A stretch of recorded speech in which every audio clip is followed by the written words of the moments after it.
for a thought. Capture the thought passing through your mind right now. Perhaps a worry, perhaps a dream, perhaps a memory from the past. This thought may seem like just a thought, insignificant, temporary, powerless. But what if I told you that this very thought right now is shaping your future? Every action begins as a thought. Every belief starts as a whisper in your mind. Yet most people never question where their thoughts come from, or how much power they truly hold. There is a hidden law, a quiet force shaping your life moment by moment. This is the law of the mind. What you focus on expands, what you dwell upon becomes your world. But here's the truth. This law is silent. It is invisible. Most people live their entire lives unaware of its existence, and that's exactly why their lives seem out of control. They're like leaves blown in the wind, not knowing where they're going, not understanding what drives them. But what if you could learn this law? What if you could understand how the mind works, how your thoughts turn into reality? How would your life change? Because here's the truth, your thoughts create you. You are the sum of your thoughts. What you thought yesterday created who you are today. What you think today will create who you become tomorrow. This is not a simple metaphor. This is a universal truth discovered by science, philosophy, and the great thinkers throughout human history.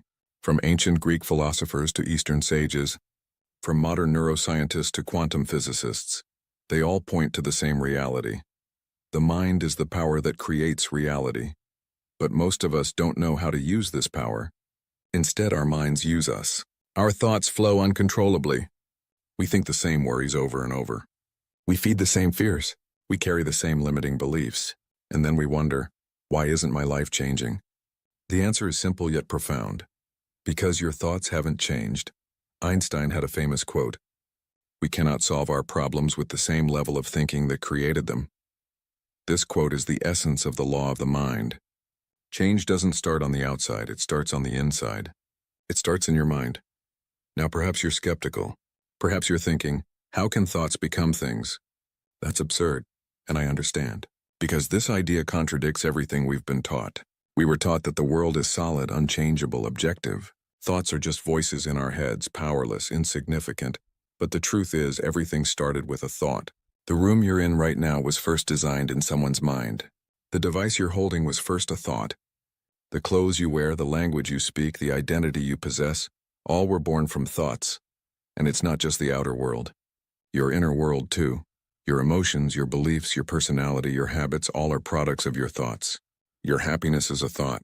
Your unhappiness is a thought. Your courage is a thought. Your fears are thoughts. Here is the hidden law of the mind. Your thoughts create your emotions. Your emotions drive your behaviors. Your behaviors form your habits. Your habits determine your destiny. This is a chain, and the first link in this chain is always a thought. So how do you use this law? How do you become a conscious creator, not a victim living by chance? That's what this journey is for. This audiobook doesn't just offer you a theory.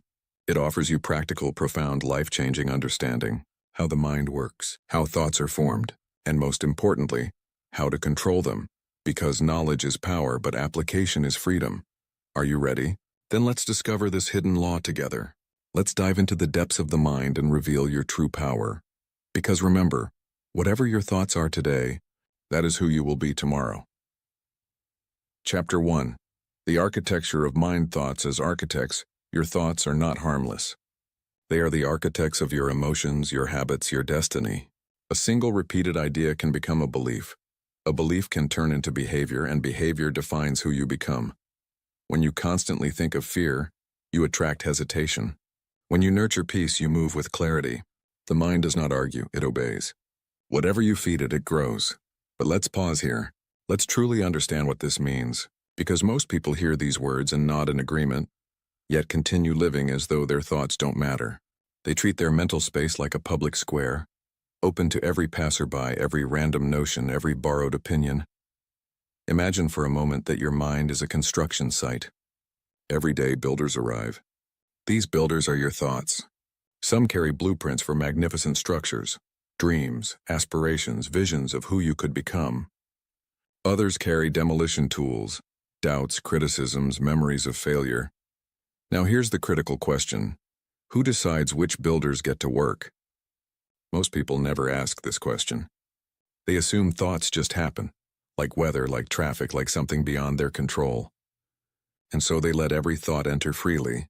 The worried thought that whispers you're not good enough gets the same access as the inspired thought that declares you are capable of greatness. But here's what neuroscience has discovered. Your brain doesn't distinguish between a thought you consciously choose and a thought that randomly appears. To your neural pathways, a thought is a thought, and every thought you entertain, whether for 5 seconds or 5 hours, leaves an imprint. Scientists call this neuroplasticity.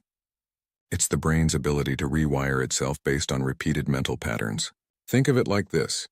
Every time you think a thought, you're walking a path through a forest. The first time you have to push through bushes, step over logs, create a trail, but walk that same path every day and soon it becomes a clear road. Eventually, it becomes a highway. This is how thoughts become automatic. This is how beliefs are formed. You didn't decide to believe most of what you believe. You simply thought certain thoughts so many times that they became neural highways. And now, your mind travels those highways automatically, without question, without conscious choice. Let me give you an example. Think about someone who constantly thinks, I'm bad with money. Maybe they heard it from a parent. Maybe they experienced a financial setback and repeated this thought to themselves. At first it was just a thought, a single pathway through the forest. But they kept thinking it. I'm bad with money. I'm bad with money. I'm bad with money. What happens? The thought becomes a belief. And here's where it gets fascinating. Once it becomes a belief, the brain starts looking for evidence to support it. This is called confirmation bias. The mind says, you believe you're bad with money? Let me show you how right you are. So they make a poor financial decision, and instead of seeing it as a single mistake, something anyone could make, they see it as proof. See? I told you I'm bad with money. The belief strengthens. The neural pathway widens. The highway becomes an 8-lane freeway. Now every financial decision is filtered through this belief. Opportunities are missed because I'm bad with money. Investments are avoided because I'm bad with money. And the original thought, which was never true, just repeated, has now become a self-fulfilling prophecy. This is the architecture of the mind. This is how thoughts build your reality, brick by brick, day by day. But here's the beautiful truth. If thoughts can build limiting beliefs, they can also build empowering ones. If neural pathways can be carved toward fear, they can be carved toward courage. If the mind can be programmed with doubt, it can be reprogrammed with certainty. You are not stuck with the mental architecture you currently have. You are the architect. You always have been. The only difference is that now, you're becoming conscious of your power. Let's go deeper into this architectural metaphor. Imagine 3 types of structures your thoughts can build. The foundation. Your core beliefs. These are the deepest thoughts. Repeated so often they've become invisible. You don't even notice them anymore, they're just the way things are. Beliefs about yourself, about others, about how the world works. Life is hard. People can't be trusted. I'm not creative. These foundational beliefs determine everything built on top of them. If your foundation is weak, built from thoughts of inadequacy, fear, or limitation, everything else becomes unstable. You might try to build success on top of it, but the foundation cracks. You might try to build relationships, but they wobble. The structure can't hold because the foundation wasn't built with strong materials. But a strong foundation, built from thoughts of worthiness, possibility, and resilience, can support anything. The same challenges that would crumble a weak foundation only prove the strength of a solid one. The walls. Your daily mental habits. These are the thoughts you think regularly, but not constantly. Your mental habits. The way you interpret events. The lens through which you see your day. Do you wake up thinking about what could go wrong or what could go right? When something unexpected happens, do you immediately think problem or opportunity? These walls protect you or imprison you. They determine what you let in and what you keep out. Some people have walls built from thoughts of gratitude. They let in appreciation, joy, connection. Others have walls built from thoughts of complaint. They let in frustration, resentment, isolation. Your walls determine your daily experience of life. And the fascinating thing, 2 people can have identical circumstances, but completely different experiences, simply because they've built different walls. The roof. Your aspirations and possibilities. This is what you believe is possible for your life. How high can you reach? What's available to you? What's realistic? Your roof is built entirely from thoughts about your potential. Some people have low ceilings. They've thought small for so long that they can't even imagine reaching higher. That's not for people like me. I could never do that. That's just how life is. Their roof keeps them safe, but it also keeps them limited. Others have removed the roof entirely. They've thought thoughts of infinite possibility so consistently that they no longer see limits, only horizons. Not in a naive way, they still understand reality, but they refuse to cap their potential before they've even tried. Now, here's what makes this architectural analogy so powerful. You can renovate. You can demolish old structures and build new ones. You can strengthen your foundation, rebuild your walls, and raise your roof. But it all starts with becoming aware of your current architecture. Most people are living in mental structures they didn't consciously design. They inherited some rooms from their parents. They added some walls based on painful experiences. They lowered the ceiling after a few failures. And now they wonder why they feel trapped. But you're not trapped in a building someone else designed. You're living in a building your thoughts designed. And thoughts can be changed. Here's a profound realization. Every single thing in your external life started as a thought in someone's mind. The chair you're sitting on, someone thought it. The language you're reading, someone thought it. The technology around you, the systems you participate in, the culture you're part of, all thought into existence. And the same is true for your internal life. Your confidence, or lack of it, was thought into existence. Your habits were thought into existence. Your identity was thought into existence. You are right now living in a reality built by your past thoughts, and you are right now building your future reality with your current thoughts. This is not motivation. This is not positive thinking. This is architectural engineering of the mind. Just as a building requires specific materials, precise measurements, and conscious design, your mental architecture requires conscious thought selection, consistent repetition, and deliberate construction. Let me share something crucial. The quality of your life is determined by the quality of your habitual thoughts. Not your occasional thoughts, not your wishful thoughts. Your habitual thoughts, the ones you think so often you don't even notice them anymore. If you habitually think thoughts of scarcity, you'll experience scarcity. Not because the universe is punishing you, but because scarcity-minded thoughts lead to scarcity-producing behaviors. You'll hesitate on opportunities. You'll hoard instead of invest. You'll choose safety over growth, and scarcity becomes your reality. If you habitually think thoughts of abundance, you'll experience abundance. Not magically, but mechanically. Abundance-minded thoughts lead to abundance-producing behaviors. You'll spot opportunities others miss. You'll invest where others hesitate. You'll take calculated risks, and abundance becomes your reality. The mind is not mystical. It's mechanical. It operates by laws as predictable as physics. And the first law is this: what you consistently think, you inevitably become. So the question isn't whether your thoughts are shaping your life. They are. The question is, are you conscious of which thoughts you're allowing to build your reality? Because here's the final truth of this chapter. You cannot stop thinking. Thoughts will come. The construction site of your mind is always active, but you can choose which builders get to stay, which blueprints get approved, which materials get used. This is the hidden law of the mind. This is the power you've always had but perhaps never fully claimed. You are the architect. Your thoughts are your tools. And your life is the structure you're building, one thought at a time. The question now becomes, what will you build? Chapter 2. From thoughts to beliefs, the birth of belief systems. There is a moment in every person's life when a thought stops being just a thought. It crosses an invisible threshold. It becomes something more permanent, more powerful, more defining. It becomes a belief.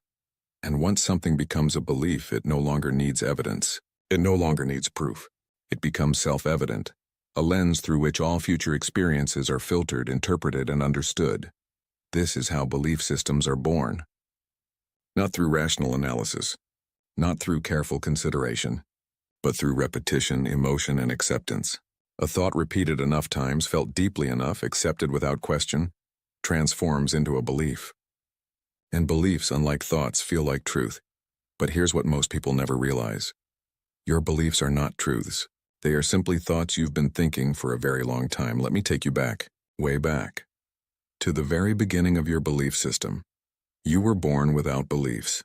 As an infant, you had no concept of limitation, no idea of impossibility, no understanding of I can't.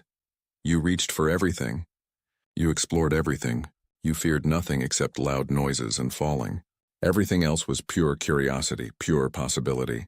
Then the programming began, not maliciously, not intentionally, but inevitably, because every child absorbs beliefs from their environment like a sponge absorbs water. You absorbed beliefs from your parents, your siblings, your teachers, your culture, your experiences.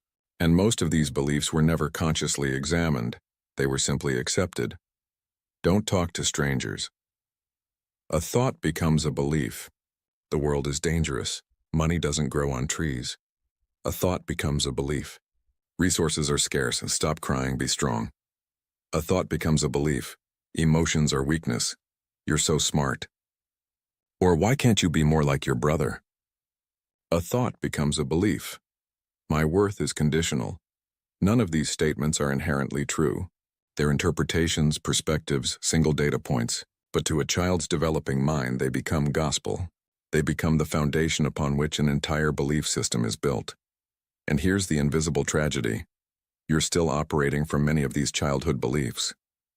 Right now, today. As an adult with decades of life experience, you're still running programs installed when you were 5, 7, 10 years old. That hesitation you feel before speaking up in a meeting might be a belief formed when a teacher once told you your answer was wrong, and the class laughed. That anxiety about money might be a belief formed watching your parents argue about bills. That fear of rejection might be a belief formed the first time you weren't picked for the team. Single moments, single thoughts. Repeated internally, strengthened by emotion, accepted as truth. And now they run your life like invisible puppet strings. But let's go deeper.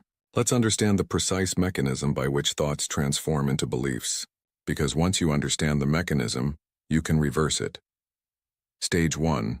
The initial thought. Every belief starts as a single thought. Someone says something, you experience something, you interpret something. A thought enters your consciousness. Maybe I'm not good enough. At this stage, it's fragile. It's questionable. It's just one interpretation among many possible interpretations. You could easily dismiss it, challenge it, or replace it with a different thought. The neural pathway is thin, barely formed. Stage 2. Repetition and reinforcement, but you don't dismiss it. Instead, you think it again. I'm really not good enough. And again, I'm definitely not good enough. Each repetition strengthens the neural pathway. Each time you think this thought, it becomes slightly more automatic, slightly more believable. Then something happens, a small failure, a minor setback, a moment of criticism. And your mind says, see, evidence, you're not good enough. The thought gains momentum. The pathway deepens. This is confirmation bias at work. Once your mind starts entertaining a thought repeatedly, it begins actively looking for evidence to support it. Not because it's seeking truth, but because the brain craves consistency. It wants the world to make sense. So if you're thinking, I'm not good enough, your brain will helpfully point out every instance that confirms this, while filtering out contradictory evidence. Stage 3. Emotional anchoring. Here's where it gets powerful. When a repeated thought is paired with strong emotion, it accelerates its transformation into belief. Emotion is like fertilizer for thoughts. It makes them grow faster, root deeper. You fail at something while already thinking I'm not good enough, and you feel shame. That shame creates a powerful emotional anchor. Now the thought isn't just a thought, it's a felt experience. It has emotional weight, and emotionally charged thoughts are remembered more vividly, recalled more easily, and believed more deeply. This is why traumatic experiences create such strong beliefs. It's not just the event. It's the event plus the interpretation plus the intense emotion. A single highly emotional moment can create a belief that lasts decades. But here's what's equally important. Positive emotions work the same way. A moment of success paired with the thought I am capable, and the feeling of pride can also create lasting beliefs. The mechanism is neutral. It works for empowerment and limitation alike. Stage 4. Identity integration. This is the final stage and the most insidious. The thought has been repeated enough, reinforced enough and emotionally charged enough that it stops being something you think and starts being something you are. I'm not good enough becomes I am inadequate. Not I had a thought about inadequacy. Not I'm experiencing a belief about inadequacy. No, I am inadequate. It's absorbed into your identity. And once something becomes part of your identity, defending it becomes automatic. Because if someone challenges your belief, it feels like they're challenging you. Your ego gets involved. Your sense of self is at stake. This is why people hold on to limiting beliefs even when they're clearly causing pain. Because the belief isn't separate from them. It is them. To release the belief feels like losing part of yourself. Think about someone who identifies as not a morning person. They've thought this so many times, reinforced it with so many experiences of hitting snooze, felt frustrated about it so many times, that it's now part of their identity. And now, even if they wanted to become a morning person, their mind rebels. That's not who I am. I'm not a morning person. The belief has become a self-imposed prison. And the person has become both the prisoner and the guard. Now, let's look at how belief systems, not just individual beliefs, but entire networks of interconnected beliefs, shape your entire life. Imagine your belief system as a tree. There's a root belief, a core assumption about yourself, others, or the world. From this root grow branches, related beliefs that stem from the core. And from these branches grow leaves, specific thoughts, reactions, and behaviors. Let's say the root belief is, the world is unsafe. From this root, branches grow. I must be hypervigilant. Trust is dangerous. Vulnerability leads to pain. I need to control everything to stay safe. From these branches, leaves appear. Anxiety in new situations. Difficulty forming close relationships. Overworking to feel secure. Avoiding risks. Suspicion of others' motives. Constant worst-case scenario thinking. All of this, an entire way of being, growing from a single root belief that was probably formed in childhood, possibly from a single series of events, interpreted in a particular way. And here's what's fascinating. Someone else could experience the exact same events and form a completely different root belief. One child experiences their parents' divorce and forms the belief, relationships are unstable. Another child, same divorce, forms the belief, I am resilient and can handle change. Same event. Different interpretation, different thought, different belief, different life. This is crucial to understand. Events don't create beliefs. Interpretations of events create beliefs. And interpretations are choices, even if we make them unconsciously. Now, let's talk about the most powerful and most limiting type of belief. Beliefs about your identity. Who you believe you are determines what you think you can do, what you think you deserve, and what you think is possible for you. If you believe I am unlucky, you'll interpret events through this lens. A good thing happens. It won't last. A bad thing happens. Of course I'm unlucky. If you believe I am creative, you'll see opportunities for creativity everywhere. A problem arises. I can think of a creative solution. If you believe I am not creative, that same problem feels insurmountable. I'm just not creative enough to figure this out. Your identity beliefs act as a thermostat. When your behavior drifts too far from your identity, you unconsciously course correct. This is why people who lose weight often gain it back. Not because they lack willpower, but because they still identify as someone who struggles with weight. Their behavior temporarily changed, but their identity belief didn't, and eventually, behavior snaps back to match identity. This is also why people self-sabotage right before success. They're approaching a level of achievement their identity. So unconsciously sabotage their identity, and that feels threatening to the ego. The ego doesn't care if your identity is empowering or limiting. It only cares about consistency. It wants you to remain who you believe you are, even if who you believe you are is making you miserable. But here's the liberating truth. Identity is just a collection of beliefs, and beliefs are just thoughts you've been thinking for a long time, which means identity is changeable, completely, utterly changeable. You are not fixed. You are not permanent. You are not just the way you are. You are the culmination of thoughts you've practiced, and any thought you've practiced, You can unpractice. Any thought you haven't practiced, you can begin practicing. Let me give you a real example. There was a man, let's call him David, who believed for 40 years that he was bad at speaking in public. This belief was formed in middle school when he froze during a presentation and kids laughed. One moment, one interpretation, I'm bad at public speaking. One strong emotion, humiliation. For 40 years, this belief shaped his life. He avoided presentations at work. He declined opportunities that required speaking. He felt anxiety even at small gatherings. The belief had become part of his identity. I'm just not a public speaker. Then one day someone asked him a simple question. How do you know that's true?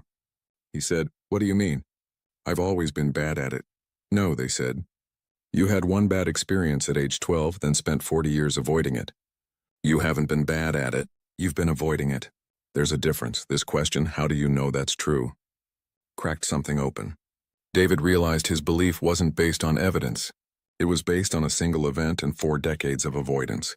He had never actually tested whether he was bad at public speaking as an adult. He just assumed the belief was true. So he started questioning it. Is this belief serving me? Is it accurate? Is it necessary? And most importantly, is this who I want to continue being? He began practicing a new thought. I am learning to speak confidently in public. Not I'm great at it. That would have felt too far from his current belief and his mind would have rejected it. But I'm learning? That felt possible. That felt true enough to practice. He repeated this thought. He took a public speaking class. He volunteered to give small presentations. Each time he reinforced the new thought. Each time he weakened the old belief. The neural pathway of I'm bad at speaking began to fade from lack of use. The neural pathway of I'm learning to speak confidently began to strengthen from repeated use. Within a year, he was giving presentations at work. Within 2 years, he was leading workshops. The old belief didn't just fade. It was replaced by a new one, consciously chosen, deliberately practiced. This is the power of understanding how beliefs are formed. Once you see them as thoughts you've practiced, not truths you're stuck with, everything changes. So let's bring this full circle. Your current belief system, everything you believe about yourself, others, and the world, was built thought by thought, experience by experience, interpretation by interpretation. Most of it was built unconsciously. Most of it was built when you were too young to question it. Most of it was built by someone else's beliefs being transferred to you.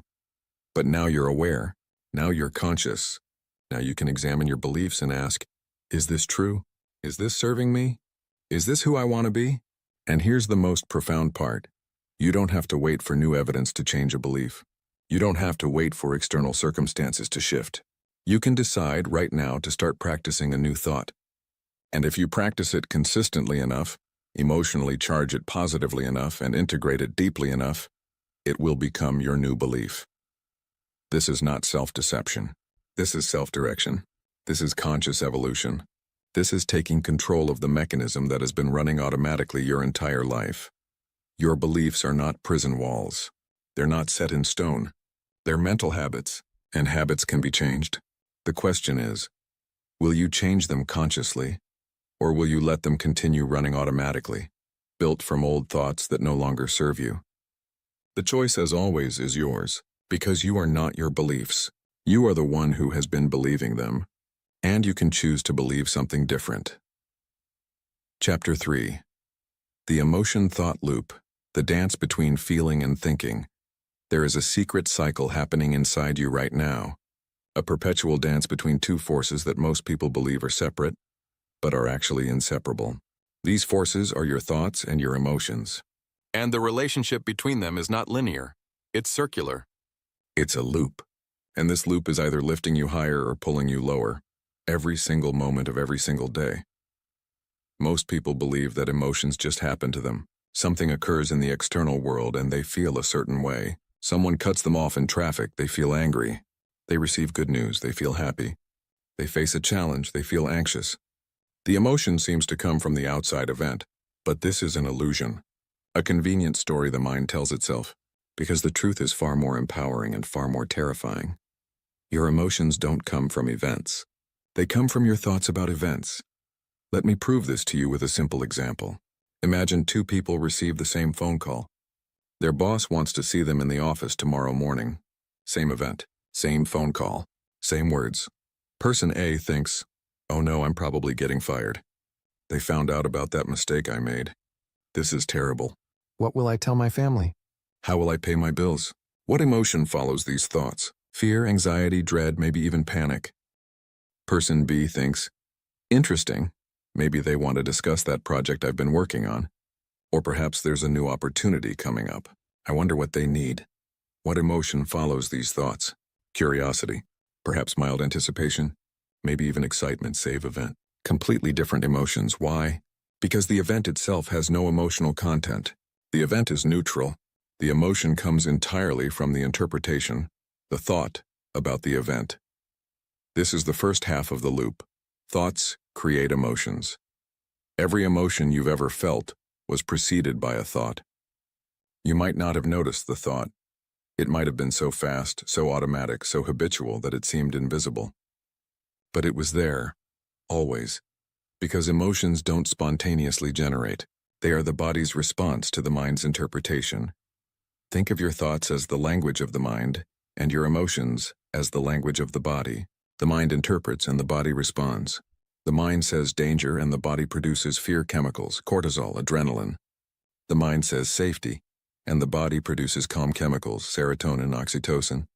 The mind says joy, and the body responds with dopamine. Your body is always listening to your mind, always responding, always translating thoughts into feelings. This is not metaphorical. This is biochemical, measurable, undeniable. But here's where it gets fascinating, and where most people get trapped. The loop doesn't end there, because once an emotion is created, it influences your next thought. This is the second half of the loop. Emotions influence thoughts. Let's go back to person A, the one who felt fear after thinking, "I'm getting fired." Now that fear is in their body, heart racing, palms sweating, mind spinning. And in this fearful state, what kind of thoughts does their mind produce? More fearful thoughts. What if I can't find another job? What if this ruins my career? What if I lose my house? What if my partner leaves me because I failed? Each thought generates more fear. Each surge of fear generates more catastrophic thoughts. The loop accelerates.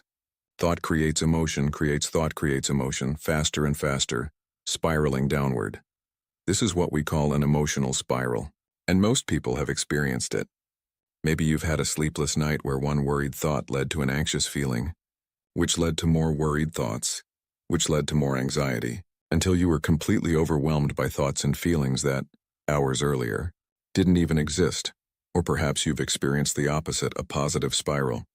You thought something hopeful, felt a spark of excitement which made you think more hopeful thoughts which increased the excitement until you felt genuinely inspired and energized. Same mechanism, different direction. The loop is neutral. It amplifies whatever you feed it.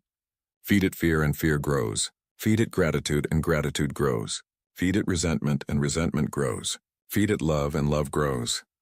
This is why emotional states are so sticky. Why a bad mood can last for hours or even days. Why depression feels like an inescapable void. Why anxiety can take over your entire mind. Because once you're in the loop, it perpetuates itself. Negative thoughts create negative emotions, which create more negative thoughts, which create stronger negative emotions. And here's the trap. When you're inside an emotional state, your thoughts feel true. When you're anxious, anxious thoughts seem accurate. When you're depressed, depressing thoughts seem like reality. When you're angry, angry thoughts seem justified. Your emotional state colors your perception. It's like wearing tinted glasses. Everything you see is filtered through that tint. If you're wearing glasses tinted with fear, the world looks dangerous. If you're wearing glasses tinted with joy, the world looks beautiful. Same world, different lens. This is why you can't trust your thoughts when you're in an intense emotional state. Not because your thoughts are lying, but because they're being generated by your current emotional chemistry, and that chemistry is biased. It's designed to keep you in the state you're already in.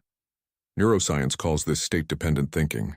Your brain literally has different thinking patterns depending on your emotional state. When you're calm, you can access your prefrontal cortex, the part of your brain responsible for rational thinking, planning, and perspective. When you're in fight or flight mode, your amygdala takes over, the part responsible for survival, threat detection, and reactive behavior. In a calm state, You might think, this is a challenge, but I've overcome challenges before. I can figure this out. In a fearful state, that same challenge produces, I can't do this. It's too much. I'm going to fail. Same brain, same person, different emotional state, completely different thoughts. So the question becomes, if thoughts create emotions and emotions influence thoughts, and this loop can spiral in either direction, how do you break a negative loop? How do you shift from a downward spiral to an upward one? This is where most people make a critical mistake. They try to change the emotion directly. They try to stop being anxious or stop being sad or just be happy. And it doesn't work, because emotions are effects, not causes. You can't directly control an emotion any more than you can directly control your heart rate or your digestion. These are automatic bodily responses, but you can influence them, indirectly, by changing the cause. And the cause, always, is thought. If you want to change your emotional state, you must change your thought pattern. Not by forcing it, not by denying the emotion, but by consciously choosing a different thought and then another, until the emotional chemistry begins to shift. Let me give you a practical example. Imagine you're feeling anxious. Maybe you have a presentation tomorrow and you're thinking, what if I mess up? What if people judge me? What if I look stupid? These thoughts are generating anxiety. Your body is responding to the threat your mind is imagining. Now you can't just tell yourself, don't be anxious. That doesn't work. The anxiety is already there, chemicals already released. But you can interrupt the thought pattern. You can notice the catastrophic thinking and consciously introduce a different thought. Not a fake positive thought, your mind would reject that, but a more balanced, more realistic thought. I've prepared for this presentation. I know my material. Even if I'm nervous, I can still deliver value. And even if it's not perfect, it's not a catastrophe. It's just a presentation. This thought doesn't instantly eliminate the anxiety, but it reduces it. It interrupts the spiral. And as the anxiety decreases even slightly, your mind has access to more rational thinking, which allows for more balanced thoughts, which reduces anxiety further. The loop begins moving in the other direction.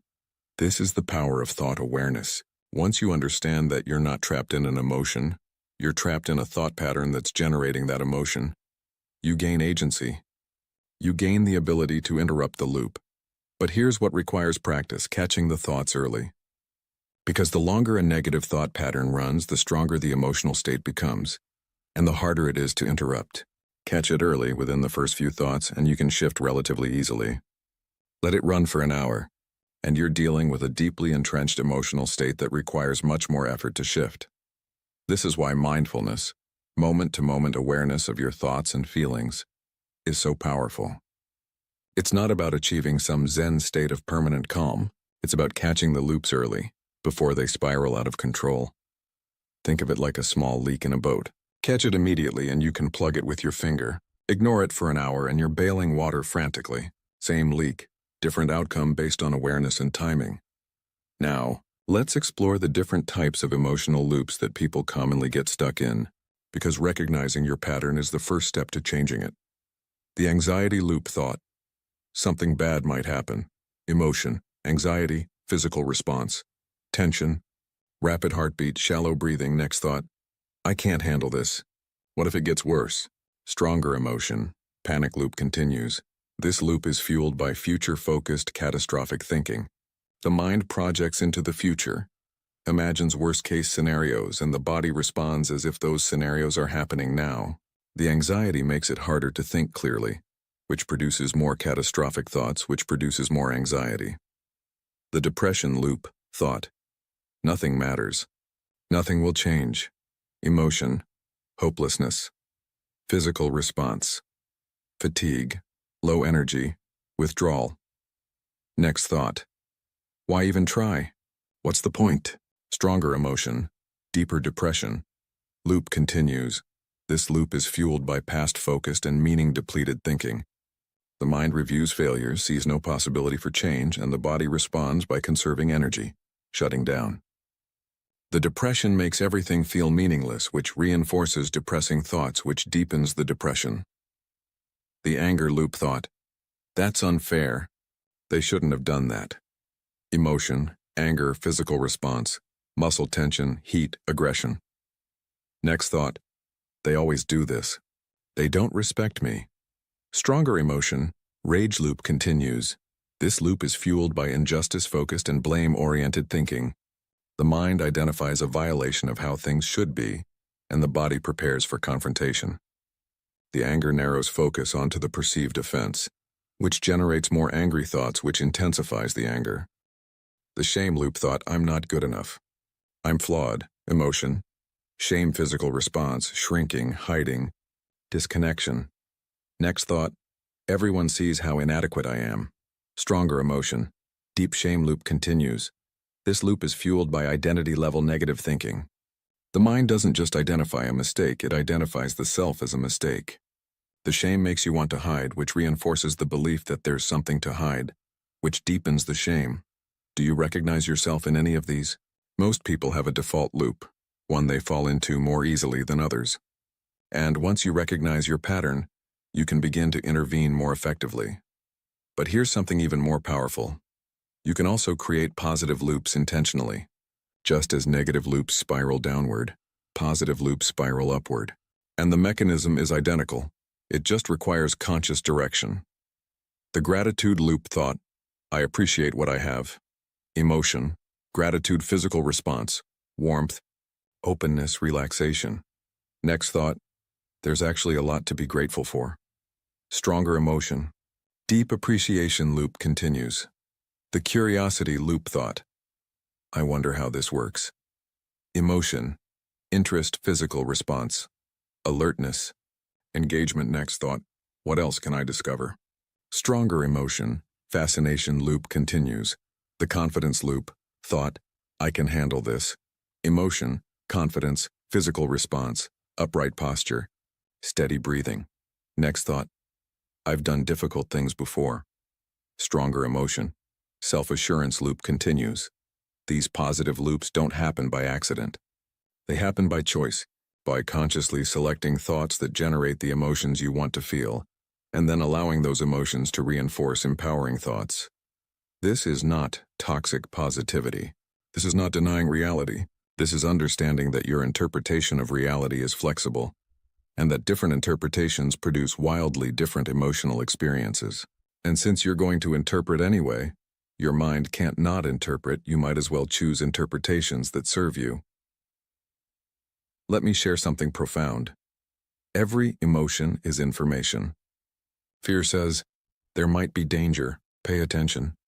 Sadness says, something matters to me that I've lost, honor it. Anger says a boundary has been violated, protect yourself. Shame says I'm not living according to my values, realign.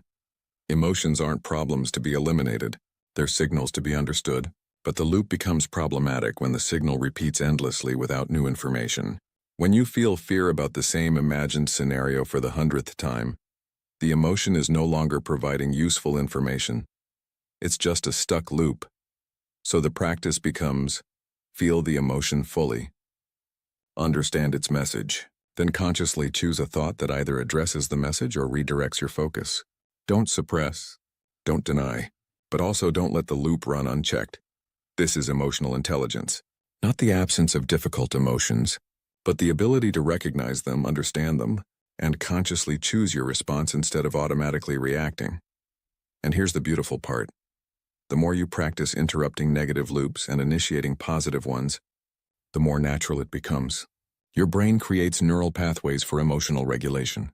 The interrupting becomes faster. The redirecting becomes easier. The positive loops become more accessible. You're not trying to achieve a permanent positive state that's not realistic or even desirable.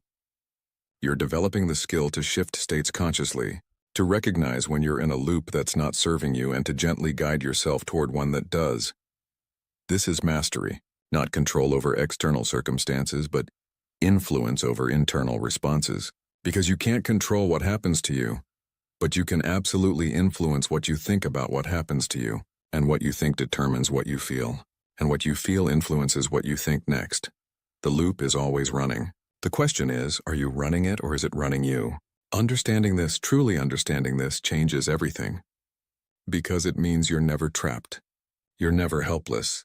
You're never at the mercy of your emotions.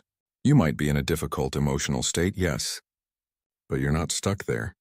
Not if you're willing to notice your thoughts, question them, and consciously choose different ones. This takes practice. It takes patience. It takes self-compassion when you slip back into old loops. But it's possible. Completely, utterly possible. Because the mechanism is simple, even if the execution requires effort. Thoughts create emotions. Emotions influence thoughts. You can't control the first thought that appears, but you can choose whether to continue thinking it. And that choice, that single choice repeated moment by moment, determines whether your loops spiral up or spiral down. The power has always been yours. Now you're learning how to use it. Chapter 4. Reprogramming the Mind. The Art and Science of Mental Transformation. You are running software. Right now, as you read these words, your mind is executing programs.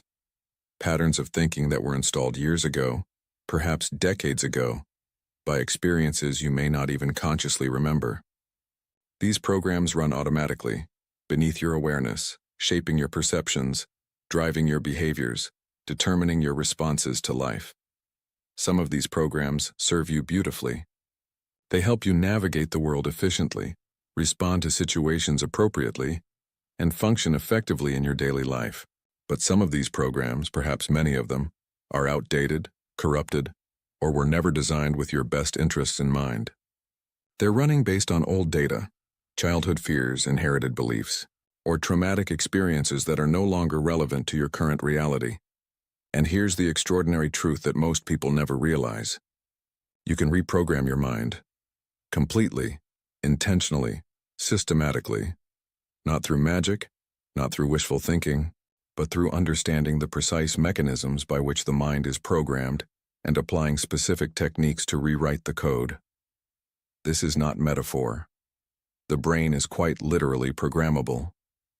Neuroplasticity, the brain's ability to reorganize itself by forming new neural connections, is one of the most significant discoveries in neuroscience.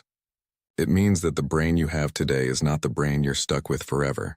Every thought you think, every action you take, every experience you have is literally reshaping your neural architecture. The old belief was that the brain was fixed after childhood, that you were basically stuck with whatever mental patterns were established early in life. Neuroscience has completely demolished this belief. Your brain is plastic, shapeable, moldable, reprogrammable throughout your entire life. The question is not whether your brain can change. The question is, are you changing it consciously or unconsciously? Because make no mistake, your brain is changing right now.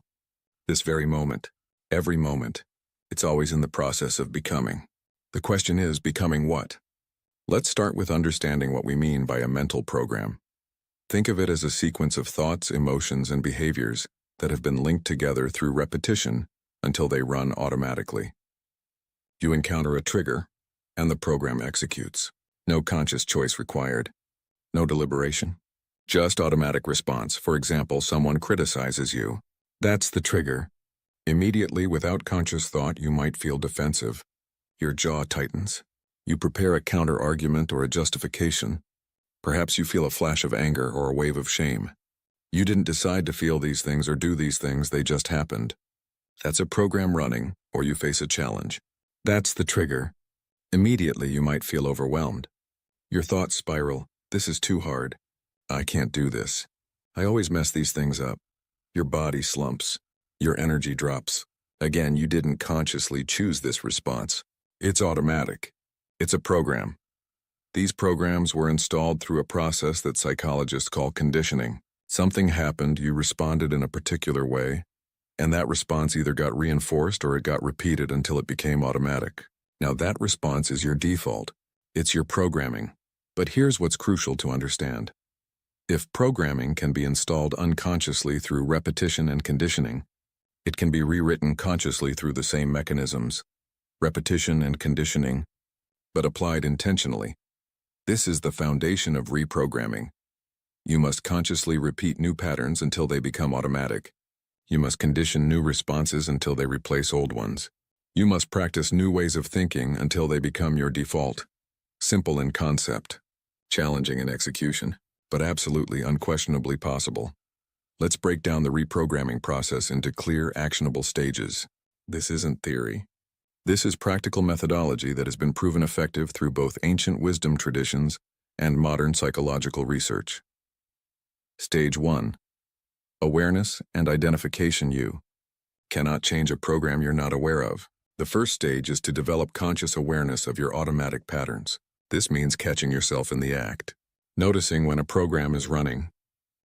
This requires what meditation traditions call the witness, the part of you that can observe your thoughts and emotions without being completely identified with them. It's the difference between I am angry and I am experiencing anger. The first is identification. The second is awareness. Start by identifying your most common triggers and your automatic responses. What situations consistently produce the same emotional reactions in you? What thoughts automatically appear in certain contexts? What behaviors do you find yourself doing without conscious choice? Write them down. Literally. Because what's vague in your mind becomes clear on paper. You might think you know your patterns, but until you articulate them explicitly, they remain fuzzy and difficult to work with. For instance, when someone criticizes my work, I immediately feel defensive and either shut down or attack back.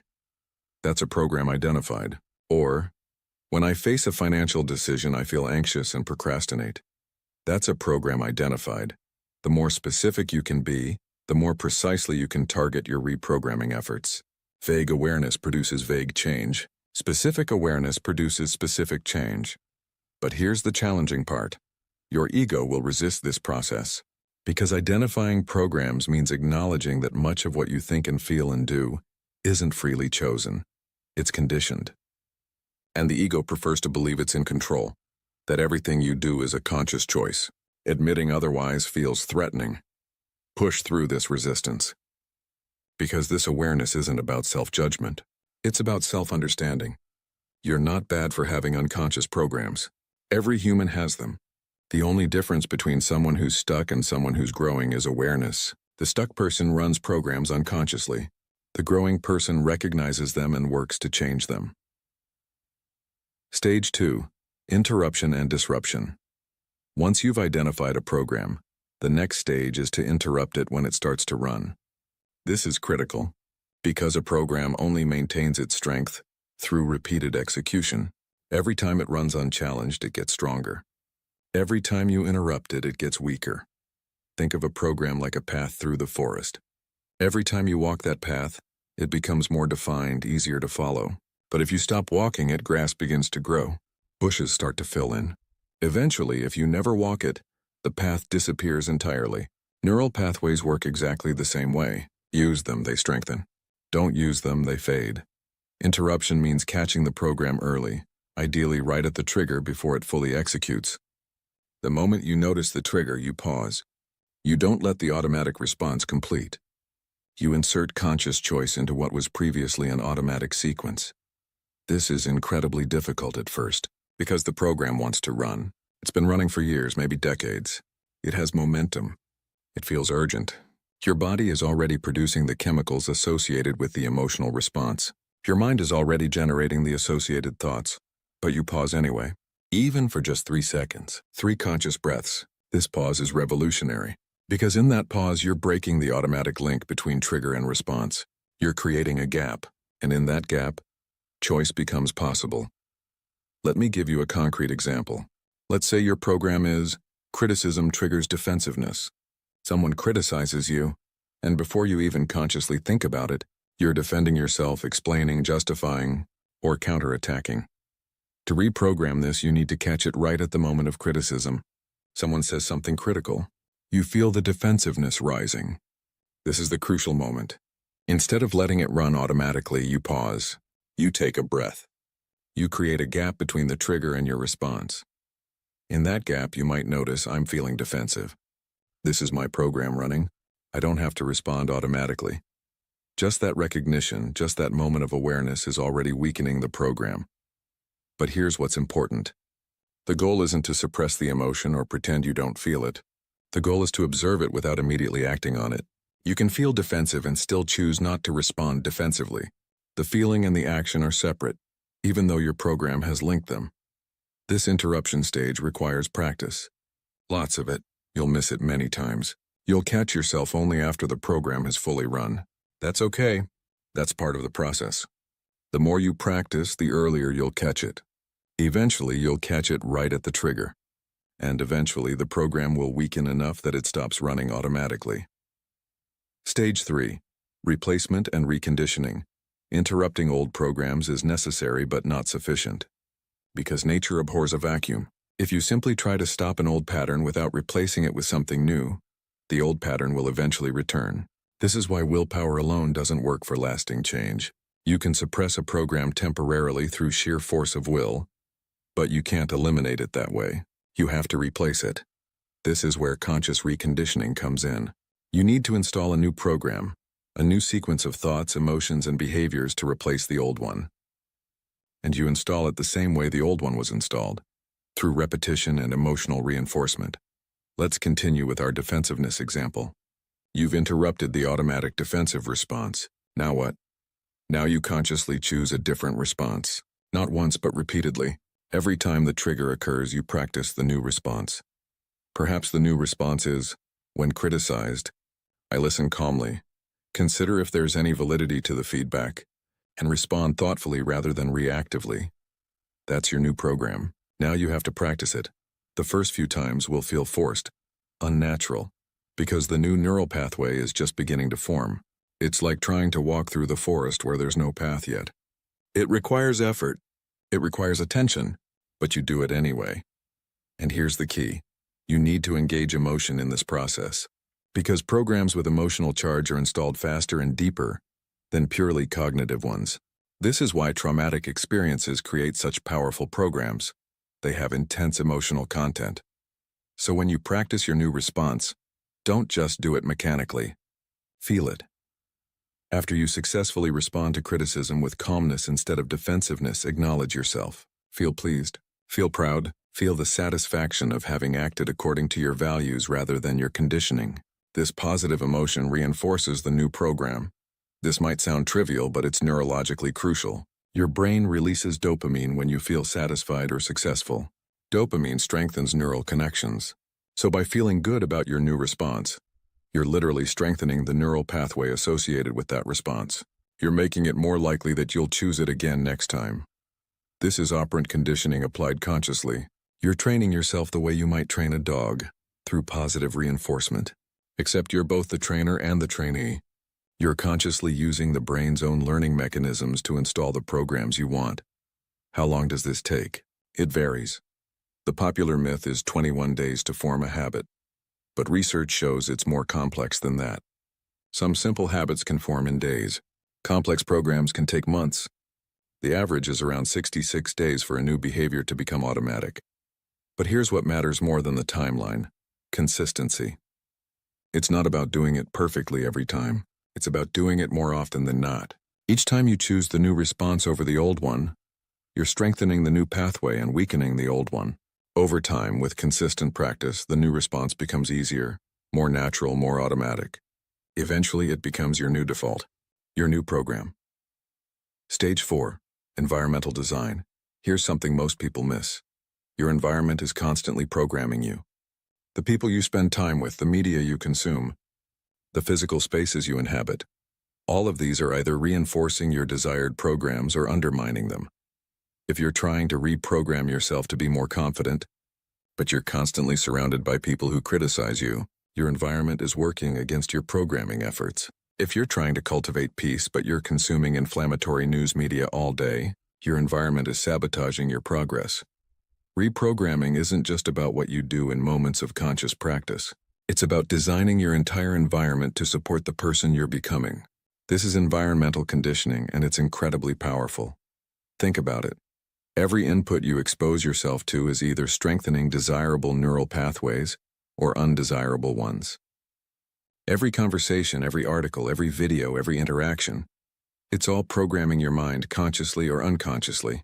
So become intentional about your inputs. If you want to reprogram yourself to be more grateful, surround yourself with reminders of gratitude. Keep a gratitude journal. Spend time with people who appreciate life. Consume content that highlights beauty and abundance. Your environment will reinforce your practice. If you want to reprogram yourself to be more courageous, expose yourself to stories of courage. Spend time with people who take risks. Put yourself in situations that require courage, starting small and building up. Your environment will condition courage. This doesn't mean creating a bubble or avoiding all challenges. It means being strategic about what you expose yourself to, especially during the vulnerable early stages of reprogramming. Once a new program is well established, you can handle contradictory inputs without being derailed. But when you're first forming a new pattern, protection and support are crucial. Stage 5. Identity integration. This is the deepest level of reprogramming and the most transformative. It's not just changing what you do or how you think in specific situations. It's changing who you believe you are. Remember from Chapter 2, your identity beliefs are the most powerful programs you have. They determine what you think is possible for you, what you think you deserve, and what behaviors feel natural versus forced. If you've successfully reprogrammed specific responses but haven't integrated them into your identity, they'll always feel like efforts rather than expressions. You'll always be trying to be different rather than simply being different.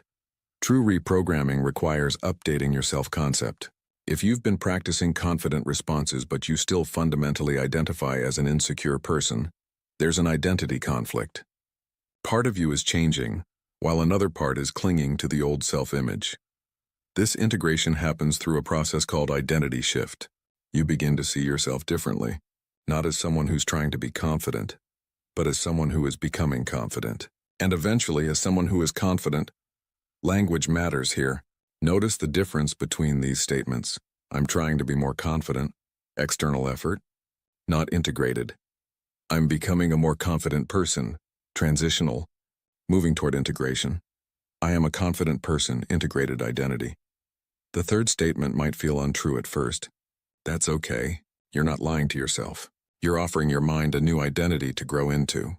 And if you continue acting consistently with that identity, choosing confident responses, thinking confident thoughts, feeling confident emotions, your brain will eventually accept it as true, because from your brain's perspective, you are what you consistently do.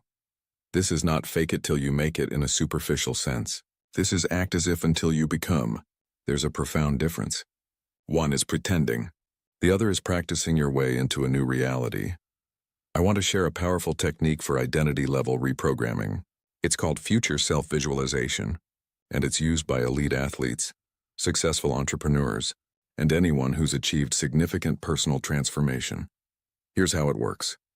You create a detailed mental image of your future self, the version of you who has already completed the reprogramming process, who has already overcome the limitations, installed the desired programs, and integrated them into their identity.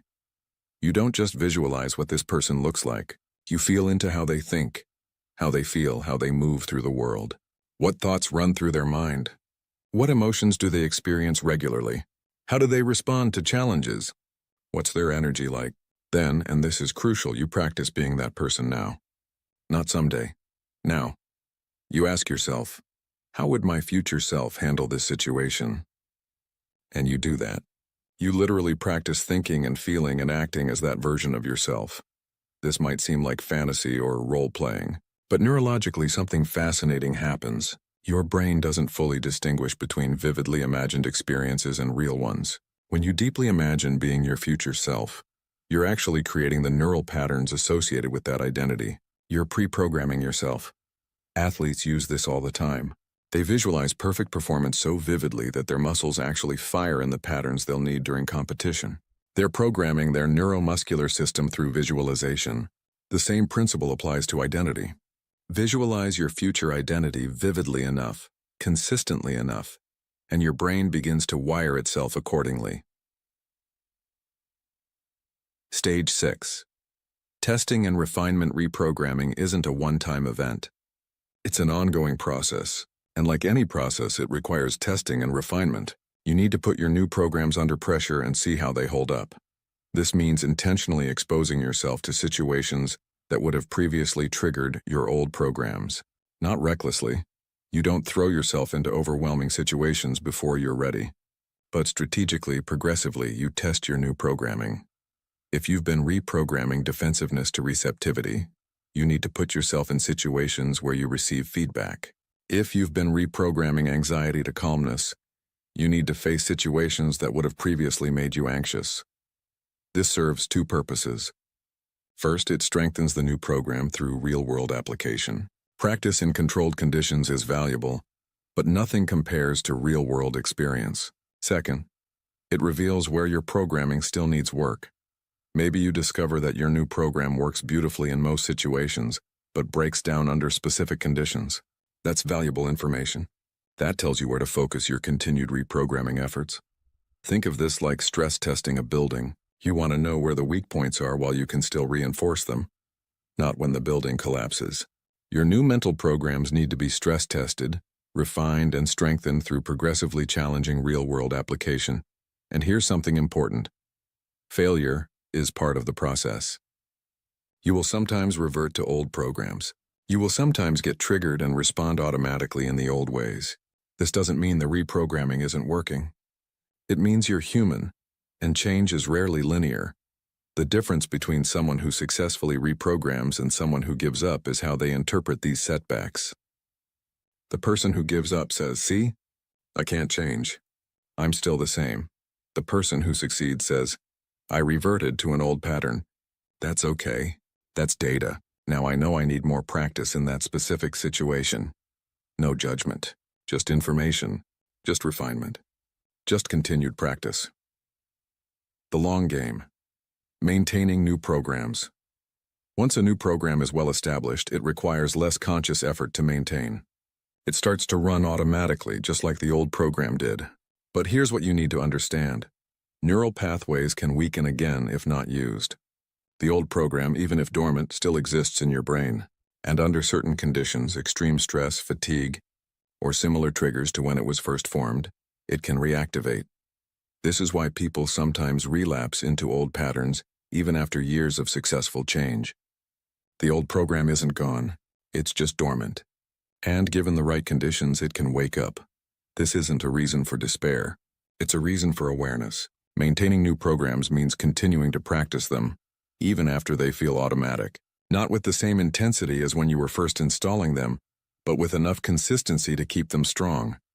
Think of it like physical fitness. You don't work out intensely for 6 months, get in shape, and then stop forever. You maintain a practice. Maybe less intense than when you were building fitness, but consistent enough to maintain it.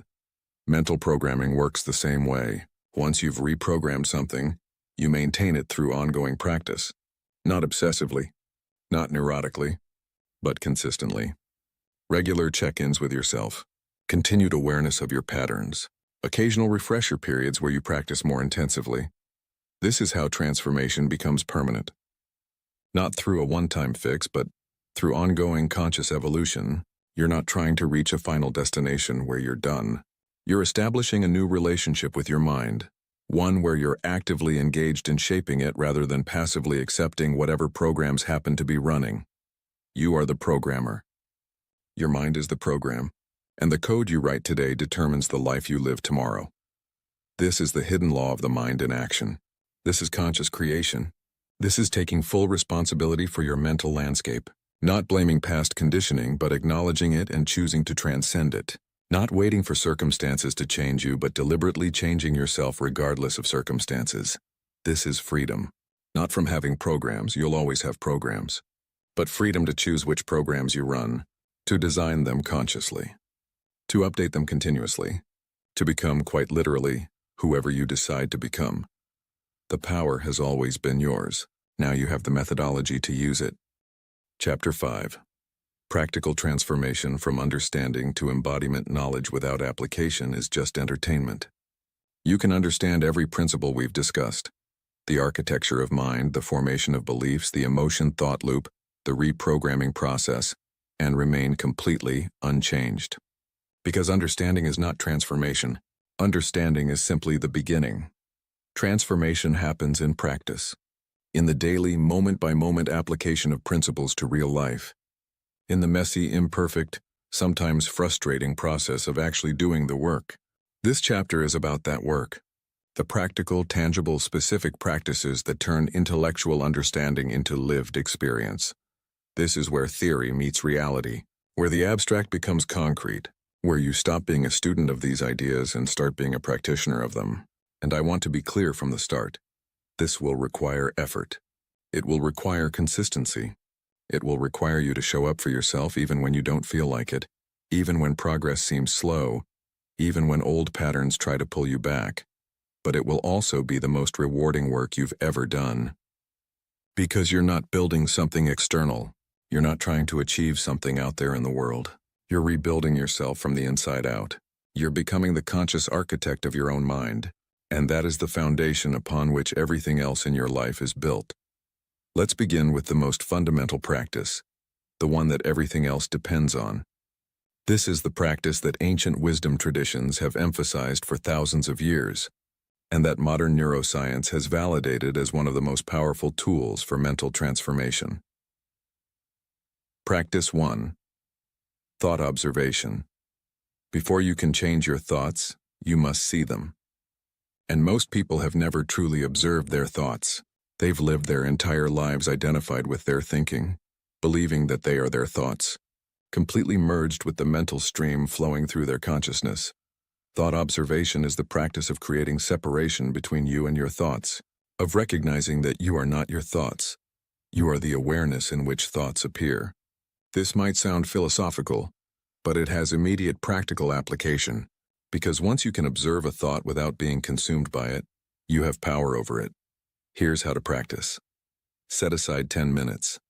Sit comfortably, close your eyes, and simply watch your thoughts. Don't try to control them. Don't try to stop them. Don't judge them as good or bad. Just observe them the way you might watch clouds passing through the sky. A thought appears. I have so much to do today. Notice it. Just notice it. You don't need to engage with it, expand on it, or follow the chain of thoughts it wants to trigger. Just see it, acknowledge it, and let it pass. Another thought appears. This is stupid, I'm not doing it right. Notice it. Just notice it. See how the mind generates commentary, judgment, evaluation, but you don't have to believe it or act on it. Just observe it passing through. This sounds simple. It's not easy. Your mind will resist. It will say you're wasting time. It will generate urgent thoughts demanding attention. It will get bored, restless, frustrated. That's all part of the practice. You're not trying to achieve a perfectly quiet mind.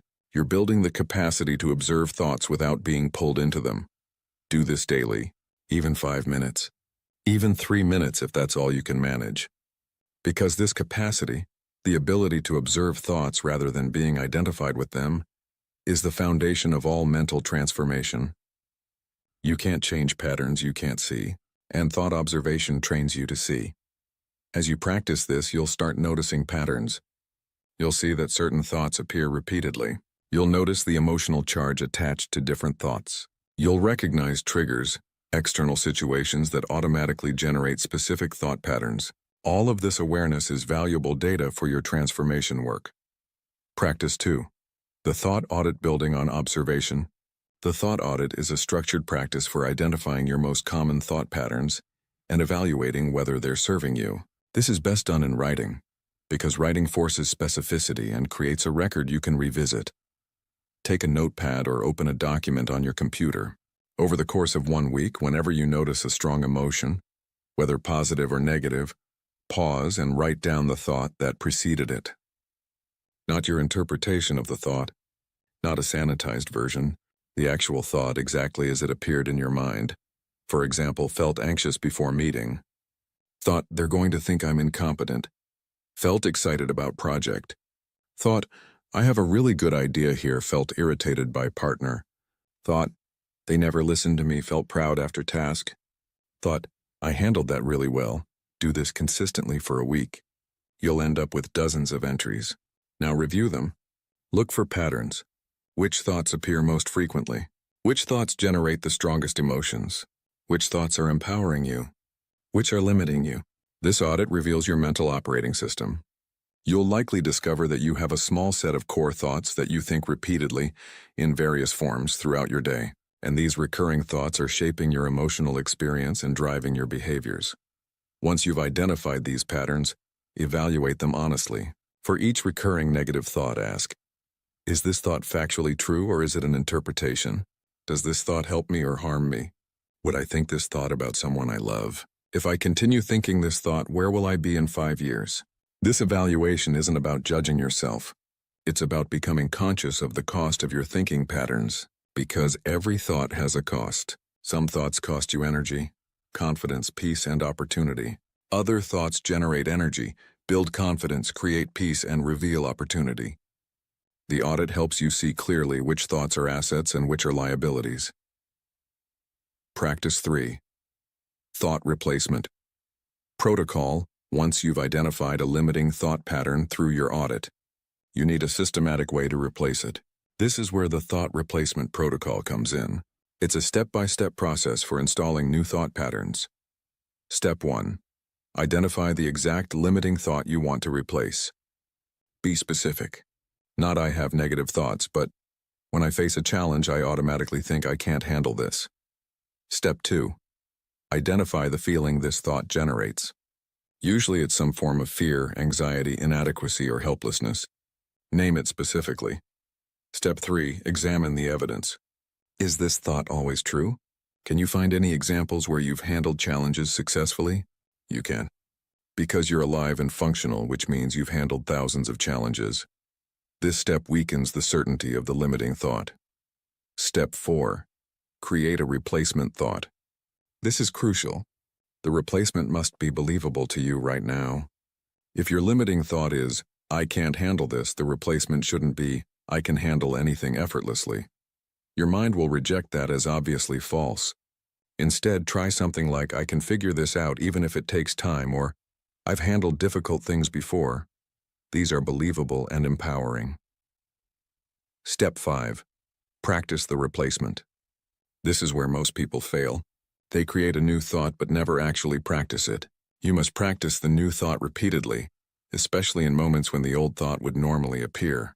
When you face a challenge and feel, "I can't handle this" rising, immediately interrupt it and replace it with your new thought. "I can figure this out, even if it takes time." Step 6. Reinforce with action.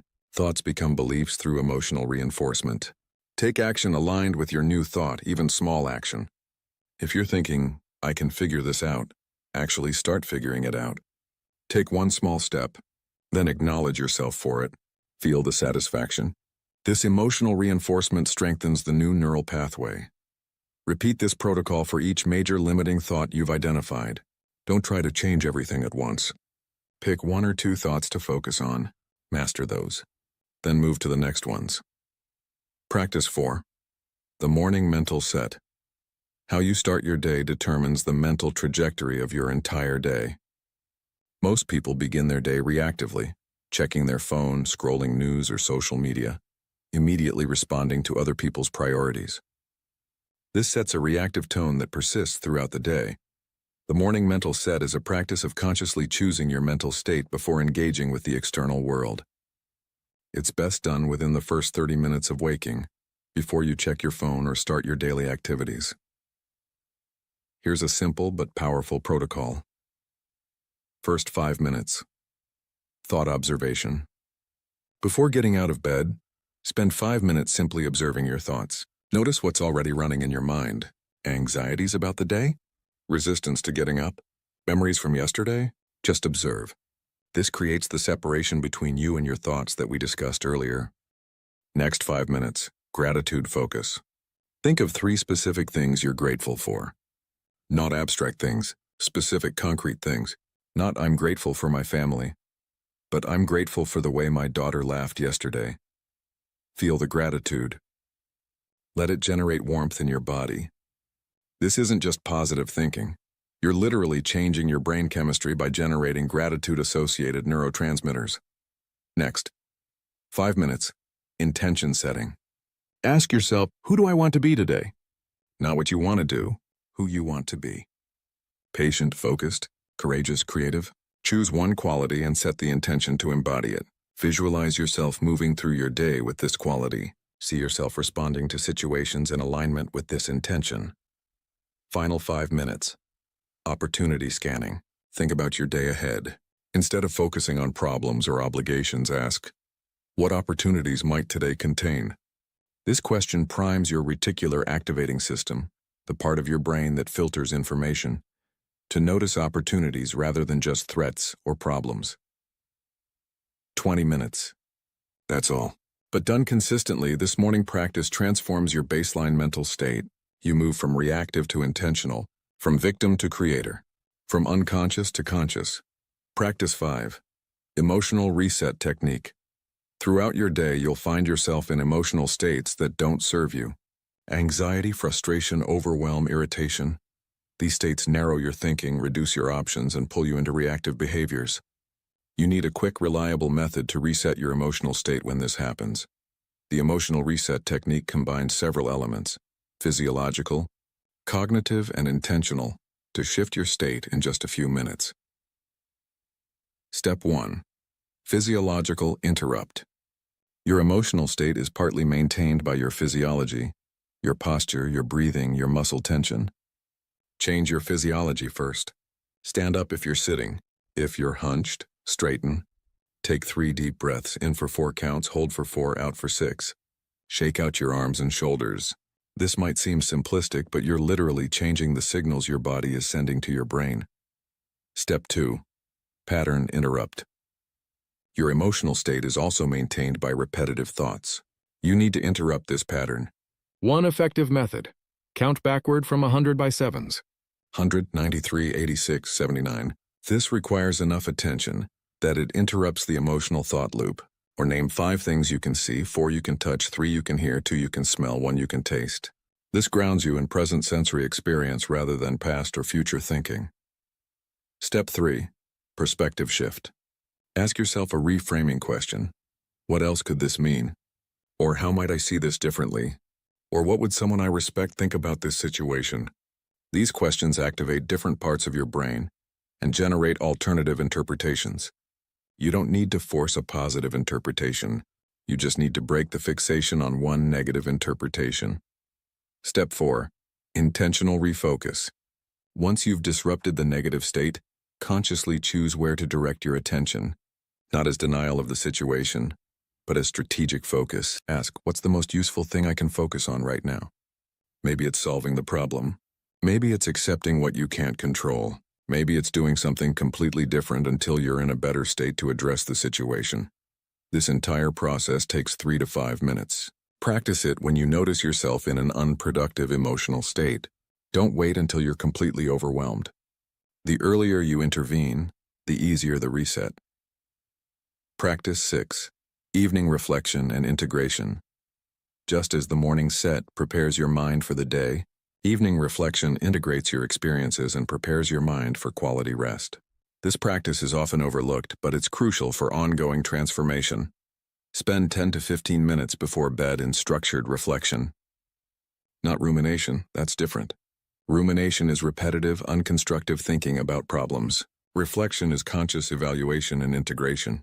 Ask yourself these specific questions. What did I do well today? Name 3 specific things. They don't have to be major accomplishments. Maybe you stayed patient in a frustrating situation. Maybe you chose a healthy meal. Maybe you practiced your new thought pattern successfully once. Acknowledge yourself. This isn't ego inflation. This is recognition, which reinforces positive patterns. Where did I revert to old patterns? Be honest but not harsh. Where did you fall back into limiting thoughts or reactive behaviors? Don't judge it. Just notice it. This awareness prevents you from blindly repeating the pattern tomorrow. What did I learn today? What new insight emerged? What worked? What didn't? How can I apply this learning tomorrow? This question transforms every experience, even difficult ones, into data for growth. What am I releasing from today? What thoughts, emotions, or concerns from today do you need to let go of before sleep? Consciously acknowledge them and choose to release them. Holding on to the day's stress prevents quality rest and sets you up poorly for tomorrow. What am I setting as my intention for tomorrow? Based on today's reflection, what quality or behavior do you want to emphasize tomorrow? This primes your mind for the next day. Write these reflections if possible.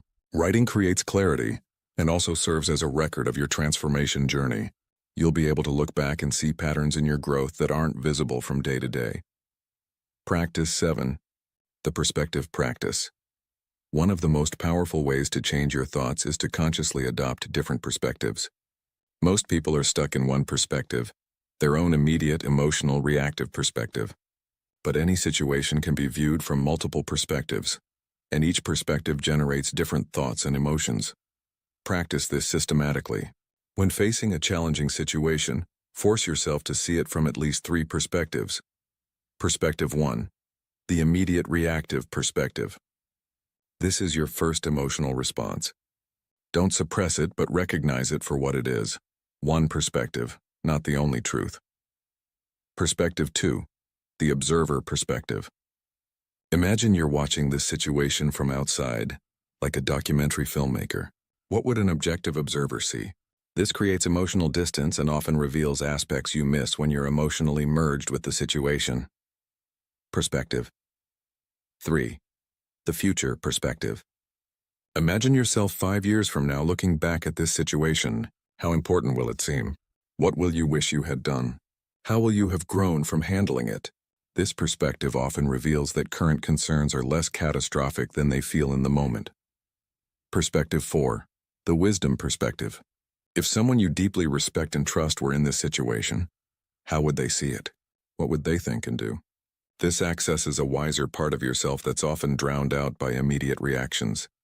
You don't need to use all 4 perspectives every time, but practicing perspective shifting trains your mind to recognize that your first thought about a situation isn't necessarily the most accurate or useful thought. This creates flexibility, which is essential for transformation. Practice 8. Micro moments of awareness. Transformation doesn't just happen during formal practices. It happens in the hundreds of micro moments throughout your day, where you could either run on autopilot or make a conscious choice. The micro-moment practice is simple. Throughout your day, create tiny pauses of awareness. Before checking your phone, pause for 3 seconds. Before responding to someone, pause for 3 seconds.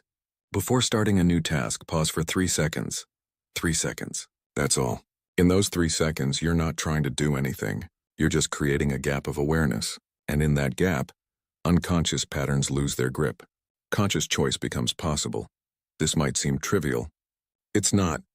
Most of your life is lived on autopilot.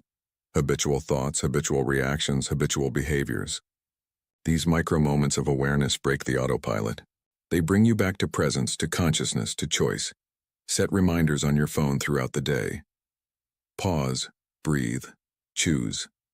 Just that. Over time, these moments accumulate.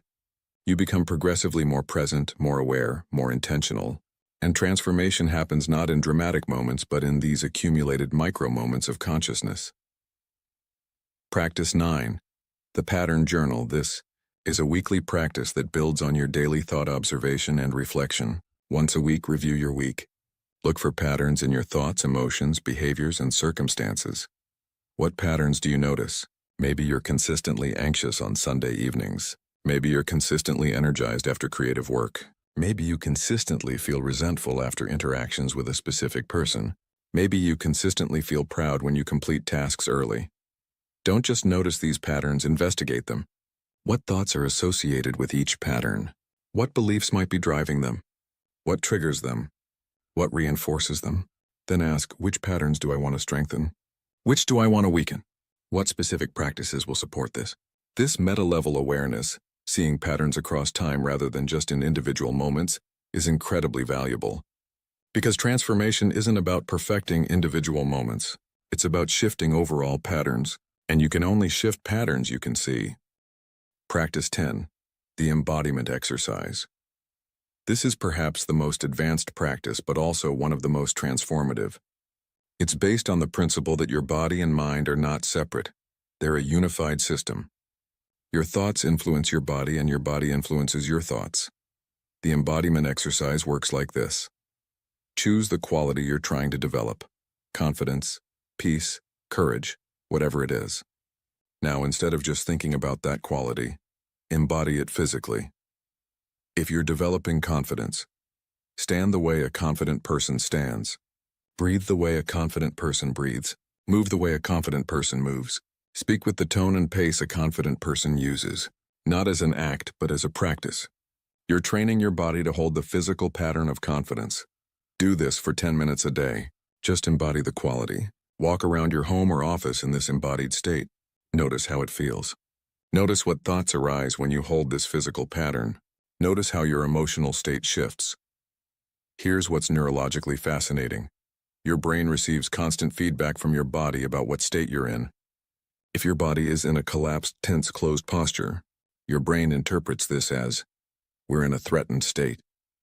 If your body is in an open, relaxed, upright posture, your brain interprets this as when we're in a safe, confident state. By deliberately practicing the physical patterns of the qualities you want to develop, you're sending new signals to your brain, and your brain responds by generating thoughts and emotions consistent with those signals. You're literally reprogramming from the outside in. Practice 11. The accountability structure. Here's an uncomfortable truth. Knowing what to do and actually doing it consistently are very different things. You can understand every practice in this chapter and still not do them, because humans are remarkably good at self-deception and rationalization. This is where accountability structures come in. These are external systems that support your internal commitment. They can take many forms. A practice partner, someone also working on transformation who you check in with regularly. You share your commitments, report on your practice, and support each other. The simple act of telling someone else what you're committed to dramatically increases your follow-through. A tracking system. A simple chart where you check off each practice you complete each day. The visual record creates both motivation and information. You can see your consistency over time. You can see which practices you're avoiding. This awareness alone often drives behavior change. A consequence structure. This is controversial but effective. You commit that if you don't complete your practice for 3 days in a row, you have to do something you'd rather not. Maybe donate money to a cause you oppose. Maybe do some task you've been avoiding. The consequence creates useful friction against your resistance. Whatever structure you choose, make it external and make it specific. I'll try to practice more is not accountability. I will do 10 minutes of thought observation every morning before 9 a.m. And I will text my practice partner confirmation each day is accountability. Practice 12. The integration question. Throughout all of these practices, there's one question you should ask yourself regularly. Am I practicing or am I just understanding? Because here's what happens. You read these practices. You understand them. They make sense. And then you go about your life without actually implementing them. You've added information to your mind but created no transformation in your life. The integration question keeps you honest. It forces you to evaluate whether you're actually doing the work or just thinking about doing the work. And when you notice you're only understanding without practicing, that awareness itself often catalyzes action.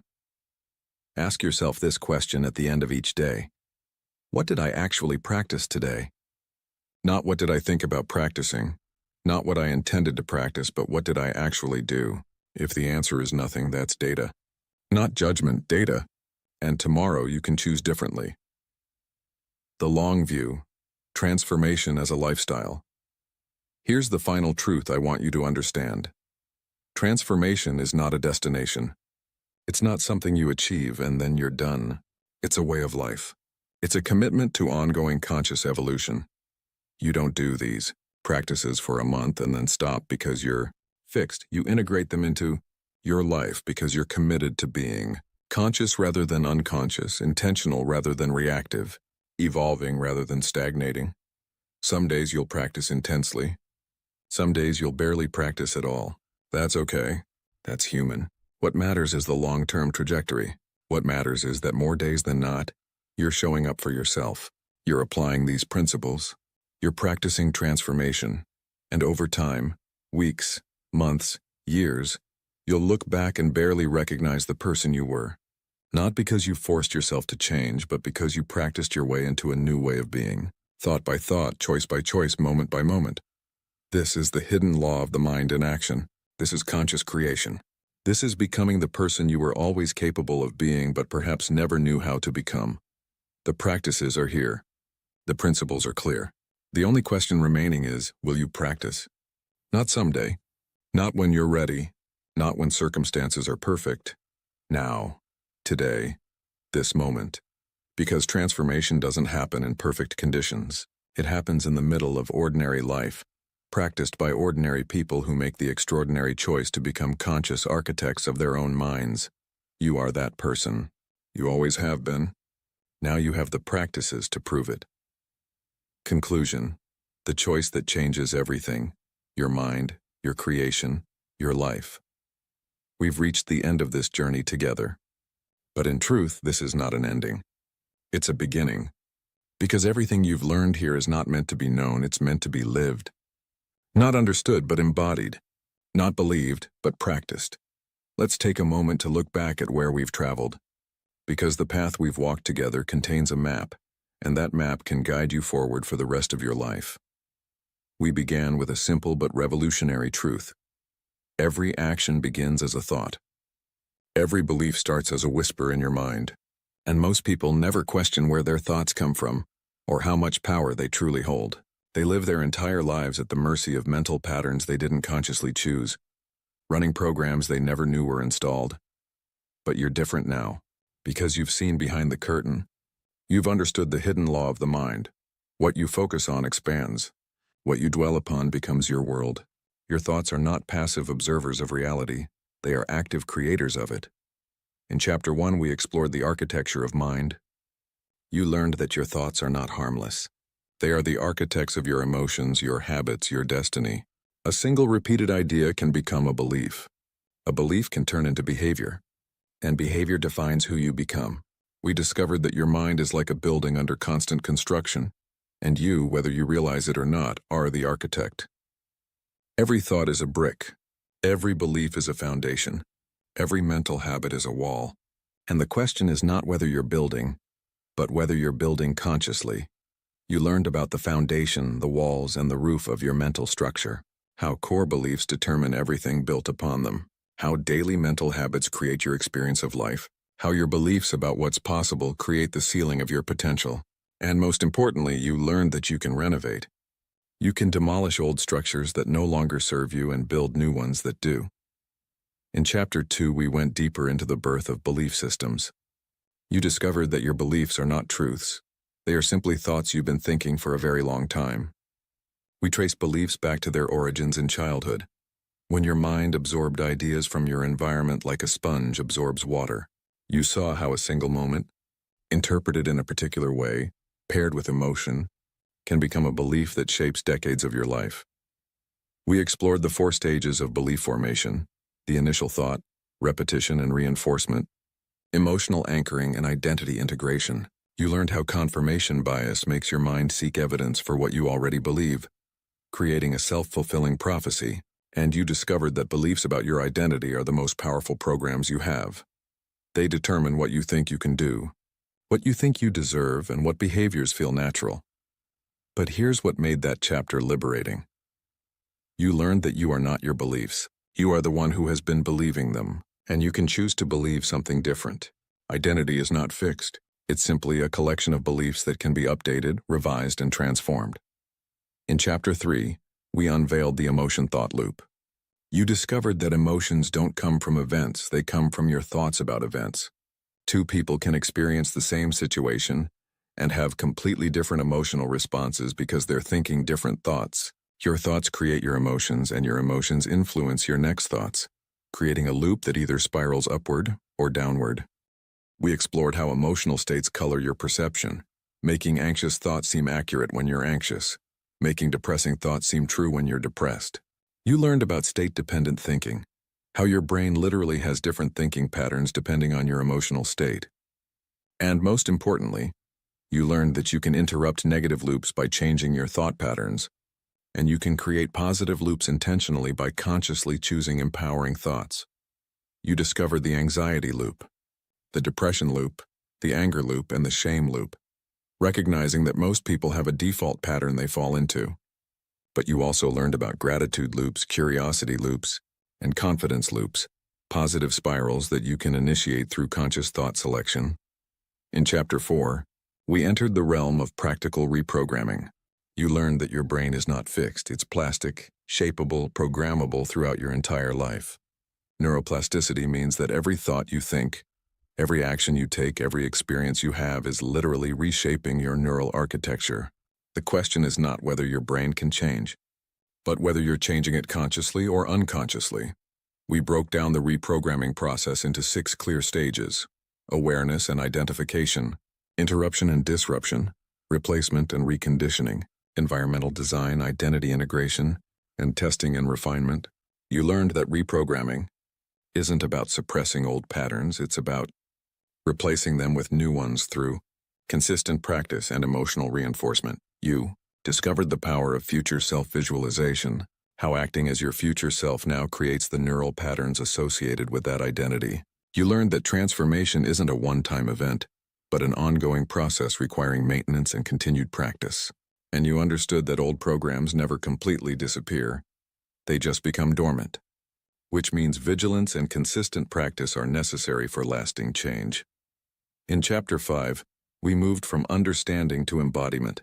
Because knowledge without application is just entertainment, you received 12 specific actionable practices: thought observation, the thought audit, thought replacement protocol, morning mental set emotional reset technique, evening reflection, perspective practice, micro moments of awareness, the pattern journal, the embodiment exercise, accountability structures, and the integration question.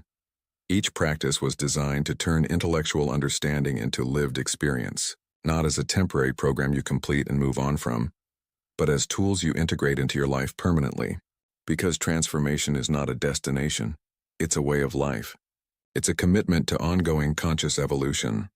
And now here we are, at this moment. You and I together in this space where a journey ends and a new one begins. So let me ask you directly, what will you do with what you've learned? Because you have a choice. You've always had a choice, but now your choice is conscious. Now you know what you're choosing. You can close this audiobook not in agreement, think that was interesting, and return to life exactly as it was before. Your old patterns will welcome you back. Your familiar thoughts will continue running their loops. Your unconscious programs will keep executing automatically. Nothing will have changed except that you now know it's possible to change, which might actually make staying the same more painful. Or you can choose differently.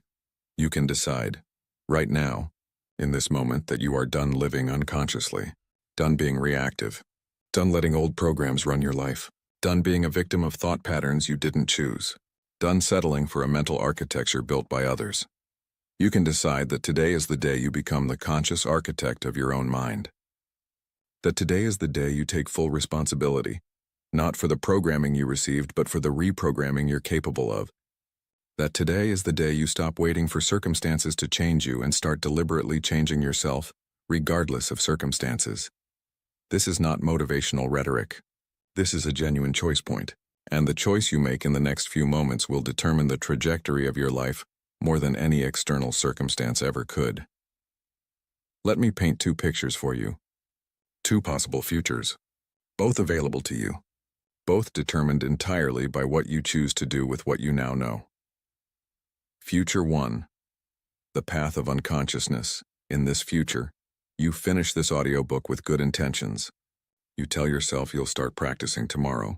Tomorrow comes and life happens. Work demands your attention. Relationships need your time. Problems require your energy. The practices feel like one more thing to do in an already overwhelming life. Days pass. You think occasionally about the principles you learned. I should really work on my thought patterns, you tell yourself. But you don't. Weeks pass. The insights fade. The practices never become habits. Months pass. You can barely remember what the audiobook was about. Something about thoughts and beliefs, you think. Years pass. You're still running the same programs, still caught in the same loops, still building with the same limiting beliefs. Oh, you're a little more aware now. When you catch yourself in a negative spiral, you recognize it. There I go again, thinking those thoughts. But recognition without action is just intellectual awareness. It changes nothing. You're frustrated because you know better. You know your thoughts create your reality. You know you could reprogram your mind. You know transformation is possible. But knowing and doing are worlds apart. And in this future, you stayed in the world of knowing. You collected information but never transformed it into experience. And here's what's tragic about this future. It's not that your life becomes terrible. It's that it stays exactly the same. The same limitations, the same fears, the same patterns.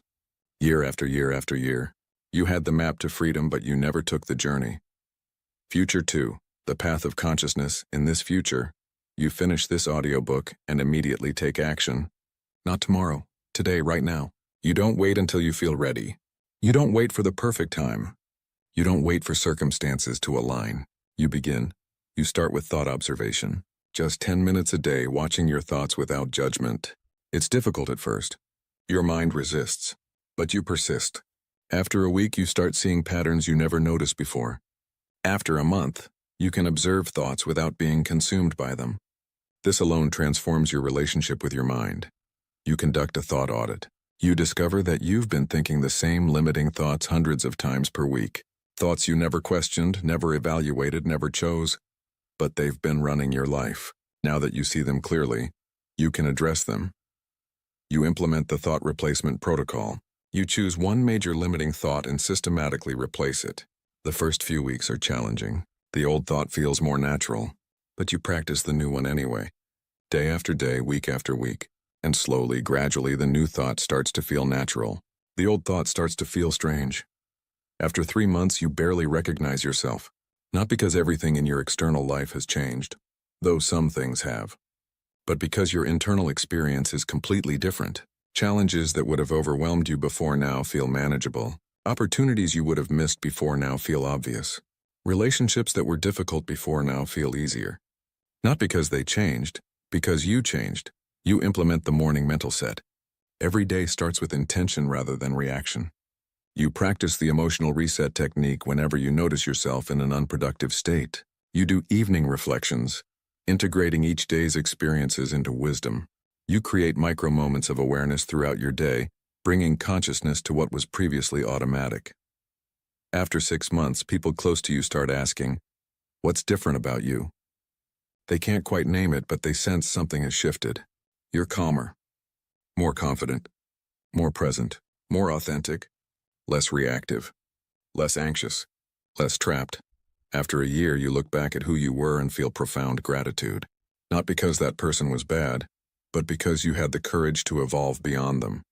You see clearly now how your old thought patterns were creating your old reality, and you see clearly how your new thought patterns are creating a new reality. But here's what's most beautiful about this future. You're not done. You're not fixed, you're simply awake. You've become the conscious architect of your mind, and you know you'll be practicing and evolving for the rest of your life. But instead of feeling burdensome, this feels liberating, because you're no longer at the mercy of unconscious patterns. You're no longer a victim of circumstance. You're a creator, consciously participating in your own becoming. And the practices that felt difficult at first now feel natural. They're no longer something you have to do. They're simply how you live. Thought observation isn't a formal practice you do for 10 minutes. It's a constant, gentle awareness running in the background of your life. Conscious thought selection isn't effort, it's automatic. You've reprogrammed yourself so thoroughly that consciousness has become your new default. This future isn't hypothetical. It's not wishful thinking. It's available to you. Completely available. The only barrier between you and this future is practice. Consistent, imperfect, sometimes frustrating, always worthwhile practice. Now here's the crucial understanding. These two futures diverge based on a choice you make not once, but many times. The choice between consciousness and unconsciousness, between practice and procrastination, between action and intention, between showing up for yourself or abandoning yourself to old patterns. And that choice is always available, right now, this moment, every moment. You don't choose your future once and then it's set. You choose it moment by moment, thought by thought, practice by practice. You choose it when your alarm goes off and you either hit snooze or get up for morning practice. You choose it when you feel anxious and either spiral with it or interrupt it. You choose it when you're criticized and either react defensively or respond consciously. You choose it when you face a challenge and either think, "I can't," or "I can figure this out." Hundreds of small choices, thousands of them, and they accumulate, they compound. They create momentum in one direction or the other, toward consciousness or unconsciousness, toward freedom or bondage, toward the person you're capable of becoming or the person you've always been. Let me share something important. You will not choose consciousness every time. You will fail. You will revert to old patterns. You will have days where you don't practice, days where you're completely unconscious, days where every old program runs full strength and you feel like you've learned nothing. This is not failure. This is being human. The difference between someone who transforms and someone who doesn't isn't perfection. It's persistence. The transformer fails and continues. The non-transformer fails and quits. So when you fail, and you will, don't use it as evidence that you can't change. Use it as data. Learn from it, adjust, and continue, because the path to consciousness isn't a straight line. It's a spiral. You might revisit old patterns, but each time you do, you're at a different level. You see them differently. You recover faster. You learn more deeply. This is the long game. And the long game is the only game that matters, because quick fixes don't exist. Instant transformation is a fantasy. Real transformation, deep, lasting. Fundamental transformation happens slowly through consistent practice, over time. But here's what makes it worth it. Every small practice, every conscious choice, every moment of awareness is valuable, not just because of where it leads eventually, but because of what it is right now. Each moment of consciousness is its own reward. Each time you choose awareness over reaction, you taste freedom. Each time you interrupt an old pattern, you experience power. Each time you embody your future self, you glimpse your potential. The journey itself is the destination. The practice itself is the transformation. You're not practicing to someday be conscious, you're being conscious through practice. You're not working toward future freedom, you're experiencing present freedom in the work. So what now? What's your very next step? I'll tell you exactly what it is. Close this audiobook. Don't scroll to the next video or check your notifications. Sit quietly for 5 minutes. Just 5 minutes. And in those 5 minutes, simply observe your thoughts. Don't judge them. Don't try to change them. Just watch them, that's it. That's your first practice, 5 minutes of thought observation, right now. And tomorrow morning, before you do anything else, spend 20 minutes on the morning mental set. 5 minutes observing, 5 minutes in gratitude, 5 minutes setting intention, 5 minutes scanning for opportunities. 20 minutes. That's all. Do this for 7 days. Just 7 days. Don't commit to a year. Don't overwhelm yourself with all 12 practices at once. Just these 2 practices for 7 days. After 7 days, evaluate. Has anything shifted? Do you feel any different? Are you seeing anything more clearly? If yes, continue. Add one more practice. Maybe the thought audit. Maybe the evening reflection. Build gradually. Create momentum. If after 7 days you feel nothing has shifted, investigate why. Were you actually practicing or just intending to practice? Were you fully present during practice or just going through the motions? Were you expecting dramatic results instead of noticing subtle shifts? Adjust accordingly and continue. The point is to start. Not perfectly. Not with everything. Just start, because there's a vast difference between someone who knows these principles and someone who practices them. And that difference is everything. Here's what I know about you, even though we've never met.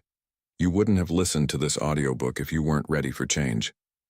Something in you knows you're capable of more. Something in you recognizes that you've been living smaller than you need to. Something in you is hungry for transformation. That something is your consciousness calling you toward itself. It's your potential beckoning you forward. It's your future self reaching back through time, inviting you to become who you're meant to be. Will you answer that call? Will you honor that hunger? Will you step toward that potential? The choice is yours. It's always been yours. But now you're equipped. Now you understand. Now you have the principles, the practices, and the path. Everything you need is already within you. The capacity for transformation isn't something you need to acquire. It's something you need to activate. Your mind is already programmable. Your brain is already plastic. Your thoughts already have the power to reshape your reality. You're not trying to gain something you don't have. You're trying to use what you've always had but never fully activated. And here's the deepest truth. The person you're becoming is not someone new. It's who you've always been beneath the conditioning, beneath the limiting beliefs, beneath the unconscious programs. Transformation isn't about becoming someone else. It's about removing everything that isn't truly you and revealing what was always there. You are not broken. You never were. You were simply running software that wasn't designed with your highest good in mind.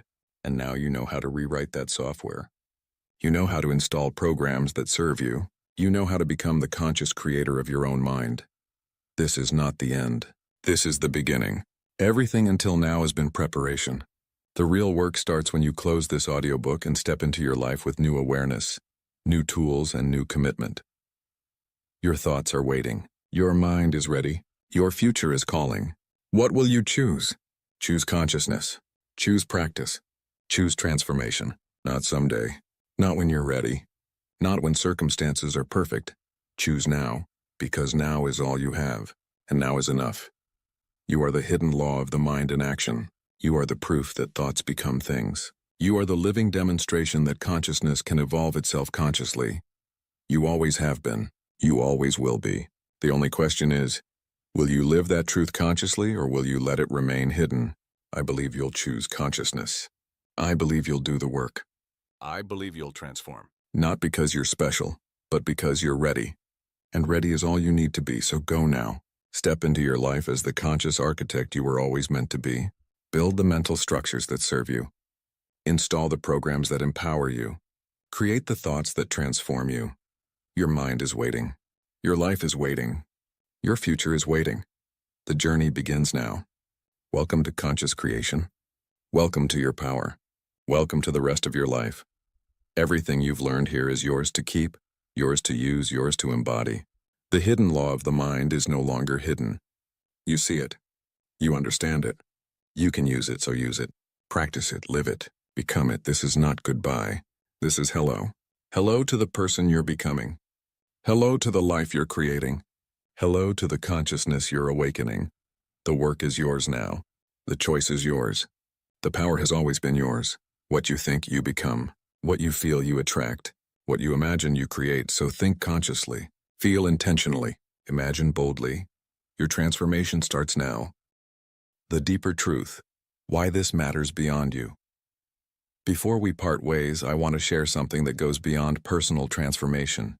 Something that elevates this work from self-improvement to something far more significant. When you transform your mind, you don't just change yourself. You change everyone you touch. Every interaction you have, every conversation you engage in, every relationship you participate in, all of it is influenced by your level of consciousness. When you operate from unconscious patterns, you spread unconsciousness. When you operate from awareness, you spread awareness. Think about it. When you're anxious, you make others anxious. When you're reactive, you trigger reactivity. When you're judgmental, you inspire defensiveness. Your internal state ripples outward, affecting everyone in your sphere of influence. This is not metaphorical, it's neurological. Mirror neurons in other people's brains literally reflect what they observe in you. But the opposite is equally true. When you're calm, you help others find calm. When you're conscious, you invite consciousness. When you're compassionate, you evoke compassion. Your transformation creates space for others to transform, not through preaching or teaching, but simply through being. This is especially true if you're a parent. Your children are not listening to your words as much as they're absorbing your state of being. They're learning thought patterns from watching you think. They're learning emotional regulation from watching you regulate. They're learning whether the world is safe or threatening, abundant or scarce, friendly or hostile, all from your internal reality. When you do this work, you're not just freeing yourself from limiting patterns. You're freeing your children from inheriting those patterns. You're breaking generational cycles of unconsciousness. You're giving them a different starting point than you had. And if you lead others, whether in business, community, or family, your level of consciousness directly impacts everyone you lead. Unconscious leaders create unconscious organizations. Conscious leaders create conscious cultures. Your internal work is not selfish. It's one of the most generous things you can do for those who depend on you. So yes, do this work for yourself. Do it because you deserve peace, clarity, and freedom. But also recognize that your transformation is not isolated. It's a gift to everyone whose life intersects with yours. It's a contribution to the collective consciousness of humanity. Every person who wakes up, who becomes conscious, who takes responsibility for their mental patterns, that person raises the baseline for everyone. You might think you're just one person working on your own thoughts, but you're part of a larger awakening. You're part of a movement toward consciousness that humanity desperately needs. The practice of self-compassion, the missing piece. There's one more critical element I need to address before we close. Throughout this journey, you'll encounter your own resistance, your own failures, your own moments of falling back into old patterns. And in those moments, how you treat yourself will determine whether you continue or quit. Most people approach transformation with an inner critic driving them forward. They're harsh with themselves, impatient, judgmental. I should be better by now. Why am I still thinking these thoughts? What's wrong with me? This internal harshness might create short-term motivation, but it inevitably leads to burnout and abandonment of the practice. True transformation requires self-compassion, not self-indulgence, compassion, the ability to see yourself clearly. including your limitations and failures without adding layers of judgment and shame. The ability to say, I'm struggling right now. This is difficult, and that's okay. I'm still showing up. I'm still practicing. I'm still moving forward. Self-compassion is not weakness. It's strength. It's the foundation of sustainable transformation. Because the critic's voice eventually becomes exhausting, but compassion is renewable. Compassion creates safety, and safety allows growth. When you notice yourself reverting to an old pattern instead of thinking, I'm such a failure, try thinking, I'm learning. This is part of the process.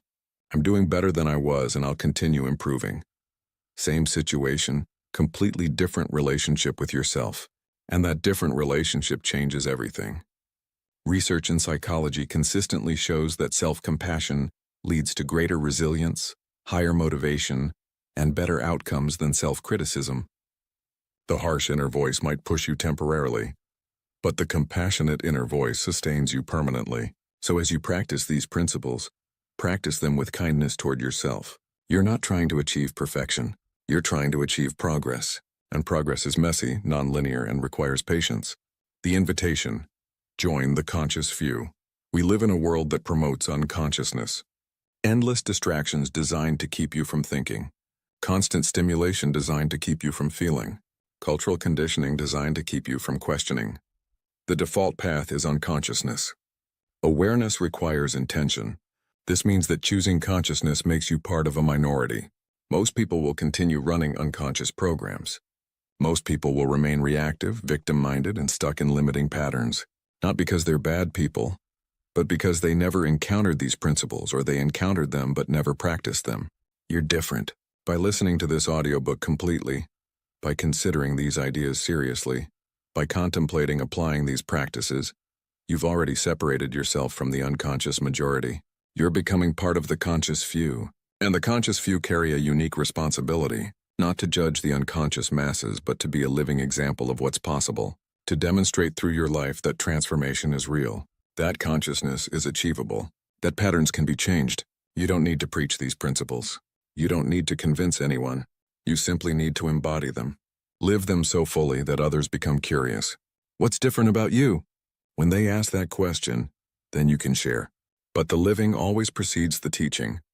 This is your invitation. Join the conscious few. Be someone who takes responsibility for their internal reality. Be someone who practices awareness. Be someone who evolves consciously.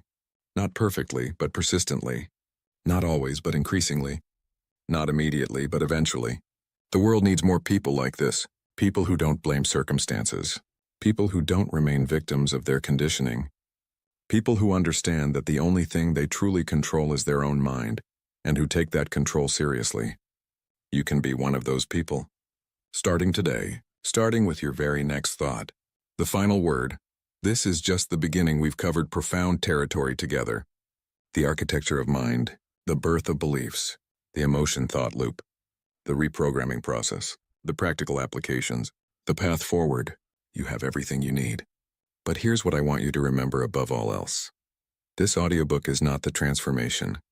This audiobook is the map. The transformation happens when you walk the territory the map describes. When you take these principles from concept to practice. When you move from understanding to embodiment. Some of you will do this. You'll close this audiobook and immediately begin practicing. You'll stumble, adjust, and continue. 6 months from now, you'll be unrecognizable to your former self. A year from now, you'll look back with wonder at how much has changed. This audiobook will have been the catalyst for your awakening. Others will collect this information and do nothing with it. You'll feel inspired for a few days, then drift back to normal. This audiobook will become another piece of consumed content, filed away mentally, occasionally remembered but never applied. The principles will remain theoretical. The transformation will remain potential. The difference between these two groups isn't intelligence, resources, or circumstances. It's choice. The choice to practice or not practice, to apply or not apply, to transform or remain the same. I can't make that choice for you. No one can. This is your life, your mind, your responsibility, your power. What I can do is remind you one final time. You are far more powerful than you've been led to believe. Your thoughts are far more influential than you've been taught. Your capacity for change is far greater than you've been told. The hidden law of the mind is no longer hidden from you. You've seen it. You understand it. You know how to use it. The only question remaining is, will you? I hope you will. I believe you will, because something brought you here. Something made you listen all the way to these final words. That something is your readiness, your hunger, your potential calling you forward. Honor that call. Begin the practice. Trust the process, and watch your life transform. Thought by thought, choice by choice, moment by moment. Thank you for taking this journey with me. Thank you for your attention, your openness, and your willingness to consider these ideas. The work ahead is yours alone, but you're not alone in doing it. Countless others are walking the same path, choosing consciousness, practicing transformation. You're part of something larger now, part of a movement toward awareness, part of humanity's evolution toward higher consciousness. Your individual practice contributes to collective awakening. Never doubt that your work matters. It does, more than you know. Go now with clarity, with purpose, with the knowledge that you hold the power to create your reality through the quality of your thoughts. The hidden law of the mind is yours to command. Use it wisely. Use it consciously. Use it daily. Your mind is the greatest tool you'll ever possess. Master it and you master your life. The journey begins now. Welcome home to yourself. There is a fire within you, a quiet, unseen force that waits for your command. It doesn't shout. It doesn't beg. It doesn't demand attention. It simply waits patiently, silently, for you to decide that enough is enough. For you to look at your life and say, no more excuses. No more waiting. No more living beneath what I know I'm capable of. That moment, that decision, is where everything changes. Power isn't given. It's not handed to you by circumstance or luck or talent. It's built in the silence. In the struggle when no one is watching. It's built in the mornings when you don't feel like starting, in the evenings when your body begs you to stop, in the moments when doubt whispers that your effort doesn't matter. That's where power is forged. Every moment you show up for yourself, you're shaping something invisible, your strength, not the kind of strength that flexes in front of a mirror, but the kind that holds you steady when the world tries to break you, the kind that keeps you moving when everyone else has stopped, the kind that says, I will not quit on myself. Not today, not ever. This strength doesn't arrive overnight. It doesn't come from a single moment of inspiration. It comes from the small, unsexy, unglamorous choices you make every single day. It's not about perfection. It's never been about perfection. It's about showing up when it's hard, when it's uncomfortable, when no one would blame you for taking the easy way out. Because consistency is the real secret. Consistency is not glamorous. It's not exciting every day. Some days it feels like trudging through mud, but it's strong and it works. Consistency builds trust. Trust with yourself. It teaches you that when you say you'll do something, you actually do it. And that trust, that self-belief, becomes unshakable over time. The world is filled with people who start strong, who make bold promises to themselves and others. But the world remembers those who finish, those who stay when the excitement fades and only the work remains. You are here because something inside you refuses to settle, refuses to accept a life lived at half speed, half committed, half awake. You know there's more. You feel it, and that feeling and that inner knowing is always your compass. It will guide you through the darkness, through the doubt, through the days when progress feels invisible. This audiobook is not about quick fixes or magic formulas. It's about the unglamorous, powerful truth that you become strong by doing the work no one sees, by holding yourself accountable when no one else is watching, by choosing discipline over distraction, focus over comfort, and persistence over perfection. The fire within you is already burning. It has always been there. Your only job is to stop doubting it. Stop smothering it with fear and excuses. Feed it, protect it, let it grow. Because the world needs what you're capable of becoming, not the polished, filtered version you think people want to see. But the real you, the one who rises after every fall, who fights through every storm, who refuses to give up even when giving up would be easier. That version of you is waiting, and it's time to rise again. You've been knocked down before, maybe more times than you can count. You've felt the weight of disappointment, the sting of failure, the quiet shame of giving up on promises you made to yourself. But here's what you need to understand. Falling doesn't define you. Staying down does. Every person you admire, every story that inspires you, every achievement that moves you, they all share one truth. They didn't succeed because they never fell. They succeeded because they refused to stay fallen. They got up, again, and again, and again. They built themselves in private. In the early mornings and late nights when motivation was gone and only discipline remained, they chose the hard path, not because it was easy, but because they knew it was worth it, and now it's your turn. This journey won't be comfortable. Growth never is. There will be moments when you question everything, when you wonder if you're strong enough, smart enough, worthy enough. But those moments don't define your limit. They reveal your potential, because real power isn't born in comfort. It's born in the space between who you are and who you're becoming. In that gap, that uncomfortable, uncertain space, you'll find your strength. You'll discover what you're truly made of. Not what you think you're made of, not what others told you, but what you prove to yourself through action. This audiobook is your companion on that journey, a reminder when you forget, a guide when you're lost, a voice that tells you keep going, not because it will be easy, but because you are capable, not because the path is clear, but because you have everything you need to figure it out, not because you won't fall again, but because you now know you will always rise. The inner fire is ready. The question is, are you? Are you ready to stop waiting for permission? To stop looking for signs? To stop asking if you're good enough? Are you ready to decide, right here, right now, that your life is worth fighting for? Because once you make that decision, everything changes. The world shifts. Your energy shifts. Your future shifts. You stop being a passenger in your own life and become the driver. And that is when you truly begin to rise. So take a breath. Center yourself. And let's begin. This is your moment. This is your time. Rise again. Chapter 1. Power in the struggle. Power is built in the moments when no one is clapping for you. When your effort feels unseen. When your progress feels slow. When doubt whispers that maybe you're wasting your time. That's where real strength is forged. Not on the stage. Not in front of the camera. Not when everyone is watching and cheering. But in the quiet hours. In the solitude. In the moments when you're the only witness to your own commitment. That's where champions are made. Every day you choose to show up.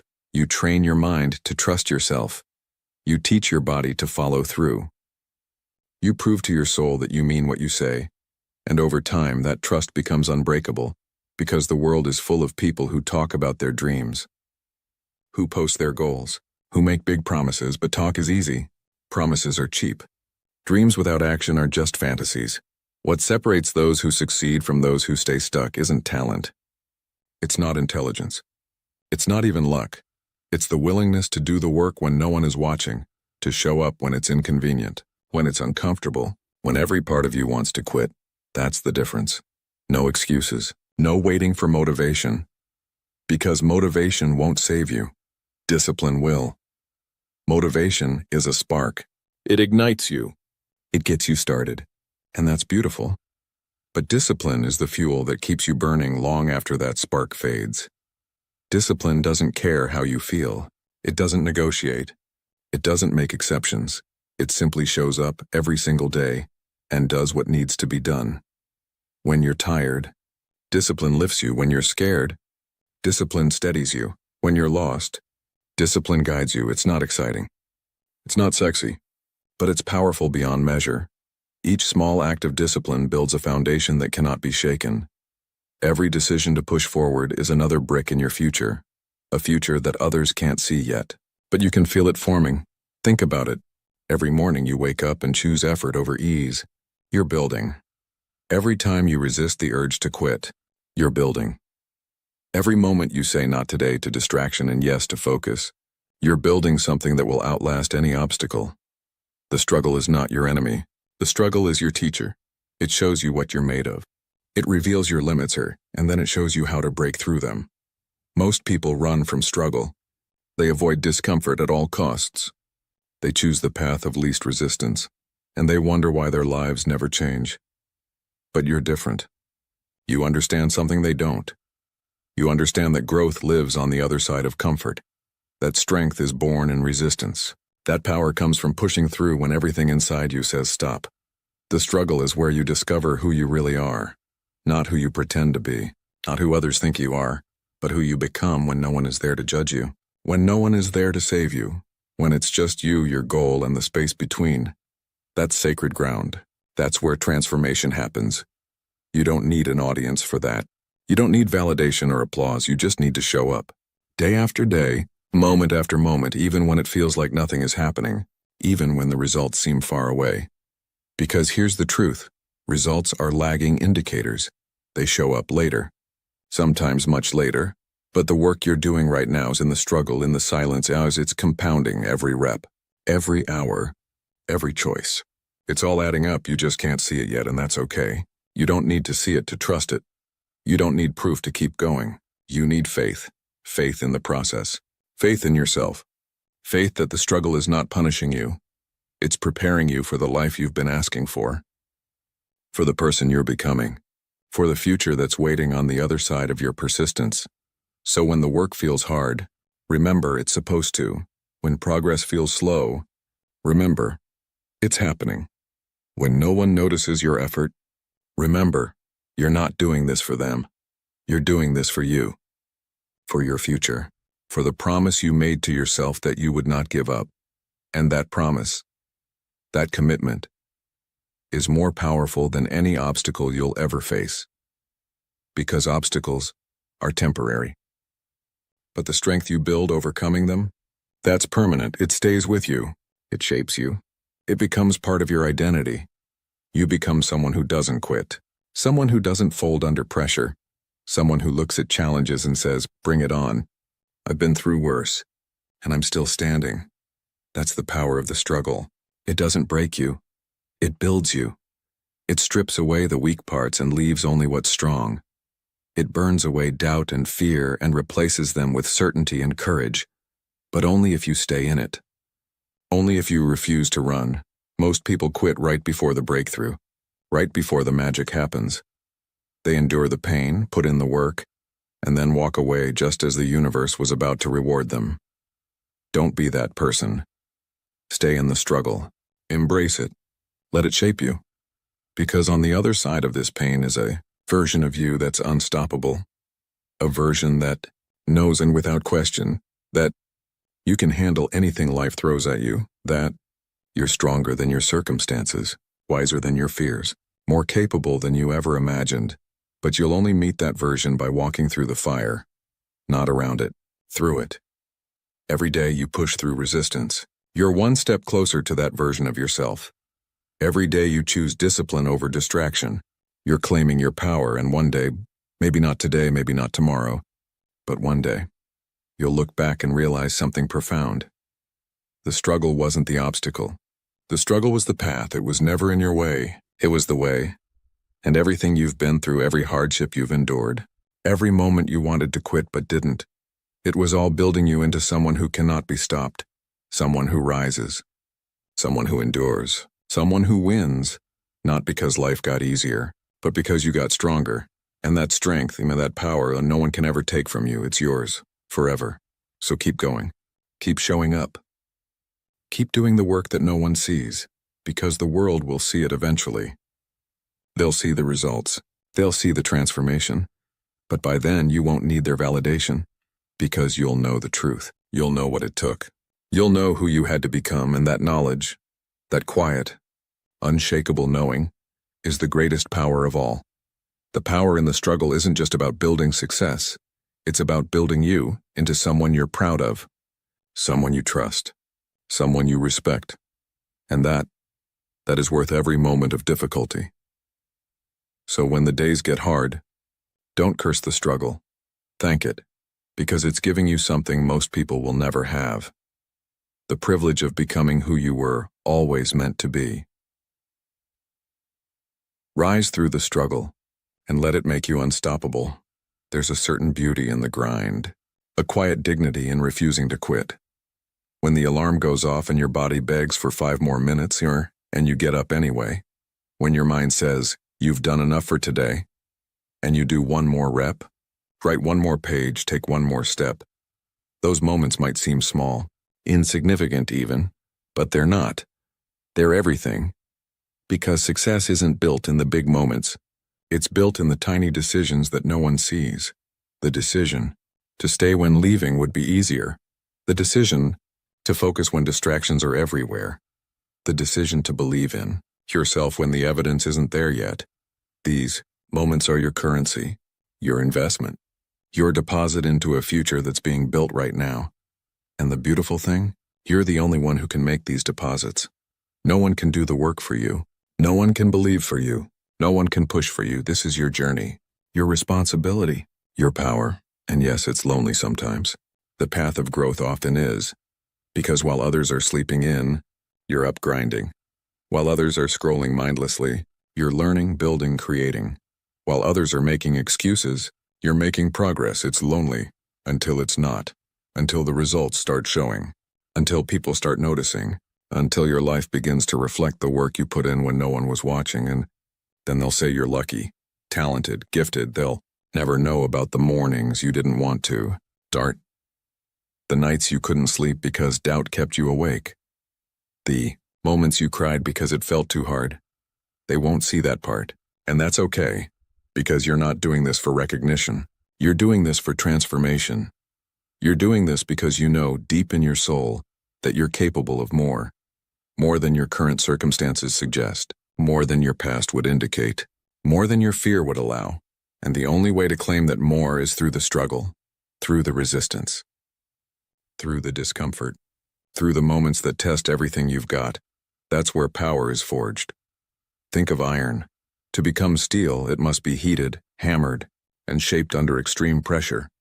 The process is violent, uncomfortable, intense. But what emerges is something stronger, sharper, more valuable than what went in. You are that iron, and the struggle is the forge.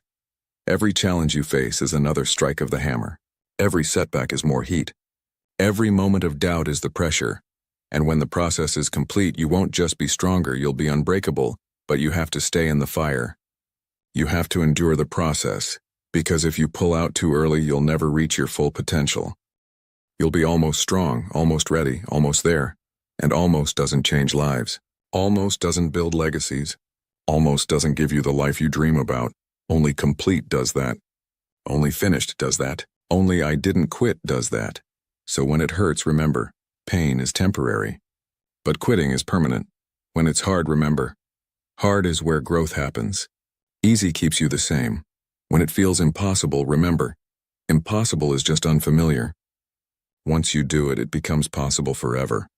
You've already survived every hard day you've ever had. Every moment that tried to break you, you're still here. Still standing, still fighting, that's proof. Undeniable proof that you're stronger than you think. So stop underestimating yourself. Stop waiting for permission. Stop hoping for an easier path. The path is the path, and your power is in walking it. Step by step, day by day, moment by moment, no shortcuts, no hacks, no magic pills. Just you, your commitment, and the relentless refusal to give up. That's the formula. It's simple. It's not easy, but it works. And when you finally reach the other side, when you look back at everything you've overcome, you'll realize something beautiful. The struggle wasn't trying to stop you. It was trying to shape you into someone capable of handling the success you're about to receive, into someone worthy of the life you've been building, into someone who knows without a doubt then that you can do hard things because you've already done them. You're doing them right now, and you'll keep doing them, not because you have to, but because you've become someone who doesn't quit, someone who doesn't fold, someone who rises again and again and again. That's power, real, lasting, unshakable power, and it's built in the struggle. One difficult day at a time, one hard decision at a time, one moment of discipline at a time. This is your path. This is your power. This is your time. Embrace the struggle, trust the process, and rise. Now let's address the elephant in the room, the question that haunts every person in the struggle. What if I'm doing all this work and it doesn't matter? What if I give everything I've got and still fail? That fear is real. It's valid. And it's completely human. But here's what you need to understand. The work is never wasted. Even if the outcome isn't what you hoped for, The person you become in the process is the real prize, because success isn't just about reaching the goal. It's about who you have to become to reach it. Think about it. If someone handed you your dream life tomorrow, the success, the wealth, the recognition, but you were still the same person you are today, would you be able to handle it? Would you be able to sustain it? Would you be able to appreciate it? Probably not, because big success requires a big version of you, and that version doesn't exist yet. It has to be built, shaped, forged through experience, challenge, and growth. The struggle is building that version, right now, in real time. Every day you show up, you're becoming someone capable of handling more. More responsibility, more pressure, more success, more life, and that transformation, that becoming, is happening whether you see it or not. You can't skip this part. You can't fast forward through it. You can't buy your way past it. You have to live it, experience it, endure it, because there are no shortcuts to strength. There are no hacks for resilience. There are no tricks for building character. Those things are earned. One difficult day at a time, and yes, it's hard. It's supposed to be hard. If it were easy, everyone would do it. Everyone would be strong, focused, disciplined, successful. But they're not. Because most people quit when it gets hard. They quit when the results don't come fast enough, when the work feels too heavy, when the doubt gets too loud, but not you. You're still here, still reading, still fighting, still believing that there's something more waiting for you, and there is. I promise you there is, but you have to earn it. You have to prove to yourself, not to anyone else, that you're worthy of it. Not because you're lacking, not because you're not enough, but because the universe rewards those who persist, those who keep showing up, those who keep pushing, those who refuse to quit no matter how many times they fall. That's the game, and you're playing it right now. Every time you choose discipline over comfort, you win. Every time you choose focus over distraction, you win. Every time you choose growth over safety, you win. These are daily wins, invisible wins. Wins that no one sees but you.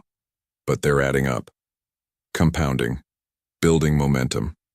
And one day, maybe sooner than you think, that momentum will tip. The scale will shift. The breakthrough will come, and everything you've been working for will start to materialize, not because luck finally found you, not because the universe decided to bless you, but because you stayed in the struggle long enough for the seeds you planted to grow, because you watered them every day. You protected them from doubt. You believed in them when there was no proof they would bloom, and now they're blooming. Now they're bearing fruit. Now the harvest is here, but here's the key.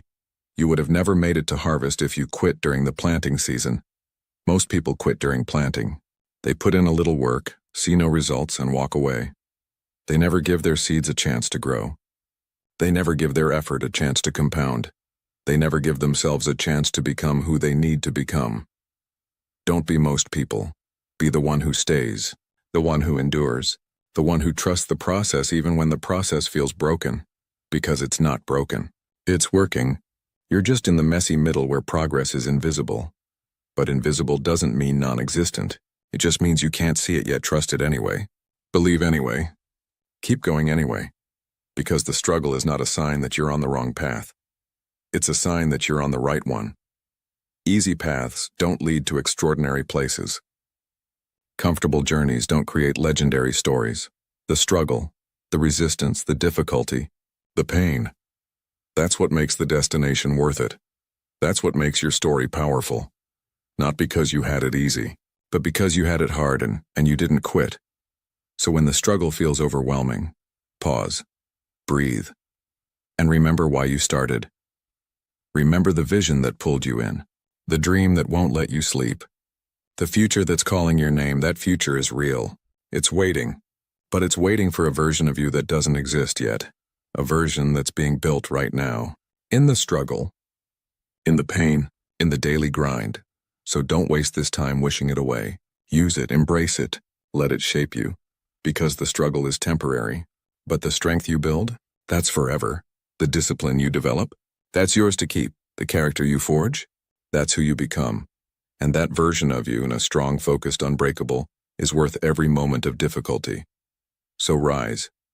Keep rising, no matter how many times you fall. Because the power is in the struggle, and the struggle is making you unstoppable. Let's talk about something most people don't understand: the gift of anonymity. Right now, while you're in the struggle, while you're building in silence, you have something precious: freedom. Freedom from expectation, freedom from judgment, freedom to fail, learn, and grow without the weight of an audience. This is your training ground, your laboratory, your safe space to become. No one is watching your practice sessions. No one is counting your failures. No one is keeping score of how many times you fall. That's not a curse. That's a blessing. Because pressure can either forge you or fracture you. And right now, you get to build your foundation without that pressure. You get to make mistakes in private, to experiment, to discover what works for you without explaining yourself to anyone. Use this time wisely. This is when you develop your rituals, your systems, your non-negotiables. This is when you figure out what discipline actually means for you, not what it means in books or videos, but what it means in your real daily life. What time do you need to wake up to feel in control of your day? What habits, when practiced consistently, make you feel strong and focused? What boundaries do you need to set to protect your energy and your goals? These aren't small questions. These are the questions that will determine the trajectory of your life, and the struggle gives you the space to answer them. Honestly, authentically, without pretense. So don't rush through this phase. Don't wish it away. Don't pray for it to end. Instead, mine it for everything it's worth. Every difficult moment is data. Every setback is feedback. Every time you want to quit but don't, you're collecting evidence of your own strength. You're building a resume of resilience that no one can see yet, but you'll need later. Because when success comes, and it will come, it will test you in different ways. It will bring new pressures, new expectations, new reasons to doubt yourself, and the only thing that will carry you through that phase is the strength you're building right now. The strength that comes from doing hard things when no one is watching. The strength that comes from keeping promises to yourself when breaking them would be easier. The strength that comes from believing in your vision when the world hasn't validated it yet. That strength is real. It's being forged right now. In the struggle, in the silence, in the unsexy, unglamorous work of showing up every single day. And one day, maybe not today, maybe not this year, but one day, you'll need that strength. You'll face a moment that requires everything you've got. A moment where quitting would make sense, where giving up would be understandable, where everyone would forgive you for walking away, but you won't walk away, because you'll remember who you became in the struggle. You'll remember the mornings you got up, when your body screamed no. You'll remember the days you pushed through when motivation was nowhere to be found. You'll remember the nights you kept going when doubt whispered that you were wasting your time, and you'll look at that moment, like that test, and you'll smile, because you've been tested before. You've been broken before. You've been pushed to your limit before. And every single time you rose, that's who you are now. Someone who rises not because life is easy, not because the path is clear, not because you always know what to do, but because you've trained yourself to rise. You've practiced it. You've lived it. You've become it. And that identity, that unshakable sense of self, is built in moments like these, in the struggle, in the grind, in the daily decision to keep moving forward even when forward feels impossible. So if you're in the struggle right now, congratulations. You're exactly where you need to be. This is not a detour. This is the path. Every person you admire has walked it. Every success story you've heard includes this chapter. The chapter where no one believed, where nothing seemed to work, where quitting made perfect sense, but they didn't quit. They stayed. They pushed. They rose, and now it's your turn to prove to yourself what you're made of, your turn to build the foundation that will support the life you've been dreaming about, your turn to become someone who doesn't just talk about strength, but embodies it. The struggle is not your enemy. It's your training, your education, your initiation. It's the fire that burns away everything that's not truly you. The fear, the doubt, the weakness, the excuses. All of it gets burned away, leaving only what's real, what's strong, what's true. And what remains is powerful beyond measure, a version of you that's been tested and proven, a version that knows without question and that you can handle anything, a version that's ready for the life that's waiting on the other side of this struggle. So don't run from it. Don't avoid it. Don't wish it away. Walk through it. Embrace it. Let it make you into who you're meant to be. Because the power you're looking for, it's not out there. It's not in some book or course or secret. It's in you. It's always been in you. And the struggle is simply the key that unlocks it, so unlock it. Claim it, own it, and rise. Chapter 2. Focus or Fallen. A world built to distract you, focus is your superpower. Every meaningless headline, every notification, every voice that demands your attention, they all steal a piece of your future. One click at a time, one scroll at a time, one moment at a time, and before you know it, hours have passed. Days have passed, years have passed, and you're no closer to your goals than when you started, not because you're not capable, not because you're not smart enough or talented enough, but because your attention was everywhere except where it needed to be. Your mind, like your life, depends on it, because it does. Your attention builds your world. Whatever you give energy to grows stronger. Feed your fear, and it grows. Feed your doubt, and it multiplies. Feed your distractions, and they consume you. But feed your focus, and you become unstoppable. So protect it. Guard it fiercely. Treat it like the precious resource it is. Because in a world of infinite noise, your ability to focus is what separates you from the crowd. It's what allows you to go deep while others stay shallow. It's what allows you to build while others consume. It's what allows you to create a life of meaning while others drift through a life of distraction. Feed your focus and starve your distractions. Cut out the noise. Turn off the notifications. Set boundaries with people who drain your energy. Stop saying yes to things that don't align with your vision. Stop giving your time to things that don't deserve it. Your time is limited. Your energy is limited. Your attention is limited. And every moment you spend on something that doesn't matter is a moment stolen from something that does. When you train your mind to ignore the noise, you begin to see clearly. The fog lifts. The path becomes visible. The next step reveals itself. You stop chasing approval from people who don't understand your journey. You stop explaining your dreams to people who will never support them. You stop apologizing for wanting more from life because you realize something powerful. Their opinion doesn't build your future. Your focus does. Their validation doesn't create your success. Your discipline does. Their belief in you doesn't matter. Your belief in yourself is the only thing that counts. Focus makes you free. Free from the need to perform for others. Free from the pressure to fit in. Free from the fear of judgment. Because when you're truly focused on your path, external noise becomes irrelevant. It doesn't disappear. It's still there, but it no longer controls you. You hear it, acknowledge it, and move on. Because you have something more important to do. You have a vision to build, a life to create, a future to claim, and that requires every ounce of focus you can muster. Think about the greatest achievements in human history. The inventions, the discoveries, the masterpieces. None of them were created by people scrolling through their phones. None of them were built by people who were too busy to focus. They were created by individuals who removed distractions, locked in and did the work for hours, for days, for years. They said no to everything that didn't serve their mission. They protected their time like it was sacred because it was, and yours is too. Every moment you have is a chance to move forward or fall back, to build or to waste, to focus or to drift. The choice is yours, and you make it every single day, every single hour, every single minute.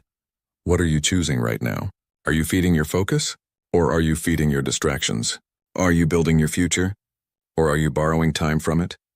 Are you moving toward your goals? Or are you standing still, convinced that you're busy? Because busy and productive are not the same thing. Busy is responding to every message immediately. Productive is protecting your deep work time. Busy is attending every meeting, accepting every invitation. Productive is saying no to everything that doesn't align with your priorities. Busy is filling your day with shallow tasks that make you feel accomplished. Productive is doing the hard, important work that actually moves the needle. You can be busy your entire life and never build anything meaningful, but you cannot be focused and fail to make progress. It's impossible. Focus is the ultimate force multiplier. It turns small efforts into massive results. It turns ordinary people into extraordinary achievers. It turns dreams into reality, but it requires sacrifice. It requires saying no. It requires disappointing people who want your time but don't deserve it. And that's hard, because we're wired to seek approval, to avoid conflict, to keep everyone happy. But you cannot keep everyone happy and still build the life you want. You have to choose, and the choice is simple even if it's not easy. Choose focus. Choose your vision. Choose your future. Let the rest fall away. The people who matter will understand. The ones who don't weren't meant to be part of your journey anyway. Your focus is not selfish. It's necessary. You're not ignoring people because you don't care. You're protecting your energy because you care deeply about what you're building. And what you're building requires everything you've got. Every ounce of attention, every moment of clarity, every second of deep, uninterrupted focus. That's the price of greatness. That's the cost of transformation. That's the requirement for success. And if you're willing to pay that price, there's nothing you cannot achieve. But if you let distractions win, if you let noise dominate your mind, if you let other people's priorities become yours, you'll look back one day and wonder where all the time went. You'll wonder why your dreams stayed dreams, why your goals stayed goals, why your potential stayed potential. And the answer will be simple. You lost focus, not because you weren't capable, but because you let the world steal your attention. Don't let that happen. Don't let years pass in a blur of busyness and distraction. Decide right now, today, that your focus is non-negotiable, that your time is sacred, that your attention is the most valuable thing you own, and start treating it that way. Turn off the noise, silence the critics, ignore the trends, lock in, go deep, do the work. Because focus is not just about productivity. It's about identity. When you focus, you become someone who finishes what they start. Someone who doesn't get distracted by shiny objects or short-term pleasures. Someone who values long-term fulfillment over instant gratification. That's who you're becoming. Someone focused, someone disciplined, someone unstoppable. And the world needs that version of you, not the scattered, distracted, overwhelmed version, but the focused, clear, powerful version. The version that knows what they want and moves toward it with unwavering commitment. The version that doesn't waver when challenges arise. That doesn't quit when progress slows. That doesn't fold under pressure. That version is being built right now, through every moment of focused effort, through every decision to ignore distractions and do what matters. You're building it, choice by choice, moment by moment. And one day you'll look up and realize you've become someone completely different, someone who doesn't waste time, someone who doesn't chase distractions, someone who builds instead of consumes. That transformation starts with focus, and focus starts with the decision to take your life seriously, to treat your time like the limited resource it is, to guard your attention like your future depends on it. Because it does. Your future is being created right now in this moment by what you choose to focus on. So choose wisely, choose intentionally, choose powerfully, focus and rise. There's something profound that happens when you truly commit to focus. Your world changes, not the external world, and that stays the same, but your internal world, your perception, your clarity, your sense of purpose. It transforms. You start seeing opportunities you couldn't see before. Solutions to problems that seemed impossible suddenly become obvious. Connections between ideas that were once hidden reveal themselves. This isn't magic. It's the natural result of a focused mind. When your attention is scattered, your brain operates in survival mode. It's constantly scanning for threats, processing inputs, jumping from thought to thought. There's no bandwidth left for creativity, for insight, for breakthrough thinking. But when you eliminate distractions and focus deeply, your brain shifts into a different state. A state where deep thinking becomes possible, where complex problems can be solved, where innovation emerges. This is where the best work happens, where the greatest ideas are born, where transformation occurs.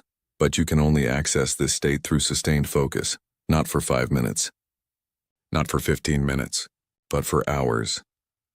Long, uninterrupted stretches of time where you're completely immersed in what you're doing.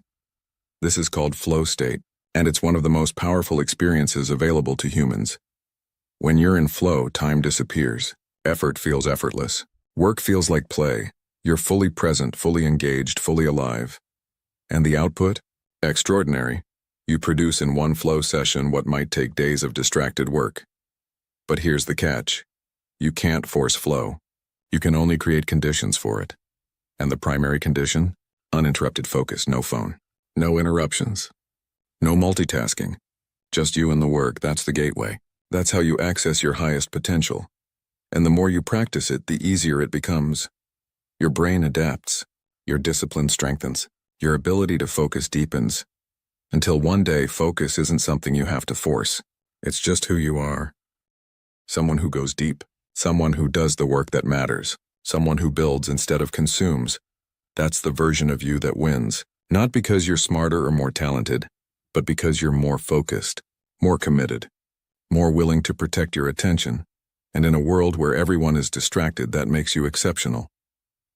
Now let's address something important: the guilt. The guilt of saying no. The guilt of missing out. The guilt of not responding immediately. This guilt is real, and it can sabotage your focus if you let it. Because when you start protecting your time, people will notice. They'll text and you won't respond right away. They'll invite you places and you'll decline. They'll want your attention and you'll say, "Not right now." And some of them won't understand. Some will be offended. Some will pull away. Let them. Because the people who truly matter will respect your boundaries. They'll understand that your focus isn't rejection and it's self-respect, that your boundaries aren't walls, they're bridges to the future you're building. And the people who don't understand, they're not your people. They're not meant to walk this path with you, and that's okay. Not everyone is supposed to be in your life forever. Some people are there for a season, and when that season ends, you have to let them go, even if it hurts, even if it's uncomfortable, because holding on to people who drain your energy, who disrespect your boundaries, who don't support your vision, that's a luxury you can't afford. Not if you're serious about your goals. Your focus is too valuable. Your time is too limited. Your energy is too precious. Spend it on people who add to your life, not subtract from it. On people who inspire you, challenge you, support you. On people who respect your journey and cheer for your success. Those are your people. Protect those relationships, nurture them, invest in them, and let the rest fall away without guilt. Because guilt is just fear dressed up as consideration. Fear of disappointing others. Fear of being judged. Fear of being alone. But here's the truth. You're never alone when you're aligned with your purpose. Your purpose is your companion. Your vision is your friend. Your future self is waiting for you. And getting to them requires focus. Unwavering, uncompromising focus, so release the guilt. You're not being selfish. You're being intentional. You're not ignoring people. You're prioritizing your growth. You're not missing out. You're leveling up. And when you reach the level you're working toward, you'll be able to show up for others in ways you can't right now. With more resources, more wisdom, more capacity to help, but you can't give what you don't have. You can't help others if you're drowning yourself. So put on your oxygen mask first. Build your foundation. Secure your future. Then reach back and help others do the same. That's not selfishness. That's strategy. That's wisdom. That's how real change happens. One focused person at a time. Building, growing, rising, and inspiring others to do the same. Not through words, but through example. Through the life you build. Through the transformation you embody. Through the results you create. That's your legacy. Not what you say, but what you do. What you build. What you become, and it all starts with focus. With the decision to take your attention back from a world that wants to steal it. With the commitment to protect your time like the limited resource it is. With the discipline to say no to distractions and yes to what truly matters. This is your path. This is your power. This is your moment. The world doesn't need another distracted person mindlessly scrolling through life. It needs you, focused, clear, committed. Building something that matters, creating something meaningful. Living with intention, that's who you're becoming. Someone who doesn't fall to distractions. Someone who rises through focus. Focus or fall. The choice is yours. Every single day, choose focus. Choose purpose. Choose power and rise. Let's talk about the cost of distraction, because most people don't understand what they're really losing. They think it's just time, just a few minutes here and there, just a quick scroll, just one episode, just a moment, but it's never just a moment. Every distraction carries a hidden cost, a switching cost, a re-entry cost. When you break your focus, it doesn't just pause your progress, it resets it. Studies show it takes an average of 23 minutes to fully refocus after a distraction. Think about that. One notification, one interruption, one quick check of your phone, and you've just lost 23 minutes of deep work. Now multiply that by how many times you get distracted in a day. 5 times? 10 times? 20 times? That's hours of potential progress. Gone, vanished, stolen by distraction. And for what? A like, a comment? A piece of news that won't matter tomorrow? The math is brutal. But it's real. Your distractions are costing you more than you think. More than time. They're costing you momentum, progress, results. They're costing you the life you say you want. Because you can't build something great with scattered attention. You can't create a masterpiece in 5-minute increments between distractions. You can't develop deep skills, solve complex problems, or do meaningful work when your mind is constantly fragmented. Deep work requires deep focus, and deep focus requires protection. Protection from notifications, protection from interruptions, protection from the endless stream of content designed to hook you, because make no mistake, the algorithms are designed to distract you. Social media platforms are engineered by the smartest minds in technology for one purpose: to capture and keep your attention. They study your behavior. They learn what makes you click. They feed you exactly what will keep you scrolling. It's not an accident. It's not innocent. It's a battle for your mind. And if you're not aware of it, you've already lost. But awareness is power. And now that you know, you can fight back. You can reclaim your attention. You can take back control. You can decide that your focus is not for sale, that your time is not a commodity, that your mind is your sanctuary, and you can start building walls around it. Digital walls, mental walls, boundaries that protect your most valuable resource. Delete apps that don't serve you. Turn off notifications that don't matter. Create space for deep, uninterrupted work.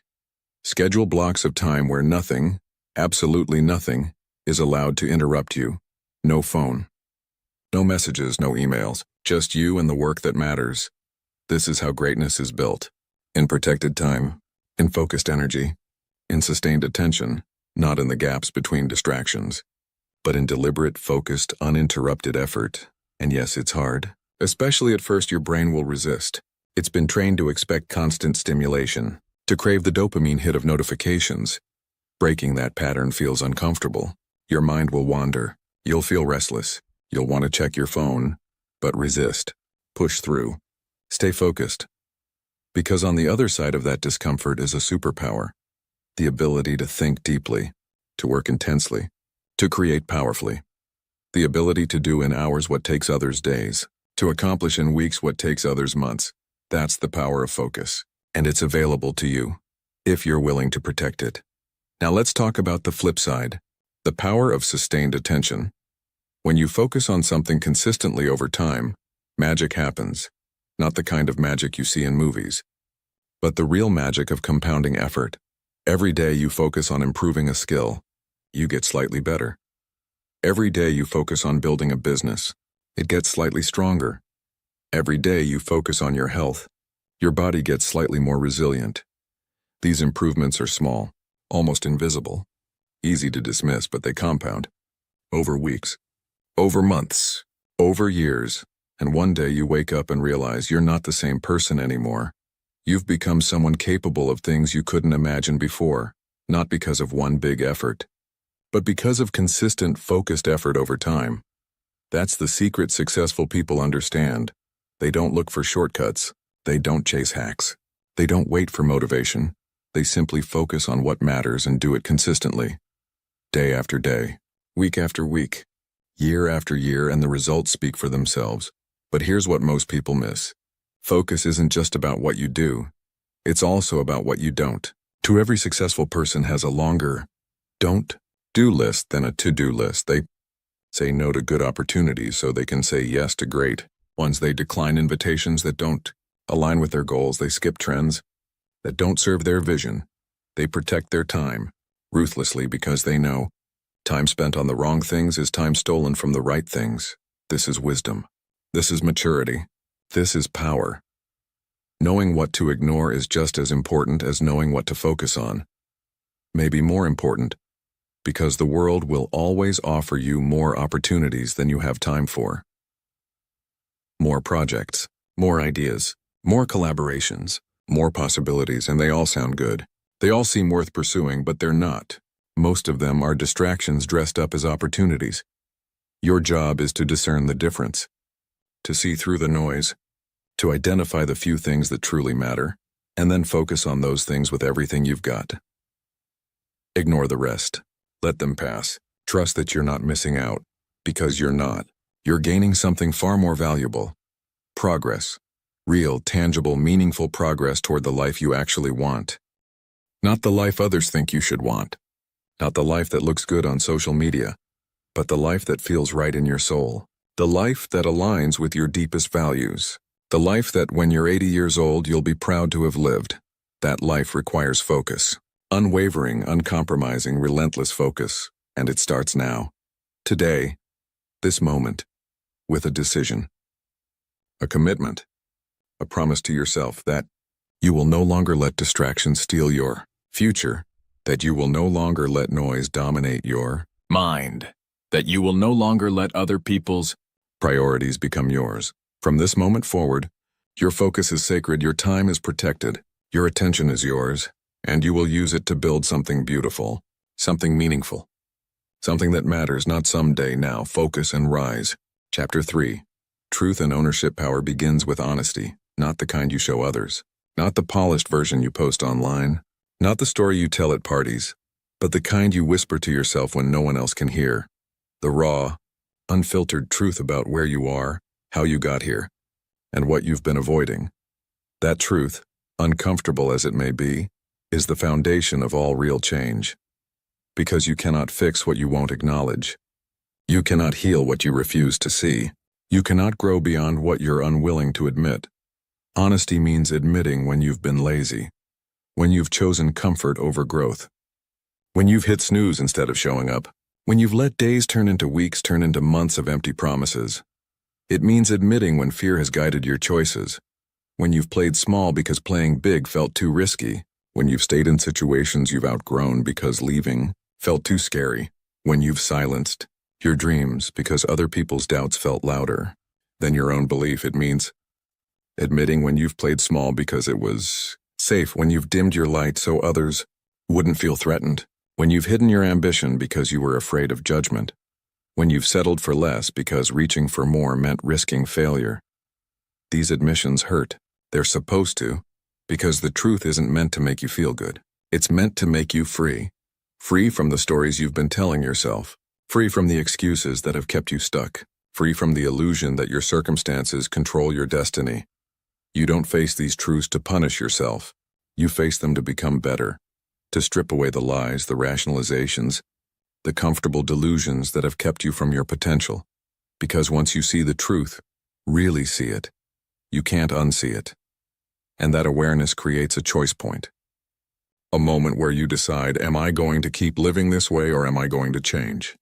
Most people avoid this moment. They push it away. They numb it with distractions. They bury it under busyness because facing the truth means taking responsibility, and responsibility is heavy. It means you can no longer blame your parents for how they raised you, your boss for not recognizing your talent, your circumstances for holding you back. It means looking in the mirror and admitting, I am where I am because of the choices I've made. Not all of them. Life isn't that simple. Bad things happen to good people. Circumstances matter. Luck plays a role. But within all of that, within the chaos and unfairness and randomness of life, there's a space. A space where your power lives. A space where your choices matter. A space where you control the outcome. And the moment you focus on that space, everything changes. Every time you take responsibility, you take your power back. You stop waiting for someone to rescue you. You stop waiting for perfect conditions. You stop waiting for permission. You stop blaming your past for your present. You stop blaming others for your problems. You stop blaming circumstances for your results. And you start building the life you want, building the person you need to become, building the future you deserve, not someday, now, today, with what you have, where you are. Your life is your responsibility and fully, completely, always, not your parents' responsibility. Not your partners, not your bosses, not the government's, not society's, yours every outcome. Every result. Every situation you find yourself in, even when it's not fair, even when you didn't cause it, even when you inherited it. It's still your responsibility to deal with it, to change it, to rise above it. Because that's what ownership means. Not that everything is your fault, but that everything is your responsibility. There's a difference. And understanding that difference is what separates victims from victors. Victims focus on fault. They focus on blame. They focus on who or what caused their problems, and they stay stuck. Because fixing blame doesn't fix problems. Victors focus on responsibility. They focus on what they can control. They focus on their next move, and they move forward. Because taking ownership creates momentum. Falling isn't your fault. Life happens. Circumstances change. Things go wrong, but getting up, that's your responsibility. Staying down is a choice. Getting bitter is a choice. Giving up is a choice, just like getting up is a choice. Learning from it is a choice. Becoming stronger is a choice. And those choices, the ones you make after you fall, those determine your trajectory, not the fall itself, but how you respond to it.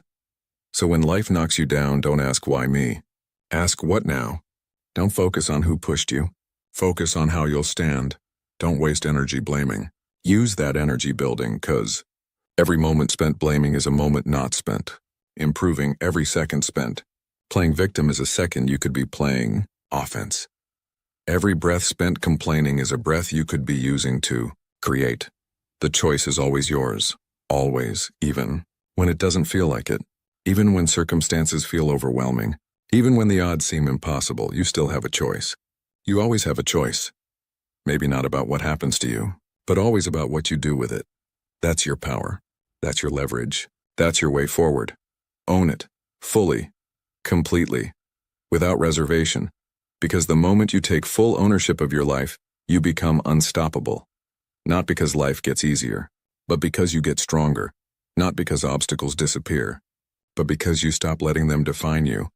Not because you'll never fall again, but because you'll always get up. And that unshakable commitment to ownership, is what transforms ordinary people into extraordinary ones. It's what turns dreamers into doers, talkers into builders, wishers into achievers. It's the foundation of all lasting success, all real growth, all meaningful change, and it starts with honesty, with truth, with looking at yourself, really looking and admitting what you see, the good, the bad, the ugly, all of it, without judgment, without shame, without excuses, just pure, raw, honest assessment of where you are and how you got here. That's courage. That's strength. That's power. And once you have that clarity, that honest view of reality, you can start building from truth, not from fantasy, not from wishful thinking, not from the person you pretend to be, but from the person you actually are. With all your flaws and fears and failures, that's your starting point, not where you wish you were, where you actually are. And from that point, that honest, grounded, real point, you can go anywhere. You can become anyone. You can achieve anything. Because you're no longer fighting reality. You're working with it. You're no longer resisting the truth. You're using it as fuel. You're no longer running from yourself. You're building from yourself. And that alignment, that integrity between who you are and who you're becoming, that's where real power lives. In the space between acceptance and ambition. Between honesty and hope. Between where you are and where you're going. That space is sacred.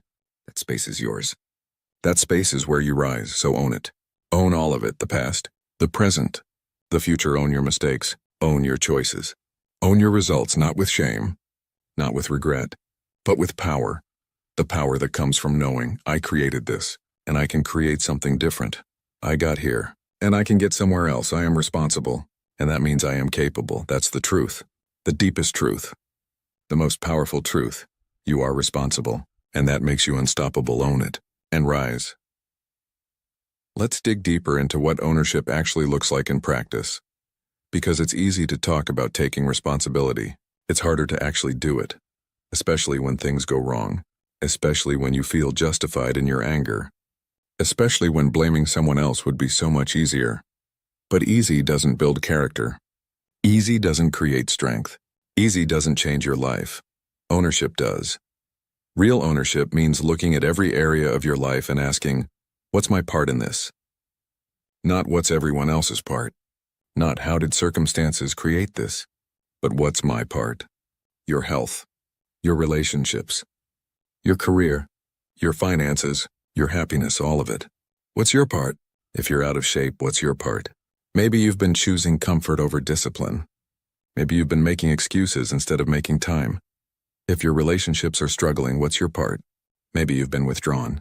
Maybe you've been blaming instead of communicating. Maybe you've been expecting people to read your mind. If your career isn't where you want it, what's your part? Maybe you've been coasting instead of growing.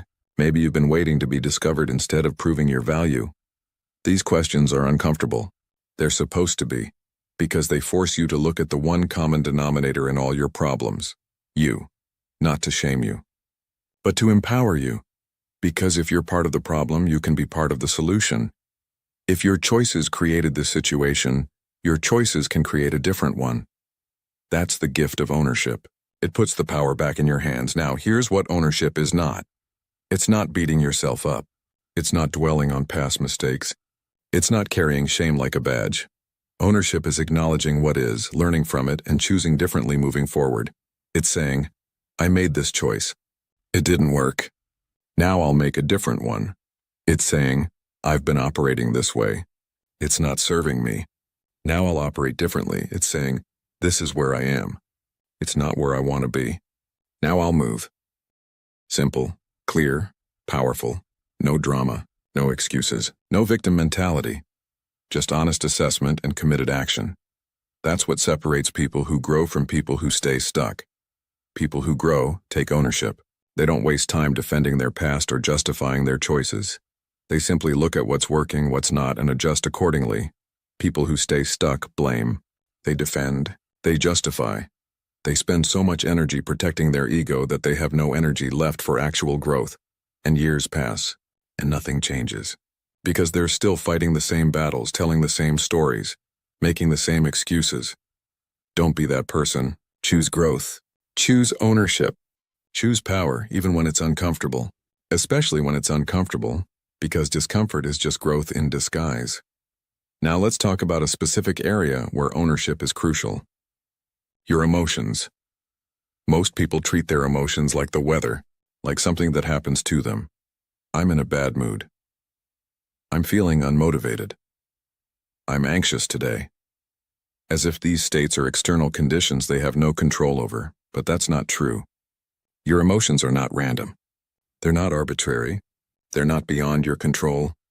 They're the result of your thoughts, your focus, your interpretation of events, and all of those things. You can influence them. You can choose what you focus on. You can challenge your thoughts. You can reframe your interpretation. That doesn't mean you can flip a switch and feel happy when you're sad. Emotions don't work that way, but it does mean you have more agency than you think. If you're anxious, you can ask, what am I focusing on that's creating this anxiety? Is it serving me? What could I focus on instead? If you're unmotivated, you can ask, what's draining my energy? What would refuel it? What small action could create momentum? If you're overwhelmed, you can ask, what am I trying to control that I can't control? What can I control? What's the next smallest step? These questions shift you from passive to active, from victim to owner, from stuck to moving. And that shift, that simple shift in perspective, changes everything. Because when you own your emotions, you stop being controlled by them. You stop letting a bad mood ruin your entire day. You stop letting fear paralyze you. You stop letting doubt dictate your actions. Instead, you acknowledge the emotion, understand where it's coming from, and choose your response. That's emotional ownership. And it's a game changer. It doesn't mean you never feel negative emotions. You will. You're human. But it means those emotions don't run your life. You do. You feel them. You learn from them. And you move forward anyway. That's maturity. That's strength. That's power. And it's available to you right now. Not someday when you're better. Right now. All it requires is a decision. A commitment to stop blaming your emotions for your choices. To stop saying, I couldn't because I felt, and start saying, I felt, and I chose. That subtle shift in language reflects a massive shift in ownership, and that shift will transform your life. Here's another area where ownership is critical. Your standards. The standards you hold for yourself, the standards you accept from others, the standards you maintain in your work, your relationships, your life. These standards are yours to set, yours to enforce, yours to protect. If you're surrounded by people who drain you, that's a standard issue. If you're producing work you're not proud of, that's a standard issue. If you're tolerating behavior from others that you wouldn't tolerate from yourself, that's a standard issue. And the only person who can fix it is you. Not by changing others, not by waiting for circumstances to improve, but by raising your standards and living by them. That means saying no to things that don't align with who you're becoming. That means walking away from situations that violate your values. That means doing the work at the level you want to be known for, even when no one is watching. Because standards aren't about what you say.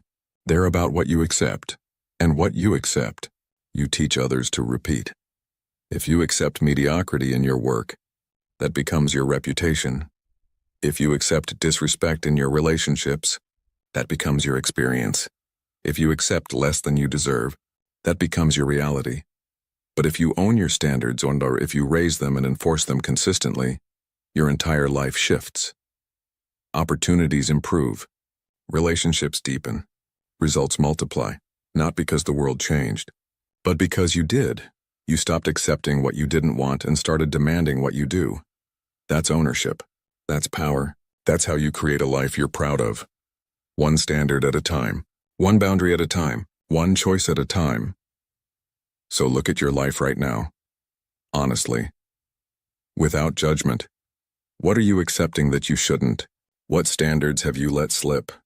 What compromises have you made that don't serve you? Identify them. Acknowledge them. And decide right now, no more. From this moment forward, you own your standards. You enforce them. You protect them, not aggressively, not defensively, but firmly and clearly, because you know your worth. You know what you deserve, and you're no longer willing to settle. That's the essence of ownership. Knowing who you are and living accordingly, not perfectly, not flawlessly, but consistently, intentionally, powerfully. That's who you're becoming. Someone who owns their life, fully, completely, without apology. Someone who doesn't blame, doesn't excuse, doesn't hide. Someone who takes responsibility, takes action, takes control. That person is rising right now, with every honest admission, with every owned mistake, with every choice to be better. You're becoming someone unstoppable, not because you're perfect, but because you're honest. And honesty, brutal, beautiful, liberating honesty, is the foundation of all real power. Own your truth. Own your choices. Own your life and rise. Chapter 4. Never quit. There will be days when you'll feel like giving up. Days when the weight of your goals feels heavier than your will to carry them. Days when doubt whispers that your effort doesn't matter, that you're spinning your wheels, that you're wasting your time. Days when the results feel so far away that reaching them seems impossible.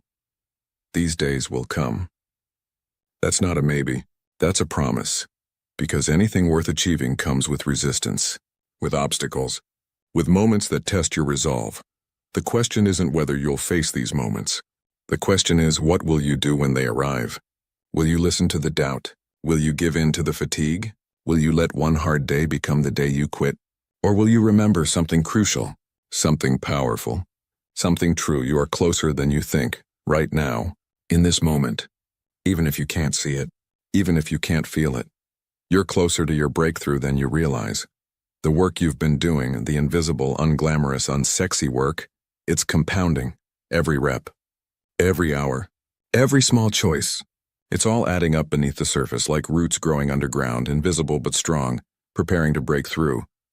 You just can't see them yet, but they're there, growing, strengthening, getting ready. And the moment you quit is often the moment right before they would have emerged, right before the breakthrough, right before the reward, right before everything changes. Don't let that be you. Don't let doubt steal your destiny. Don't let one bad day define your entire journey, because you will never regret pushing forward when it was hard. You might regret how you did it. You might wish you'd done it differently, but you'll never regret that you kept going. You'll never look back and think, I wish I had quit sooner. But you will regret quitting. You'll regret it for the rest of your life. You'll wonder what could have been, what might have happened, who you might have become. And that regret, that haunting, persistent what if, is heavier than any struggle you face now. So choose the weight you can live with. The weight of discipline, the weight of persistence, the weight of showing up, not the weight of regret, not the weight of giving up, not the weight of wondering.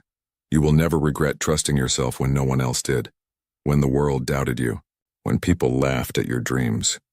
When circumstances said impossible, you trusted yourself anyway. You kept going anyway. You believed anyway, and that faith, that stubborn, unreasonable, unshakable faith in yourself is what carries you through. It's what separates those who achieve from those who almost did. Those who finish from those who quit. 3 feet from gold. Those who rise from those who stay down. If you quit, you'll always wonder what could have been. That's the burden of quitting. Not just the loss of the goal, but the loss of knowing, the loss of certainty, the loss of proof that you could have done it. You'll carry that uncertainty forever. That nagging question, could I have made it if I just kept going? But if you stay the course, you'll find out. You'll get your answer. You'll get your proof. You'll get your result. Maybe it's exactly what you wanted. Maybe it's different. Maybe it's even better, but you'll know. You'll have certainty. You'll have the satisfaction of seeing it through, and that knowing, that earned certainty, is worth every moment of struggle. Your future self will thank you for every moment you refused to give in, for every morning you got up when you wanted to stay down, for every day you pushed forward when quitting made sense, for every moment of doubt you faced and kept moving anyway. That future version of you, and stronger, wiser, more capable, is being built right now. Through your refusal to quit, through your commitment to persist, through your decision to rise. And when you finally become that person, when you finally reach that place, you'll look back with gratitude. Gratitude for your past self, for the one who didn't give up, for the one who kept fighting, for the one who believed in a future they couldn't see yet. That person is you, right now, making decisions that your future self will either thank you for or regret. Choose wisely. Choose courageously. Choose to keep going. Because real power is born in the moments you almost walked away and didn't. In the moments when every logical reason said quit, but something deeper said stay. In the moments when your body was exhausted, your mind was overwhelmed, but your spirit refused to break. Those moments are sacred. Those moments are defining. Those moments are where champions are forged, not in victory, not in success, not in the easy times, but in the hard times, in the dark times. In the times when quitting would be understandable, forgivable, reasonable, but you don't quit. Because you're not reasonable, you're relentless, you're not logical, you're committed, you're not sensible, you're unstoppable. And that quality, that refusal to quit no matter what, is the single most powerful trait you can develop, more powerful than talent, more valuable than intelligence, more important than luck, because talent quits when it gets hard. Intelligence quits when it can't figure it out. Luck runs out eventually. But persistence? Persistence never quits. Persistence finds a way. Persistence wins, not always quickly, not always easily. But eventually, always eventually, if you stay long enough, if you push hard enough, if you refuse to give in, you win. It's just a matter of time, so when the voice in your head says, I can't do this anymore, answer back, not yet. Not today. When your body says, I'm too tired, answer back, just one more. Just today. When doubt says this isn't working, answer back, give it time. Keep going. That dialogue, that internal conversation, it is where your destiny is decided, not in external circumstances, not in other people's opinions, not in the results you can see, but in the conversation you have with yourself in the moments no one else witnesses. In those moments you decide, am I someone who quits? Or am I someone who rises? Am I someone who folds under pressure? Or am I someone who thrives in it? Am I someone who needs easy? Or am I someone who handles hard? Those questions define you, and you answer them every single day through your choices, through the choice to stay or leave, to push or quit, to rise or fall, and the beautiful thing, you get to choose. Every single time, no matter how many times you've quit before, no matter how many times you've given up, this time can be different. This time you can stay. This time you can rise. Because quitting is a habit, but so is persisting. And whichever one you practice more becomes who you are. If you've quit 100 times, you've trained yourself to quit. You've made it your default response to difficulty. But you can change that. Starting now. Starting today, you can train yourself to persist, to endure, to keep going no matter what. One decision at a time. One hard day at a time. One moment of I'm not quitting today at a time. And over time, that new habit becomes your new identity. You become someone who doesn't quit. Someone who doesn't fold. Someone who finishes not perfectly, not flawlessly, but completely, fully, finally. That's who you're becoming. Someone who sees things through. Someone who honors commitments. Someone who keeps promises, especially the promises made to yourself. Those are the most important ones. Because every time you break a promise to yourself, you weaken your self-trust. You teach yourself that your word doesn't matter, that your commitments are negotiable, that your goals are optional. But every time you keep a promise to yourself, especially when it's hard, you strengthen that trust.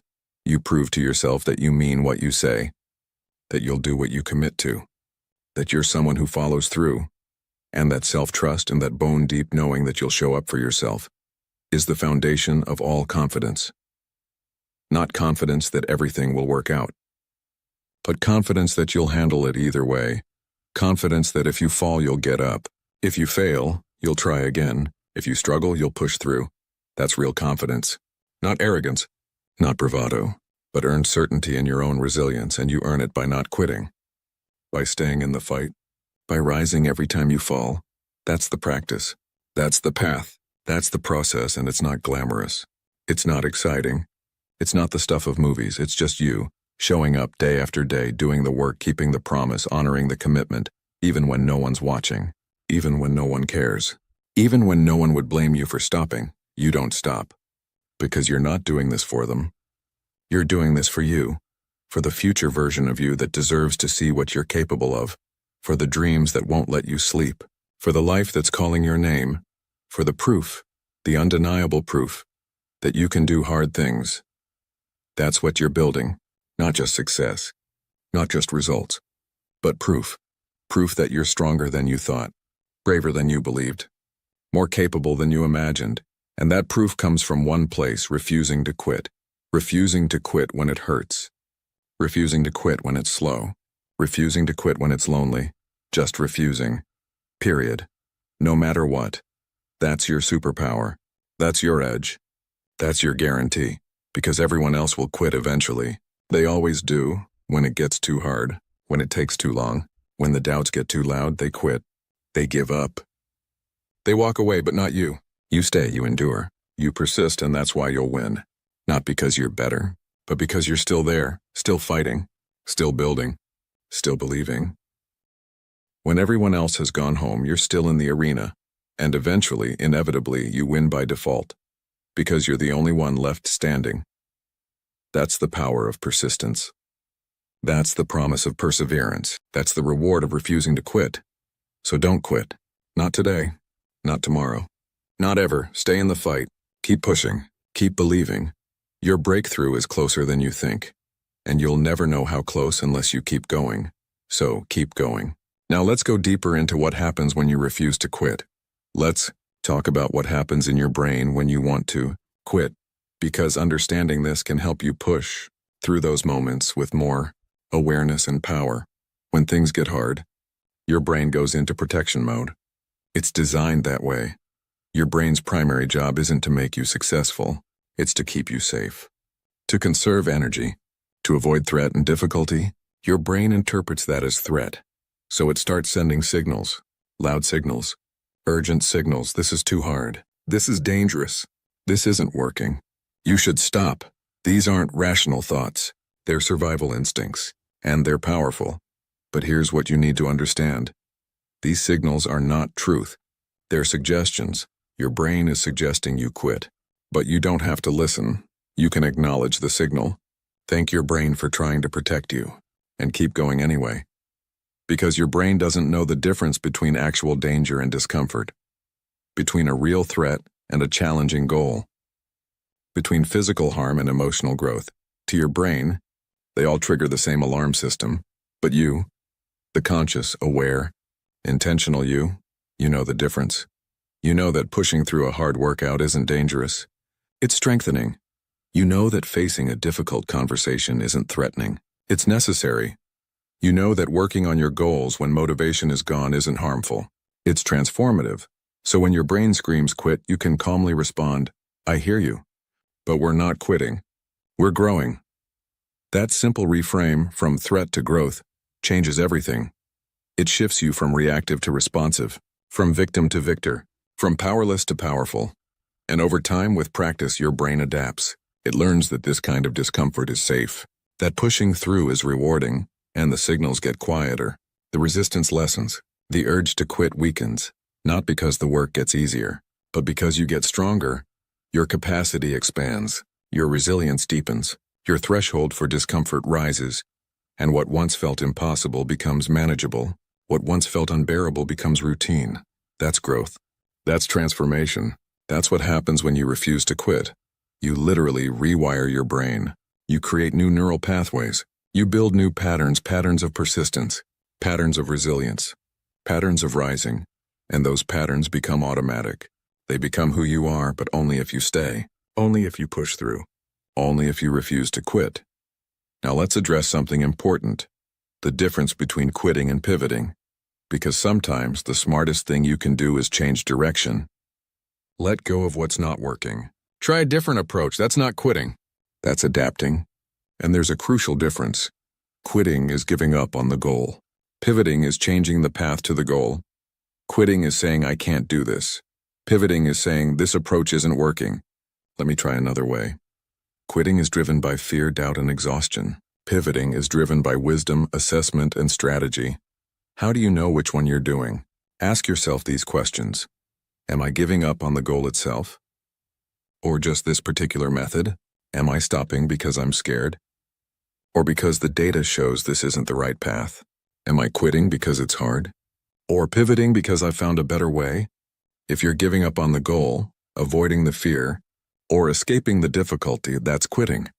If you're changing the approach, following the data, or finding a smarter path, that's pivoting. Be honest with yourself. Because your brain is clever, it will dress up quitting as pivoting if you let it. It will rationalize. It will justify. It will make quitting sound strategic, but deep down, you always know, are you running away? Or are you moving towards something better? Are you escaping difficulty? Or are you embracing a more effective strategy? Trust that knowing, honor it, act on it. If you're quitting disguised as pivoting, call yourself out. Get back in the arena. Keep fighting. If you're genuinely pivoting, do it confidently. Make the change. Try the new approach, but either way, don't give up on the goal. Don't abandon the vision. Don't walk away from what you truly want. Adjust the strategy.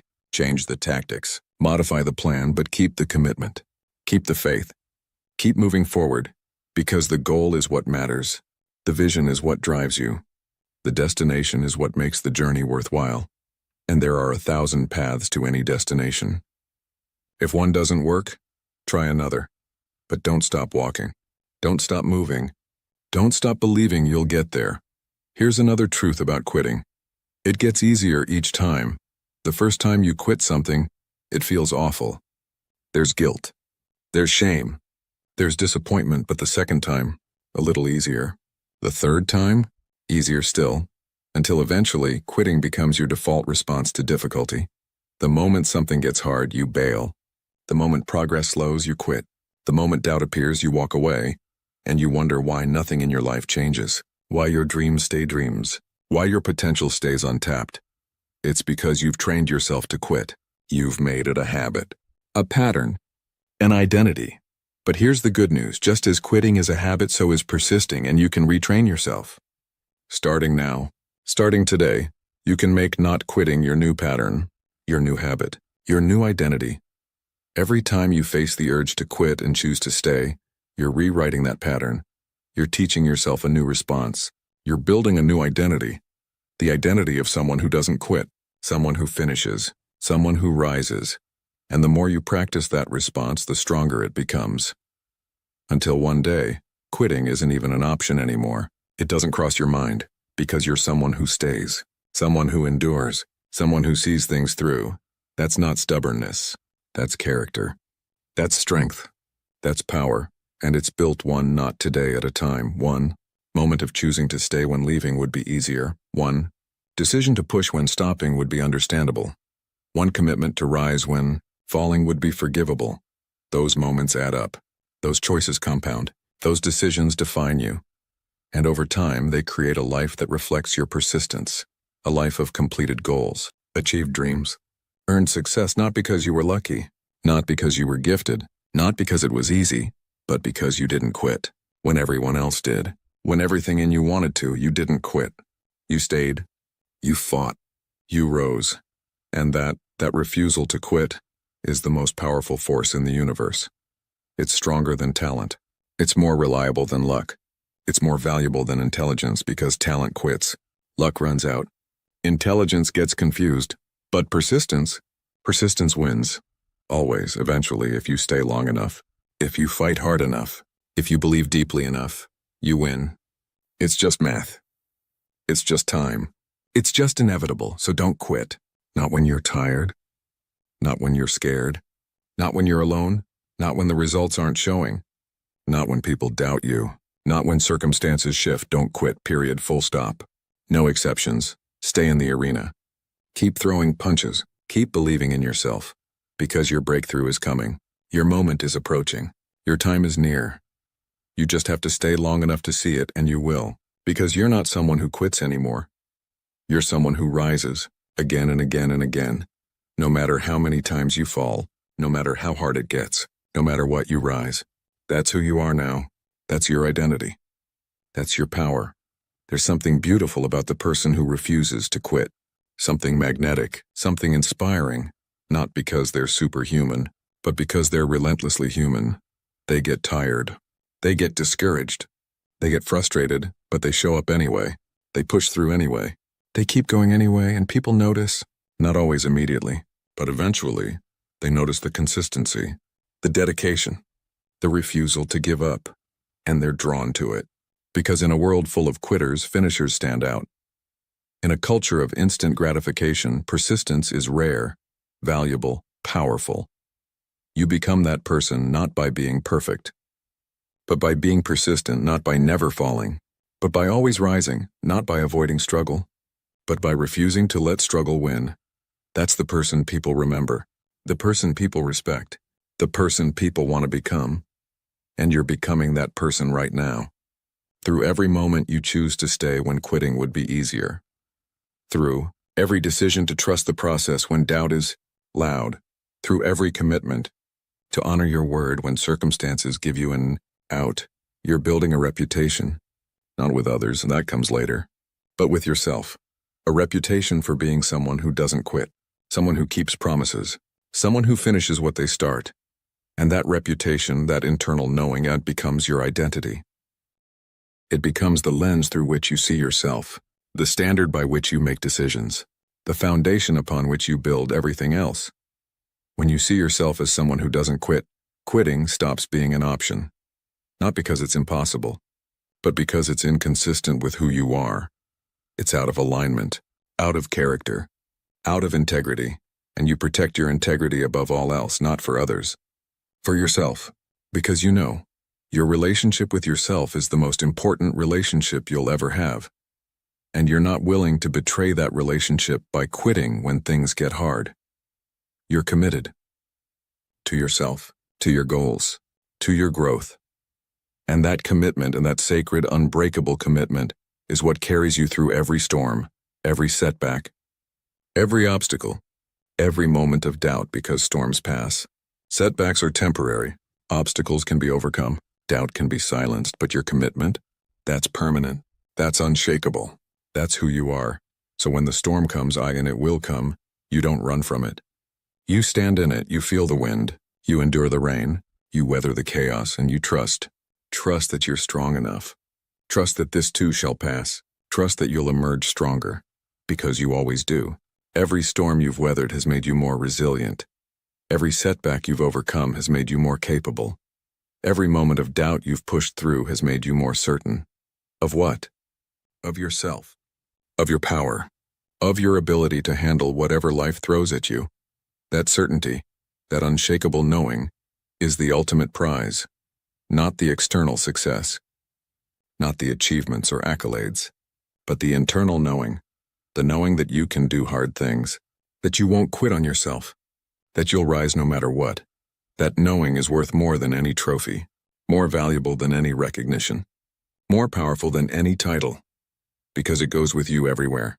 It's yours forever. No one can take it away, and it's earned, not given, not inherited, earned through the moments you wanted to quit and didn't, through the days you showed up when staying in bed would have been easier, through the years you invested when giving up would have been understandable. That's how you earn it. That's how you build it. That's how you become someone who doesn't quit, one choice at a time, one day at a time, one rise at a time, and before you know it, not quitting isn't something you do. It's who you are. It's woven into your identity, embedded in your character, written in your story. You're not someone who quits. You never were. You were just someone who hadn't discovered that yet. But now you know. Now you see. Now you understand. You're built for this. You're designed for endurance. You're created for rising. And every challenge you face is just another opportunity to prove it, to yourself, to your future, to the life that's waiting for you on the other side of persistence. So embrace the challenge, welcome the difficulty, thank the resistance, because it's not in your way. It's the way to becoming someone unstoppable, someone unbreakable, someone who rises every single time, no matter what. Without exception, that's your promise. That's your commitment. That's your power. Never quit. Keep rising always and watch what happens. Watch who you become. Watch what you create. It will be extraordinary. Not because the path was easy, but because you walked it anyway. Not because you never fell, but because you always rose. Not because you never doubted, but because you never quit. That's your legacy. That's your story. That's your life. A life of rising. A life of persistence. A life of power. Built one choice at a time. One day at a time. One rise at a time. Never quit. And rise. Chapter 5. Trust the process. Sometimes you'll work hard and see nothing, no rewards, no results, no recognition, just silence. You'll put in the hours. You'll do the work. You'll show up consistently, and the world will give you nothing in return. No applause, no validation, no proof that any of it matters. This is the hardest part of any journey. The invisible middle, the silent season, the time between planting and harvest. And this is where most people quit. Right here, in the silence, because they mistake silence for failure. They confuse invisible progress with no progress. They look at their effort and see no immediate result, so they assume the effort was wasted. But that's not how growth works. That's not how anything meaningful works. Silence doesn't mean failure. It means growth is happening, underground. Like a seed beneath the soil, your roots are forming before the world can see them. Think about it. When you plant a seed, you don't see growth immediately. You water it. You tend to it. You protect it. And for days, weeks, sometimes months, nothing. The surface looks the same, empty, unchanged, barren. And if you didn't understand the process, you'd think the seed was dead, that your effort was pointless. But beneath the surface, everything is happening. Roots are spreading. Strength is building. Life is forming. The seed is doing exactly what it's supposed to do. Growing, preparing, getting ready. And then one day a sprout breaks through. Small at first, barely visible, but it's there. Undeniable proof that the process was working all along. You are that seed. Your effort is the water. Your consistency is the sunlight. And even though you can't see the growth yet, it's happening. Right now. Beneath the surface, your skills are sharpening. Your mindset is strengthening. Your character is deepening. Every day you show up, you're building something invisible but real. Something that will emerge when the time is right. But here's the key. You have to trust the process before you see the results. You have to believe in the growth before it's visible. You have to have faith in the journey before you reach the destination. Because if you only believe when you see, you'll quit too soon. You'll walk away right before the breakthrough. Most people give up here. They walk away before the harvest. They plant seeds, water them for a few days, see nothing, and move on to something else. They never give their seeds a chance to grow. They never give their effort a chance to compound.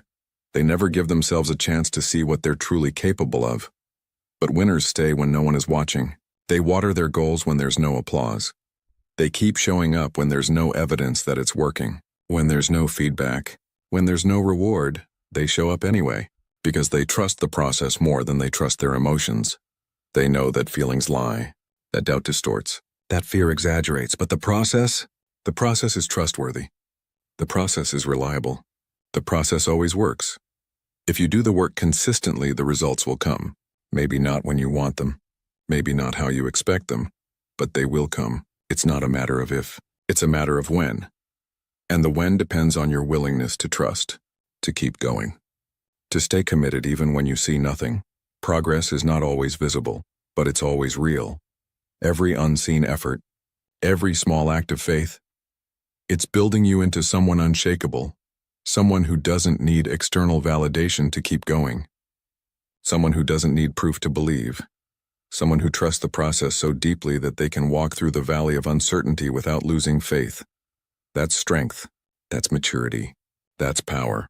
And it's developed in seasons like this, when nothing seems to be happening, when progress feels stalled, when doubt is loud. This is where your character is forged, where your faith is tested, where your commitment is proven. Anyone can keep going when they're winning, when the results are showing, when people are cheering. But can you keep going when you're losing, when nothing is showing, when no one is watching? That's the real test. That's the defining moment. That's where champions are separated from dreamers. Champions trust the process. Dreamers trust their feelings. Champions know that growth takes time. Dreamers want results immediately. Champions stay committed through the silence. Dreamers quit when the applause stops. Which one are you? Which one do you want to be? The answer isn't in what you say. It's in what you do, in how you show up, in whether you trust the process or abandon it. So let's talk about what trusting the process actually looks like in practice. It means showing up on the days when you don't feel like it, when motivation is gone, when inspiration is absent. It means doing the work even when you can't see how it connects to your goals, even when it feels meaningless, even when it seems pointless. It means believing in the compound effect, understanding that small actions repeated consistently create massive results over time. It means being patient with yourself, giving yourself grace, accepting that growth is messy and non-linear. It means celebrating small wins, recognizing micro-progress, acknowledging effort even when results aren't visible yet. It means protecting your peace, not letting the lack of immediate results steal your joy or dim your determination. It means surrounding yourself with people who understand the process, who won't judge your progress by external markers, who see the growth even when it's invisible. It means journaling, tracking, documenting, so that when doubt comes, you have evidence of how far you've come. Because when you're in the middle of the process, it's easy to forget where you started, to lose perspective, to think you're not making progress. But when you look back at your journal from 6 months ago, you see it clearly. You were different then. You've grown. You've changed. You've improved. That evidence, that tangible proof of progress, is fuel for the journey. It reminds you that the process is working, even when it doesn't feel like it. Even when you can't see it, it's working. Now here's what makes trusting the process even harder. Society doesn't value it. We live in a culture that celebrates overnight success. That highlights the wins but hides the work. Social media shows you the harvest but never the planting. The achievement but never the struggle. The result but never the process. So you start comparing your behind the scenes to everyone else's highlight reel. And you feel like you're falling behind. Like everyone else is succeeding while you're stuck. Like everyone else figured it out while you're still struggling. But that's an illusion.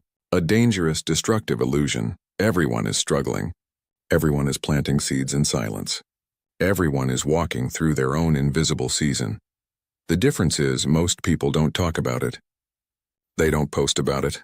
They don't share the messy middle. They only share the win, the breakthrough, the moment everything came together, and that creates a false narrative.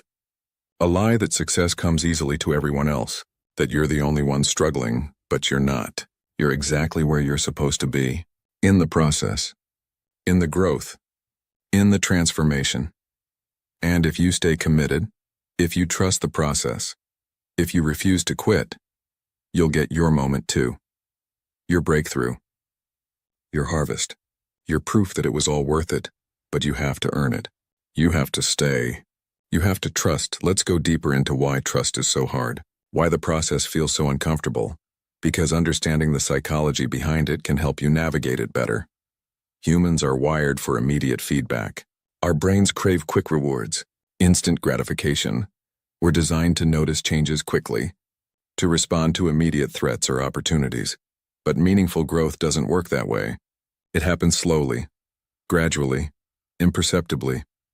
You don't notice yourself getting stronger after one workout. You don't see progress after one day of studying. You don't feel wiser after reading one book. The change is too small, too subtle, too incremental. But over weeks, months, years, the change is undeniable. You're completely different, stronger, smarter, better. But your brain doesn't like waiting that long. It wants proof now, validation now, results now, and when it doesn't get them, it starts to panic.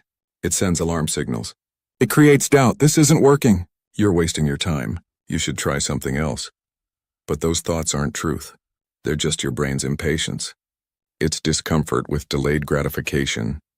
And if you listen to those thoughts, if you let them guide your decisions, you'll quit too soon.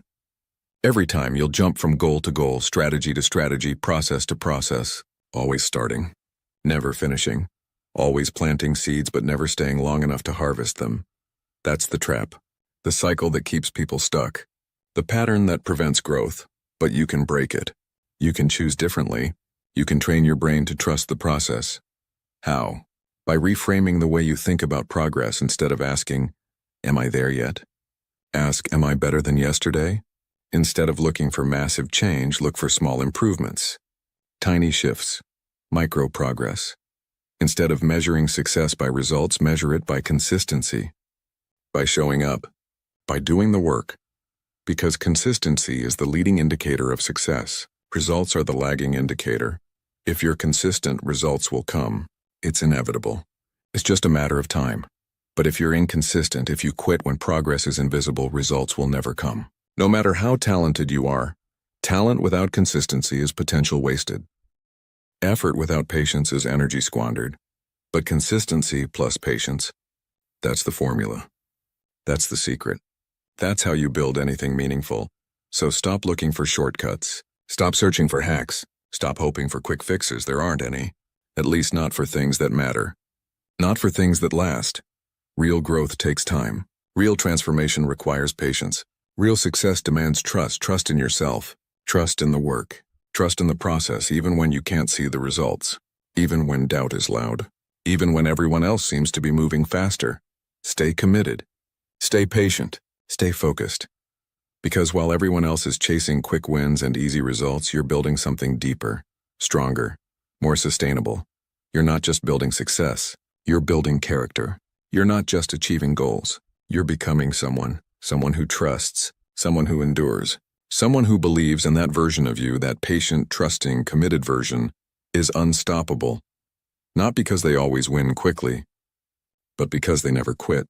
They stay in the process until the process delivers, and it always delivers. Always. If you stay long enough, if you trust deeply enough, if you work consistently enough, the process rewards those who honor it, those who respect it, those who trust it. So honor the process. Respect the timeline. Trust the journey. Your harvest is coming. Your breakthrough is near. Your moment is approaching. You just can't see it yet. But it's there. Growing. Forming. Preparing to emerge. And when it does, when you finally see the fruit of your labor, you'll understand. You'll understand why the wait was necessary, why the silence was important, why the struggle was worth it. Because the person you had to become to reach that moment couldn't exist without the process. The patience, the trust, the faith, the consistency, all of it shaped you, molded you, made you ready to receive, ready to handle, ready to sustain. The success you've been working toward, the life you've been building, the future you've been dreaming about, it's all coming. All of it right on time, not your time. Process time. The time it takes for roots to grow deep enough to support the fruit you're about to bear. So trust it. All of it, the waiting, the silence, the invisible growth. Trust that the process is working. Trust that your effort matters. Trust that you're exactly where you need to be, and keep going. Keep showing up. Keep watering your seeds, because the harvest is coming, and it will be worth the wait. Now let's talk about something crucial: the seasons of growth. Because understanding this will change how you view your journey. Just like nature has seasons, your growth has seasons too. And each season serves a purpose. There's the planting season. When you're setting goals, learning new skills, establishing routines, this is where you lay the foundation. There's the growing season. When you're putting in the work, showing up consistently, building momentum. This is where discipline matters most. There's the waiting season. When progress feels invisible, results seem distant, and doubt creeps in. This is where trust is tested. And there's the harvest season. When the work pays off, the results show up, and everything clicks into place. This is where you reap what you sowed. Most people love the harvest season. They celebrate it. They post about it. They feel validated by it, but they hate the waiting season. They resist it. They doubt during it. They often quit during it. But here's what you need to understand. You cannot have harvest without waiting. You cannot skip the growing season and go straight to results. Each season is essential. Each season serves you. Each season makes the next one possible. The waiting season isn't punishment. It's preparation. It's not a delay. It's development. During this season, invisible things are happening. Things you can't measure or see but are absolutely critical. Your mindset is shifting. Your habits are solidifying. Your character is deepening. The person you're becoming during the wait is just as important as the results you're working toward. Maybe more important, because results can be lost, but who you become, that's permanent. So when you're in the waiting season, don't wish it away. Don't rush through it. Don't resent it. Embrace it. Learn from it. Let it shape you. Ask yourself, what is this season teaching me? What am I learning about myself? How am I growing through this? Those questions transform the waiting season from something to endure into something to embrace. From a problem into an opportunity. From a curse into a blessing. Because the waiting season is where the deepest growth happens, where the strongest roots form, where the most powerful lessons are learned. And when harvest finally comes, you'll look back at the waiting season with gratitude, not because it was easy, but because it was necessary, because it made you ready for what you were about to receive. Now, let's address a common mistake people make, comparing their season to someone else's.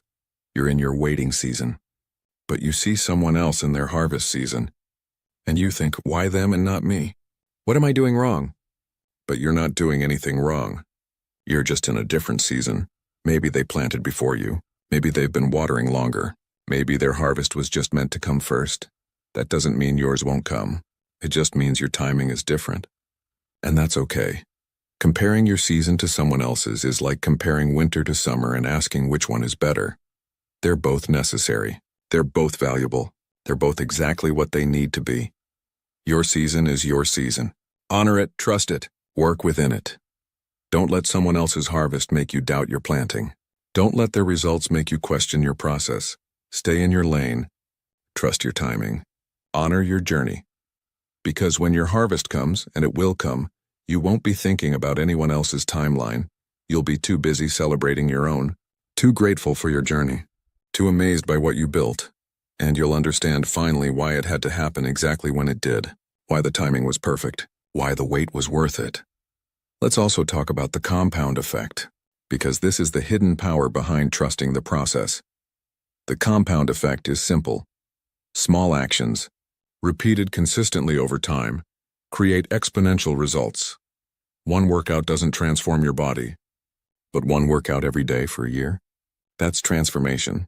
One page of writing doesn't create a book, but one page every day for 6 months, that's a book. One healthy meal doesn't change your health, but healthy meals every day for months, that's a new you. The power isn't in the single action. It's in the repetition, the consistency, the accumulation. But here's the catch. The compound effect works slowly at first, painfully slowly. For weeks, maybe months, you won't see much difference. The changes are too small, too incremental. And this is where most people quit, because they can't see the compounding yet. They can't feel the momentum building. But if you stay, if you keep showing up, keep doing the work, keep trusting the process, something magical happens. The compound effect kicks in. The momentum builds. The results start showing. And suddenly progress that felt impossible starts feeling inevitable. Growth that felt distant becomes present. Success that felt unreachable becomes yours. But you have to stay long enough to reach that tipping point. That moment when compound interest starts working in your favor, and the only way to reach it is through trust, through patience, through unwavering commitment to the process. So keep showing up, keep doing the small things, keep trusting that they're adding up, because they are. Every single day, even when you can't see it, the compound effect is working. The process is delivering. Your breakthrough is building.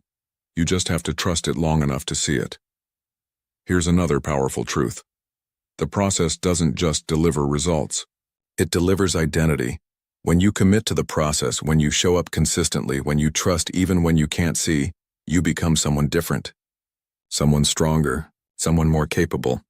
You're not just achieving goals. You're becoming the kind of person who achieves goals. You're not just building success. You're becoming someone who knows how to succeed. That identity shift is the real prize. Because once you become that person, success isn't a one-time thing. It's repeatable. You know how to trust the process. You know how to stay consistent. You know how to push through doubt. And you can apply that to anything, any goal, any dream, any challenge. That's the power of trusting the process. It doesn't just give you one result.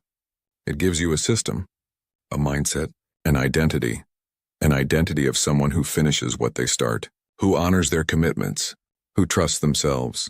And that identity, that unshakable sense of self, is worth more than any external achievement, because achievements can be taken away.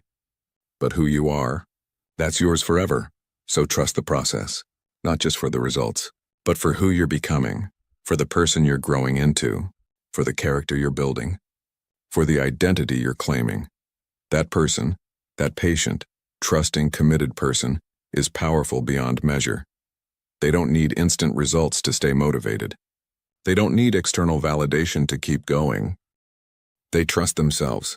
They trust the work. They trust the process. And that trust carries them through anything, any setback, any delay, any challenge, because they know if they stay committed, if they keep showing up, if they trust the process, everything they're working for will come. Not on their timeline, but on the perfect timeline.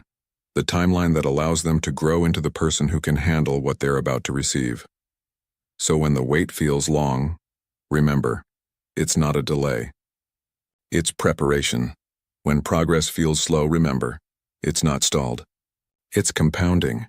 When results feel distant, remember they're not impossible. They're inevitable if you trust. If you stay, if you keep going, the process works. It always works. For everyone who honors it, so honor it. Respect it. Trust it. Completely. Fully. Unconditionally. Even when you can't see the results. Even when doubt is loud. Even when the wait feels unbearable. Trust it anyway. Because the process has never failed anyone who stayed committed to it. And it won't fail you. Not if you give it time. Not if you give it consistency. Not if you give it trust. Let's talk about patience. Real patience. The kind that changes everything. Patience isn't passive. It's not sitting back and hoping things work out. It's not waiting without action. Real patience is active. It's continuing to work while you wait. It's trusting the timing while you execute the plan. It's knowing that your breakthrough is coming, so you keep preparing for it. Keep building toward it. Keep becoming ready for it. Because when your moment arrives, you want to be ready. You want to have done the work. You want to be the person who can handle it. That's what the waiting season is for. Not just to test your faith, but to prepare your capacity, to expand your ability to receive, to strengthen your ability to sustain, to deepen your ability to handle what's coming. So use this time wisely. Don't waste it wishing things were different. Don't spend it complaining about the wait. Use it to grow, to learn, to become, to prepare, because your harvest is coming. And when it does, you'll be grateful for every moment of the wait. Grateful that it gave you time to grow, time to strengthen, time to become ready. So trust the process. All of it, the planting, the growing, the waiting, the harvesting. Every season matters. Every moment counts. Every step is necessary. Trust it. Honor it. Live it. Your breakthrough is coming. Your harvest is near. Your moment is approaching. Stay committed. Stay patient. Stay trusting. The process is working. And so are you. Trust it. And rise. Chapter 6. Rise again. Falling is part of the journey. Getting up, that's your choice. You will fall. Not maybe. Not possibly. You will fall. You'll make mistakes. You'll face setbacks. You'll encounter failures that knock you flat on your back. And in those moments, lying there in the dust, you'll face a choice. The most important choice you'll ever make. Do you stay down, or do you rise? Do you let this fall define you, or do you let it refine you? Do you give up because it's hard, or do you get up because you're stronger than the fall? That choice and that single decision determines everything, not the fall itself, but what you do after it. Every fall tests your discipline. Every setback asks one question: how bad do you want it? How badly do you want the life you've been building? The dream you've been chasing? The person you've been becoming? Bad enough to get up? Bad enough to try again? Bad enough to keep fighting when everything in you wants to quit? That's the question. And you answer it not with words but with action. By getting up. By brushing off the dust. By taking one more step forward. Even when you're tired. Even when you're hurt. Even when you don't know if you can make it, you get up anyway. Because that's what champions do. That's what warriors do. That's what you do. Strength isn't pretending you're never hurt. It's refusing to let pain stop you. It's acknowledging the wound, feeling the ache, accepting the setback, and then rising anyway. Not because it doesn't hurt, but because the alternative, staying down, hurts more. Because staying down means giving up on yourself. And you've come too far to do that now. You've invested too much, sacrificed too much, grown too much. You're not the same person who started this journey. You're stronger now, wiser now, more capable now. And that version of you, the one you've worked so hard to become, deserves better than quitting, deserves better than staying down, deserves better than giving up after one fall. So you rise, not because it's easy, but because you're committed to yourself, to your journey, to your future. There will be days when no one sees your comeback. No celebration, no audience. Just you, your determination, and your belief that your story isn't over yet. Those are the most important days. The days when you rise in silence, when you push forward in private, when the only witness to your courage is you. Because those are the days that define you, that shape you, that prove who you really are. Anyone can rise when people are watching, when there's support and encouragement and applause. But rising when no one sees, rising when you're alone, rising when there's no reward, no recognition, no reason except your own refusal to stay down. That's power. That's character. That's strength, and you have it. You've always had it. Every time you've gotten up before proves it. Every setback you've overcome. Every challenge you've faced. Every moment you wanted to quit but didn't. All of it is evidence. Proof that you're someone who rises. Not sometimes. Not when it's convenient. But always. Every single time, rise again. Rise tired. Because you won't always have energy. Sometimes you'll be exhausted, depleted, running on empty, and you'll still need to rise. Not with strength. Not with enthusiasm. But with determination. Just one foot in front of the other. One breath at a time. One small step forward, that's enough. You don't need to sprint. You just need to move. Because movement is progress. And progress, no matter how small, is victory. Rise afraid. Because fear will come. Doubt will whisper. Uncertainty will cloud your vision. And you'll have to rise anyway. Not without fear. But despite it, fear doesn't disqualify you. It doesn't mean you're not ready. It doesn't mean you should stop. It just means you're human. You're taking risks. You're pushing beyond what's comfortable. That's good. That's growth. That's exactly where you need to be. So feel the fear. Acknowledge it. And rise anyway, because courage isn't the absence of fear. It's action in the presence of fear. It's choosing to move forward even when every instinct says stay still. That's what makes you brave. Not that you don't feel fear, but that you don't let fear win. Rise confused because you won't always have clarity. You won't always know the next step. You won't always see the path ahead. And that's okay. You don't need perfect vision to take the next step. You just need enough light to see what's right in front of you. And then you take that step, and then another, and another, until the path reveals itself, because clarity comes from action, not contemplation. You don't think your way to clarity. You act your way to it. So rise confused. Take the step even when you don't see the whole staircase. Because the staircase builds itself as you climb, one step at a time. One decision at a time. Rise anyway, no matter what. No matter how. No matter why, just rise. Because that's what you do. That's who you are. That's your commitment not to never fall. but to always rise, and every rise is a victory. Every time you get up, you win, not against others, against yourself, against the part of you that wants to quit, the part that says it's too hard, the part that's tempted to give up. Every time you rise, you defeat that part. You prove it wrong. You show it that you're stronger, and over time that part gets quieter, weaker, smaller, until one day it doesn't even suggest staying down anymore.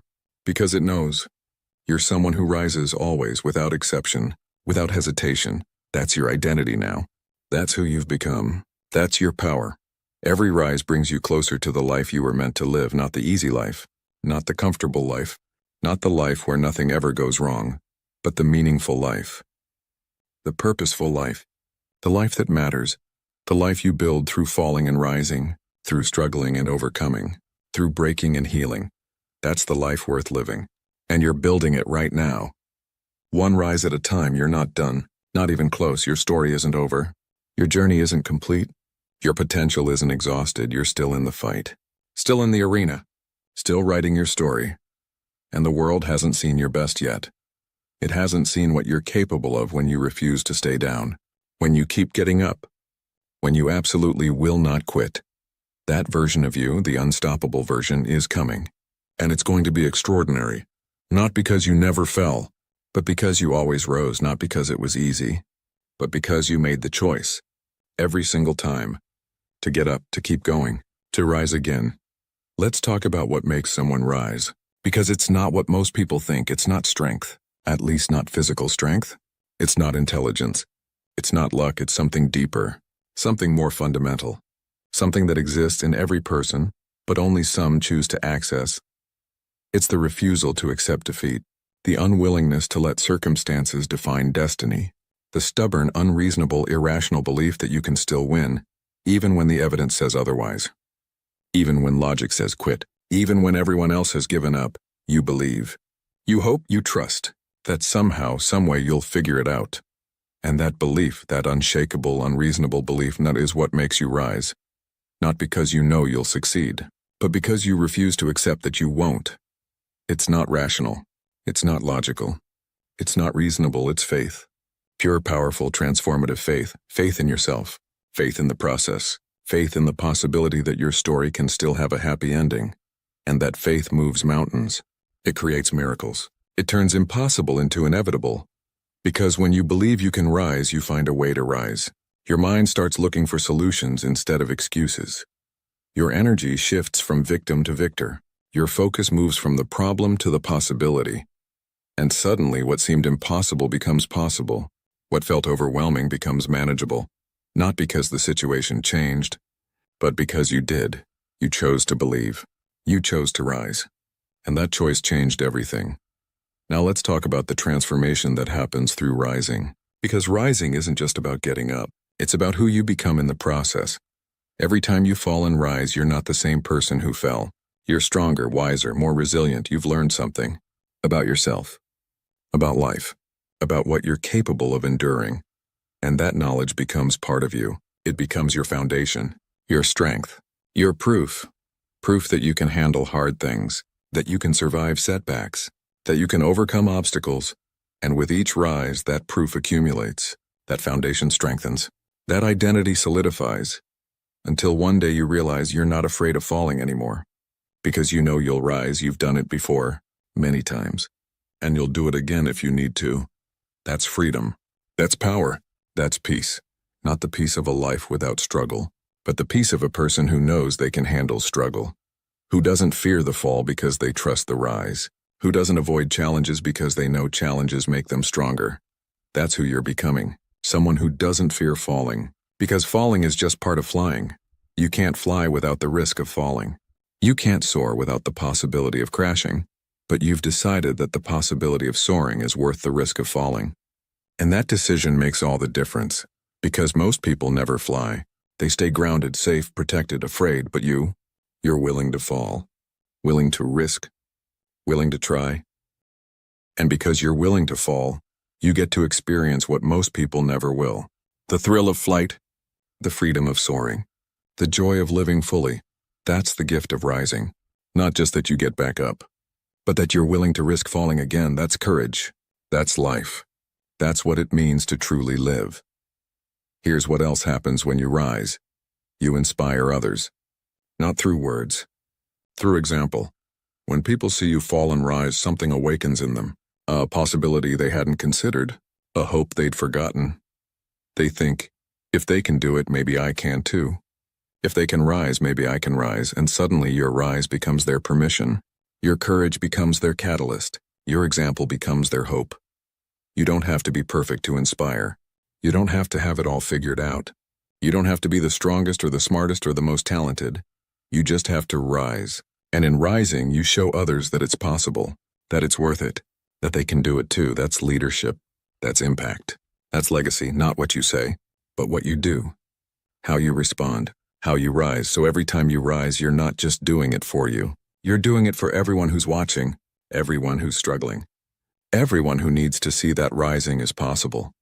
You're being the example you needed when you were down, the proof you were looking for when you were lost, the hope you desperately wanted when you were broken.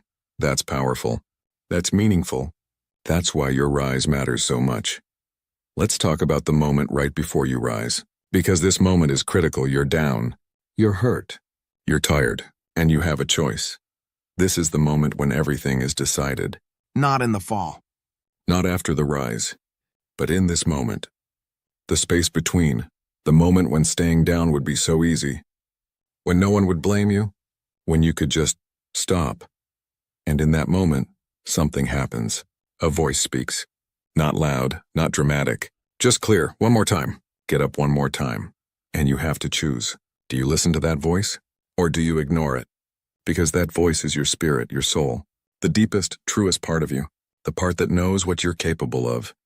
And it's asking you to rise one more time, not because it will be easy, but because you'll regret it if you don't. Because years from now, you won't remember the pain of getting up. You'll remember the regret of staying down. You won't remember how hard it was to rise. You'll remember how it felt to quit. So in that moment, you listen to the voice. You take a breath, and you move. Maybe it's just one hand reaching out, one knee lifting, one foot pressing down, but it's movement. It's action. It's rising. And with that one small movement, everything changes. The momentum shifts. The energy flows. The rise begins. It's not easy. It's not fast. It's not glamorous, but it's happening. You're rising, again.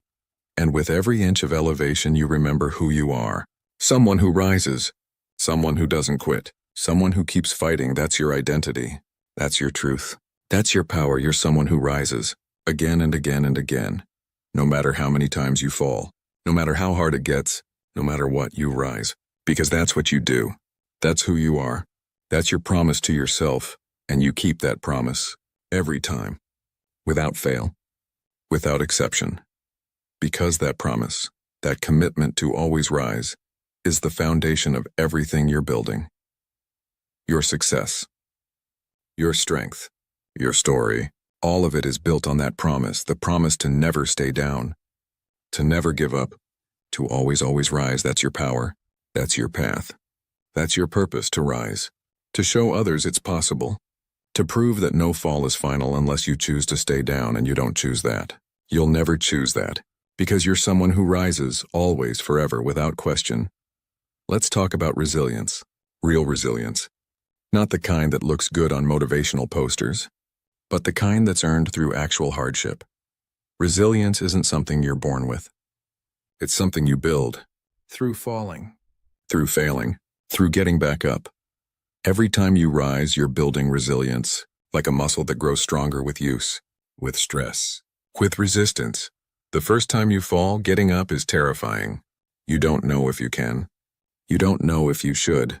You don't know if it's worth it, but you do it anyway, and you discover something profound. You can get up. You did get up. You survived, and that discovery changes you. It becomes evidence, proof that you're stronger than you thought. The second time you fall, it's still hard, but slightly less terrifying, because you have that evidence now. You've done this before. You know the process. You know the pain. You know you'll survive, and with each fall and rise, the fear diminishes, the confidence grows. The resilience strengthens until falling becomes less about, can I survive this, and more about, how quickly can I rise from this? That shift is everything. Because it means you're no longer afraid of challenges. You expect them. You prepare for them. You even welcome them, because you know every challenge is an opportunity to build more resilience, to become stronger, to prove yourself again.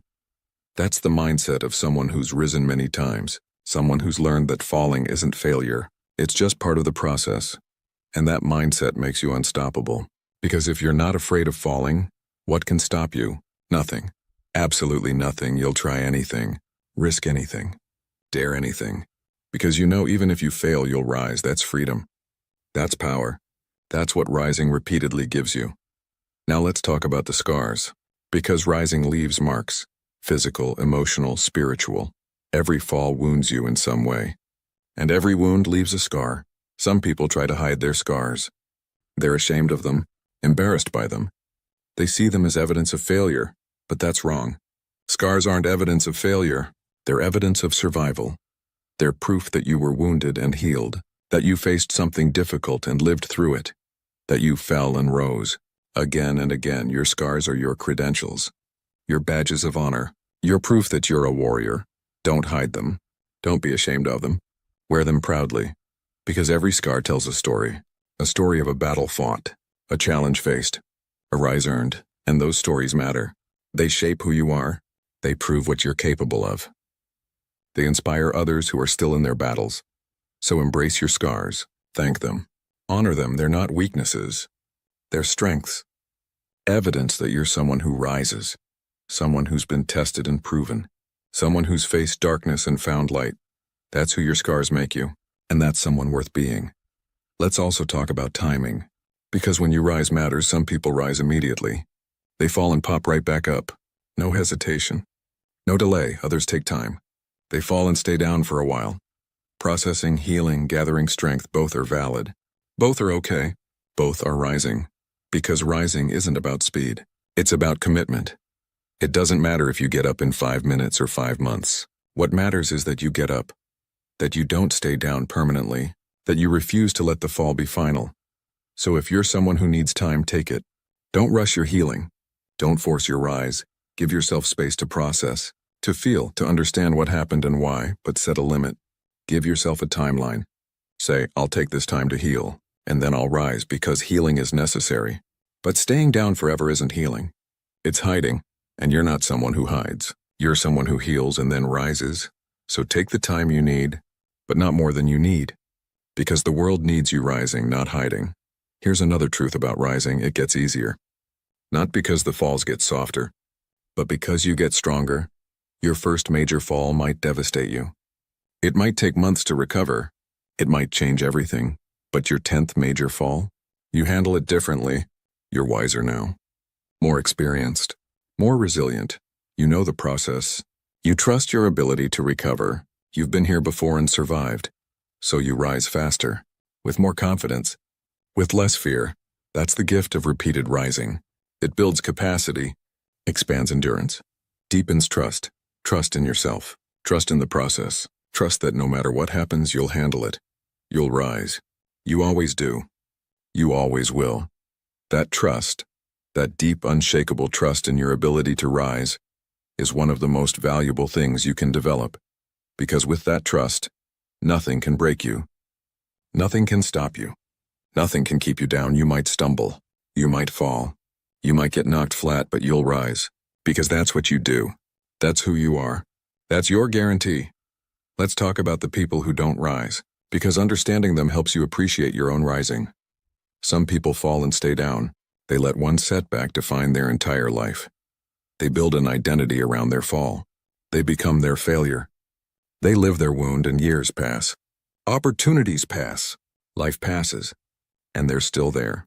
Still down. Still stuck. Still telling the story of how they fell. Still wearing their victim badge. Still waiting for someone to rescue them. It's tragic, because they had the power to rise all along. They just didn't use it. They didn't believe they could. Or they didn't want to do the work. Or they got comfortable being down. Don't let that be you. Don't let one fall become your permanent position. Don't let a temporary setback become a permanent identity. Don't let a moment of failure define a lifetime. You're more than your fall. You're more than your failure. You're more than your worst moment. You're someone who rises, who overcomes, who transforms setbacks into comebacks. That's your identity. That's your truth. That's your commitment. Not to never fall, but to always rise, no matter what. No matter when. No matter how hard you rise, because that's what warriors do. That's what survivors do. That's what you do. Here's something powerful. Every time you rise, you rewrite your story. The fall becomes a chapter, not the conclusion. The setback becomes a plot twist, not the ending. Your story isn't over. It's just getting interesting. Because the best stories include struggle, challenge, falling and rising. Those are the stories that inspire, that move people, that matter. Nobody wants to read about someone who never faced adversity, who never fell, who never struggled. That's boring. That's unrealistic. That's not relatable. But someone who fell and rose, someone who struggled and overcame, someone who was broken and healed, that's a story worth telling. That's a life worth living. That's a person worth becoming, and that's you. Right now, writing that story, living that life, becoming that person, through every fall, through every rise, through every moment you choose to keep going.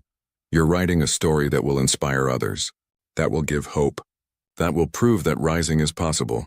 So make it a good story. Make it a true story. Make it a story of resilience and courage and unbreakable spirit. Make it a story about someone who refused to stay down, who kept rising, who never quit. That's your story. That's your legacy. That's what people will remember.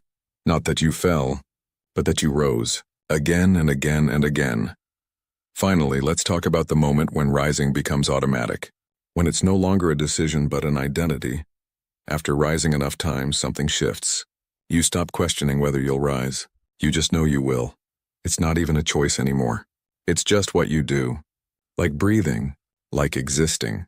When you fall, you rise. Automatically, instinctively, without hesitation. That's when you know you've become someone who rises. Not someone who tries to rise. Someone who rises. It's part of your DNA now, woven into your character, embedded in your identity. And once you reach that point, nothing can keep you down. Not failure, not setback, not obstacle. You fall, you rise. Simple as that. Every single time. Without exception, that's the ultimate power. That's the ultimate freedom. That's the ultimate victory. Not that you never fall, but that falling no longer scares you. Because rising is guaranteed. You're someone who rises. Always, forever, without question. That's who you are now. That's what you've become. That's your power. And that power, that automatic, instinctive, unshakable commitment to rising, will carry you through anything, any challenge, any setback, any storm. You'll rise through it all because that's what you do. That's who you are.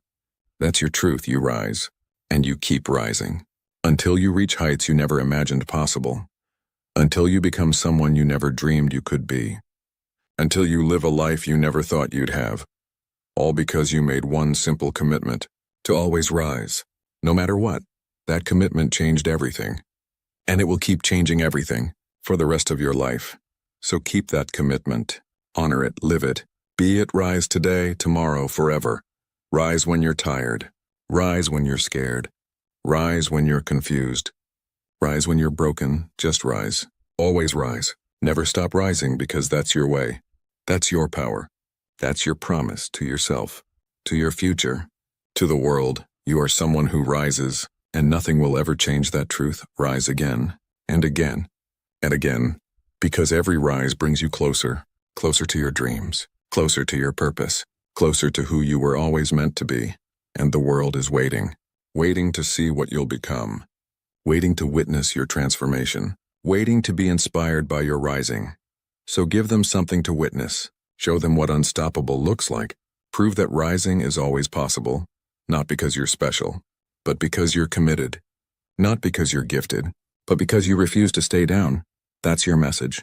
That's your mission. That's your legacy, a life of rising, a story of resilience, a testament to the unbreakable human spirit, your story, your life. Rise again, and claim everything that's waiting for you on the other side of this rise. This audiobook is a guide for those rebuilding themselves from the inside out. It's for the ones who refuse to quit, for the ones who keep showing up even when no one is watching, For the ones who choose focus over distraction, discipline over comfort, and faith over fear. If you've listened this far, you're one of those people. You're someone who's searching for more, who knows there's power within you waiting to be claimed, and you're right. That power exists. It's always existed.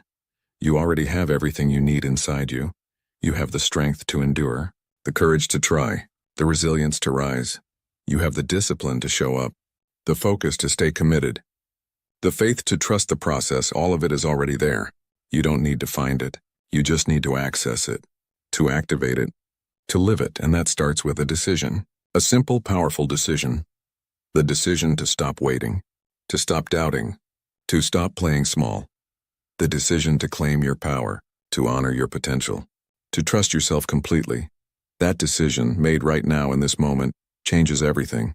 It shifts your energy. It clarifies your vision. It activates your purpose. Because once you decide that you're done settling, done hiding, done waiting, the universe responds. Opportunities appear. Doors open. Paths reveal themselves, not because the world changed, but because you did. You became someone who's ready, someone who's committed, someone who won't be stopped. And that version of you, and that decided, committed, unstoppable version, is magnetic. It attracts the right people, the right opportunities, the right circumstances. Everything you've been working toward starts moving toward you, because you're finally moving toward it with everything you've got.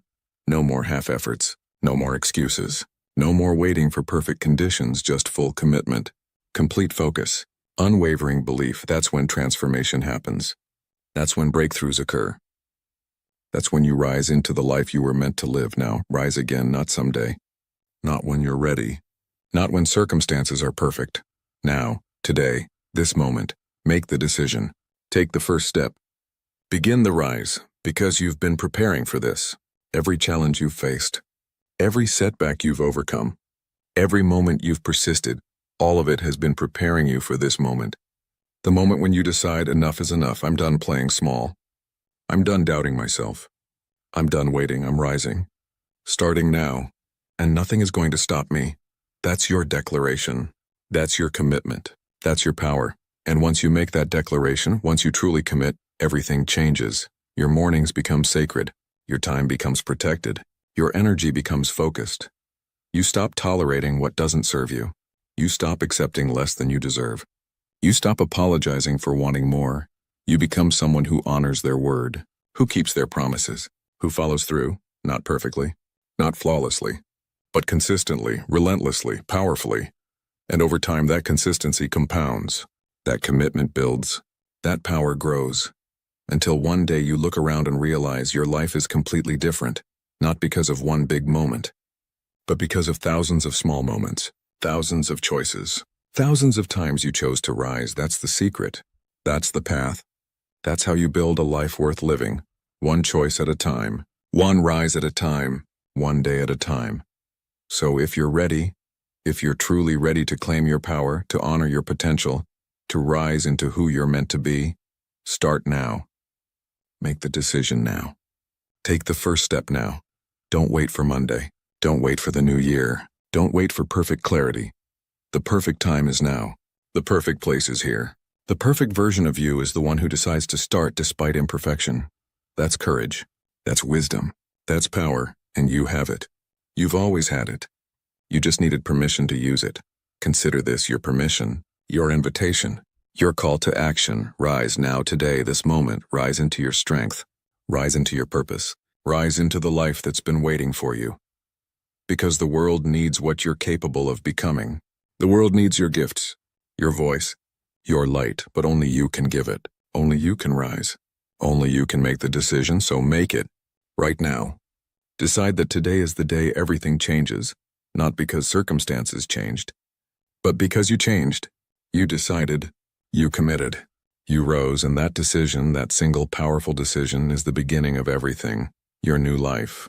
Your new story. Your new identity.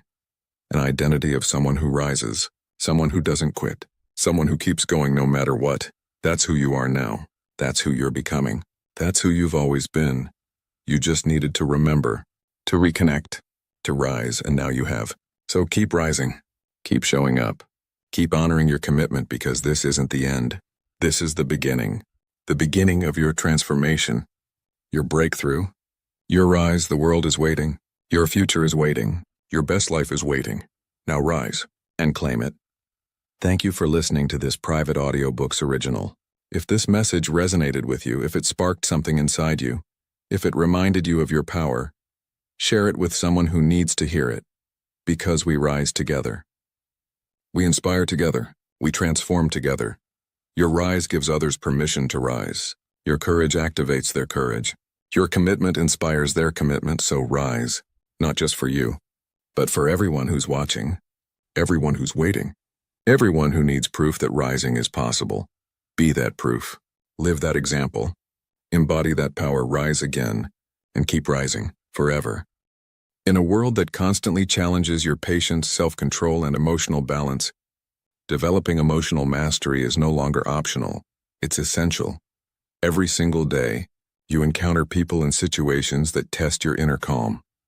Stressful work environments where deadlines loom and expectations multiply. Family tensions that resurface old wounds and unspoken resentments. Social pressures that demand you be someone you're not. Personal disappointments that shake your confidence and question your worth. These moments arrive uninvited. They test you. They push you. They ask, who are you when everything feels out of control? And in those moments, most people react. They snap, they withdraw, they overthink. They carry the weight of every interaction, every criticism, every perceived slight. They live at the mercy of their emotions. And they wonder why peace feels so elusive, why calm seems impossible, why emotional balance feels like a distant dream. But there is another way. A way that doesn't require you to suppress what you feel. A way that doesn't ask you to pretend everything is fine when it's not. A way that honors your emotions while giving you complete mastery over them. This is the path of emotional resilience, the path of the unshakable mind, the emotionally unshakable. Mind is a guide to transforming your emotional world from reactivity to resilience. It teaches you how to stay centered and unbothered no matter what happens. Not by suppressing emotions, but by understanding and mastering them. Because emotions are not your enemy. They never were. They are messengers, signals, information about what matters to you, what threatens you, what needs your attention. The problem isn't that you feel. The problem is that you've never learned to feel without losing yourself in the feeling. You've never learned to experience anger without becoming anger, to feel fear without being consumed by fear, to notice sadness without drowning in sadness. This distinction, between experiencing emotion and being controlled by it, is everything. It's the difference between a life of chaos and a life of peace. Between relationships that drain you and relationships that nourish you. Between a mind that torments you and a mind that serves you. And the beautiful truth, this mastery is learnable, trainable, available to anyone willing to do the inner work. You don't need to be naturally calm. You don't need a perfect childhood. You don't need ideal circumstances. You just need awareness, practice, and the understanding that your brain is far more flexible than you've been led to believe. And while neuroscience has revealed something profound, your brain is not fixed.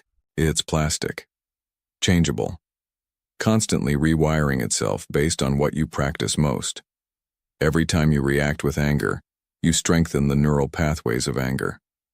Every time you spiral into anxiety, you deepen the grooves of worry. But every time you pause before responding, you build new pathways of emotional control. Every time you choose awareness over reaction, you reshape your brain toward calm and clarity.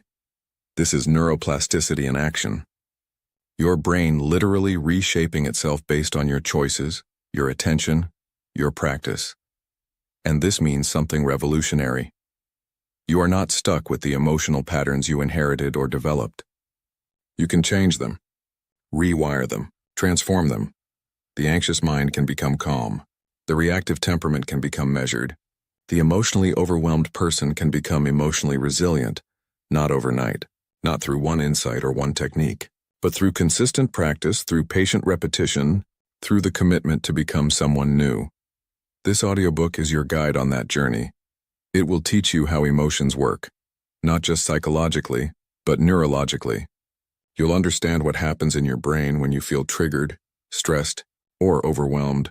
You'll learn practical techniques to regulate your nervous system, to create space between stimulus and response, to remain calm even when everything around you is chaotic.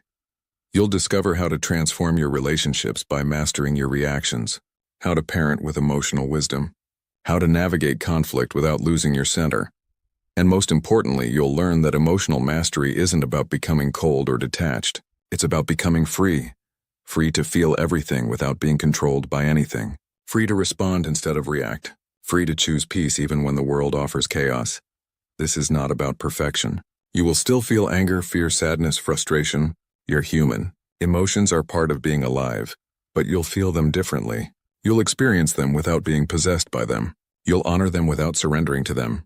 You'll become someone who can stand in the storm and remain unshaken.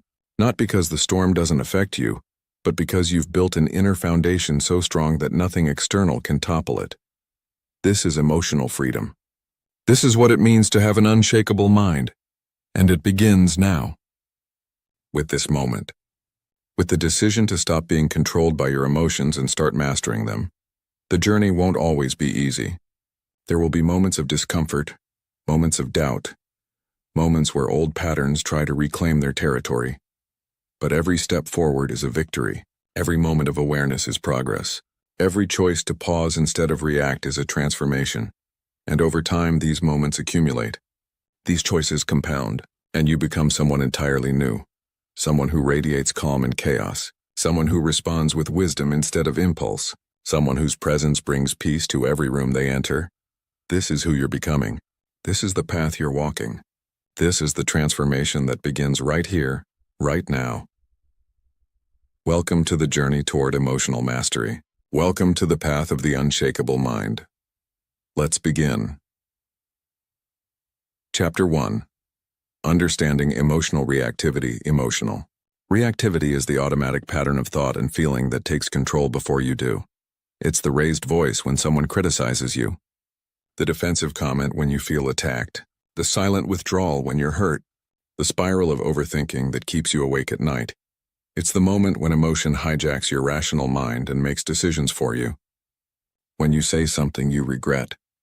When you act in ways that contradict your values. When you wonder later, why did I do that? Most people live at the mercy of these reactions because they've never learned that emotions are signals, not orders. They experience anger and assume they must express it immediately. They feel fear and believe they must avoid what scares them. They sense sadness and think they must drown in it. But emotions are not commands. They're information, data from your nervous system about what's happening inside you and around you. And like all information, they can be observed, interpreted, and responded to with intention. Or they can be ignored, misunderstood, and reacted to unconsciously. The difference between these two approaches is the difference between emotional mastery and emotional chaos. To master emotions, you must first observe them without judgment. This is harder than it sounds, because for most of your life you've been taught to judge your emotions as good or bad, appropriate or inappropriate, acceptable or shameful. You've learned that anger is dangerous, that fear is weakness, that sadness is something to hide. So when these emotions arise, you either suppress them or explode with them. But neither suppression nor explosion is mastery. Both are forms of being controlled by emotion, one through avoidance, the other through surrender. True mastery begins with observation, with the ability to notice what you're feeling without immediately acting on it or pushing it away. To say, I notice anger rising in my body. I feel heat in my chest, tension in my jaw, a desire to lash out. And then to pause, to breathe, to create space. This pause, this brief moment between stimulus and response, is where freedom lives. It's where choice becomes possible. It's where you reclaim control, because in that pause you can ask, what is this emotion trying to tell me? What does it need? And how do I want to respond? Every reaction has a purpose. This is crucial to understand. Your emotions are not random. They're not flaws in your design. They're evolutionary adaptations that have helped humans survive for millions of years. Anger protects boundaries. It rises when you perceive a threat to your dignity, your safety, your sense of fairness. It mobilizes energy to defend what matters to you. Fear seeks safety. It alerts you to danger, helps you assess risk, prepares your body to respond quickly to threats. Sadness calls for healing. It signals loss, invites reflection, creates space for processing and recovery. Even emotions you might consider negative serve important functions. Guilt reminds you of your values. Shame, in healthy doses, helps you stay connected to your community. Anxiety keeps you prepared and alert. The problem isn't the emotion itself.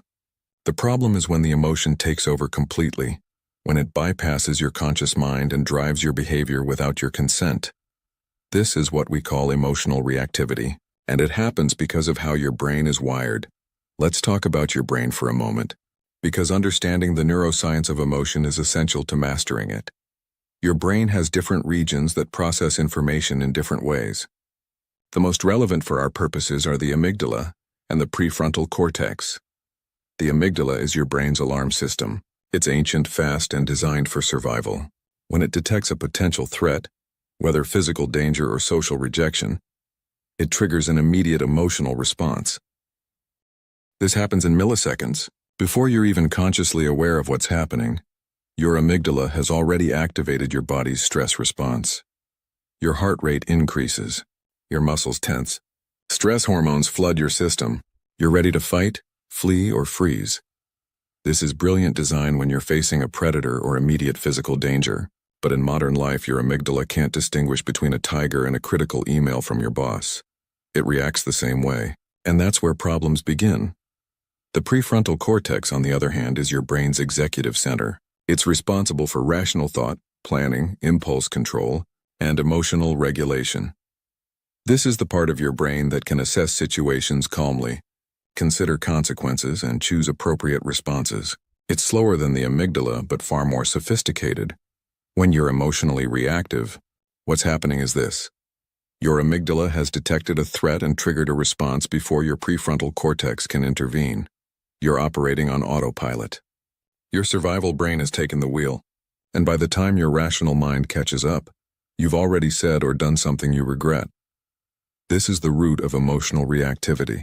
It's not a character flaw. It's not a sign that you're broken or weak. It's simply how your brain is designed to keep you safe. But here's the good news. You can change this pattern. You can train your prefrontal cortex to intervene faster, to create that crucial pause between trigger and reaction. This is where the practice of emotional awareness comes in. Emotional awareness is the ability to recognize what you're feeling in real time, as it's happening, before it takes control. Most people only become aware of their emotions after they've already reacted. They realize they were angry only after they've yelled. They recognize their anxiety only after they've spiraled into worry. But emotional mastery requires earlier awareness, the ability to catch the emotion as it's rising, before it peaks, before it hijacks your behavior. This takes practice, lots of practice, because your habitual patterns are deeply ingrained. They've been reinforced thousands of times over the course of your life. But with consistent attention, you can develop what psychologists call metacognitive awareness, the ability to observe your own thought processes and emotional states. You learn to notice the early warning signs of reactivity, the subtle shift in your breathing, the slight tension in your shoulders, the particular thought pattern that always precedes a reaction. These are your cues, your body's way of saying attention needed here. Emotion rising. Prepare to respond consciously. When you catch these cues early, you have time to intervene, time to pause, time to choose how you want to respond instead of being controlled by automatic patterns. Let me give you a practical example. Imagine someone criticizes your work in a meeting. Your immediate internal reaction might be defensiveness, maybe even anger. Without awareness, you might snap back immediately, defend yourself, dismiss their feedback, maybe even attack them in return. But with emotional awareness, the process looks different. You notice the criticism. You feel the heat rising in your chest. You recognize the familiar pattern of defensiveness starting to form. But instead of reacting immediately, you pause. You take a breath. You say to yourself, I'm feeling defensive right now. That's understandable. This criticism feels threatening to my competence. In that moment of awareness, you've created space. The emotion is there, but it doesn't control you. You're observing it, not drowning in it. From that space, you can choose your response. Maybe you take a moment before replying. Maybe you ask a clarifying question. Maybe you thank them for their feedback and say you'll consider it. The specific response doesn't matter as much as this. You chose it. You weren't controlled by your automatic defensive pattern. You responded from awareness, not reactivity. This is emotional mastery in action. Not the absence of emotion, but the presence of choice. Now, let's talk about the most common patterns of emotional reactivity, because recognizing your particular patterns is the first step to changing them. Some people are externally reactive. When they feel strong emotion, they express it outward. Through raised voices, aggressive gestures, blame, criticism. Others are internally reactive. They turn emotion inward, through self-criticism, rumination, withdrawal, silent suffering. Neither pattern is better or worse. Both are forms of being controlled by emotion rather than mastering it. External reactivity tends to damage relationships. When you consistently react with anger, defensiveness, or aggression, people around you learn to walk on eggshells. They feel unsafe. Trust erodes. Internal reactivity tends to damage yourself.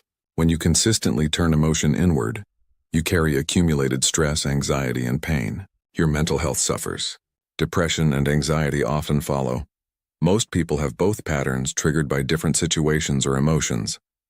You might externalize anger but internalize sadness. You might react outwardly at home but shut down at work. Understanding your patterns is crucial, because you can't change what you don't see. You can't master reactivity until you know exactly how it shows up in your life. So take a moment to reflect. When you feel strong emotion, what do you typically do? Do you lash out? Withdraw, blame others? Blame yourself? Overthink, avoid, numb with distractions? There's no judgment here. This is just observation.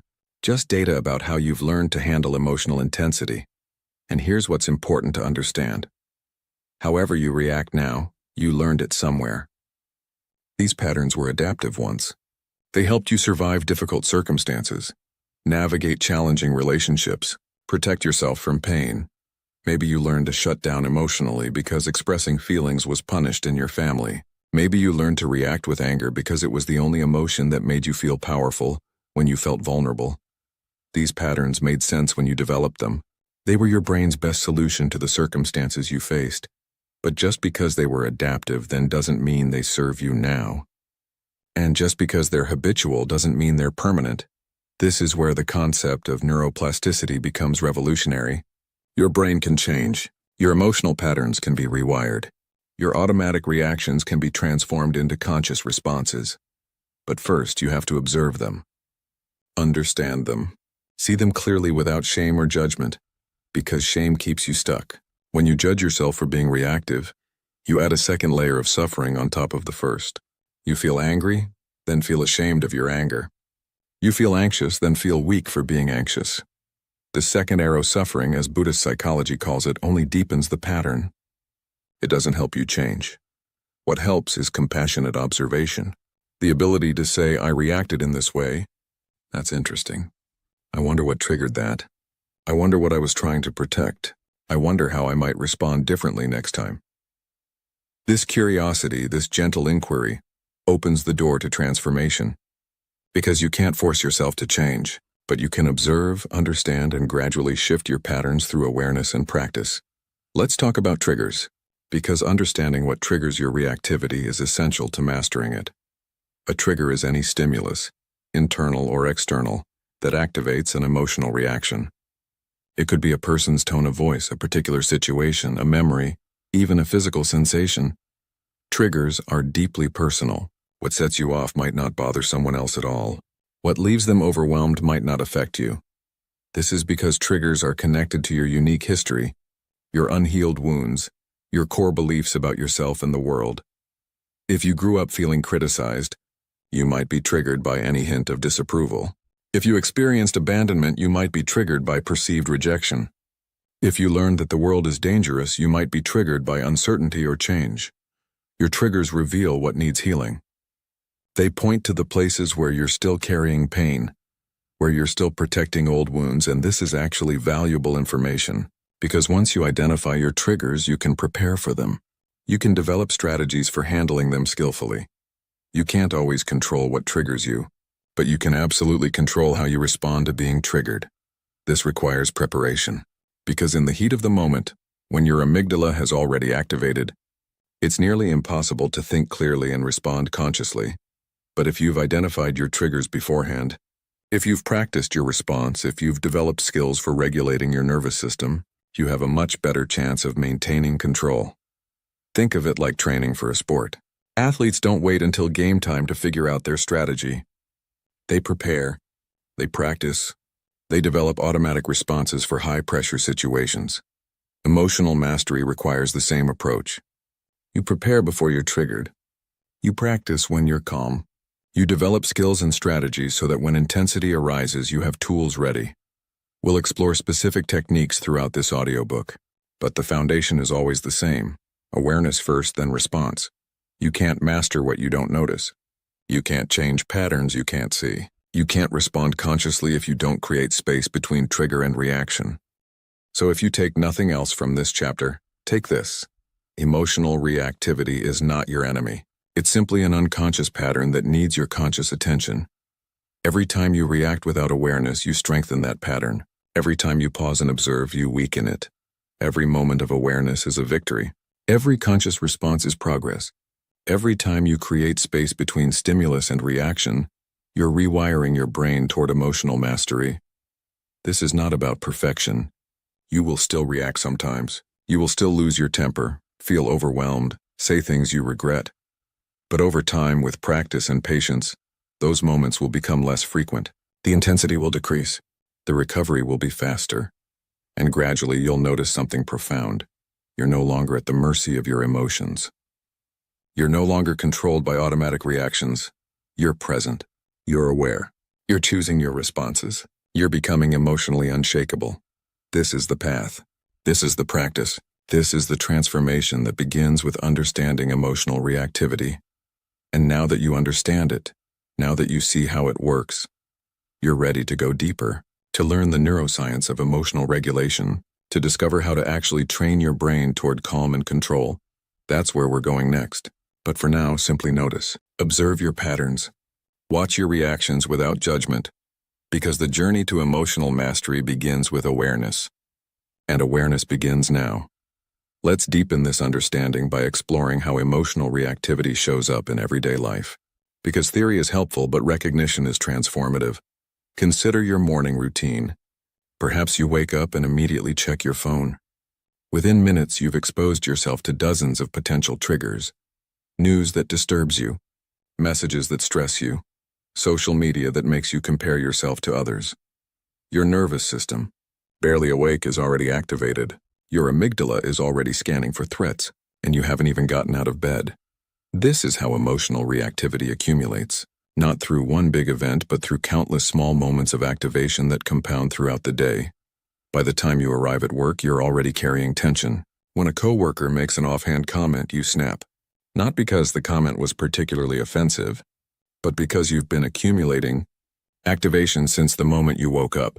This is what psychologists call stress stacking, when unprocessed. Emotional activation builds upon itself until a minor trigger creates a major reaction. The key to interrupting this pattern is recognizing it early, before the stack becomes too high. Before the small triggers become overwhelming. This requires developing what we might call emotional hygiene, or regular practices that help you process and release emotional activation rather than accumulating. Just as you brush your teeth to prevent decay, you need daily practices to prevent emotional buildup. We'll explore specific techniques in later chapters, but the principle is simple. Emotions need to move through you, not get stuck in you. When you suppress emotion, it doesn't disappear. It gets stored in your body, in your nervous system, creating chronic tension and making you more reactive over time. When you express emotion unconsciously, you may release some tension, but you also strengthen reactive patterns and damage relationships. The middle path, the path of emotional mastery, is to experience emotion fully while maintaining awareness and choice, to feel what you feel without being controlled by it. This sounds paradoxical at first. How can you fully feel something and not be controlled by it? Isn't being consumed by emotion part of feeling it fully? No. And this distinction is crucial. There's a difference between experiencing emotion and identifying with it, between feeling anger and becoming anger, between noticing fear and being overtaken by fear. When you experience emotion with awareness, you create what's called psychological distance, or decentering. You're not in the emotion. You're with it. You're observing it, feeling it, but not drowning in it. This is what mindfulness practitioners mean when they talk about being present with experience. You're fully here, fully feeling, but also maintaining perspective, holding space for the emotion without collapsing into it. Think of it like watching waves from the beach. The waves are real, powerful, sometimes intense, but you're not in the ocean being tossed around. You're on the shore, observing, present, but stable. This is the stance of emotional mastery. You feel everything. You suppress nothing, but you remain grounded, aware, capable of responding skillfully. Now let's talk about emotional contagion, because this is one of the most overlooked aspects of emotional reactivity. Emotions are contagious. Neuroscience has discovered mirror neurons in our brains that automatically mimic the emotional states of people around us. When someone is anxious, you tend to feel anxious. When someone is angry, you feel tension. When someone is calm, you tend to relax. This happens unconsciously, automatically. Your nervous system is constantly syncing with the nervous systems around you. This is beautiful in many ways. It's how empathy works, how connection happens, how we understand each other without words. But it also means you can catch other people's emotional states like catching a cold. You can absorb stress, anxiety, anger from those around you without even realizing it. This is especially true in close relationships. You come home after work, ready to relax, and within minutes of being around your stressed partner, you're stressed too. Not because anything happened to you, but because emotional states transfer. Understanding this changes how you approach relationships and environments. It makes you more aware of whose energy you're absorbing and why. It doesn't mean you become cold or disconnected, but it does mean you develop stronger emotional boundaries.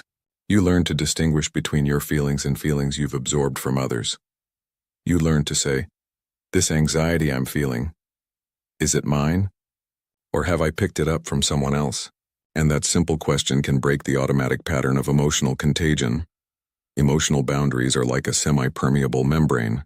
They let empathy and connection through, but they filter out the toxicity and chaos that isn't yours to carry. This is particularly important for highly sensitive people, empaths, and anyone who works in emotionally intense environments. Without boundaries, you become an emotional sponge, absorbing everything, overwhelmed by feelings that aren't even yours. With boundaries, you can remain open and connected while also protecting your inner peace. You can care deeply without being destroyed by what you care about. Let's also address the role of shame in emotional reactivity, because shame is often the hidden driver of our most intense reactions. Shame is the feeling of being fundamentally flawed, unworthy, or bad. It's different from guilt, which says I did something bad. Shame says I am bad. When shame is triggered, people react in predictable ways. Some attack, blaming others, deflecting, getting angry to avoid feeling the pain of shame. Others withdraw, hiding, isolating, going silent to avoid exposure. Both reactions are attempts to protect yourself from the unbearable feeling of shame. And both make the problem worse, because shame thrives in secrecy and silence. The more you hide it, the stronger it gets. The more you react to avoid it, the more power it has over you. Emotional mastery requires bringing shame into the light, not by oversharing or seeking validation, but by acknowledging it internally with compassion. By learning to say, "I'm feeling shame right now. I notice the urge to defend myself or hide. But this shame is just an old wound being activated. It doesn't mean I'm actually flawed or unworthy. It's just a feeling, and I can hold space for it without reacting." This kind of internal dialogue transforms shame. It removes its power. It allows you to respond to situations based on reality, rather than based on avoiding the pain of feeling inadequate. Understanding the layers beneath emotional reactivity, the stress stacking, the emotional contagion, the shame dynamics, gives you more leverage for change. Because surface-level awareness helps, but deep understanding transforms. When you see not just that you're reactive, but why and how your reactivity operates, you can intervene with precision. You develop what might be called emotional literacy, the ability to read your internal landscape with accuracy and respond with skill. This literacy isn't academic. It's practical. It's the difference between drowning in emotion and navigating it, between being tossed by every wave and learning to surf. And like any literacy, it improves with practice. The more you observe, the more you understand. The more you understand, the more you can intervene. The more you intervene, the more mastery you develop. This is not quick. This is not easy. But it is possible. Absolutely, completely possible. Every person who has achieved emotional mastery started exactly where you are now. They began with reactivity, with patterns they didn't choose, with automatic responses that caused suffering, but they committed to awareness. They practiced observation. They learned to pause, and gradually, steadily, they transformed. You can do the same. Not because you're special, but because this is how the human brain works. This is what neuroplasticity makes possible. Your past patterns do not determine your future responses. Your history of reactivity does not define your capacity for mastery. Every moment is a new beginning. Every breath is an opportunity to choose awareness over automaticity. And right now, in this moment, you have that choice. You can continue as you have been, or you can begin the transformation. You can stay at the mercy of your emotions, or you can learn to master them. Not by force, not by suppression, but through understanding, awareness, and practice. This is the path. This is the invitation. This is what becomes possible when you truly understand emotional reactivity. And now that you understand it, truly understand it, you're ready for the next step. Ready to learn how to regulate emotions through neuroscience and practice. Ready to discover the specific techniques that rewire your brain toward calm. That's where we go next. But take this with you. Emotional reactivity is not your fault, but it is your responsibility. And with that responsibility comes immense power. The power to transform your inner world. The power to change how you show up in relationships. The power to become emotionally unshakable. This journey begins with understanding, and that understanding deepens with every moment of awareness you bring to your emotional experience. You're not broken. You're not flawed. You're simply learning a skill you were never taught, and now you're learning it. Welcome to Emotional Mastery. Welcome to the path of the unshakable mind. Chapter 2. The Science of Emotional Regulation. Emotional control isn't about cold detachment. It's about creating space between stimulus and response. This space is where freedom lives, where choice becomes possible, where you reclaim your power. But creating that space isn't just a matter of willpower or positive thinking. It's a neurological process, one that can be trained, strengthened, and mastered through understanding and practice. Modern neuroscience shows that the prefrontal cortex, your rational brain, can override emotional impulses from the amygdala, but only with awareness and training. Let's understand exactly how this works, because when you understand the mechanics of emotional regulation at a neural level, you gain tremendous power to transform your responses. Your brain operates through networks of neurons. When you have an experience repeatedly, the neurons involved in that experience form stronger connections. This is called neurons that fire together, wire together. Every time you react with anger, you strengthen the neural pathways of anger. Every time you respond to stress with anxiety, you deepen those anxiety circuits. But here's the revolutionary part. Every time you pause before reacting, you're creating new pathways. Every time you choose awareness over automaticity, you're building circuits of emotional control. This is neuroplasticity in action. Your brain literally reshaping itself toward calm and clarity. Think of it like creating a path through a forest. The first time you walk a new route, you have to push through brush, step over logs, navigate obstacles. It's difficult. It requires effort. But if you walk that same route every day, eventually a clear path forms. The brush is worn down. The obstacles are cleared. Walking that route becomes easy, automatic. Your neural pathways work the same way. The routes you travel most frequently become the easiest to access, and the routes you stop traveling eventually fade. This means your current emotional patterns, however ingrained they feel, are not permanent. They're just well-worn paths, and you can create new ones, but it requires repetition, consistency, patient practice. You can't think your way into new patterns. You have to practice your way into them. You have to actually engage the new circuits repeatedly until they become stronger than the old ones. This is why understanding alone isn't enough. Why reading books or listening to audiobooks, while valuable, doesn't automatically create change. Change happens through practice, through repeatedly choosing the new response even when the old one feels more natural, through showing up day after day to train your brain like you'd train your body. So what does this training look like? What are the specific practices that rewire your brain toward emotional regulation? The foundation is mindfulness, the practice of present moment awareness without judgment. Mindfulness might sound abstract or spiritual, but it's actually deeply practical and scientifically validated. Thousands of studies have shown that regular mindfulness practice literally changes the structure and function of the brain. It strengthens the prefrontal cortex, improving executive function and emotional control. It reduces activity in the amygdala, decreasing reactivity and anxiety. It thickens the insula, enhancing interoception, your ability to sense what's happening in your body. All of these changes support emotional regulation. They give you more conscious control over your responses. They help you notice emotions earlier, before they take over. They create that crucial space between trigger and reaction. The basic practice of mindfulness is simple. You bring your attention to present moment experience. This could be your breath, your body sensations, sounds, or simply whatever is arising in your awareness. When your mind wanders, and it will constantly, you notice that it wandered and gently bring it back. Without judgment, without frustration, just noticing and returning. This simple act of noticing and returning is the exercise that strengthens your attention and your ability to interrupt automatic patterns. Think of it like doing bicep curls for your awareness. Every time you notice your mind has wandered and bring it back, you're doing one rep.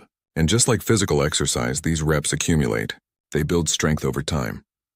At first, you might only be able to stay present for seconds before your mind wanders. That's completely normal. Your mind has been wandering unconsciously for years. Training it to stay present takes time. But with daily practice, even just 10 minutes a day, you'll notice changes. Your mind will wander less frequently. You'll catch it wandering sooner. You'll develop stronger attention and greater awareness. And this awareness directly translates to emotional regulation.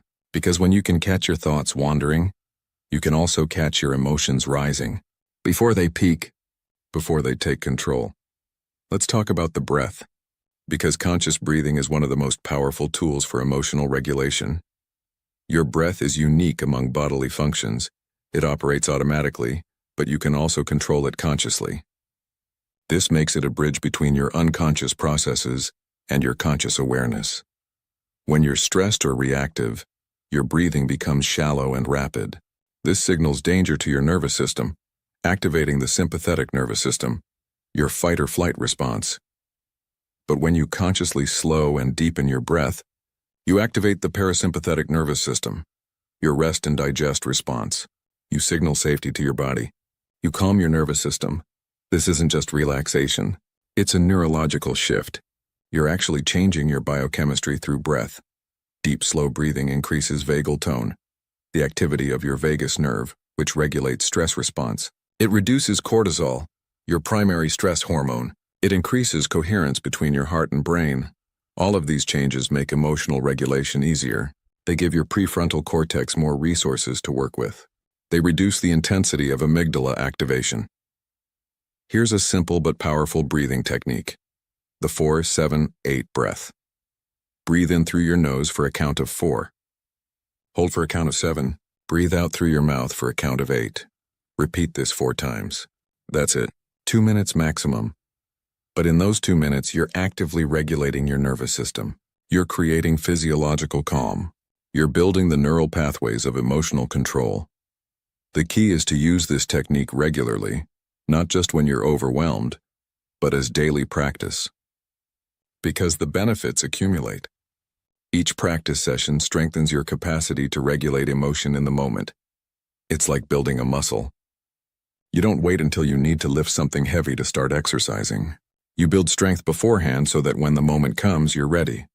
Similarly, you build emotional regulation capacity through daily practice so that when intense emotions arise, you have the neural infrastructure to handle them. Now let's talk about cognitive reappraisal, the practice of reinterpreting situations to change your emotional response. This isn't positive thinking or denying reality. It's recognizing that most situations are ambiguous, and your interpretation determines your emotional response. Someone doesn't respond to your text. You could interpret this as rejection, which triggers anxiety or sadness, or you could interpret it as they're busy, which generates no emotional activation. Neither interpretation is necessarily true. You don't have enough information.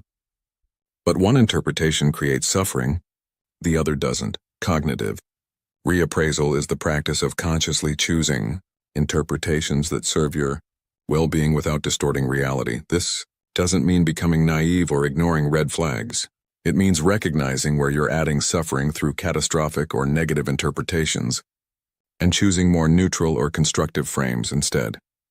Research shows that people who regularly practice cognitive reappraisal have better emotional regulation, lower anxiety, and stronger relationships, because they're not constantly reacting to worst-case interpretations of ambiguous situations. Here's how to practice it. When you notice strong emotion arising, pause and ask yourself, what story am I telling myself about this situation? Is there another way to interpret this that's equally valid but less distressing? This simple question interrupts automatic interpretations and opens space for choice. You might not immediately find a better interpretation, but the act of questioning loosens the grip of the automatic one. Over time, this becomes a habit. Your brain starts generating multiple interpretations automatically, rather than latching onto the first, often most negative one. This is neuroplasticity in action again. You're training your brain to be more flexible, less reactive, more skillful in how it interprets experience. Let's explore the role of body awareness. Because emotional regulation isn't just about your mind, it's about your entire nervous system. Emotions are embodied experiences. They're not just thoughts or feelings in your head, they're physical sensations in your body. Anxiety is tightness in your chest. Anger is heat and tension. Sadness is heaviness. Joy is lightness and expansion. When you're disconnected from body awareness, you miss the early signals of emotional activation. By the time you consciously notice you're angry, you're already fully activated and much harder to regulate. But when you develop interoception, the ability to sense internal body states, you catch emotions much earlier. You notice the first subtle shift in your chest, the slight tension in your jaw, the change in your breathing. At this early stage, regulation is much easier. It's like catching a small fire before it becomes a blaze. A few deep breaths, a brief pause, and you can prevent full activation. Developing body awareness requires practice. Most people spend their lives so focused externally or lost in thought that they barely inhabit their bodies. But you can train this capacity through body scan meditations, where you systematically bring attention to different parts of your body, through yoga or other mindful movement practices, through simply pausing throughout the day to check in. What am I feeling in my body right now? This isn't about judgment or trying to change anything. Just noticing, developing familiarity with your internal landscape. Over time, you'll recognize your personal patterns. You'll know that tension in your shoulders means you're stressed, that butterflies in your stomach mean you're anxious, that warmth in your chest means you're connecting with someone. This recognition gives you information, data you can use to regulate before you're overwhelmed. Now let's address something crucial. The window of tolerance. This is a concept from trauma therapy that's relevant for everyone. Your window of tolerance is the range of emotional activation you can experience while still maintaining regulation. When you're within your window, you can feel emotions without being overwhelmed by them. You can think clearly, make decisions, respond skillfully. But when you're pushed outside your window, either into hyperarousal, too activated, or hypoarousal, too shut down, you lose access to regulation. You're either overwhelmed or numb, reactive, or frozen. Everyone's window is different, and it changes based on stress, sleep, health, life circumstances. When you're well rested and calm, your window is wider. When you're exhausted or already stressed, it's narrower. Understanding your window helps you recognize when you're approaching your limits, when you need to take action to regulate before you're pushed outside your capacity. It also helps you have compassion for yourself when you do become overwhelmed. You're not weak or broken. You're simply outside your window of tolerance in that moment. The goal of emotional regulation practice is to gradually widen your window, to increase your capacity to experience emotional intensity without losing control. This happens through repeated exposure to challenging emotions while using regulation skills. Each time you successfully regulate through discomfort, your window expands slightly. It's like progressive training in any skill. You don't start with the hardest level. You start where you can succeed, then gradually increase difficulty. Similarly, you practice emotional regulation first in calm moments, then in mildly challenging situations, gradually building capacity for more intense experiences. Let's talk about self-compassion, because it's essential for sustainable emotional regulation. Many people approach emotion regulation with a harsh, critical attitude. They judge themselves for having emotions, for being reactive, for not being perfectly calm. This self-criticism activates stress response. It actually makes regulation harder. You're trying to regulate emotion while simultaneously creating more emotional activation through self-judgment. Self-compassion is the antidote. It's treating yourself with the same kindness you'd offer a good friend, recognizing that everyone struggles, that making mistakes is part of being human. Research by Kristen Neff and others has shown that self-compassion is more effective than self-criticism for motivation and change. It reduces anxiety and depression. It increases resilience and emotional well-being. When you're compassionate with yourself, you create safety. And in safety, your nervous system can relax. Your prefrontal cortex can come online. Regulation becomes possible. Self-compassion in practice sounds like, "This is hard right now. I'm struggling, and that's okay. Everyone struggles sometimes. Let me be kind to myself in this moment." It's simple but profound. It interrupts the cycle of self-judgment that often intensifies emotional reactivity. Now, let's integrate everything we've explored into a practical framework for emotional regulation. When you notice emotional activation, whether through body sensations, thoughts, or the urge to react, follow these steps. First, pause. Create even a brief gap between the trigger and your response. Take a breath. This activates your prefrontal cortex and gives you access to choice. Second, name what you're feeling. "I'm feeling anxious," or "this is anger." Labeling emotion reduces its intensity, a phenomenon neuroscientists call affect labeling. It shifts brain activity from emotional centers to language centers. Third, locate the emotion in your body. Where do you feel it? What are the physical sensations? This grounds you in present moment awareness rather than getting lost in thoughts about the emotion. Fourth, breathe. Use conscious breathing to regulate your nervous system. Even a few slow, deep breaths make a difference. Fifth, question your interpretation. What story are you telling yourself? Is there another way to see this situation? Sixth, respond with intention. What action aligns with your values? How do you want to show up in this moment? This might sound like a lot to remember in an emotionally charged moment, and initially it is. You'll forget. You'll react before you remember to pause. That's normal. But with practice, these steps become automatic. They collapse into a seamless process that happens in seconds.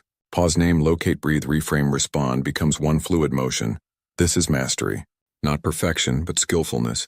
The ability to navigate emotional intensity with awareness and choice. And it builds over time. Each practice session, each moment of conscious regulation, each time you catch yourself and choose differently, all of it compounds. You're literally rewiring your brain, creating new neural pathways, strengthening your prefrontal cortex, building emotional resilience. This isn't theory. This isn't wishful thinking. This is neuroscience. This is what happens when you consistently practice emotional regulation. Your brain changes. Your nervous system recalibrates. Your automatic responses shift. What once felt impossible becomes natural. But it requires commitment, daily practice, patient repetition. Trust in the process even before you see dramatic results. Because the results will come. Not overnight, but steadily. You'll notice you're slightly less reactive, slightly quicker to catch yourself, slightly more able to stay calm under pressure. These small improvements compound. Over weeks and months, they transform your emotional life. You become someone who can handle intensity, who stays grounded in chaos, who responds with wisdom rather than reacting with impulse. This is the science of emotional regulation. Not abstract theory, but practical neuroscience you can apply every single day. Your brain is plastic. Your patterns are changeable. Your emotional future is not determined by your emotional past. You train your brain through repetition, mindfulness, and conscious breathing. Each time you pause before reacting, you're strengthening the neural pathways of control and weakening the circuits of impulsivity. This is your power. This is your path. This is what becomes possible when you understand the science and commit to the practice. You're not trying to eliminate emotion. You're learning to work with it skillfully, to experience fully while remaining in control, to feel deeply without being overwhelmed. This is emotional regulation. This is neuroplasticity in service of well-being. This is how you build an unshakable mind. And now that you understand the science, now that you have the framework, you're ready to apply this to the most challenging arena, relationships. Because theory practiced in isolation is one thing, but relationships, with their triggers, their complexity, their intensity, that's where emotional regulation is truly tested. That's where we're going next. Into the heart of human connection, where mastery becomes most necessary and most transformative. But before we move forward, let's deepen your understanding of how practice actually creates change. Because many people practice inconsistently or with unclear expectations, then wonder why they're not seeing results. Neuroplasticity requires specific conditions to occur. It's not automatic just because you're trying something new. Understanding these conditions helps you practice more effectively. First, attention is essential. Your brain changes based on what you pay attention to. If you're practicing mindfulness while simultaneously planning your day, checking your thoughts, or judging your performance, you're not actually strengthening mindfulness circuits. You're strengthening distraction circuits. Quality of attention matters more than duration. 5 minutes of focused, present awareness creates more change than 30 minutes of half-hearted practice where your mind is elsewhere. This means when you practice, really practice, bring full attention to the experience. Notice when attention wanders and bring it back. Make the practice itself the practice, not something you do while thinking about something else.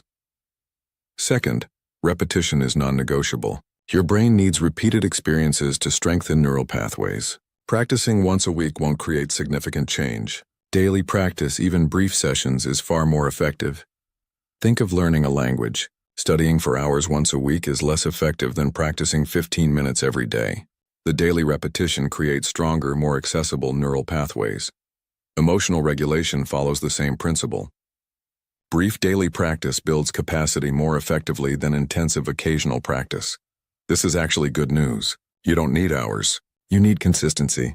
10 minutes daily of focused practice will transform your brain more than sporadic longer sessions.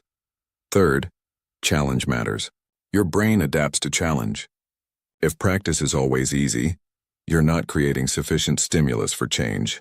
You need to work at the edge of your capacity, not so far beyond it that you're overwhelmed, but not so far within it that you're coasting. This means as you develop skill, you need to gradually increase difficulty. If sitting quietly for 10 minutes becomes easy, extend the time or practice in more distracting environments. If regulating mild emotions becomes manageable, practice with slightly more intense situations. This progressive challenge is what creates growth. It's how you widen your window of tolerance. It's how capacity expands. Fourth, rest and integration are crucial. Your brain consolidates learning during rest, particularly during sleep. This is why sleep quality significantly impacts emotional regulation capacity.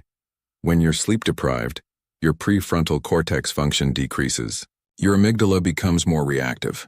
Your ability to regulate plummets. Protecting sleep isn't just about rest. It's about giving your brain the conditions it needs to integrate practice and strengthen new neural pathways. Similarly, taking breaks during practice helps consolidation. Don't practice to exhaustion. Practice with focused intensity, then rest. This rhythm of effort and recovery optimizes learning. Now let's address a common obstacle, the expectation of linear progress. People often expect improvement to be steady and consistent.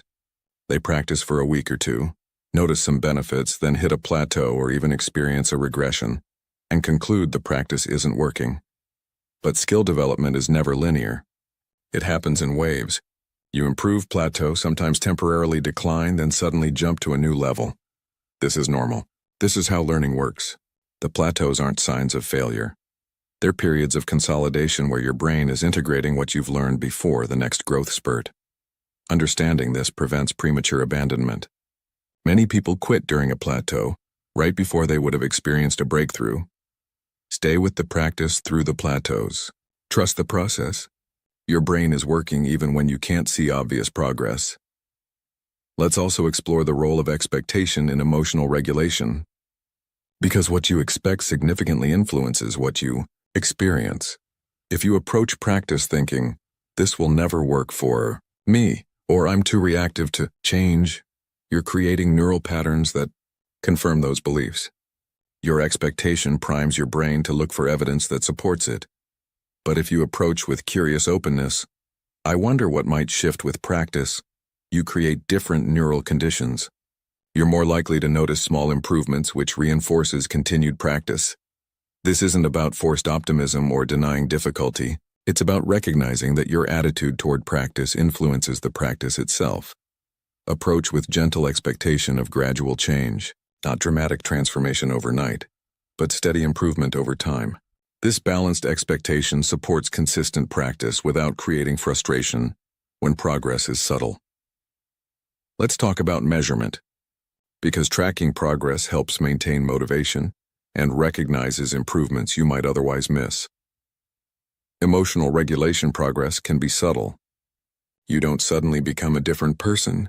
You gradually notice you're slightly less reactive, slightly quicker to catch yourself, slightly more able to stay present under pressure. These small shifts are easy to miss if you're not paying attention, but they're the evidence that your practice is working, that your brain is changing. Consider keeping a simple daily log. Rate your emotional regulation on a scale of 1 to 10. Note situations that challenged you and how you handled them. Track how many times you remembered to pause before reacting. Over weeks, patterns emerge. You'll see that situations that once overwhelmed you now trigger less intense reactions, that you catch yourself sooner. That regulation feels slightly more accessible. This data provides evidence of progress and motivates continued practice, because you're not relying on vague feelings about whether you're improving. You have concrete information. Now, let's address integration, bringing emotional regulation from formal practice into daily life. It's one thing to stay calm during meditation. It's another to stay regulated when your child is having a meltdown, your partner is criticizing you, or your boss is making unreasonable demands. The gap between formal practice and real-world application is where many people struggle. They can regulate in ideal conditions but lose all capacity in challenging situations. This is why informal practice is just as important as formal practice. Informal practice means bringing regulation techniques into everyday moments. Waiting in line, practice breath awareness. Driving in traffic, notice body tension and consciously relax.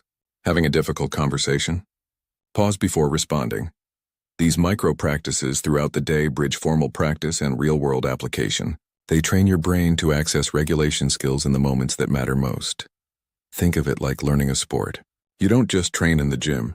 You practice the skills in game-like conditions. You simulate the pressure, the unpredictability, the intensity. Similarly, informal practice in daily life prepares you for emotional intensity in real situations. It makes regulation accessible when you actually need it, not just when conditions are perfect.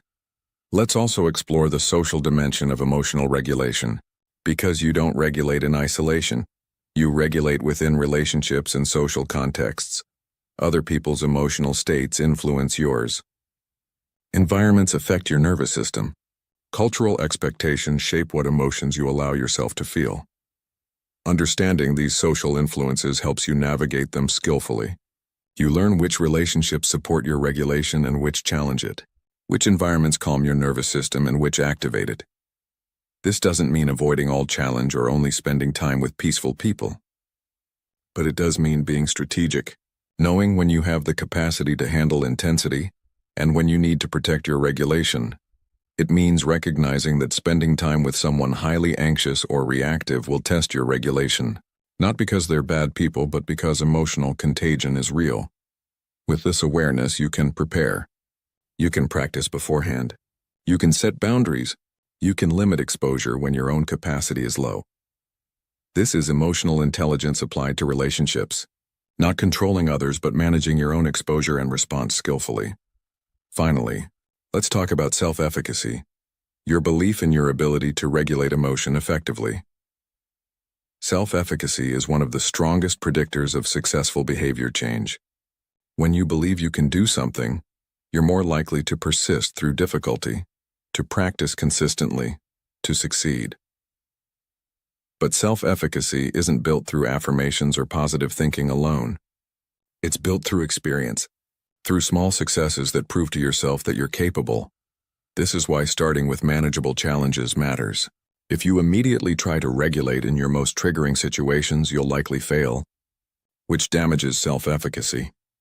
But if you start with situations where regulation is possible, each success builds confidence. You prove to yourself that you can do this, that you're developing real capacity. These small wins accumulate. They create a foundation of self-trust. And from that foundation, you can approach increasingly challenging situations with confidence.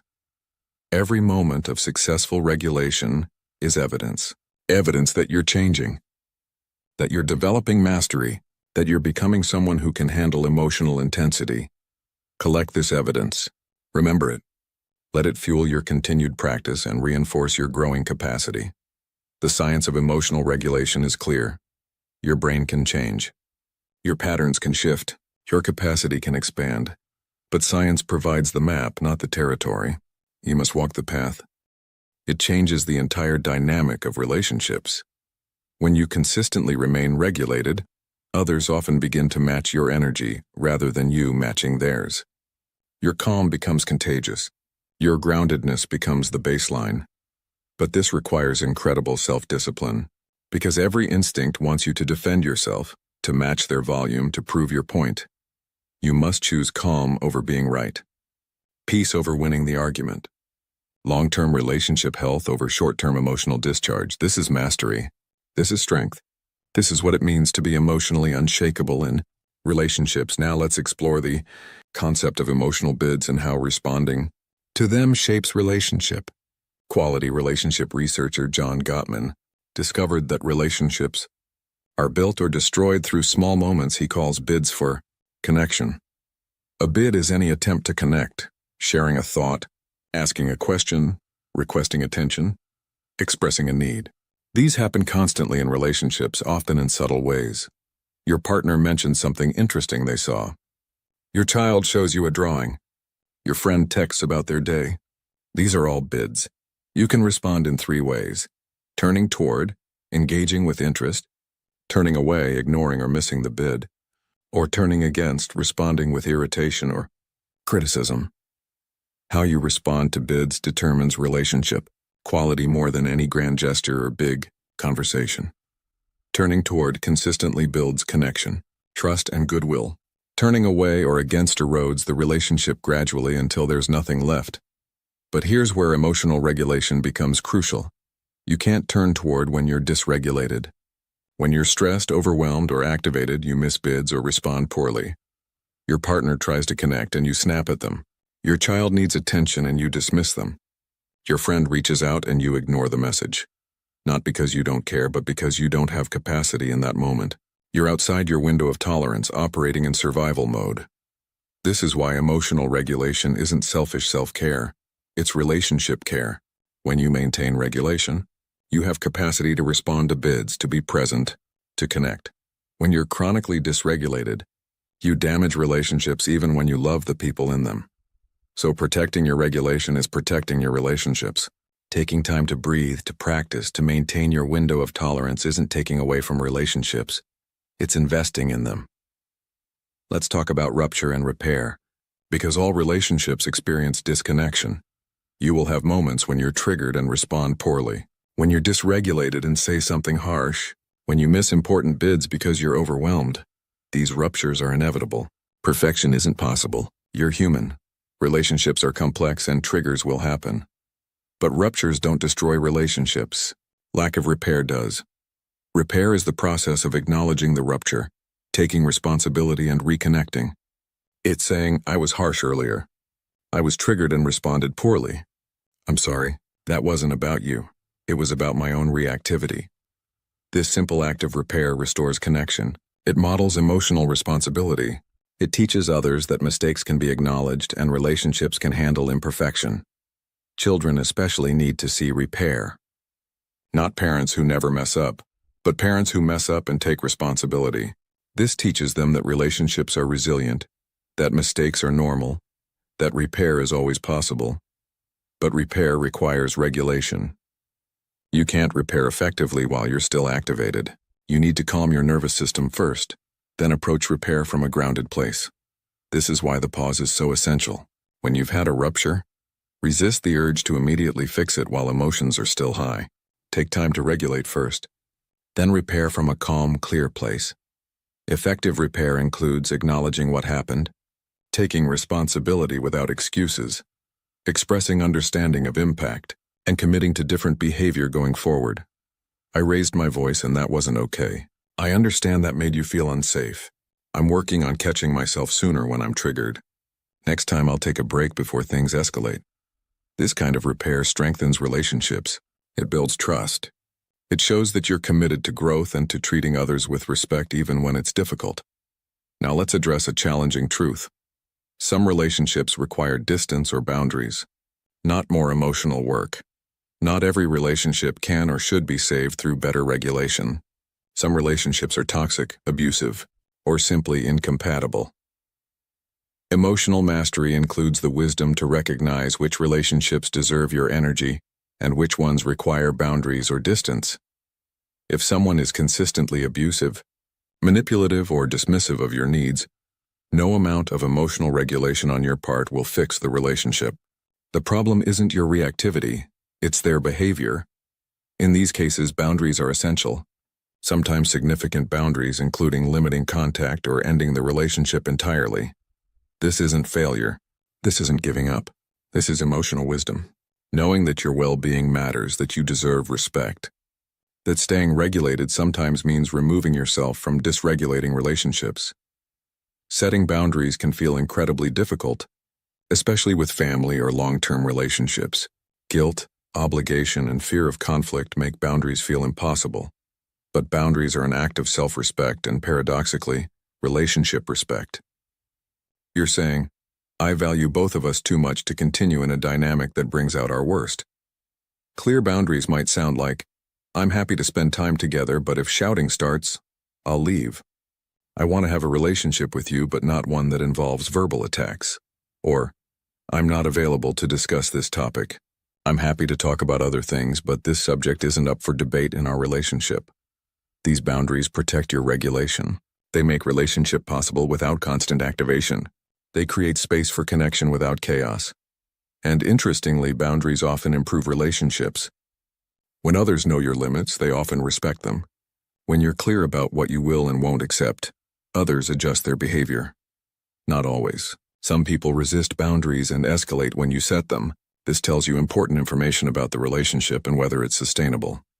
But in many cases, clear, consistent boundaries create healthier dynamics. People know where they stand. Expectations are clear. Resentment decreases because you're not tolerating what you can't actually accept.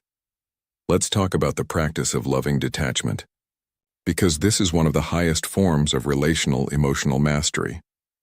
Loving detachment means caring deeply about someone while remaining emotionally separate from their chaos, their choices, their emotional state. You love them, but you don't carry their pain as if it's yours. You support them, but you don't take responsibility for fixing their problems. You're present, but not enmeshed. This is especially important in relationships with people who struggle with addiction, mental illness, chronic trauma, or perpetual crisis. You can love someone and still let them experience the consequences of their choices. You can care about someone and still refuse to be pulled into their chaos. You can support someone and still maintain your own peace. Loving detachment doesn't mean being cold. It means having a clear sense of where you end and they begin. What's your responsibility and what's theirs? What you can control and what you can't. It's saying, I love you and I cannot fix this for you. I'm here to support you making healthy choices, but I won't participate in destructive patterns. This requires tremendous emotional strength, because every instinct wants you to rescue, to fix, to take away their pain. But often, the most loving thing you can do is allow people to face their own consequences, to learn their own lessons, to develop their own strength. Your regulation makes this possible. When you're grounded in your own center, you can hold space for others without losing yourself in their experience. When you master your reactions, you change the entire emotional tone of your relationships. This is the paradox of relational emotional mastery. By focusing on yourself, on your own regulation, on your own responses, you transform your relationships, not by trying to change others, not by managing their emotions, but by becoming someone who doesn't add reactivity to relational challenges. You become a stabilizing presence, someone safe, someone who can be counted on to stay grounded even when others are spinning. And that presence is magnetic. It draws people toward health. It invites better communication. It creates space for genuine connection. This is your power in relationships. Not controlling others, but mastering yourself. Not fixing their dysregulation, but maintaining your own regulation. And from that foundation of inner stability, relationships transform. Not overnight, but steadily. As you consistently show up regulated, present, and boundaried. You're not responsible for other people's emotional healing, but you are responsible for not adding to their emotional chaos. And when you take that responsibility seriously, when you commit to staying regulated no matter what others do, you become a force for peace in every relationship you touch. This is mastery. This is strength. This is what it means to be emotionally unshakable in the complex, challenging, beautiful arena of human relationships. Let's go deeper into the mechanics of trigger management, because understanding the architecture of triggers gives you more precise tools for working with them. Every trigger has layers. On the surface, there's the immediate stimulus and a comment, a behavior, a situation. But beneath that surface lies a complex web of associations, memories, and meanings. When someone raises their voice, you might react strongly not because of the volume itself, but because it reminds your nervous system of past experiences where raised voices preceded danger. When someone dismisses your opinion, you might feel intense anger not because of this specific dismissal, but because it activates a lifetime of feeling unheard and invalidated. The current situation is real, but your reaction intensity often comes from the accumulated weight of past experiences. This is why the same trigger can affect people so differently. One person barely notices criticism, while another person spirals for days. Not because one is stronger or weaker, but because their histories have created different neural associations. Understanding this helps you develop compassion for yourself and others. Your strong reactions make sense when you understand the layers beneath them, and others' reactions that seem disproportionate make sense when you recognize you don't know their full history. Now, here's where this gets practical. You can work with triggers at different layers. At the surface layer, you can use immediate regulation techniques, breathing, pausing, reframing. This manages the acute activation in the moment. At the middle layer, you can identify patterns and create response plans. You notice this type of situation always triggers you, so you prepare in advance. At the deep layer, you can work with the root wounds that make certain triggers so powerful. This might involve therapy, inner child work, or other healing practices that address the original pain. All three layers matter. Surface techniques help you cope in the moment. Middle layer strategies help you navigate predictable challenges. Deep work gradually reduces trigger sensitivity over time. Most people only work at the surface layer, trying to calm down when triggered. This helps, but it's like constantly mopping up water without fixing the leak. Working at all three layers creates comprehensive transformation. You handle immediate triggers better while also addressing their roots. Let's talk about projection, because this is one of the most common but least recognized relational triggers. Projection is when you attribute your own unacknowledged feelings, thoughts, or traits to someone else. You see in them what you can't face in yourself. If you're uncomfortable with your own anger, you might perceive others as angry when they're not. If you judge your own sensitivity, you might be triggered by others' emotional expression. The traits that most trigger you in others often point to something unresolved in yourself. Not always, but often enough that it's worth exploring. When you notice strong repeated reactions to someone's behavior, ask yourself, what is it about this behavior that bothers me so much? Is there any part of me that has this same trait that I judge or deny? This self-inquiry doesn't excuse others' poor behavior, but it does help you see where your reaction intensity might be amplified by projection. And when you recognize projection, you can own it. You can work with your own disowned parts rather than trying to change others. This is profoundly liberating, because trying to change others is exhausting and usually futile, but working with your own projections is fully within your control. Let's explore the concept of differentiation, which is essential for healthy relationships. Differentiation is your ability to remain yourself in relationship, to have your own thoughts, feelings, and values while staying connected to others. People with low differentiation become enmeshed. They adopt others' feelings as their own. They change their opinions based on who they're with. They need constant approval and validation. People with high differentiation can stay connected while remaining separate. They feel their own feelings without being overwhelmed by others' emotions. They maintain their values even when others disagree. They self-validate rather than depending on external approval. Emotional regulation and differentiation are intimately connected. When you can regulate your emotions, you can stay differentiated. When you're dysregulated, you lose yourself in relationship. Developing differentiation requires practice in staying centered when others are activated. Maintaining your own emotional state when someone is trying to pull you into theirs. This sounds like, I can see you're very upset and I care about that. But I'm not feeling upset about this situation. We can have different perspectives and both be okay. Or, I understand you think I should do this, but based on my own values and assessment, I'm choosing differently. I respect your opinion and I'm making my own choice. This isn't being stubborn or uncaring. It's being differentiated, having a clear sense of self that doesn't collapse under relational pressure.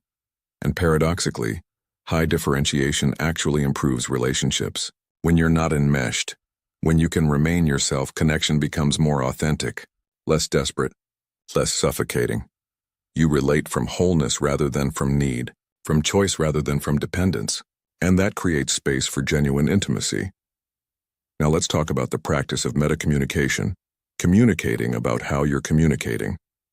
When conversations become difficult or tensions rise, most people try to resolve the content. Who's right? What happened? What should be done? But often, the content isn't the real issue. The process is how you're talking to each other, the emotional tone, the unspoken dynamics. Metacommunication addresses the process.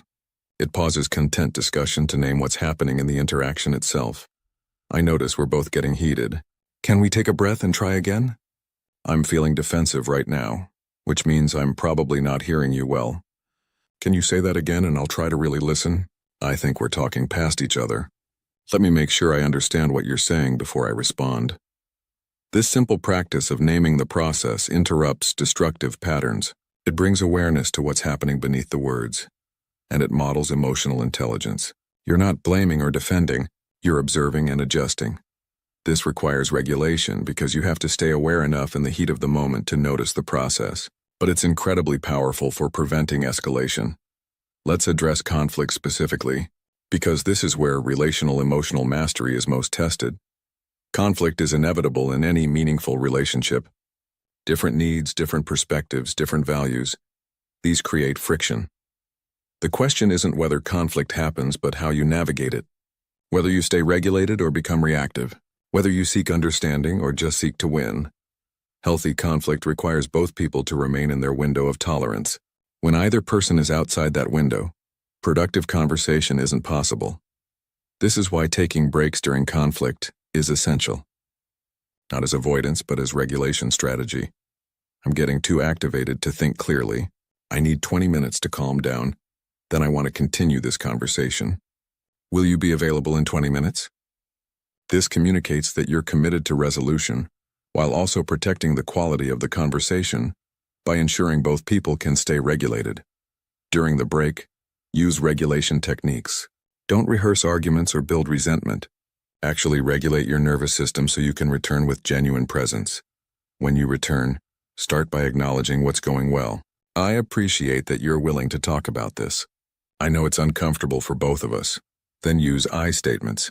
I feel hurt when, rather than you always. This reduces defensiveness and keeps the focus on your experience rather than their wrongdoing. Listen to understand, not to rebut. When they're speaking, your job is to hear them, not to prepare your counter-argument. Repeat back what you heard to ensure understanding before responding. Seek win-win solutions. Not compromise where both people lose something, but creative solutions where both needs are honored. This approach to conflict transforms it from destructive to constructive. From something that erodes relationships to something that actually builds intimacy through vulnerable, honest communication, but it requires emotional regulation. Without regulation, you can't implement these practices. You default to defensive, reactive patterns. This is why regulation practice isn't separate from relationship health. It is relationship health, the foundation that makes everything else possible. Finally, let's talk about modeling. Because your emotional regulation impacts others beyond your direct interactions. When you stay regulated in chaos, you're not just managing yourself. You're demonstrating what's possible. You're showing others a different way. Children especially absorb this modeling. They learn how to handle emotions by watching how you handle yours. Not from what you say, but from what you do. If you preach patience but react with irritation, they learn reactivity. If you demonstrate regulation even when stressed, they internalize that capacity. But this extends beyond children.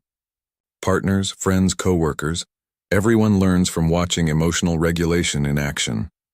When you stay calm in crisis, others often match your energy. When you respond thoughtfully instead of reactively, others tend to do the same. You become what Daniel Goleman calls a limbic regulator, someone whose emotional state helps regulate others' emotional states. This is leadership. Not through authority or control, but through embodied example, through being the emotional tone you want to experience in your relationships. This doesn't mean you're responsible for others' regulation. You're not, but your regulation creates conditions where others can more easily access their own. And over time, as you consistently show up regulated, relationships gradually shift, not because you've preached or pushed, but because you've modeled a different possibility. This is the quiet power of emotional mastery in relationships, not dramatic or flashy, but profoundly transformative. You can't control how others show up, but you can absolutely control how you show up. And your showing up regulated changes everything.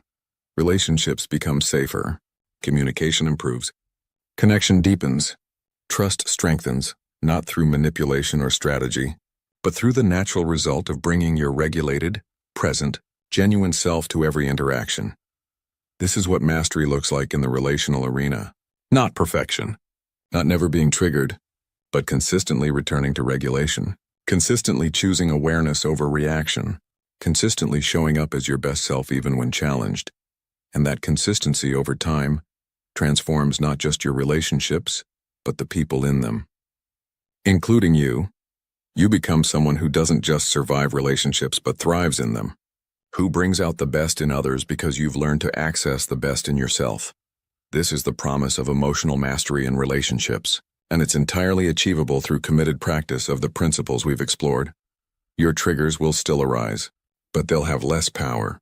Your reactivity will still surface, but you'll catch it sooner. Conflict will still happen, but you'll navigate it with more skill. And gradually, relationship becomes less about surviving emotional intensity and more about connecting authentically, communicating clearly, and growing together. This is what's possible. This is the path. This is what unfolds when you bring emotional mastery into the arena of relationship. And now, let's take this understanding into perhaps the most important relationship of all, the one with your children. Where emotional regulation isn't just personal, it's generational. Where mastery becomes legacy. Chapter 4. Parenting and Emotional Role. Modeling parenting is emotional leadership. This truth is simple but profound. Your children don't just learn from what you say. They absorb how you regulate yourself. Every moment you're with them, you're teaching.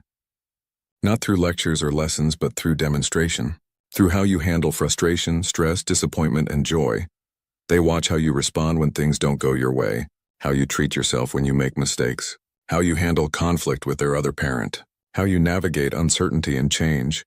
And they internalize these patterns, not consciously, but at a deep neurological level. Your emotional regulation becomes the template for their developing nervous systems. This is both sobering and empowering. Sobering because it means your reactivity impacts them far beyond the immediate moment. Empowering because it means your regulation work isn't just for you. It's a gift to the next generation. When you remain calm through their storms, you teach them how to handle life's challenges with balance. Think about what this actually means. When your child is having a meltdown, they're dysregulated. Their prefrontal cortex is offline. Their amygdala has taken over. They're overwhelmed by emotion they don't yet have the capacity to manage. In that moment, they need you to be their external regulator. Your calm nervous system helps regulate theirs. Your groundedness provides safety that allows their activation to decrease. But if you match their intensity, if you yell when they yell, panic when they panic, spiral when they spiral, you're not providing regulation. You're adding fuel to their fire. Two dysregulated nervous systems don't create regulation. They create chaos. This is why your regulation is so crucial in parenting. Your child's developing brain is literally learning how to handle emotion by co-regulating with yours. When you stay calm when they're upset, you're teaching them that big emotions are manageable, that intensity doesn't have to be scary, that they can trust themselves and you to navigate difficult feelings. When you react with frustration or overwhelm to their emotions, you're teaching them that emotions are dangerous, overwhelming, and shameful, that they can't trust themselves or you when things get hard. This doesn't mean you need to be perfectly calm all the time. That's impossible and actually not helpful. Children need to see authentic humanity, including the full range of emotions. But they need to see you handle your emotions with awareness and recovery. They need to see you feel frustration, pause, take a breath, and choose how to respond. They need to see you make mistakes, acknowledge them, and repair. This is what emotional role modeling actually looks like. Not perfection, but consciousness. Not suppression, but regulation. Not pretending you don't feel, but showing how to feel without losing control. Remember, children's emotional outbursts are rarely personal attacks. They're developmental expressions. This is absolutely critical to understand. When your 5-year-old screams, "I hate you," they're not making a thoughtful statement about your relationship. They're expressing overwhelming frustration in the only way their developing brain knows how.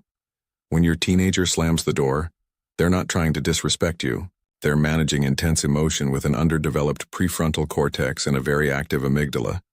Their brains are literally under construction. The parts responsible for emotional regulation, impulse control, and perspective-taking won't be fully developed until their mid-20s. This means expecting adult-level emotional control from children and adolescents is neurologically unrealistic. They're doing the best they can with the developmental capacity they have. Understanding this transforms how you respond to their behavior. Instead of taking it personally or seeing it as defiance, you see it as a developing brain learning to navigate big feelings. This doesn't mean accepting destructive behavior or not setting limits. Boundaries are essential, but it means responding from understanding rather than from reactivity. Your job isn't to punish emotion, but to guide it. This is a fundamental shift in how most people think about parenting.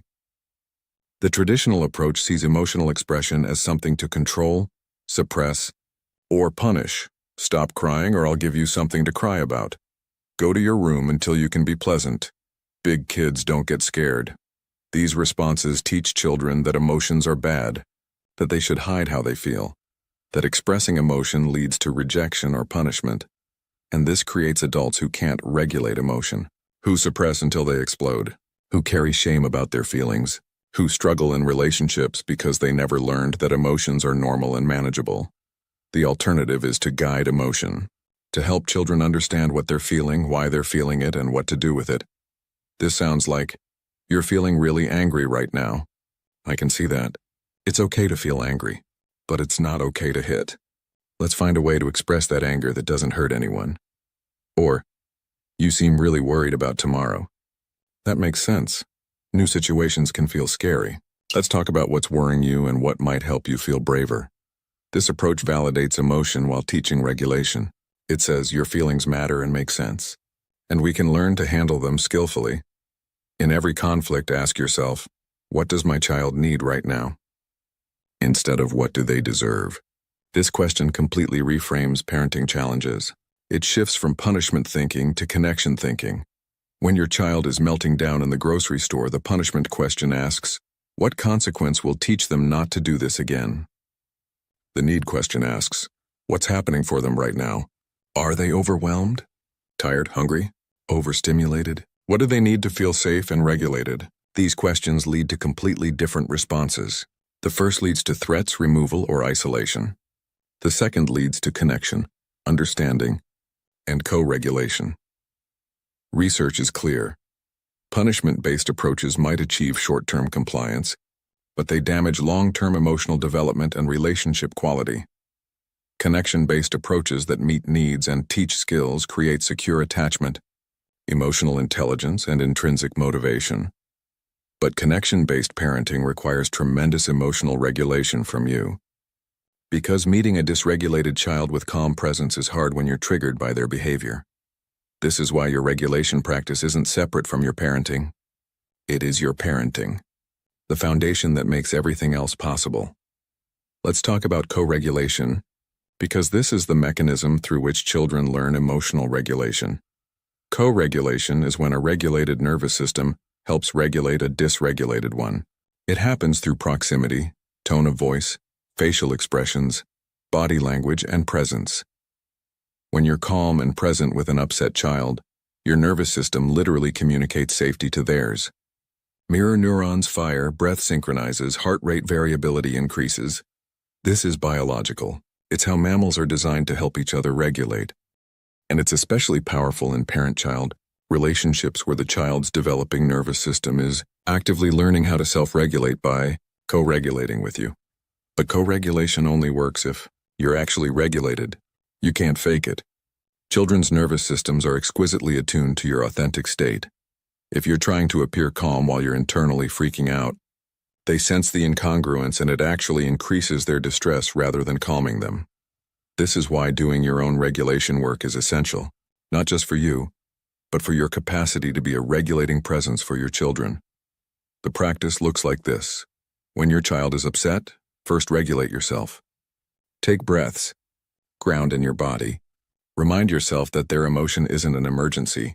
Then approach with genuine calm. Physical proximity if they'll allow it. Soft voice. Open body language. Your presence saying, I'm here. You're safe. These feelings are okay. We'll get through this together. You might not say anything at all. Your regulated presence might be enough. Or you might offer simple statements. I'm right here. You're okay. Let's breathe together. This isn't about fixing or stopping their emotion. It's about providing the regulation they don't yet have internally, so their nervous system can settle.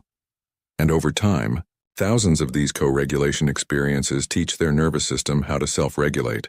They internalize your calm. They learn what regulation feels like. They develop the capacity to do for themselves what you first did with them. This is how emotional regulation is transmitted across generations. Not through instruction, but through repeated embodied experience. Let's explore different developmental stages, because emotional regulation looks different at different ages. Infants can't self-regulate at all. They're completely dependent on caregivers for regulation. When they're upset, they need you to regulate them through feeding, holding, soothing, presence. Responding consistently to an infant's distress isn't spoiling them. It's teaching their nervous system that the world is safe, that their needs matter, that regulation is possible. Toddlers are beginning to develop some self-regulation capacity, but it's very limited. They experience intense emotions and have very few skills to manage them. They need lots of co-regulation and simple emotional language. You're frustrated. That block won't stay. It's hard.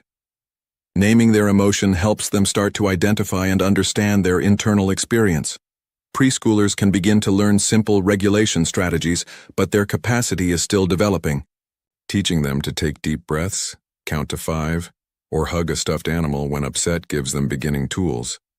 But they'll need lots of support implementing these tools. Their prefrontal cortex is just starting to come online. They can't consistently use strategies without help. Elementary-age children have growing regulation capacity.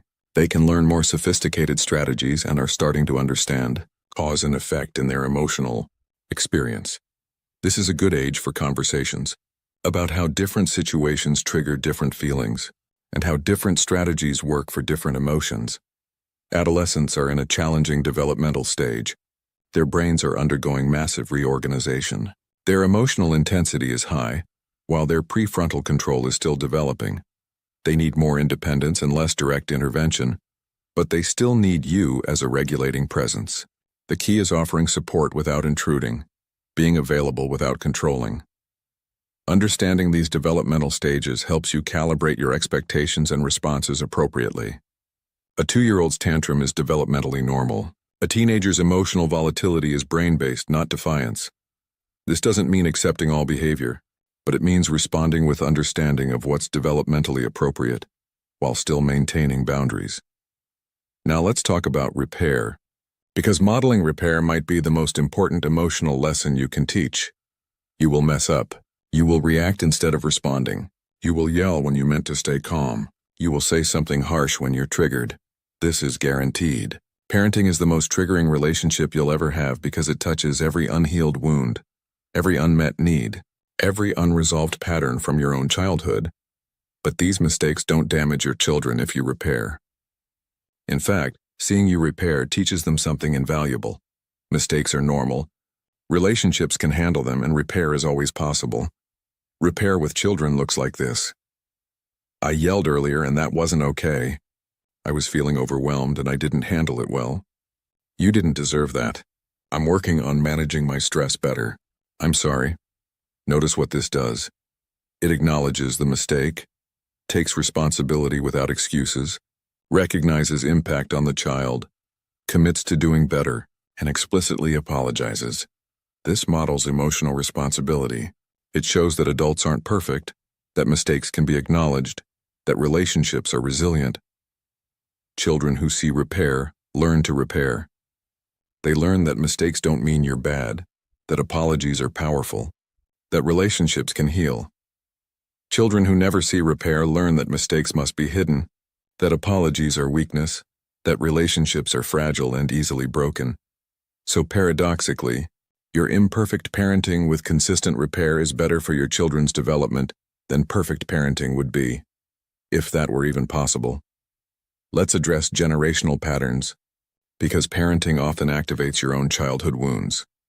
You might find yourself saying the exact things your parents said that hurt you, or swinging to the opposite extreme, determined not to repeat their mistakes but creating different problems.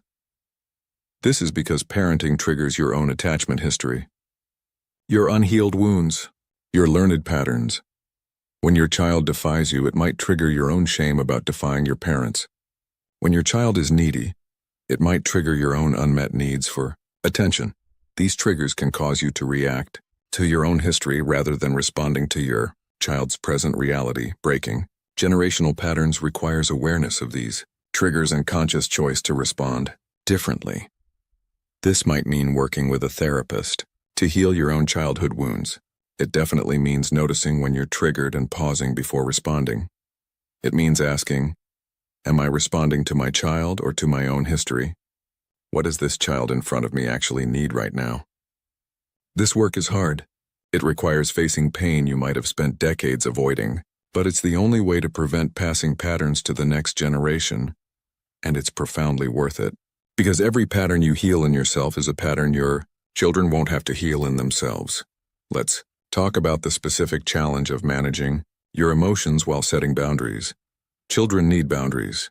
Clear, consistent limits help them feel safe and learn how to navigate social expectations.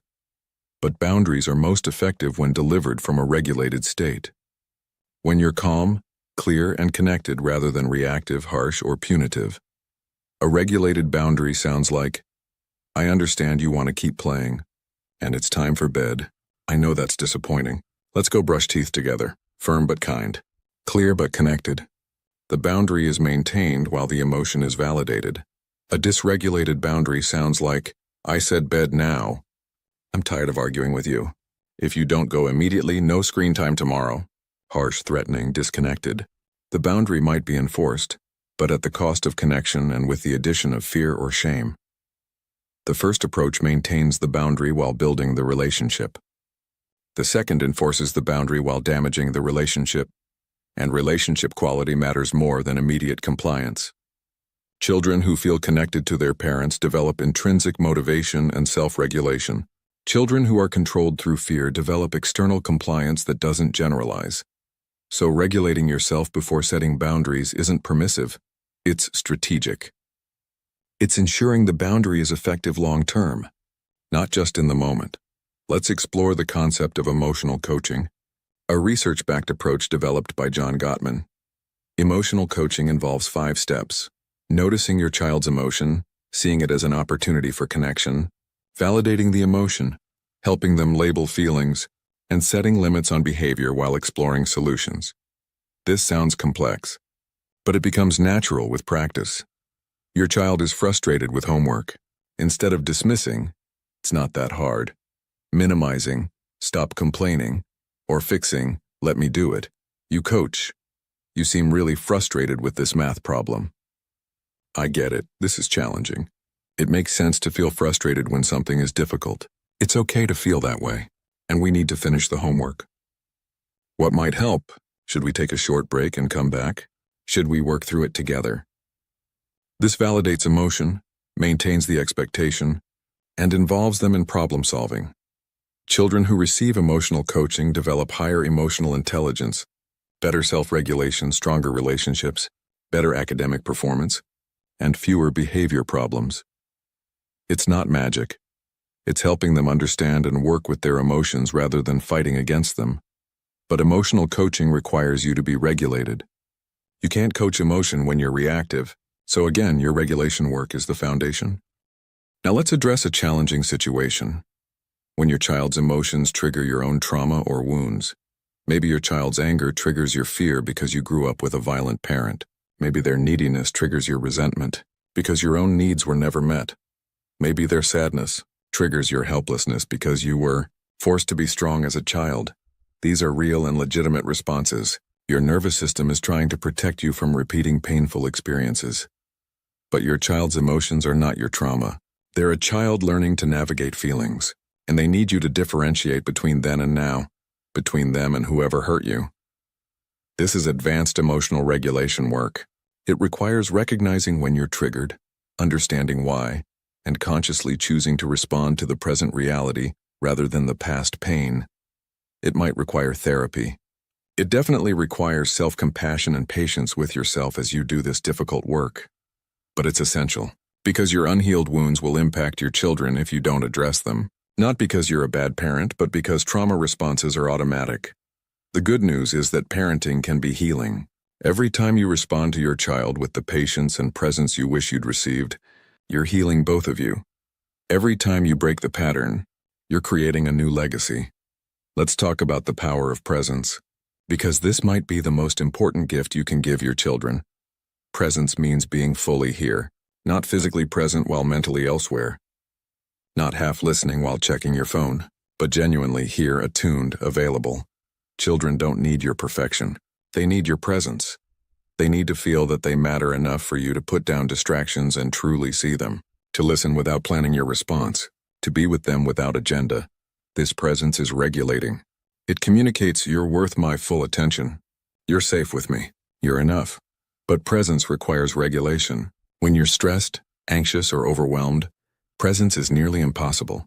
Your mind is elsewhere, preoccupied with problems. So creating conditions for your own regulation, adequate sleep, managing stress, maintaining support systems, isn't selfish. It's what makes presence possible, and presence is what matters most. Not the expensive toys, the perfect schedule, the impressive activities, but you, showing up, present, available, regulated. This is what children remember. Not what you bought them, but how you made them feel. Whether they could trust you with their feelings. Whether you stayed calm when they were upset. Whether you were really there. Finally, let's acknowledge the reality that parenting is hard, triggering, and exhausting.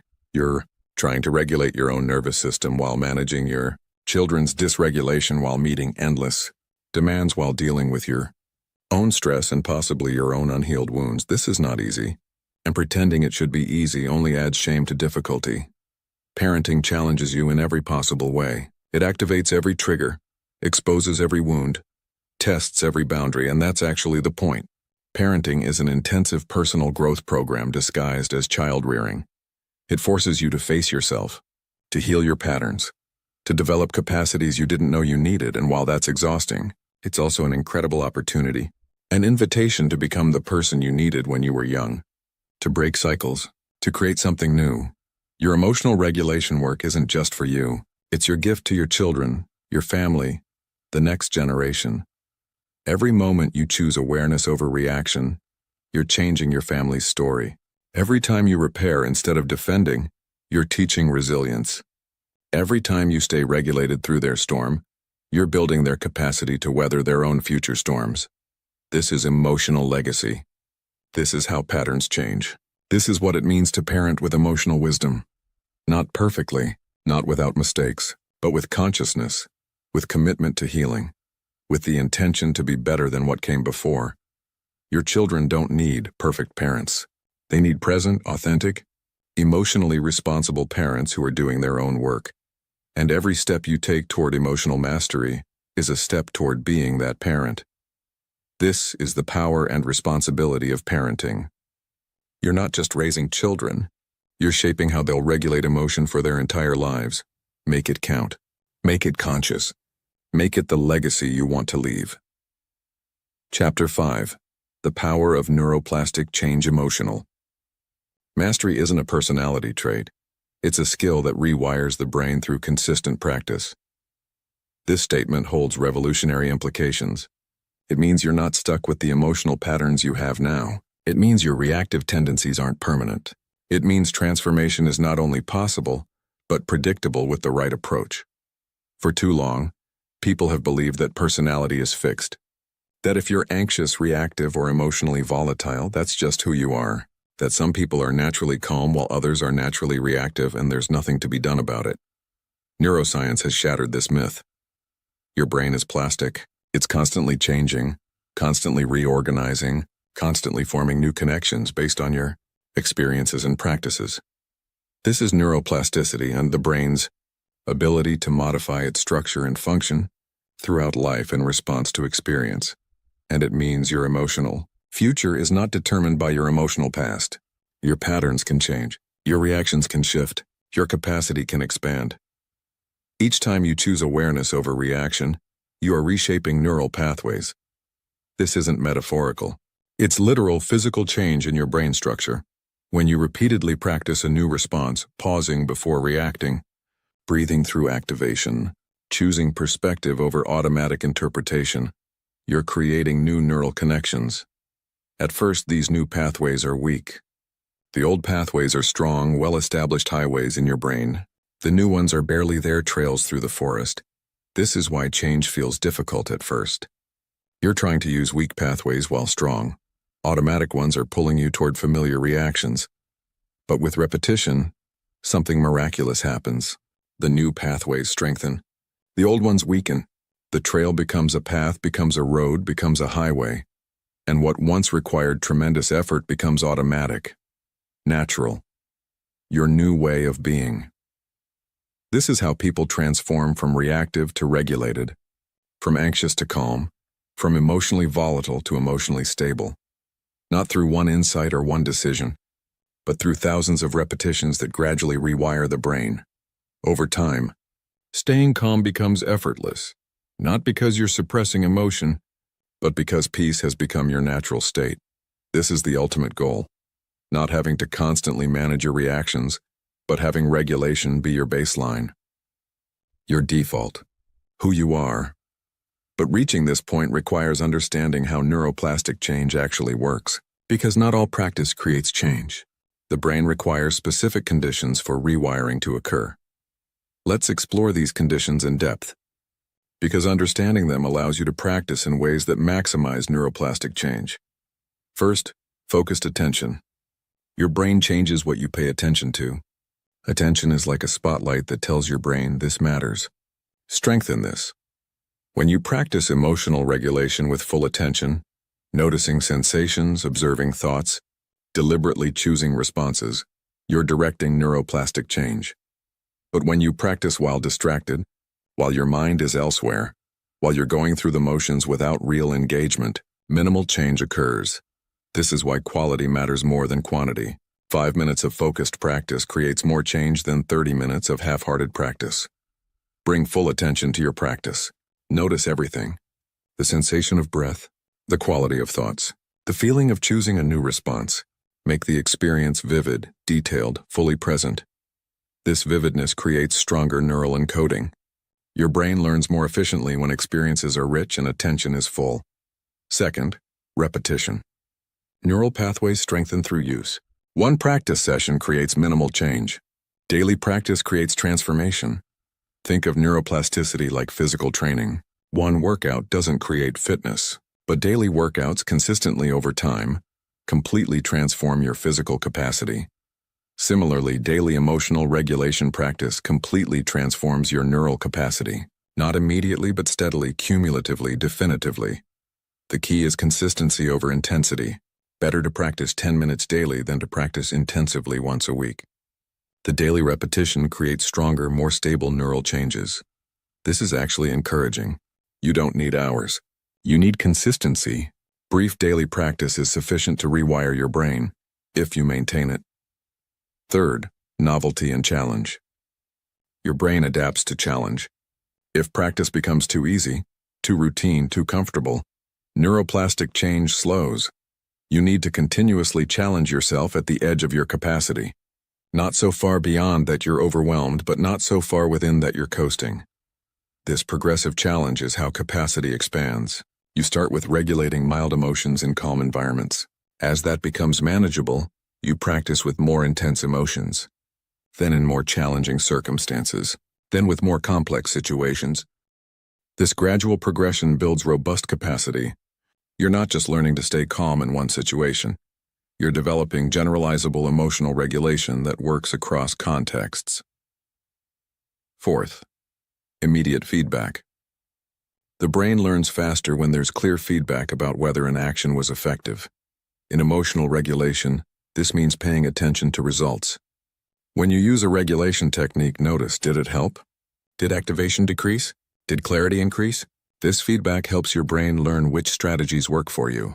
Because not all techniques work equally for all people, you need to discover what actually regulates your particular nervous system. Some people regulate best through breath, others through movement, others through cognitive reframing. Some need physical discharge of energy, others need stillness and quiet. Pay attention to what works for you. Your brain will learn faster when you're using techniques that actually create regulation rather than techniques that should work but don't. Fifth, emotional salience. The brain prioritizes experiences that carry emotional significance. Emotionally charged experiences create stronger neural encoding. This has interesting implications for practice. Practicing regulation during actual emotional activation creates stronger learning than practicing in calm moments. This doesn't mean you should only practice when upset. Calm practice builds foundational skills, but applying those skills during real challenges creates powerful neuroplastic change. When you successfully regulate through a triggering situation, your brain encodes that success strongly. It learns, this works. I can do this. I'm capable of handling intensity. These moments of successful regulation during challenge are worth 10 practice sessions in calm conditions. They prove to your nervous system that change is real, that you have capacity, that you're safe even when activated. Collect these victories. Remember them. Let them reinforce your growing confidence and capacity. Visualization, breathwork, and mindfulness accelerate this transformation. Let's explore each of these powerful tools for neuroplastic change. Visualization works because your brain can't fully distinguish between vividly imagined experiences and real ones.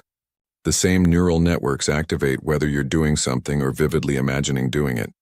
Athletes have used this for decades. Mentally rehearsing a skill improves performance almost as much as physical practice. The brain is literally strengthening the neural pathways involved in that skill through imagination. You can use the same principle for emotional regulation. Mentally rehearse staying calm in triggering situations. Visualize yourself pausing, breathing, choosing your response. Make the visualization detailed. See the situation. Feel the sensations in your body. Watch yourself implementing regulation techniques. Notice yourself staying grounded and responding skillfully. This mental rehearsal strengthens the neural pathways you'll need in the actual situation. When the real moment comes, your brain has already practiced the response. It feels familiar, accessible, possible. Practice visualization daily. 5 minutes of vivid mental rehearsal creates measurable neuroplastic change. Combined with real-world practice, it accelerates transformation significantly.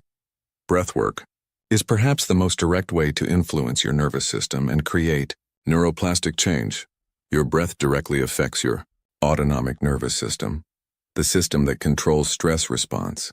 Slow, deep breathing activates your parasympathetic nervous system, creating physiological calm. But breathwork does more than create temporary calm.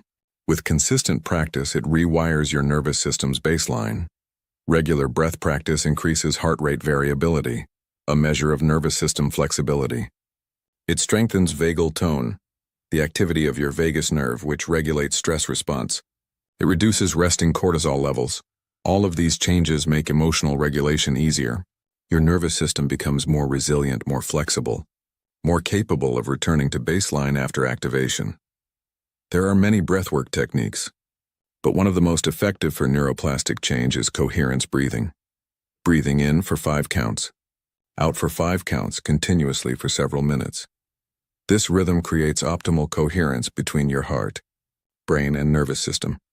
It's like tuning an instrument, bringing all your systems into harmonious function. Practice coherence breathing for 5 to 10 minutes daily. This consistent practice rewires your nervous system toward greater regulation capacity. Mindfulness meditation is the most researched practice for neuroplastic change related to emotional regulation. Thousands of studies have documented the brain changes that occur with consistent mindfulness practice. These changes include increased gray matter density in the prefrontal cortex, improved executive function and emotional control, decreased gray matter density in the amygdala, reduced reactivity and anxiety, increased insula thickness, enhanced interoception and body awareness, stronger connectivity between prefrontal cortex and amygdala, better top-down regulation of emotion, increased activity in regions associated with attention and sensory processing. These aren't subtle changes. Brain scans show visible differences in structure and function after just 8 weeks of daily meditation practice. And these structural changes translate to functional changes.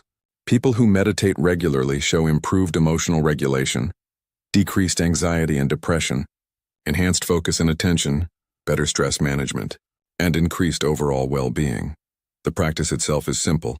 Sit comfortably, bring attention to an anchor, breath, body sensations, sounds, and when attention wanders, gently return it. The magic isn't in staying focused, it's in the returning. Each time you notice attention has wandered and bring it back, you're exercising the neural networks of attention and awareness. This simple exercise, repeated daily, rewires your brain toward greater presence, awareness, and regulation capacity. Start with just 5 minutes. Don't worry about doing it right or achieving any particular state. Simply sit, notice, return attention when it wanders. That's the practice. That's what creates change. Your brain evolves to match the emotional quality you practice most often.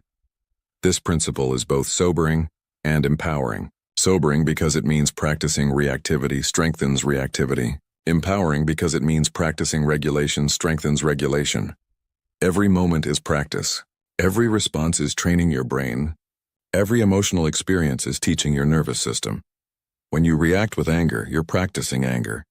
When you spiral into anxiety, you're practicing anxiety. When you collapse into helplessness, you're practicing helplessness. But when you pause before reacting, you're practicing awareness. When you breathe through activation, you're practicing regulation.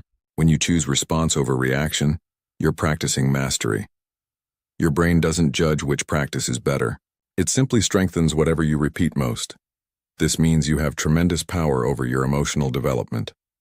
You're not at the mercy of circumstances or genetics or history. You're actively shaping your brain through your choices. Choose wisely. Choose consciously. Choose the patterns you want to strengthen. Let's talk about the timeline of neuroplastic change, because understanding this prevents premature abandonment of practice. Neuroplastic change happens in stages, not linearly. Stage 1, weeks 1 to 3, conscious effort. Everything feels difficult. You forget to practice. You notice how reactive you still are. This is the hardest stage where most people quit, but critical changes are already beginning. New neural connections are forming. Your brain is starting to recognize alternative responses are possible. Stage 2, weeks 4 to 8, glimpses of progress. You catch yourself slightly sooner. Regulation feels marginally easier. Results are still inconsistent, but you're beginning to notice change. Neural pathways are strengthening. The new responses are becoming more accessible. You're building momentum even if it doesn't feel dramatic. Stage 3, weeks 9 to 16, noticeable improvement.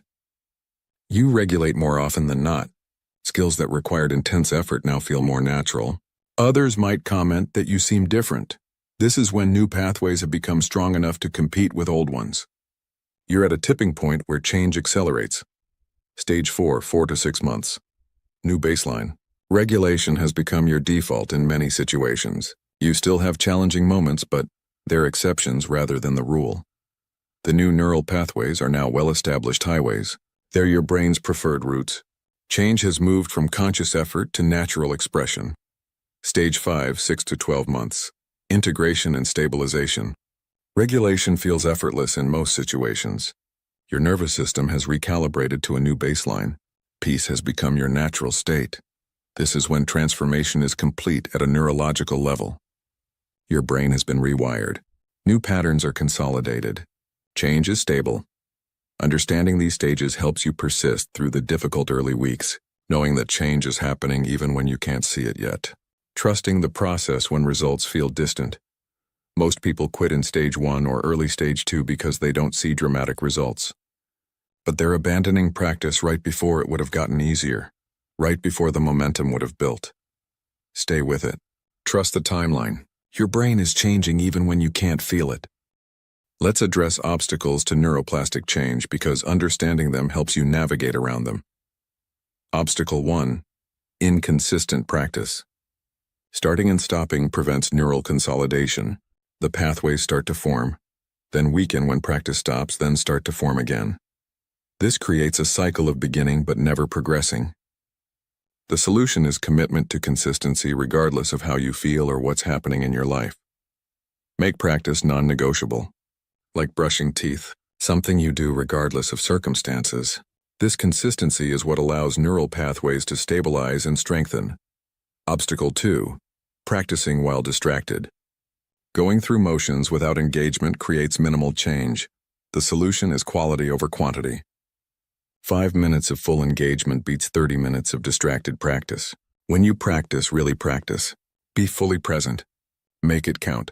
Obstacle 3. Insufficient challenge. Staying in comfort zone prevents growth. Your brain needs progressive difficulty to adapt. The solution is gradually increasing challenge.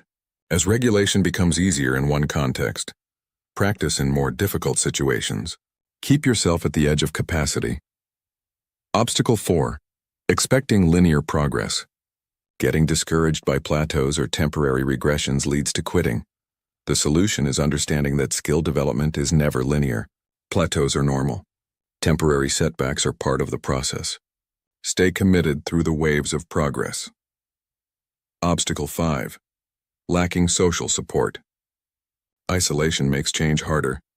Brains are social organs that develop in relationship. The solution is finding support, whether through friends, family, community, or professional help.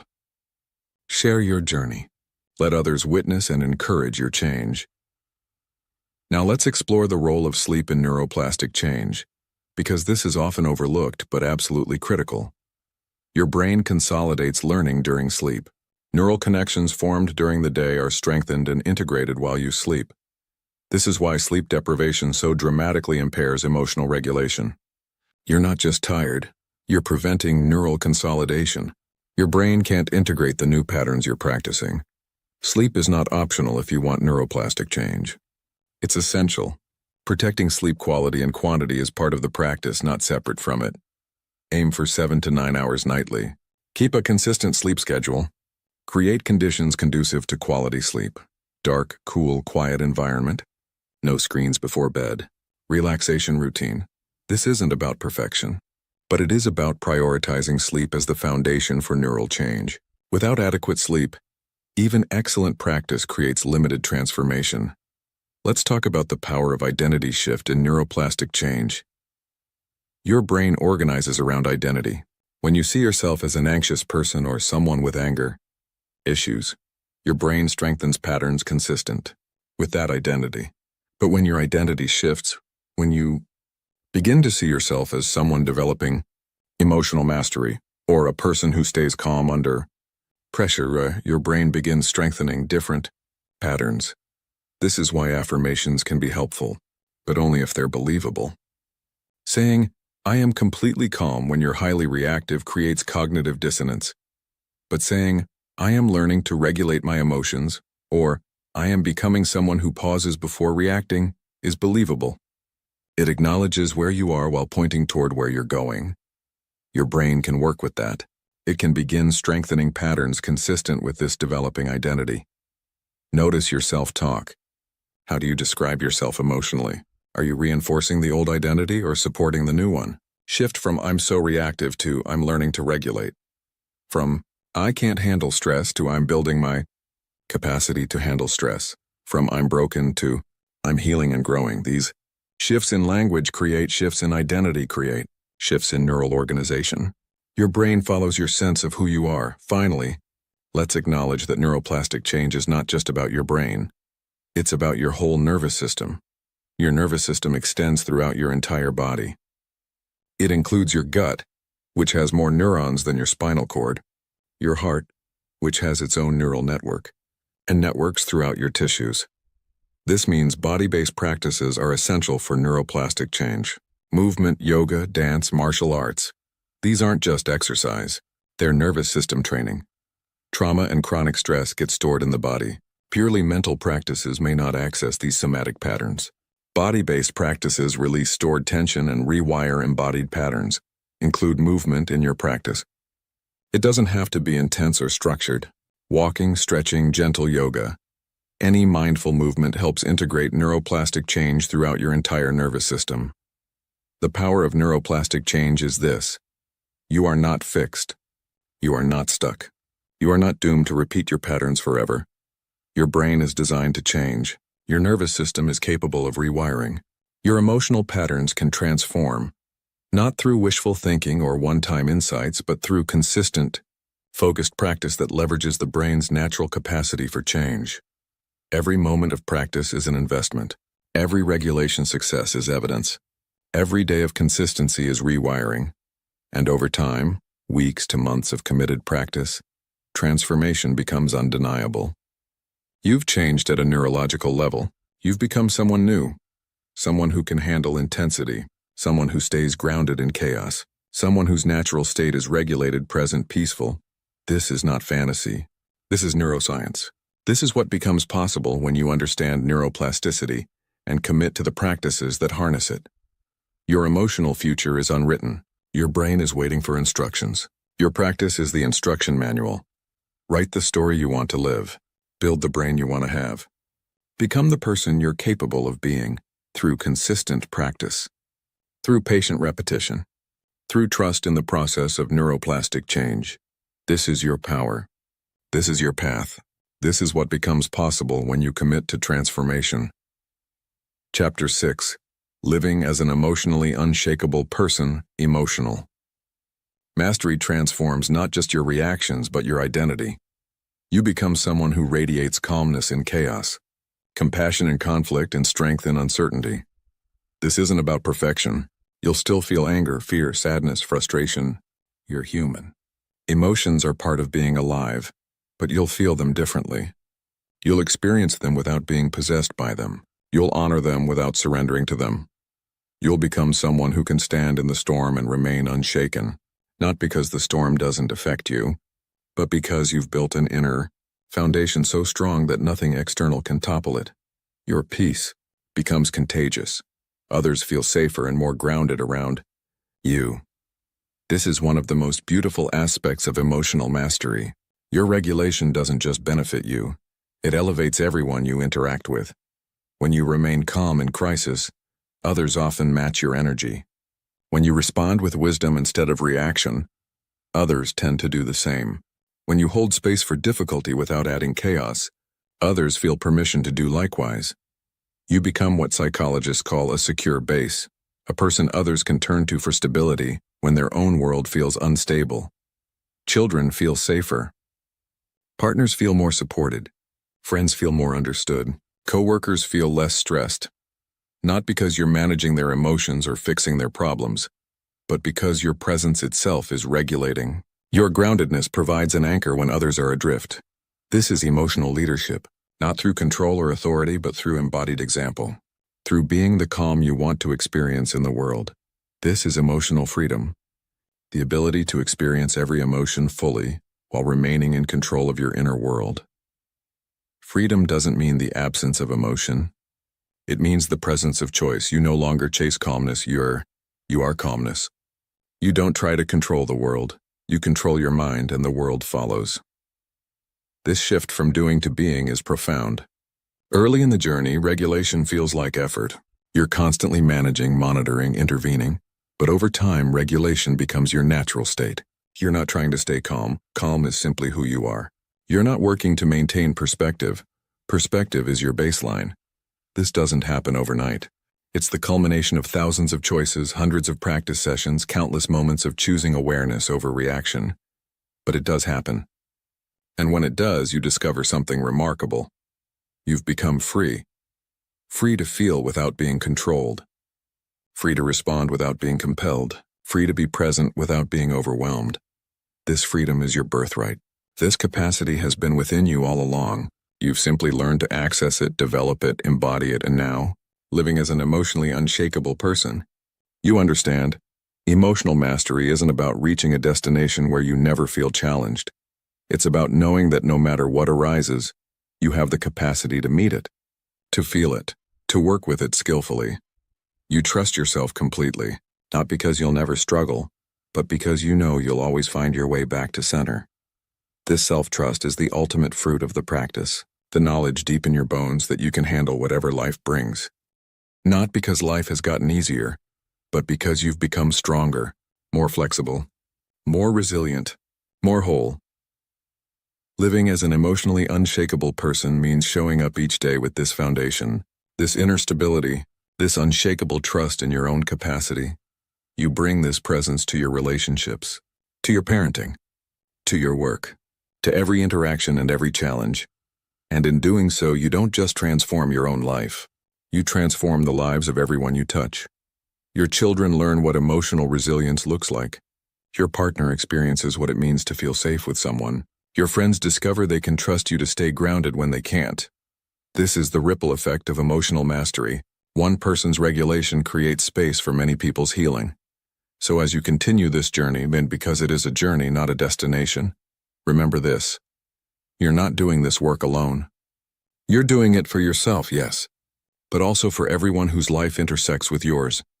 Every moment of practice, every choice for awareness, every time you pause instead of react, all of it matters. All of it creates change that extends far beyond you. You are becoming someone the world needs. Someone steady in chaos, someone wise in conflict, someone present in a distracted age. This is your path. This is your practice. This is what it means to live as an emotionally unshakable person. Not perfect, not without struggle, but grounded, aware, present, free. And from that freedom, everything becomes possible.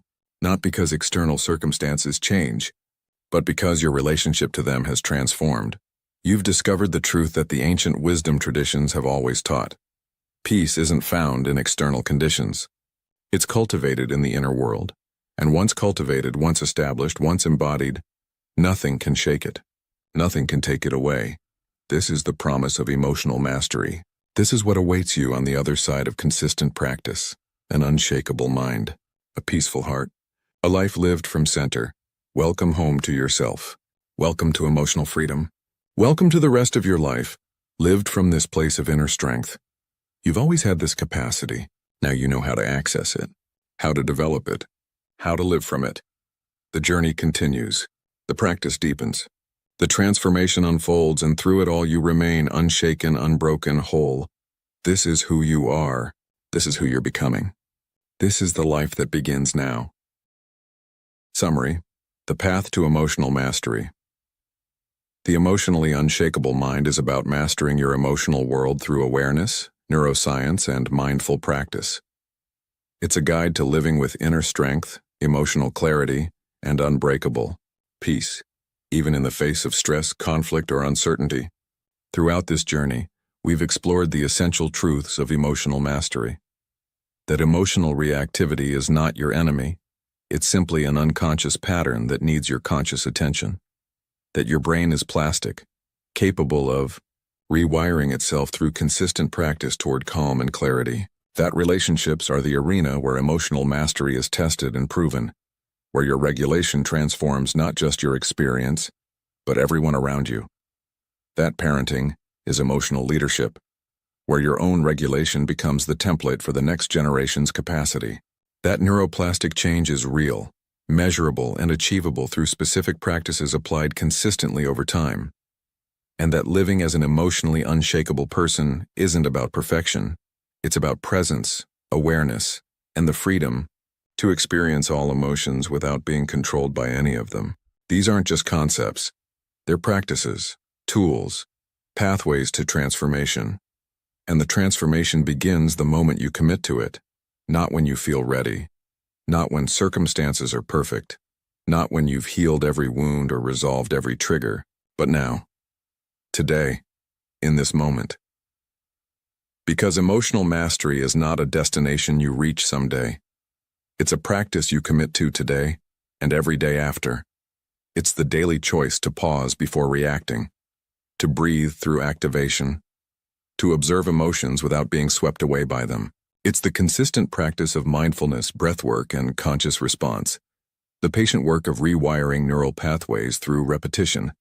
It's the courage to stay regulated in relationships even when others are chaotic, the wisdom to set boundaries, the strength to repair when you make mistakes. It's the commitment to modeling emotional health for your children, to breaking generational patterns, to creating a legacy of regulation rather than reactivity. And it's the trust that your brain is changing, your nervous system is recalibrating, your capacity is expanding, even when progress feels invisible. This is a lifelong practice, not a single skill. There is no finish line, no moment when you've arrived and never need to practice again. But that's actually the beauty of it. Each day brings new opportunities to practice, to deepen, to strengthen your mastery. And each day of practice makes you more capable, more resilient, more free than the day before. The science is clear. The path is proven. The transformation is possible. Your emotional patterns are not fixed. Your reactive tendencies are not permanent. Your capacity for regulation is far greater than you've realized. You have everything you need to begin. The knowledge, the tools, the capacity. What remains is the choice, the commitment, the daily practice. Will you choose awareness over automaticity, regulation over reactivity, presence over distraction?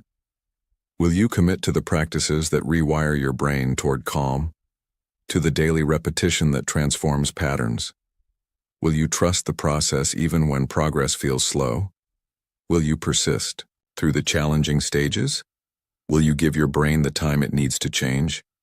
These are the questions only you can answer. These are the choices only you can make.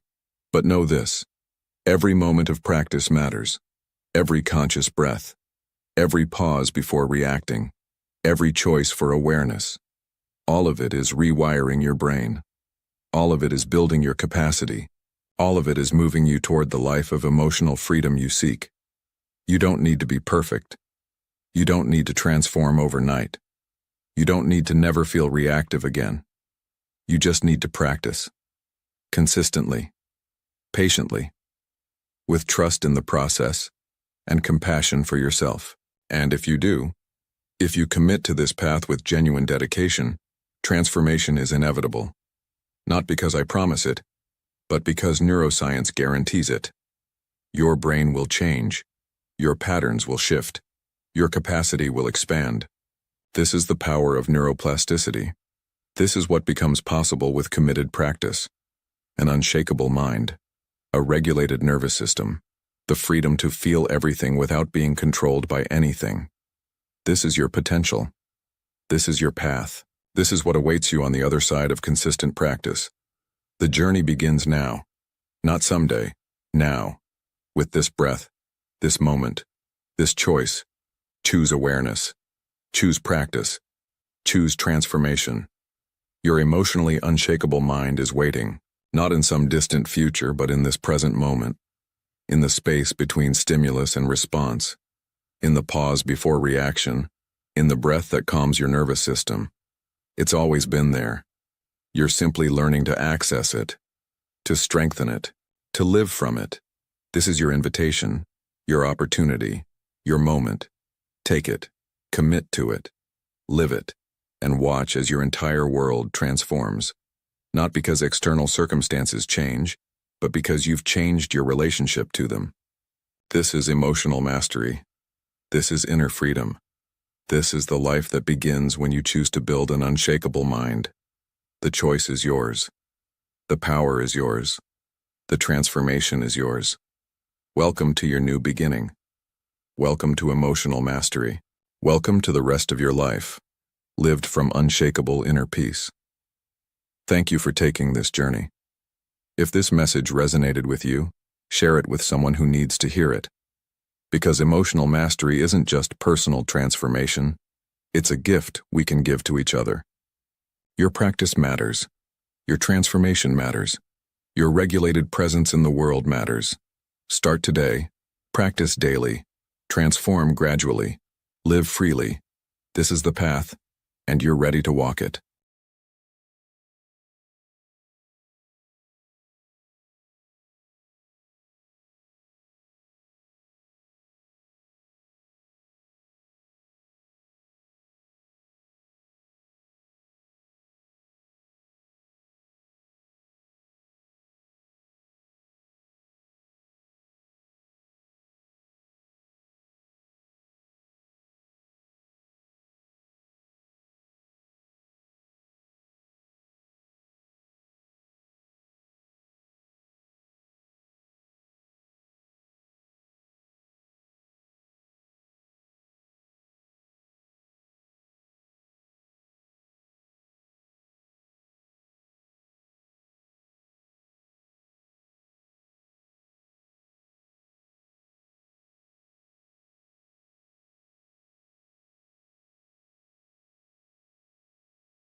Chapter 1.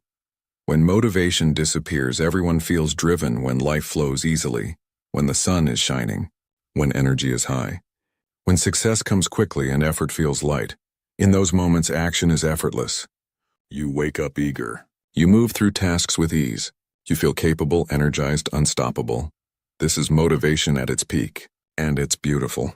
It's the wind at your back, carrying you forward with minimal resistance. But what happens when energy fades? When your mind says not today? What happens when you wake up heavy? When tasks feel overwhelming? When every action requires effort you don't feel you have? What happens when the wind stops? When you're moving against resistance instead of with support? This is when most people stop.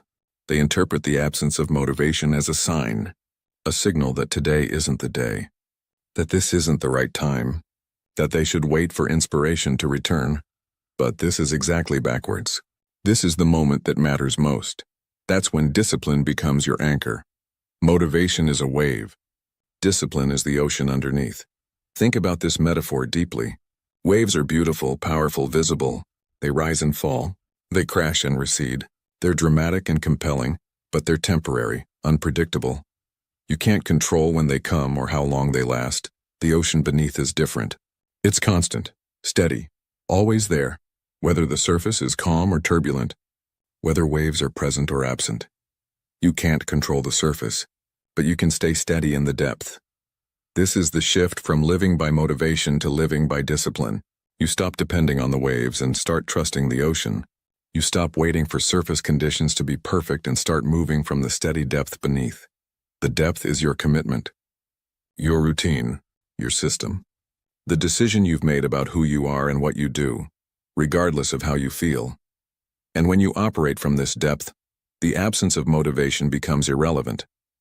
Not because you've suppressed your feelings or become robotic, but because your actions are no longer controlled by those feelings. You feel unmotivated. You notice it. You acknowledge it, and you act anyway, not through force or willpower alone, but through the simple recognition that your actions don't require your feelings' permission.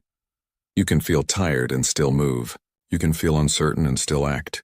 You can feel uninspired and still create. The feeling and the action are separate. They don't have to match. And realizing this is liberating. True strength is built on the days when you don't want to move, and still do. Let's be honest about what this looks like. Because there's a temptation to romanticize discipline, to make it sound noble and easy. But the reality is this.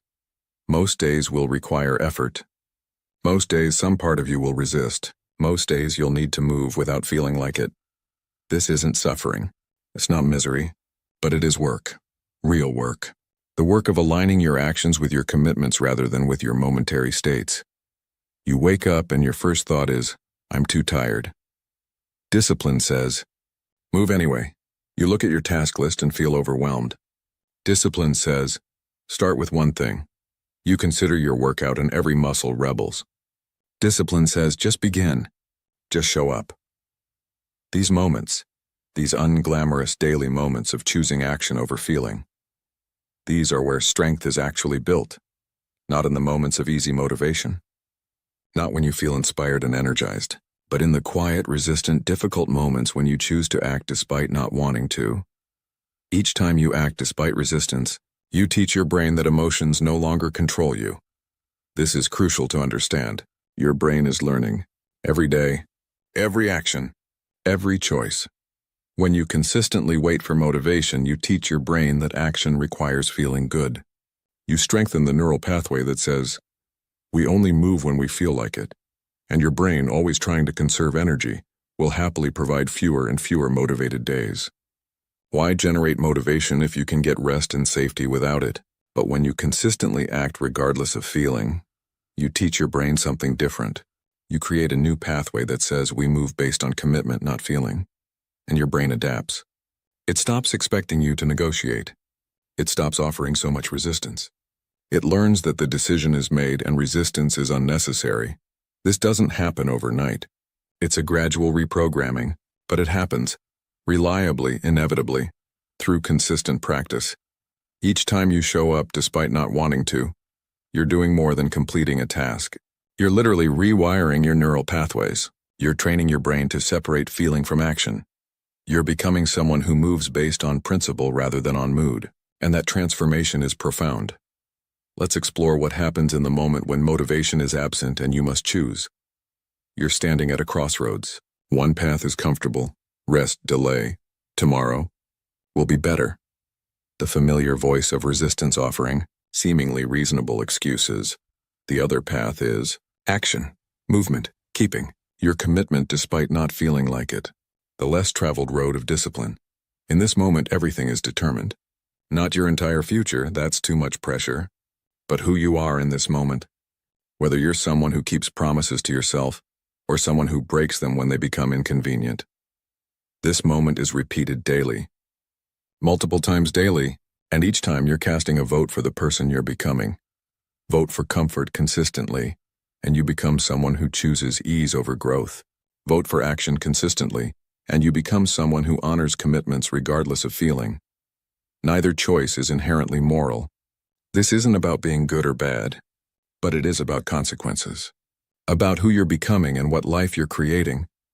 If you want a life built on your commitments, on your values, on deliberate choice, you vote for action, even when it's hard, especially when it's hard.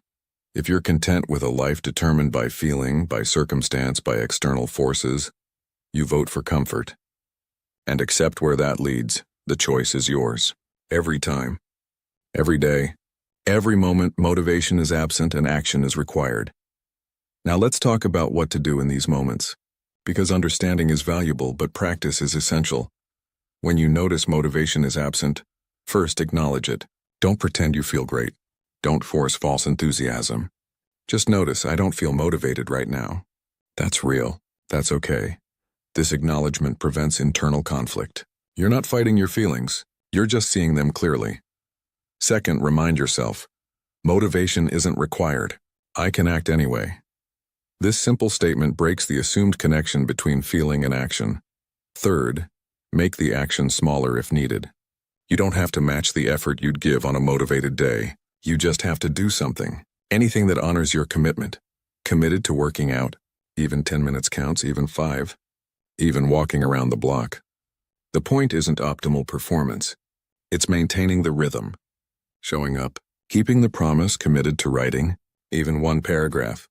Even one sentence. Even sitting at your desk for 10 minutes. You're maintaining the pattern. You're casting your vote. You're staying in the rhythm. Fourth, focus on beginning, not completing. The hardest part is always starting. Once you begin, momentum often builds. Energy appears. Action becomes easier. But even if it doesn't, even if the entire session remains difficult, you've done what matters. You showed up. You acted despite resistance. You kept your commitment. Fifth, notice how you feel after. Not during might remain hard, but after. Almost always, you'll feel better having acted than you would have felt having avoided. Not because the action itself was easy or pleasant, but because you kept faith with yourself. You proved you're someone who honors commitments. You maintained your integrity. This after feeling is powerful reinforcement. It teaches your brain. Acting despite resistance leads to satisfaction. Avoiding leads to guilt. Let's choose action next time.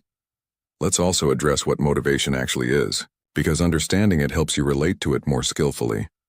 Motivation is your emotional state meeting your perception of a task. When your energy is high and the task seems manageable or appealing, motivation appears.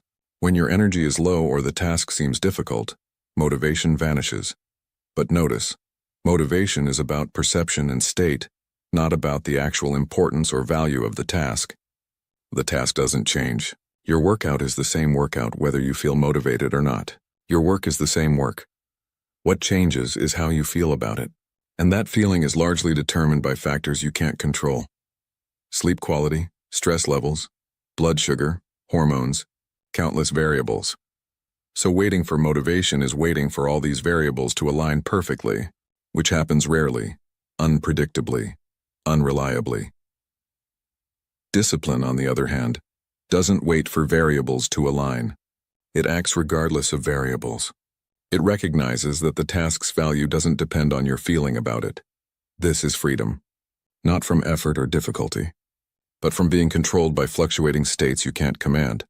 You're free to act based on what matters, not on what feels easy.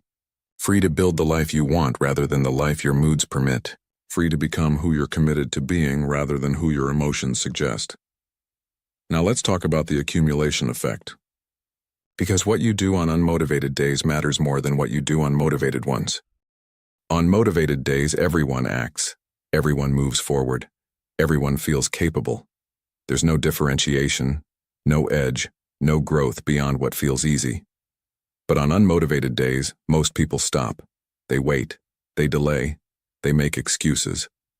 The few who act anyway, they're building something different. Not just completing tasks, but forging character. Not just making progress, but becoming someone new. Each unmotivated day you show up is worth 10 motivated days. Not in output, motivated days might produce more, but in transformation, in neural reprogramming, in identity shift, you're teaching yourself something profound. I am someone who keeps commitments regardless of feeling. I am someone who can't be stopped by absence of motivation. I am someone who moves based on decision, not emotion. And this teaching accumulates, day by day, action by action, until it becomes not what you do but who you are. This is when discipline transforms from effort into nature. You no longer have to force yourself, you simply move because that's what you do. That's who you are. The resistance still appears sometimes. The lack of motivation still shows up. But it doesn't control you anymore. It's just weather. Noticed, but not determinative. Let's explore common misconceptions about discipline, because clearing these helps you practice more effectively. Misconception. Discipline means being hard on yourself. Pushing through pain. Ignoring needs. Reality. Discipline means honoring commitments skillfully. Sometimes that's pushing through discomfort. Sometimes it's adjusting when genuine need arises. The key is intentional choice, not rigid force. Misconception. Discipline eliminates the need for motivation. Reality. Discipline works alongside motivation. When motivation appears, wonderful. Let it carry you. When it disappears, discipline catches you. They're partners, not competitors. Misconception. Disciplined people don't struggle. Reality. Disciplined people struggle constantly. They just don't let struggle stop them. They feel resistance and act anyway. Every time. That's the practice. Misconception. Discipline is about big, dramatic actions. Reality. Discipline is about small, consistent actions. The daily mundane choices, the unglamorous showing up, the quiet persistence that no one sees. Misconception. Once you develop discipline, it becomes permanent. Reality. Discipline is a practice, not a possession. You develop it through use and lose it through neglect. It requires ongoing commitment, not one-time achievement. Understanding these truths helps you approach discipline more realistically. You're not trying to become someone who never struggles or always feels motivated. You're becoming someone who acts despite struggle, who moves without needing motivation. That's achievable. That's sustainable. That's real. Now let's talk about self-compassion within discipline, because there's a balance between commitment and kindness that's essential to maintain. Discipline without self-compassion becomes punishment. You force yourself forward, but you resent it. You show up, but you hate the showing up. You act, but you're at war with yourself. This isn't sustainable. This creates burnout. This makes discipline feel like suffering. But discipline with self-compassion is different. You acknowledge difficulty while acting anyway. You're kind to yourself about struggle while not letting struggle stop you. This is hard right now, that's okay, I'm doing it anyway. I really don't want to do this, I understand, I'm showing up regardless. I'm tired and resistant, I see that. I'm moving forward with gentleness. This internal dialogue honors both your humanity and your commitment. You're not suppressing feelings or forcing yourself brutally. You're acknowledging feelings while not being controlled by them. This is the middle path. Neither indulgent, I don't feel like it so I won't, nor punishing, I don't feel like it, but I'll force myself and hate every moment. But balanced. I don't feel like it and I'll do it anyway with kindness toward my resistance. This balance makes discipline sustainable. It transforms discipline from an enemy into a practice of self-respect, from war into partnership. Finally, let's acknowledge the truth. Motivation will disappear regularly. This isn't a problem to solve. It's a reality to accept. You won't feel motivated every day. You won't feel energized every morning. You won't feel inspired every moment. And that's okay. Normal. Human. Expected. The practice isn't eliminating these unmotivated states. It's acting well within them. It's maintaining your rhythm regardless of them. This is freedom. Not from feeling unmotivated, but from being controlled by that feeling, from needing perfect conditions to act, from waiting for states that rarely come. You're free to move forward on unmotivated days, free to build regardless of energy levels, free to create despite resistance. And in that freedom, you discover something remarkable. You're more powerful than you thought, more capable than you believed, more in control of your life than you imagined. Not because you've gained some supernatural willpower, but because you've realized your actions don't require your emotions' approval. You can feel unmotivated and act anyway. You can feel uncertain and move forward. You can feel tired and still show up. The feeling and the action are separate. Always have been. You've just learned to see it. And once seen, everything changes. Motivation disappears. You act anyway. Energy fades. You act anyway. Doubt whispers. You act anyway. This is discipline. This is strength. This is freedom. Not from feeling, but from being controlled by feeling. Not from resistance, but from letting resistance win. Not from difficulty, but from letting difficulty stop you. Motivation will disappear. Regularly, inevitably, naturally, and you'll act anyway. Because that's who you're becoming. Someone who moves based on commitment, not emotion. Someone who keeps promises regardless of feeling. Someone who creates life rather than waiting for life to feel easy enough to start living. This is the path. This is the practice. This is the power. When motivation disappears, discipline appears. And in that appearance, everything you're building becomes possible. One action at a time. One unmotivated day at a time. One choice to move despite resistance. That's how strength is built. That's how life is created. That's how you become someone who can't be stopped by something as temporary as feeling. The ocean remains steady, regardless of waves, regardless of surface conditions, regardless of temporary states. Be the ocean, not the wave, and act from that depth. Always. Chapter 2. The system takes over. There is a quiet truth that separates those who endure from those who fade. It is not talent. It is not luck. It is not even willpower in the way most people understand it. It is this: the presence of a system. A system is not glamorous. It does not inspire immediate excitement. It will never trend on social media or become the subject of viral motivational speeches. But it is the foundation beneath every lasting achievement, every sustained transformation, every life that moves forward with quiet certainty instead of chaotic urgency. Success is not built on feelings. It is built on systems, the simple, repeatable routines that carry you forward when inspiration fades, when doubt creeps in, when the initial excitement of a goal has long since evaporated into the mundane reality of daily life. Most people begin with energy.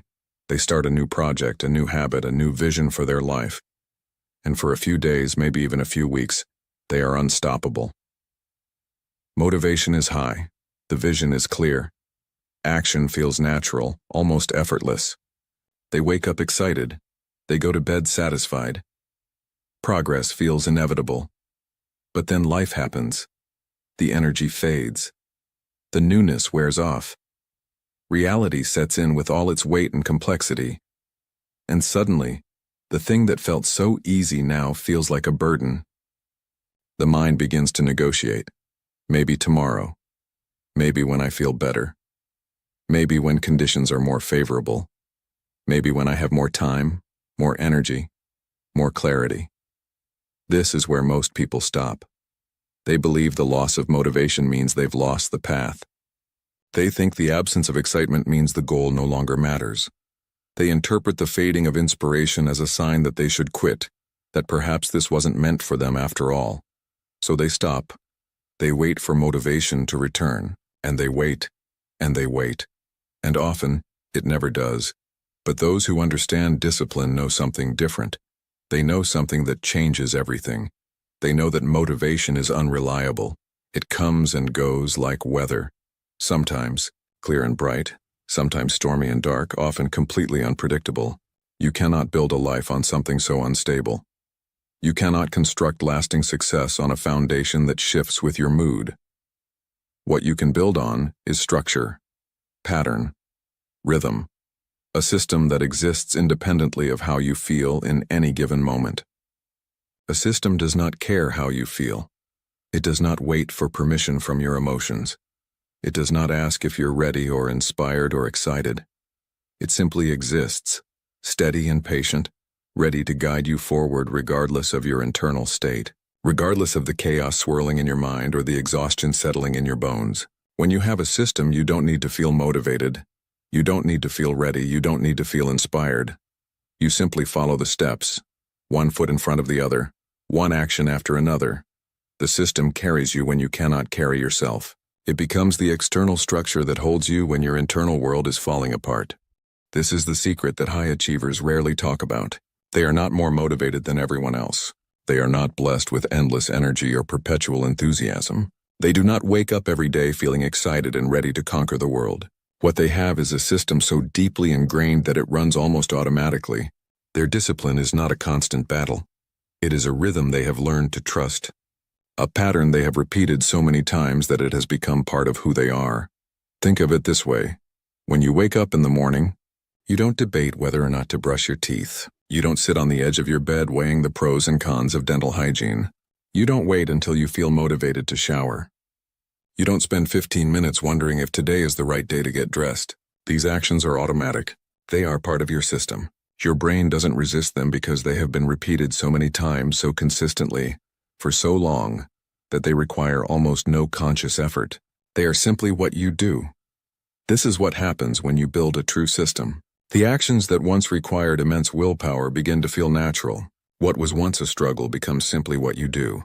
Not because you're more disciplined than before, not because you've suddenly become superhuman, but because the neural pathways have been carved so deeply through repetition that following them is easier than resisting them. But here's what most people misunderstand. A system is not built overnight. It is not created through one powerful decision or one moment of crystal clear clarity. It is built through repetition. Through showing up again and again, even when progress feels invisible, even when the results seem impossibly far away, even when every fiber of your being wants to quit. Every time you follow your system, you are not just completing a task. You are not just checking something off a list. You are reinforcing a pattern. You are carving that neural pathway a little deeper. You are teaching your brain, this is who we are. This is what we do. This is non-negotiable. And slowly, imperceptibly, one day at a time, the system becomes part of your identity. It becomes not what you do, but who you are. Let me tell you what this looks like in practice. Let me paint you a picture of how this unfolds in real life, in the messy, imperfect reality of human existence. Imagine someone who wants to become a writer. In the beginning, they are filled with ideas and excitement. The dream feels vivid, tangible, within reach. They sit down and the words flow easily. They feel like a writer. They feel inspired. The cursor moves across the screen and they are convinced that this is their calling, that they were meant for this. But after a few weeks, the inspiration fades. Writing becomes harder. The words don't come as easily.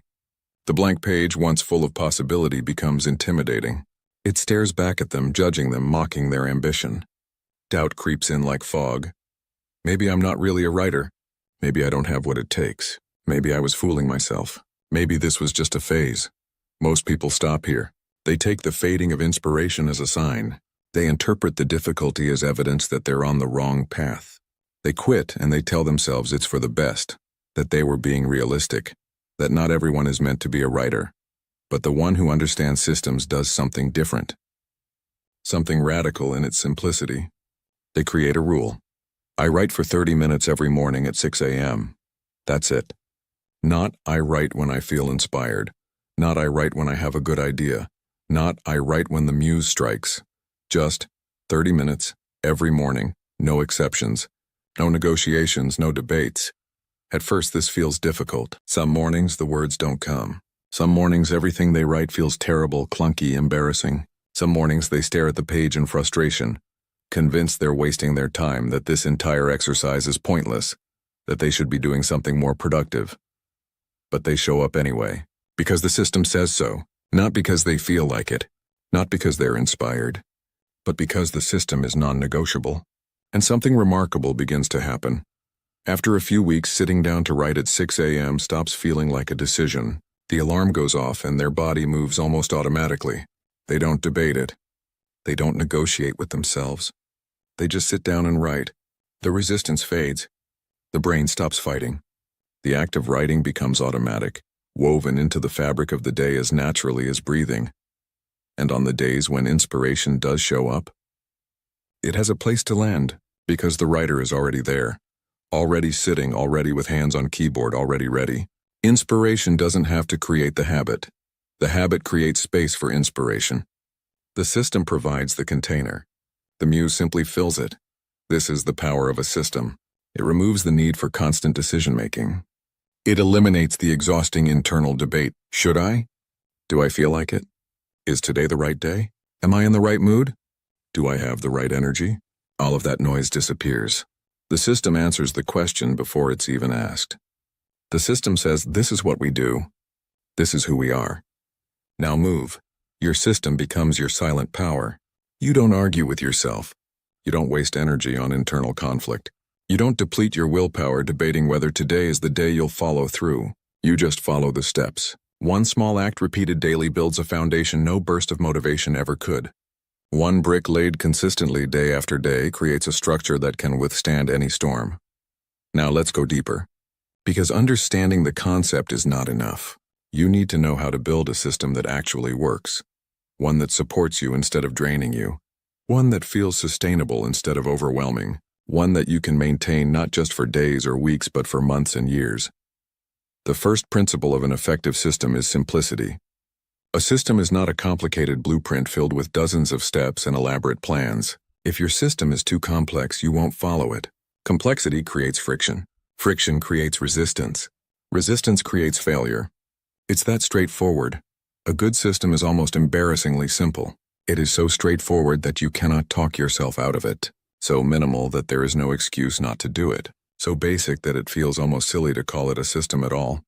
If you want to build a reading habit, your system is not read for 2 hours every night before bed while taking detailed notes and reflecting on the themes. That's a recipe for failure. That's setting yourself up for the inevitable day when you're exhausted, when life has drained you, when 2 hours feels impossible, and on that day you'll skip it. And skipping once makes it easier to skip again. Your system is, read 1 page before bed. That's it. 1 page, so simple it feels trivial. So minimal it almost doesn't count. But that simplicity is its strength. Because you can always do 1 page, even on your worst day, even when you're exhausted, even when everything in your life is falling apart. 1 page is non-negotiable because 1 page is always possible. And here's the secret, the beautiful paradox. Once you've read 1 page, you'll often read more. Because starting is the hardest part. The friction is in beginning, not continuing. Once you've started, once you've overcome that initial resistance, momentum takes over. The brain says, well, I'm already here. I might as well keep going. And often you do. But even if you only read 1 page, even if you close the book after 60 seconds, you've kept the system intact. You've reinforced the pattern. You've proven to yourself that you are someone who reads every day without exception, regardless of circumstances. The second principle is consistency over intensity. A system thrives on repetition, not perfection. It is better to do something small every single day than to do something massive once in a while. This is counterintuitive because intensity feels more impressive. Intensity gets attention. Intensity makes for good stories, But intensity doesn't build habits. Consistency does. Most people fail because they aim for intensity. They want to work out for 2 hours. They want to write 10 pages. They want to meditate for an hour. They want to overhaul their entire life in one dramatic burst of effort. And for a day or two, maybe even a week, they can maintain that intensity through sheer force of will. But when life gets busy, when energy dips, when motivation fades, and it always does, they can't meet that standard. So they skip it. I don't have 2 hours today, so I won't work out at all. I can't write 10 pages, so I won't write anything. The all-or-nothing mentality kills the system before it even has a chance to take root, and skipping once makes it easier to skip again, and again, and again, until the system collapses entirely, until the goal is abandoned, until they're back where they started, frustrated and convinced that they lack discipline. But if your system is small and consistent, it survives, even on chaotic days, even when you're tired, even when life throws you off balance, even when everything feels like it's falling apart. You can still do the minimum. And doing the minimum keeps the pattern alive. It keeps the flame burning, however small, until conditions improve. This is not about lowering your standards. This is not about settling for mediocrity. This is about understanding how habits are formed, how neural pathways are built, how transformation actually happens. A habit is not built through one heroic effort. It is built through countless small actions, repeated with such consistency that they become automatic. And the more consistent those actions are, the faster they solidify into habit, the deeper they carve into your identity. Think of it like this.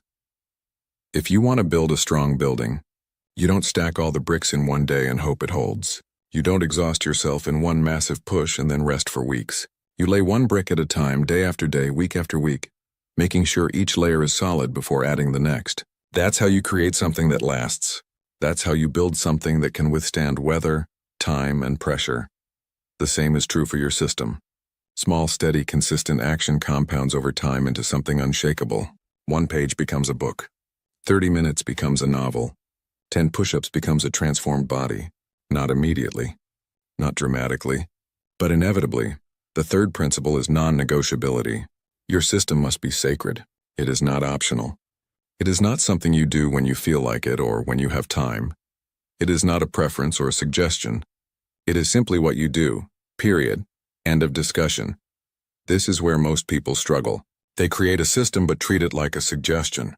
I'll try to work out in the morning. I'll try to journal before bed. I'll try to meditate when I wake up. The word try is poison. It leaves room for negotiation. It keeps the door open for excuses. It allows emotions to override commitment. And when you negotiate with yourself, emotions will always win. Because emotions are immediate and powerful, and future consequences feel distant and abstract. The temporary comfort of staying in bed feels more real than the long-term benefit of morning exercise. The immediate relief of scrolling on your phone feels more compelling than the cumulative wisdom from daily reading.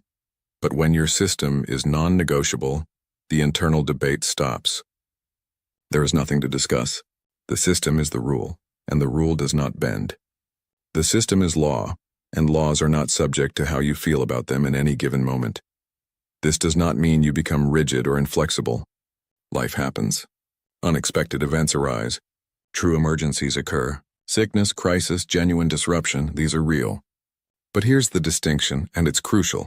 An emergency is something genuinely outside your control. Skipping your system because you don't feel like it is not an emergency. It's a choice. And every time you make that choice, every time you negotiate your way out of your commitment, you weaken the system. You teach your brain that the system is optional, and once it's optional, it's already dead. When your system is non-negotiable, you protect it fiercely. You plan your day around it. You say no to things that conflict with it. You prioritize it above distractions, above convenience, above comfort. Not because you're being rigid, but because you understand that the system is not just about the task itself. It's about the identity you are building. It's about becoming someone whose word means something, even when the only person listening is yourself. Every time you follow your system, especially on the days when you don't want to, you are saying to yourself, I am someone who keeps promises to myself. I'm someone who does what I said I would do. I am someone who can be trusted. And every time you break your system without genuine reason, you are saying the opposite. You are teaching yourself that your commitments are negotiable, that your word is flexible, that you cannot be relied upon. And once that lesson is learned, it spreads to every area of your life. This is why consistency matters so much. It's not just about the results you achieve, though those are real and significant. It's about the person you become in the process, the person who shows up, the person who follows through, the person whose word, even to themselves, means something absolute. Now let's talk about what happens when the system takes over. When you have followed your routine long enough that it no longer feels like effort. When the resistance fades and the action becomes almost automatic. When discipline transforms into identity. This is the moment when transformation accelerates, when progress compounds, when everything changes. In the beginning, every action requires conscious effort. Your brain resists because it prefers the familiar. Your emotions protest because change feels uncomfortable. Your body feels heavy because it's adapted to rest. This is normal. This is not a sign that you're doing it wrong. This is the cost of building something new. This is the price of growth. And if you understand that, you can endure it without being discouraged.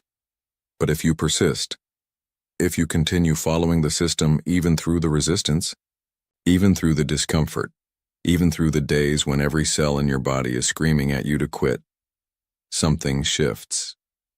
Not all at once, not dramatically, but gradually, almost imperceptibly, like the changing of seasons.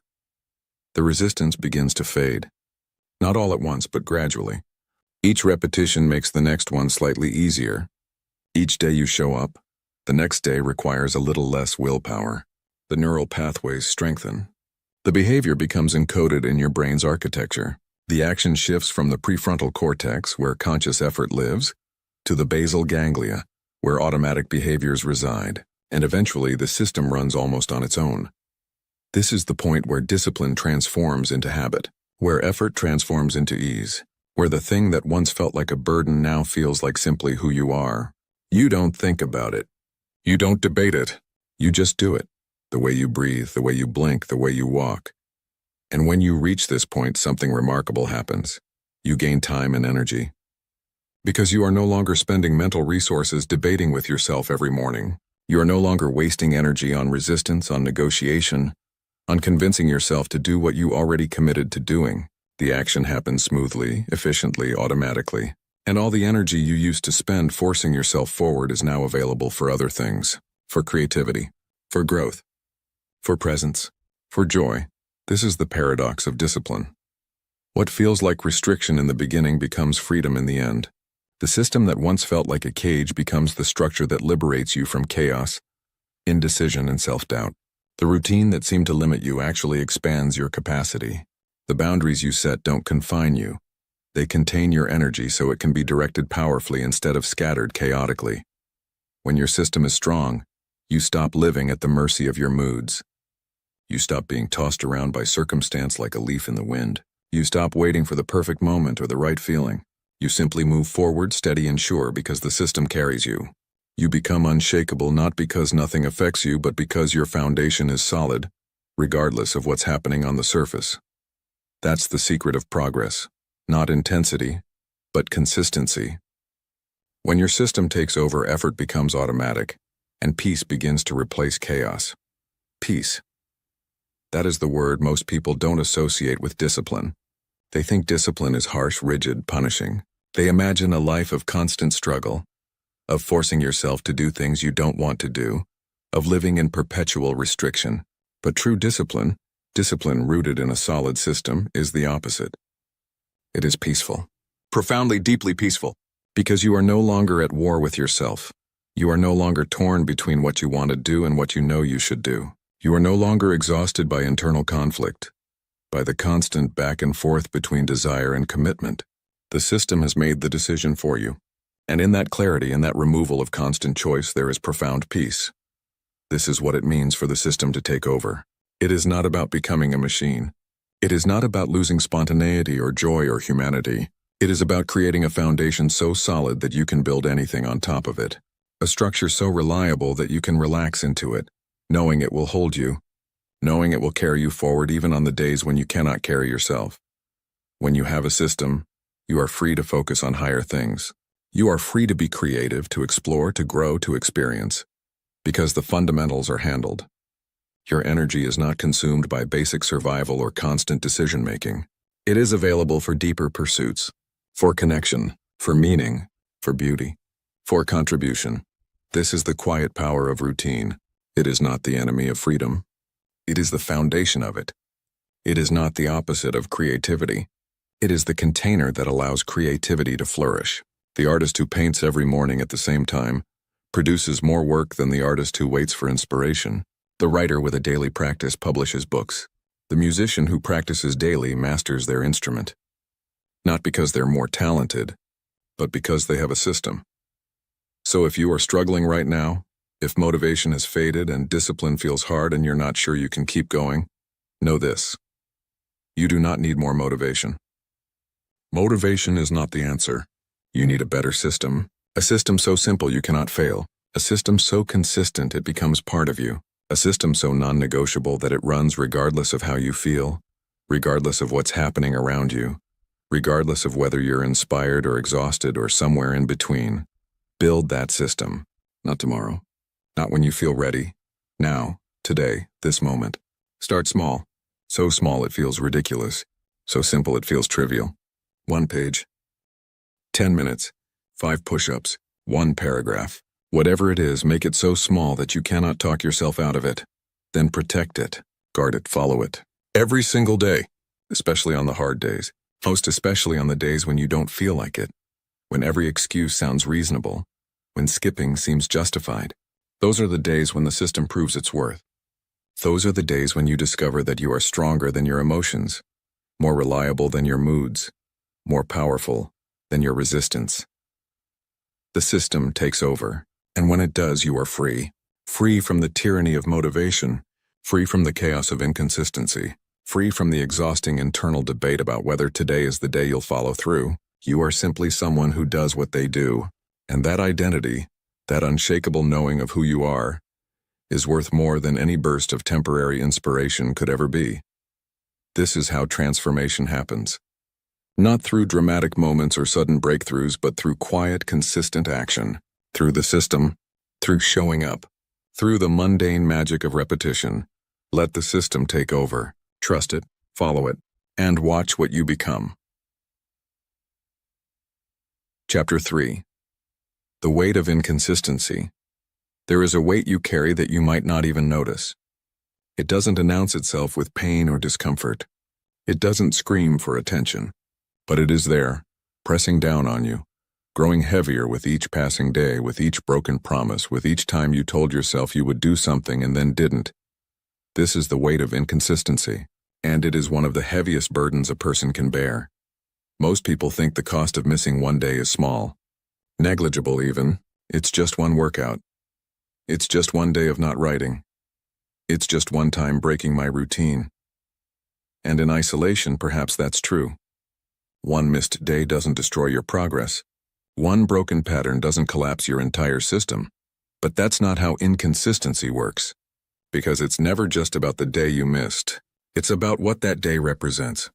It's about the pattern you're reinforcing. It's about the message you're sending to yourself, to your brain, to the part of you that's trying to build something new. Missing one day seems harmless.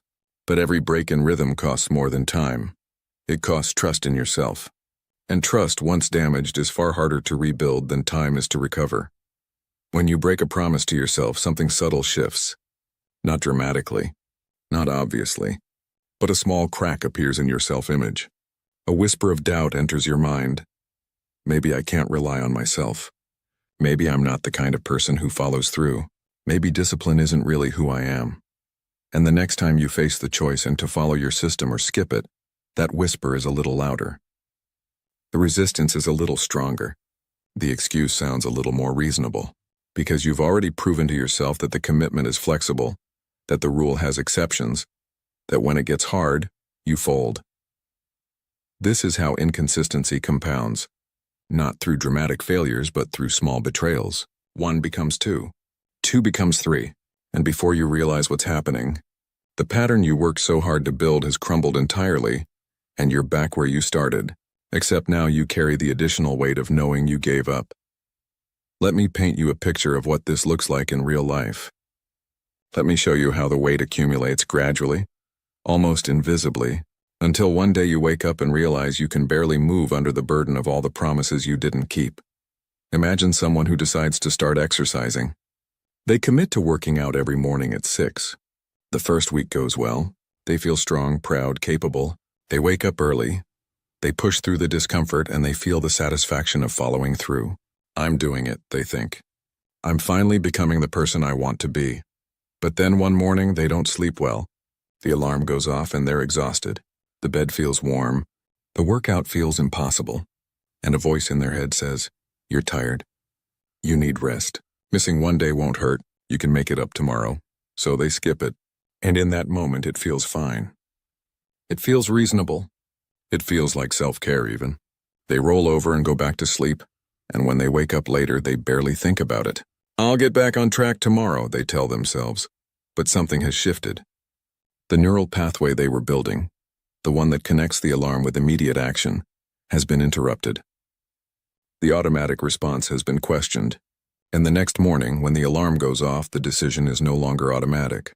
Now it's a debate. Should I work out? I'm still a little tired.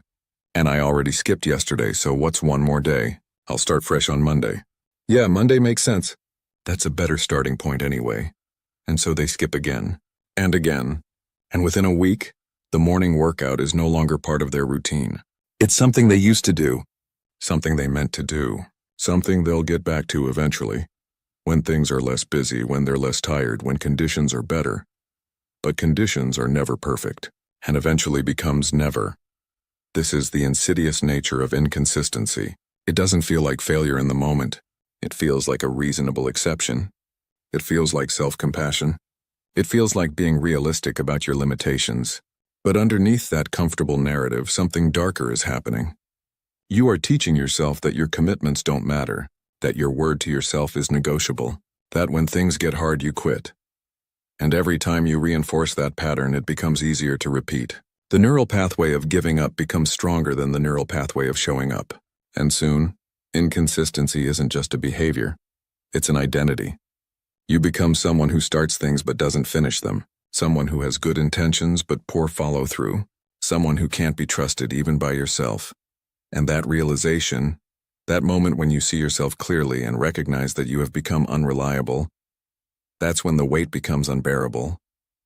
Because you're not just carrying the consequence of one missed workout or one skipped writing session.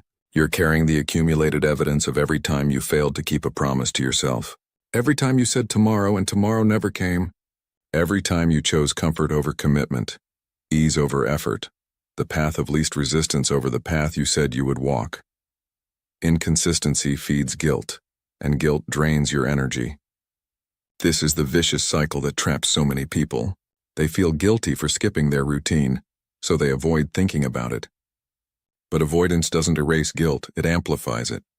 The guilt sits in the background, a constant low hum of shame, draining motivation and energy until even the thought of trying again feels exhausting.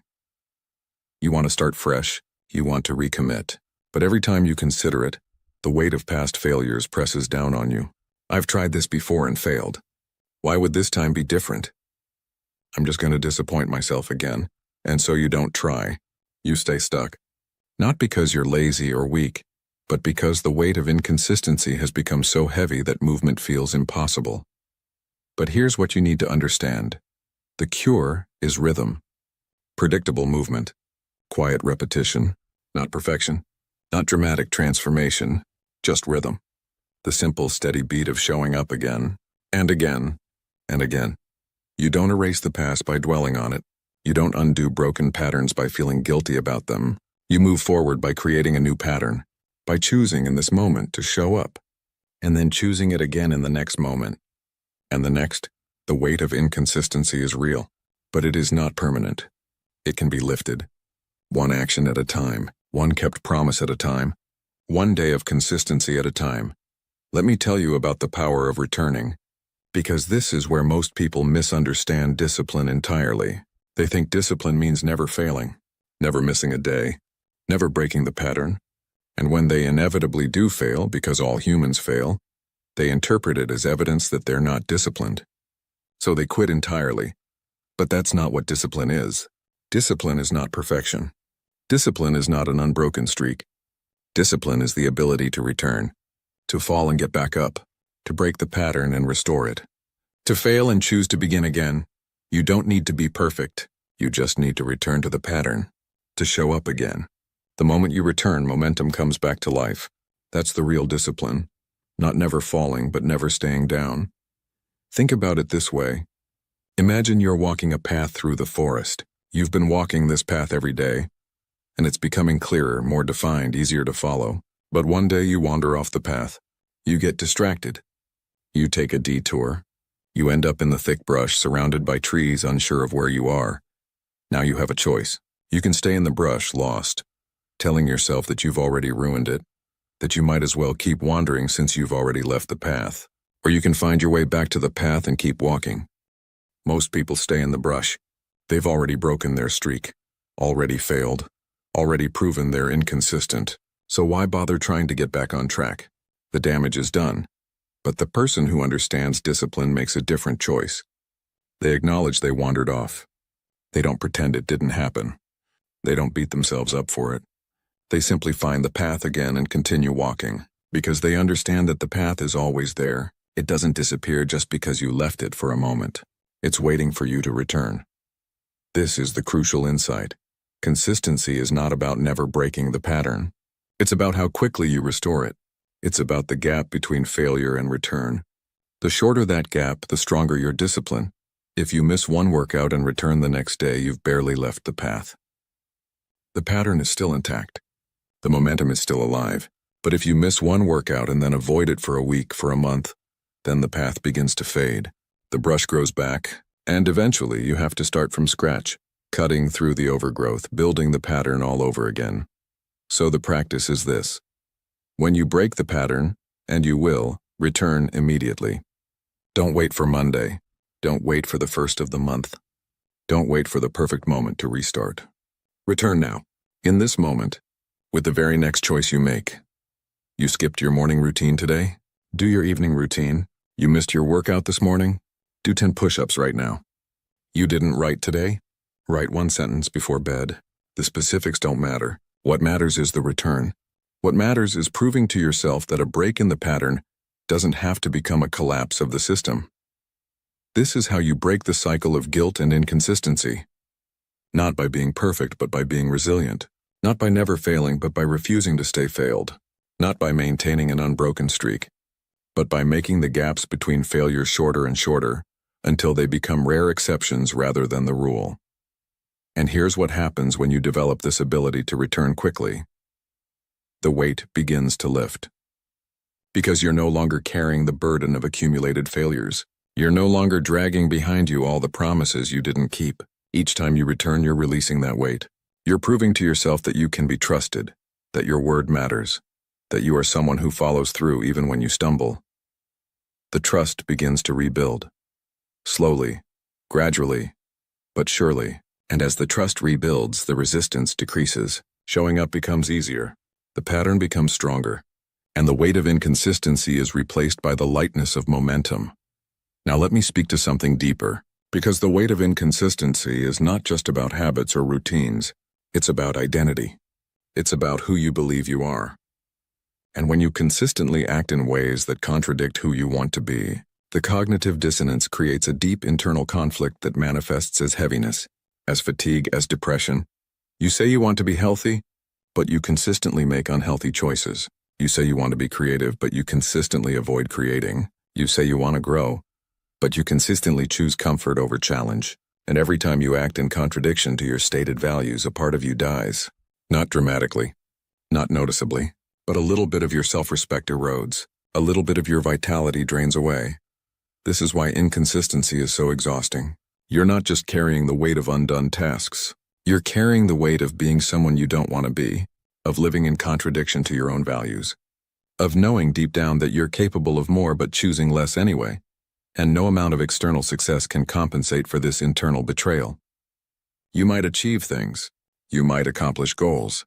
But if you're consistently breaking promises to yourself, If you're living in contradiction to who you want to be, you will feel hollow. Because the foundation of your life, your relationship with yourself, is fractured. The good news is that this can be healed. Completely. But the healing doesn't come from big dramatic gestures. It comes from small, consistent actions that align with who you want to be. It comes from keeping simple promises to yourself over and over until you rebuild the trust that inconsistency destroyed. Start small, ridiculously small. Don't try to overhaul your entire life at once. Pick one thing, one simple thing. Maybe it's making your bed every morning. Maybe it's drinking a glass of water when you wake up. Maybe it's writing one sentence in a journal before bed. Something so small that there's no excuse not to do it, and then do it. Every single day. No exceptions. No negotiations. Not because that one action will transform your life, but because keeping that one promise will begin to rebuild your self-trust. And self-trust is the foundation of everything else.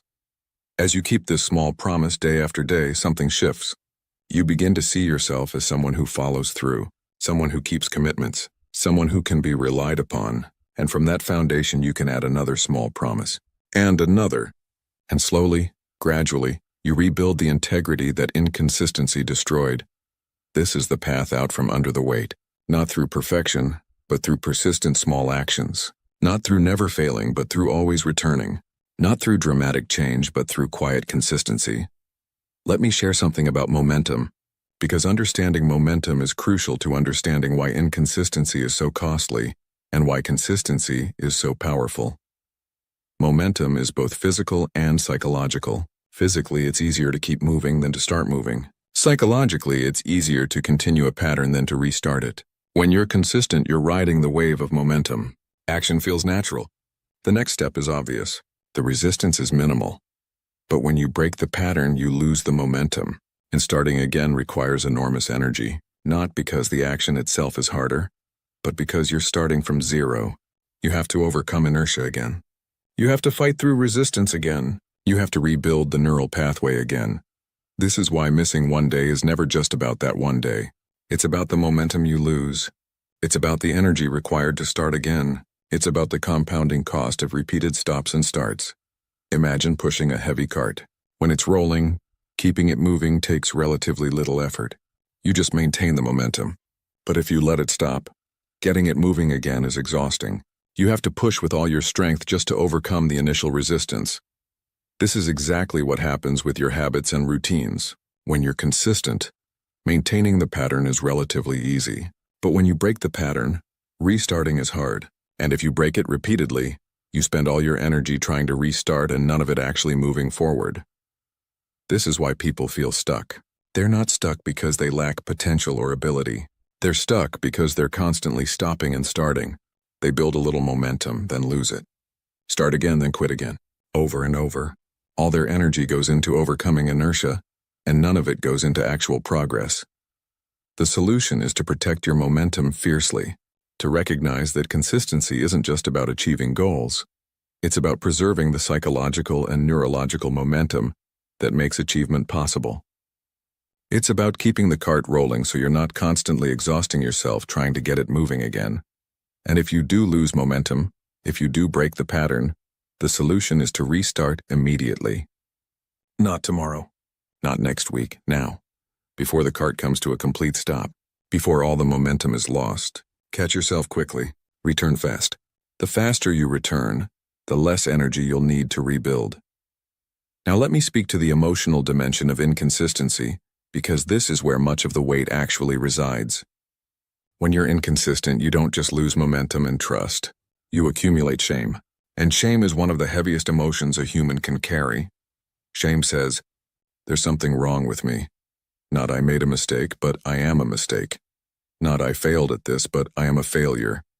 Shame is identity level. It attacks not what you did, but who you are. And when shame accumulates through repeated inconsistency, it becomes a core belief that colors everything. You stop trying new things because I'm the kind of person who quits anyway. You don't set goals because I never follow through. You avoid opportunities because I'll just disappoint myself. Again, the shame of past inconsistency becomes a self-fulfilling prophecy. ensuring future inconsistency. Breaking this cycle requires something that many people find difficult: self-compassion. Not self-indulgence, not excuses, but genuine compassion for yourself as an imperfect human doing your best to grow. When you break your pattern, the response cannot be harsh self-criticism. That only adds more weight. The response must be acknowledgement without judgment. I broke my pattern today. That's a fact. What caused it? What can I learn from it? And most importantly, what do I choose to do next? This approach doesn't let you off the hook. It holds you accountable, but it does so without adding the crushing weight of shame. It allows you to learn from failure without being defined by it, to acknowledge inconsistency without letting it become your identity. And here's what's powerful about this. When you respond to failure with compassion instead of criticism, you reduce the emotional charge around it. Failure becomes data, not disaster. Missing a day becomes information, not identity. And when failure loses its power to shame you, returning becomes easier, because you're not weighed down by guilt. You're simply correcting course. This is the balance. Holding yourself accountable without destroying yourself with shame. Acknowledging that you broke a promise without deciding that makes you a broken person. Taking responsibility for inconsistency while refusing to let it define you. Let me tell you what consistency looks like over time. Because if you can envision the destination, the journey becomes more bearable.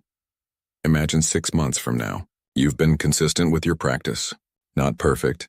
You've had days where you struggled, days where you missed, days where you barely did the minimum. But you've been consistent. You've returned quickly when you wandered. You've kept the pattern alive even through difficulty. What has changed? Not just the external results, though those are real. You've made progress. You've built something. You've moved forward. But the deeper change is internal. You trust yourself now. When you say you'll do something, you believe it. When you commit to something, you follow through, not because you're perfect, but because you've proven to yourself over and over that you're someone who shows up. The weight is gone. That heavy burden of broken promises and accumulated shame, it's lifted. You move through life lighter, more free, more at peace, not because everything is perfect, but because you're living in integrity with yourself. Your actions align with your values. Your behavior reflects your intentions. There's no internal war, just steady forward movement. And from this place of integrity and self-trust, everything else becomes possible. You're not spending energy managing guilt or fighting shame or convincing yourself to try again. That energy is now available for growth, for creativity, for contribution, for joy. You're free to build, to create, to become, because the foundation is solid. This is what awaits you on the other side of consistency. This is why the work of showing up matters so much. This is why returning quickly after failure is one of the most important skills you can develop. The weight of inconsistency is real, but it is not your destiny. It is not permanent. It is not who you are. It is simply the consequence of patterns that can be changed, starting with the very next choice you make. Will you carry this weight forever, or will you set it down right now by choosing to show up, by choosing to return, by choosing consistency over comfort, commitment over convenience, showing up over giving up? The weight can be lifted. The trust can be rebuilt. The momentum can be regained. But only if you make the choice. Only if you move. Only if you return to the pattern and commit to protecting it, imperfectly but persistently from this moment forward. The rhythm is waiting for you. The pattern is still there even if it's faded. You haven't lost it. You've only stepped away from it. And the path back is always available.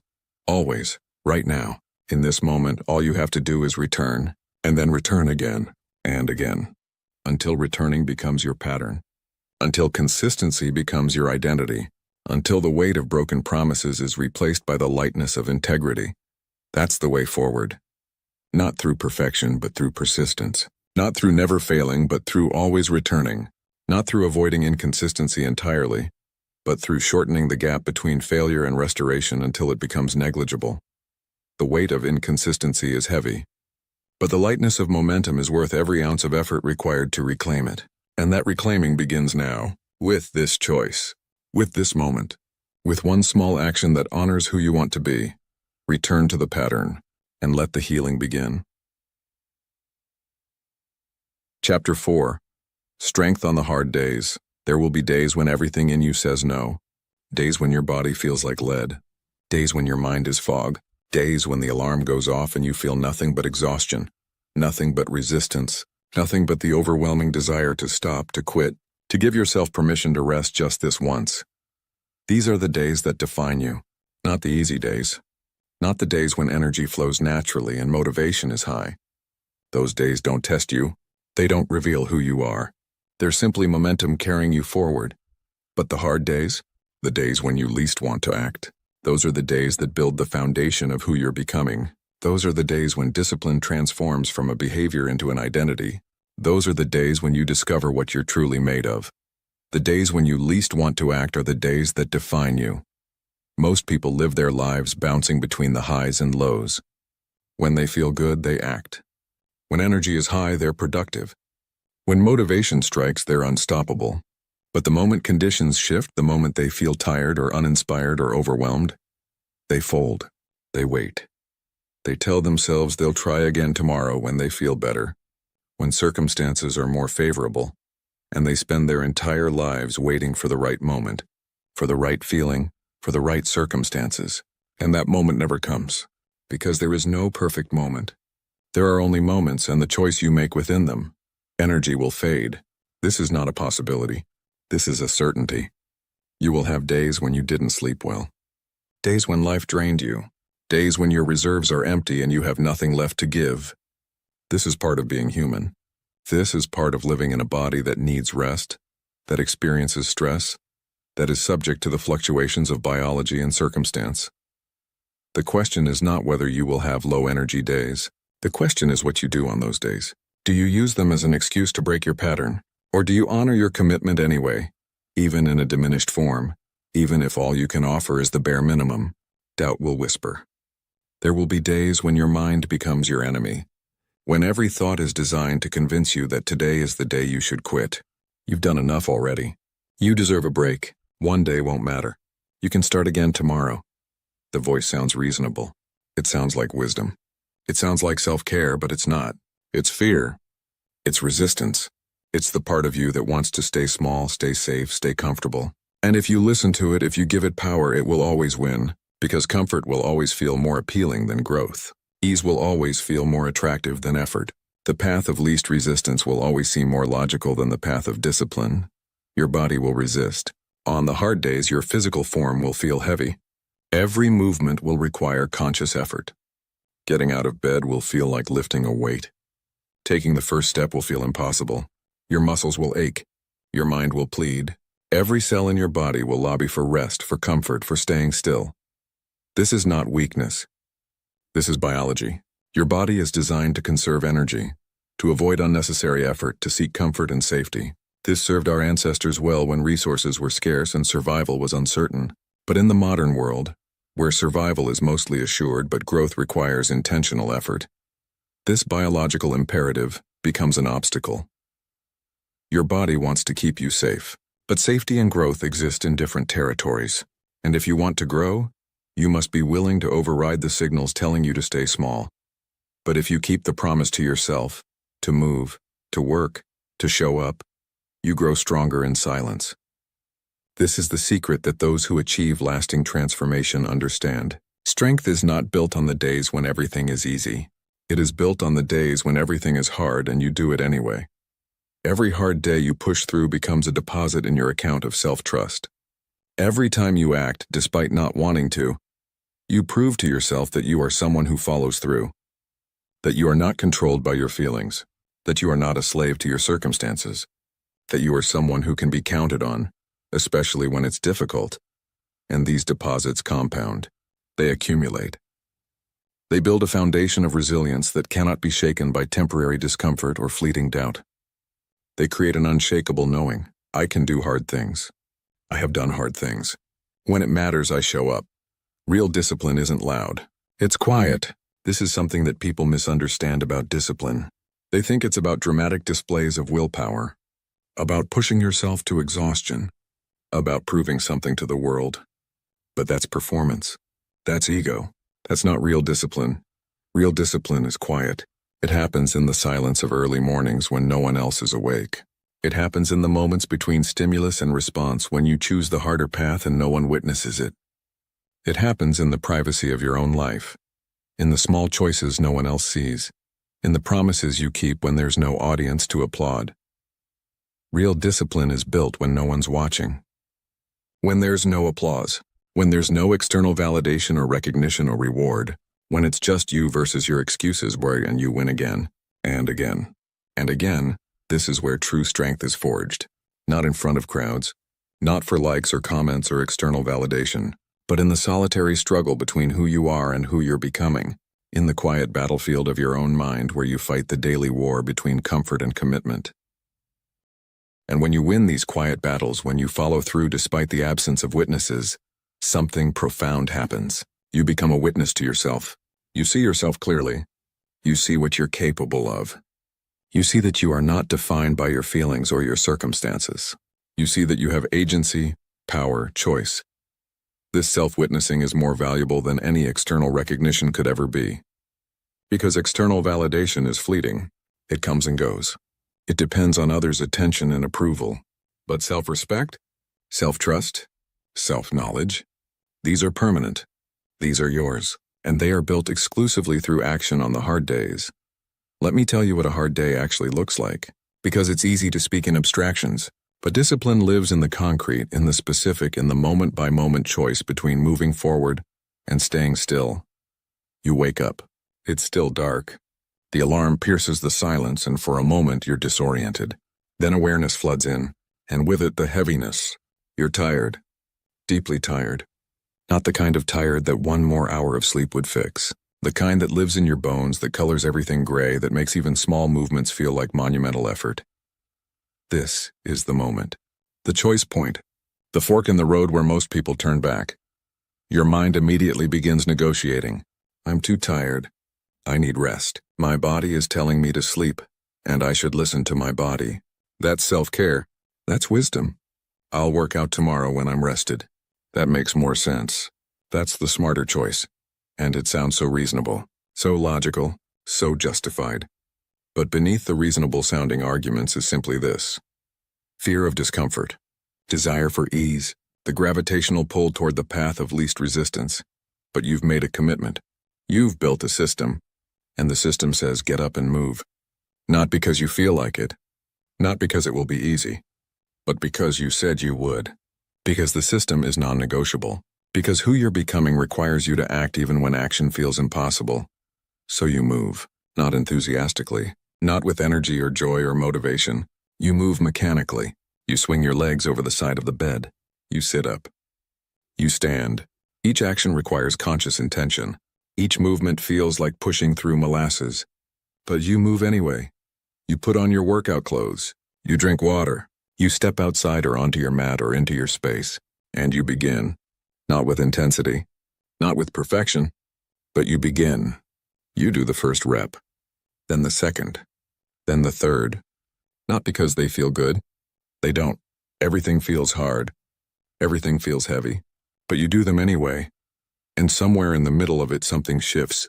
Not dramatically, not obviously, but the resistance begins to ease slightly. The fog lifts a fraction. Your body starts to wake up. Blood flows. Endorphins release, and what felt impossible 5 minutes ago now feels merely difficult. You finish. You didn't do your best workout. You didn't break any records. You didn't feel amazing. But you showed up. You kept the promise. You proved once again that you are someone who follows through even when it's hard. And that matters more than any perfect workout on an easy day ever could, because easy days don't build character. Hard days do. Now let me tell you what happens over time when you consistently show up on the hard days, because the benefits are not immediate. They don't appear after one difficult morning. They accumulate slowly, building compound interest over weeks and months and years. First, the hard days become less hard, not because your circumstances change, not because you suddenly have more energy or motivation, but because you've trained yourself. You've built the neural pathways. You've established the pattern so deeply that even on low-energy days the system runs. It's not effortless. It's still a choice. But it's a choice that becomes progressively easier to make because you've made it so many times before. Second, your baseline resilience increases. You develop a kind of psychological callus. The things that would have stopped you before no longer do. The excuses that would have convinced you before no longer sound reasonable. You develop an inner toughness, not harsh or rigid, but steady and reliable. You become someone who can handle difficulty, someone who doesn't fold at the first sign of discomfort. Third, and perhaps most importantly, you develop unshakable self-trust. With absolute certainty that you will show up for yourself, that when you make a commitment, you keep it, that you can count on yourself even when no one else can. And this self-trust becomes the foundation for everything else in your life. Because if you can trust yourself to show up on the hard days, you can trust yourself with anything. This is the power of the hard days. They are not obstacles to your growth. They are the very mechanism of your growth. They are not problems to be avoided. They are opportunities to be seized. They are not evidence that you should quit. They are invitations to prove what you're made of. Every hard day is a chance to build resilience. Those are the bricks that create your future self. Not the easy days. Not the days when everything flows naturally. Those days are rest stops, brief moments of relief on the journey. But the hard days? Those are the journey itself. Those are where the actual building happens. Think of it like strength training. When you lift weights, you're not getting stronger during the lift. You're actually creating micro tears in your muscle fibers. The strength comes afterward during rest, when your body repairs those tears and builds the muscle back stronger than before. The hard days are like that. They create micro tears in your old identity, in your old patterns, in your old limitations. They break down the person you were. And in the recovery and the continuing to show up day after day despite the difficulty, you build yourself back stronger, more capable, more resilient, more disciplined. This is why avoiding hard days is actually avoiding growth. When you only show up on easy days, you're only maintaining. You're not building. You're not expanding. You're staying within the boundaries of your current capacity. But growth requires pushing against those boundaries. It requires doing what's uncomfortable, what's difficult, what challenges your current limits. And the hard days do exactly that. They challenge you. They push you. They force you to dig deeper than you thought you could. And in that digging, in that stretching beyond your perceived limits, you discover reserves of strength you didn't know you had. Let me speak now to something deeper, because hard days are not just physical. Often they're emotional, psychological, spiritual even. There are days when the difficulty is not that your body is tired, but that your soul feels heavy. Days when you're carrying grief or anxiety or existential doubt. Days when life feels meaningless or overwhelming or impossibly complex. On these days, showing up to your practice might feel pointless. What's the point of working out when my life is falling apart? Why does it matter if I write when everything feels meaningless? Why should I meditate when my mind is chaos? These questions feel profound in the moment. They feel like wisdom. They feel like you're being honest about the futility of it all. But they're not wisdom. They're depression speaking. They're despair masquerading as insight. And the answer to these questions is not philosophical. It's practical.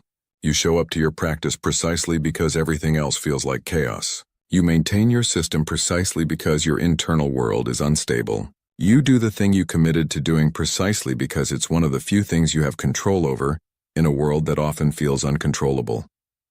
Your practice becomes an anchor. On the days when everything is shifting, when nothing feels certain, when your internal world is storm-tossed and chaotic, your practice is the solid ground.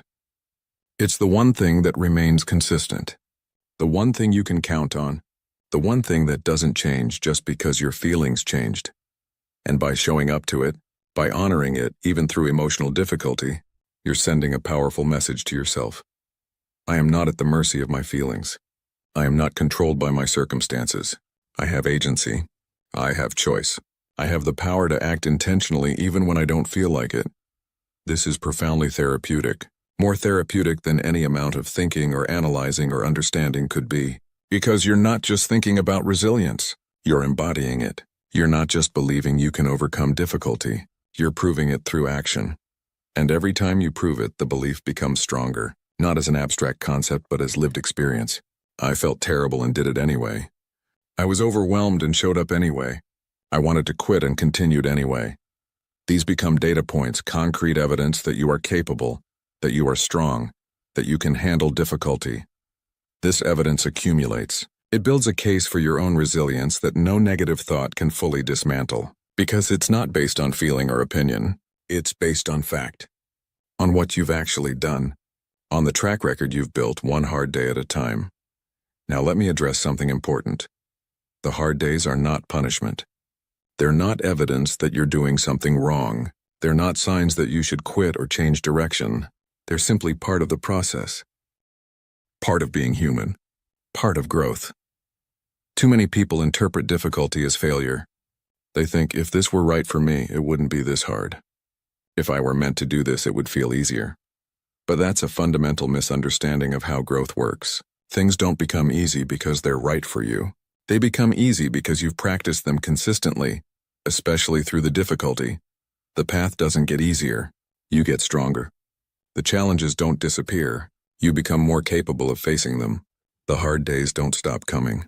You become better at navigating them. This reframe is crucial, because if you're waiting for the day when discipline feels easy, when showing up requires no effort, when the hard days vanish, you'll wait forever. That day doesn't come.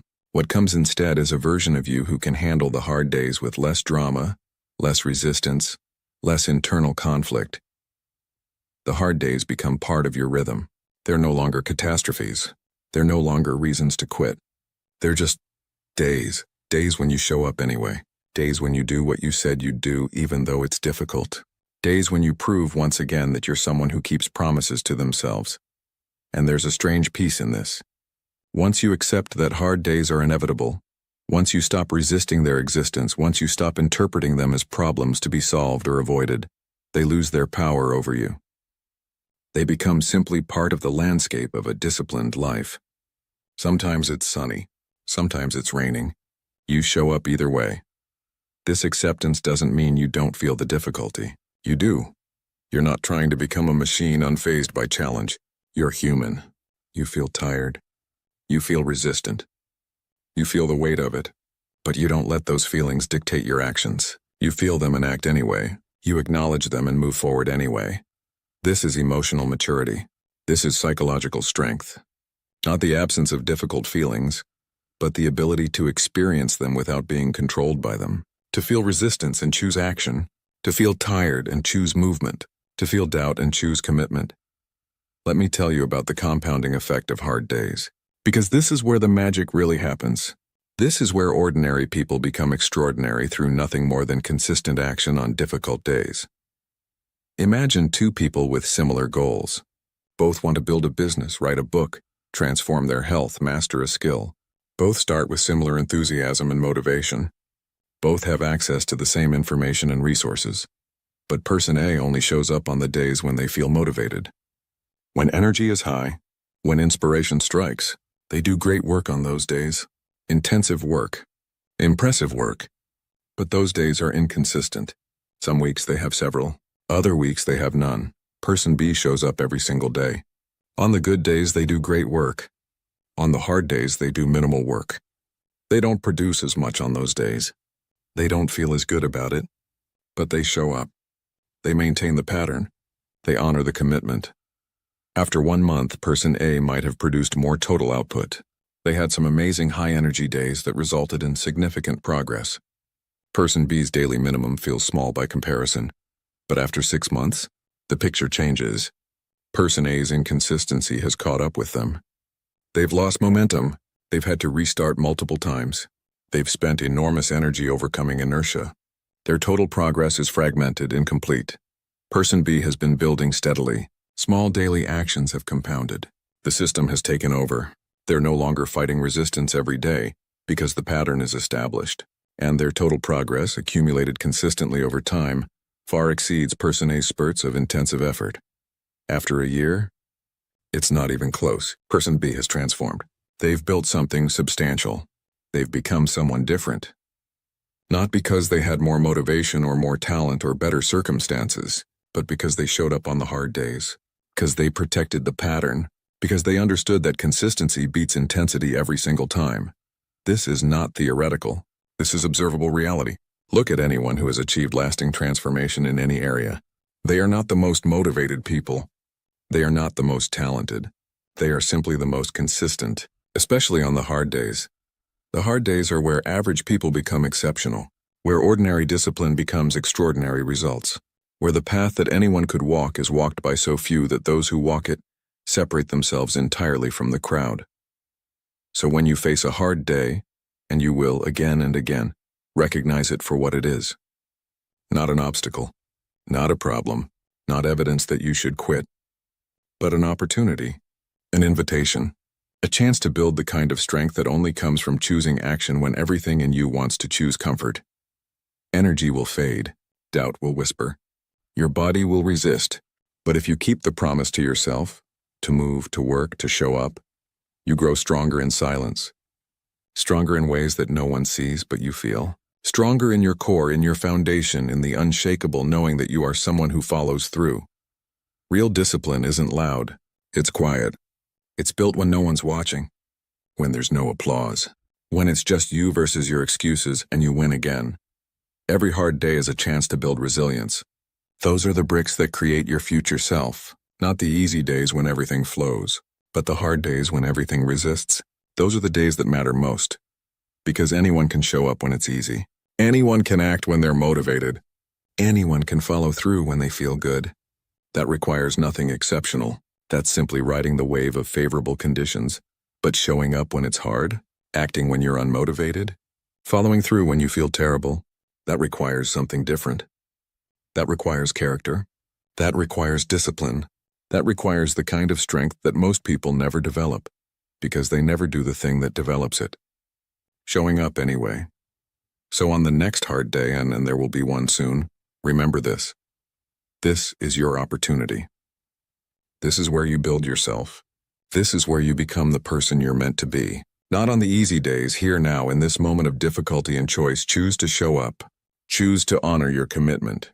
Choose to be someone who keeps promises, especially to themselves, especially when it's hard. The hard days define you. Let them define you as someone strong, someone resilient, someone who can be trusted to follow through no matter what. That's who you're becoming, one hard day at a time. Chapter 5. Discipline as Freedom. There is a paradox at the heart of discipline that most people never understand. They see discipline as restriction, as limitation, as a cage that confines them, that strips away spontaneity and joy, that forces them into rigid patterns that feel more like prison than progress. But this is the fundamental misunderstanding. Because discipline is not about control in the way most people think. It's about peace. It's about liberation. It's about creating a foundation so solid that you become free to build anything on top of it. Discipline is not about control. It's about peace. True peace, the kind that settles deep in your bones and doesn't waver when circumstances shift. The kind that allows you to move through life with clarity and purpose instead of chaos and confusion. Most people live in constant internal conflict. They want one thing but do another. They know what they should do but consistently choose what feels easier in the moment. They set intentions in the morning that they abandon by afternoon. They make promises to themselves that they break without ceremony. And this constant contradiction creates a low-grade anxiety that colors everything. A perpetual sense of being at war with themselves. This is exhausting, soul-draining. It consumes enormous energy just to manage the internal conflict, the guilt, the self-recrimination that comes from constantly acting against your own stated values and goals. But when your actions are guided by commitment instead of emotion, something remarkable happens. You become free, free from hesitation, free from guilt, free from the endless search for motivation, free from the exhausting internal debate that precedes every action. When you have discipline, when you've built systems and commitments that guide your actions regardless of how you feel, decision-making becomes simple. The question is no longer, do I feel like doing this? The question is answered before it's asked. You do it because the system says you do it, because you've committed to it, because it's simply what you do, and in that simplicity there is profound freedom. You're no longer controlled by the fluctuations of mood and emotion. You're no longer at the mercy of whether you woke up on the right side of the bed. You're no longer dependent on external circumstances aligning perfectly before you can act. You don't need to wait for the perfect conditions. You simply move because you said you would. That's power. That's stability. That's freedom. Let me show you what this looks like in practice. Let me paint you a picture of what life feels like when discipline has become so integrated that it no longer feels like discipline at all, but simply like living in alignment with yourself. Imagine waking up in the morning. There's no negotiation, no debate, no lying in bed wondering if today is the day you'll follow through or the day you'll give yourself a break. The alarm sounds and you rise, not because you feel amazing, not because you're bursting with energy, but because this is what you do. This is who you are. The action is automatic but not mindless. It's conscious but not effortful. You move through your morning routine. Each action flows into the next. You don't waste energy deciding what to do or when to do it. The structure carries you. And within that structure, your mind is free, free to be present, free to notice the morning light, free to experience gratitude for the simple act of being alive, free to think creative thoughts because you're not using all your mental energy, managing chaos and making constant decisions. You approach your work. You sit down at your designated time. You begin. There's no dramatic internal struggle, no motivational speech you need to give yourself, no complex ritual to get yourself in the mood. You simply begin because this is the time you begin. The discipline has created a container, and within that container you're free to create, to explore, to produce. When challenges arise, and they do because life is unpredictable, you're not derailed. You're not thrown into chaos. You have a foundation that holds steady regardless of what's happening on the surface. The discipline provides stability, and that stability allows you to respond to challenges with clarity instead of reactivity, with thoughtfulness instead of panic. At the end of the day, there's no guilt, no self-recrimination about things you didn't do, no heavy weight of broken promises. You did what you committed to doing. Not perfectly, not with constant joy, but you showed up. You followed through, and you can rest with a clear conscience, knowing that you lived in integrity with yourself. This is what freedom actually looks like, not the absence of structure but the presence of chosen structure. Not chaos masquerading as spontaneity, but intentional living that creates space for genuine spontaneity within a stable framework. Most people have this backwards. They think freedom means having no obligations, no commitments, no structure. They think freedom means doing whatever they feel like whenever they feel like it. And yes, you can live that way. Many people do. But let me tell you what that life actually feels like. It feels like constant decision fatigue. Every action requires a decision. Every moment requires you to figure out what to do next.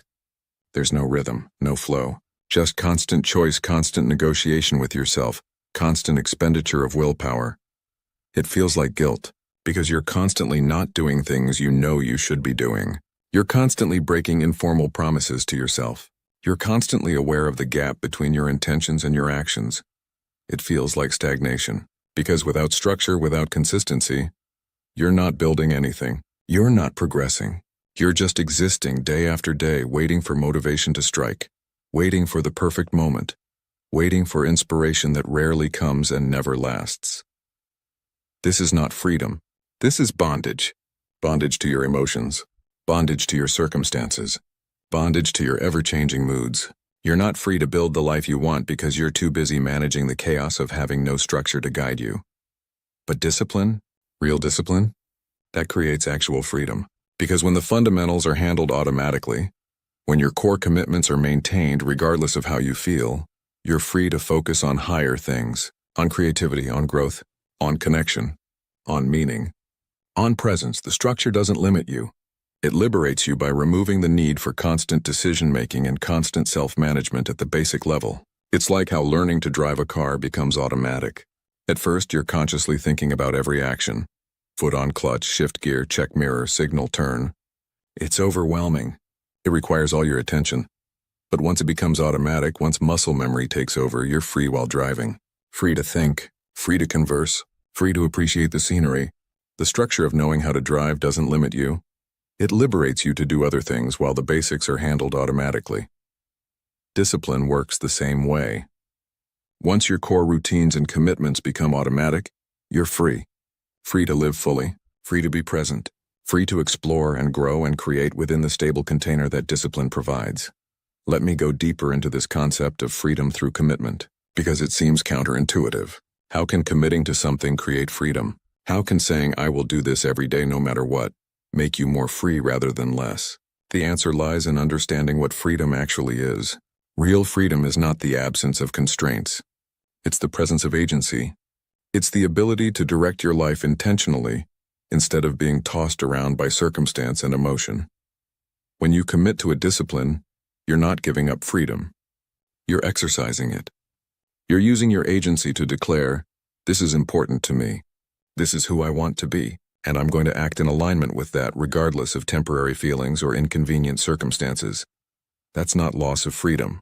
That's the ultimate expression of freedom, because you're no longer at the mercy of whatever you happen to feel in any given moment. You've transcended the tyranny of emotion and circumstance. You've claimed authority over your own life. Think about it this way. Imagine someone who is addicted. They constantly crave their substance or behavior. They think about it constantly. They arrange their life around it. They break promises to themselves and others to accommodate it. They feel guilty and ashamed but can't stop. Are they free? No, they're in bondage. Complete bondage to a compulsion they can't control. Their lack of discipline hasn't made them free. It's made them a slave to their impulses. Now imagine someone in recovery.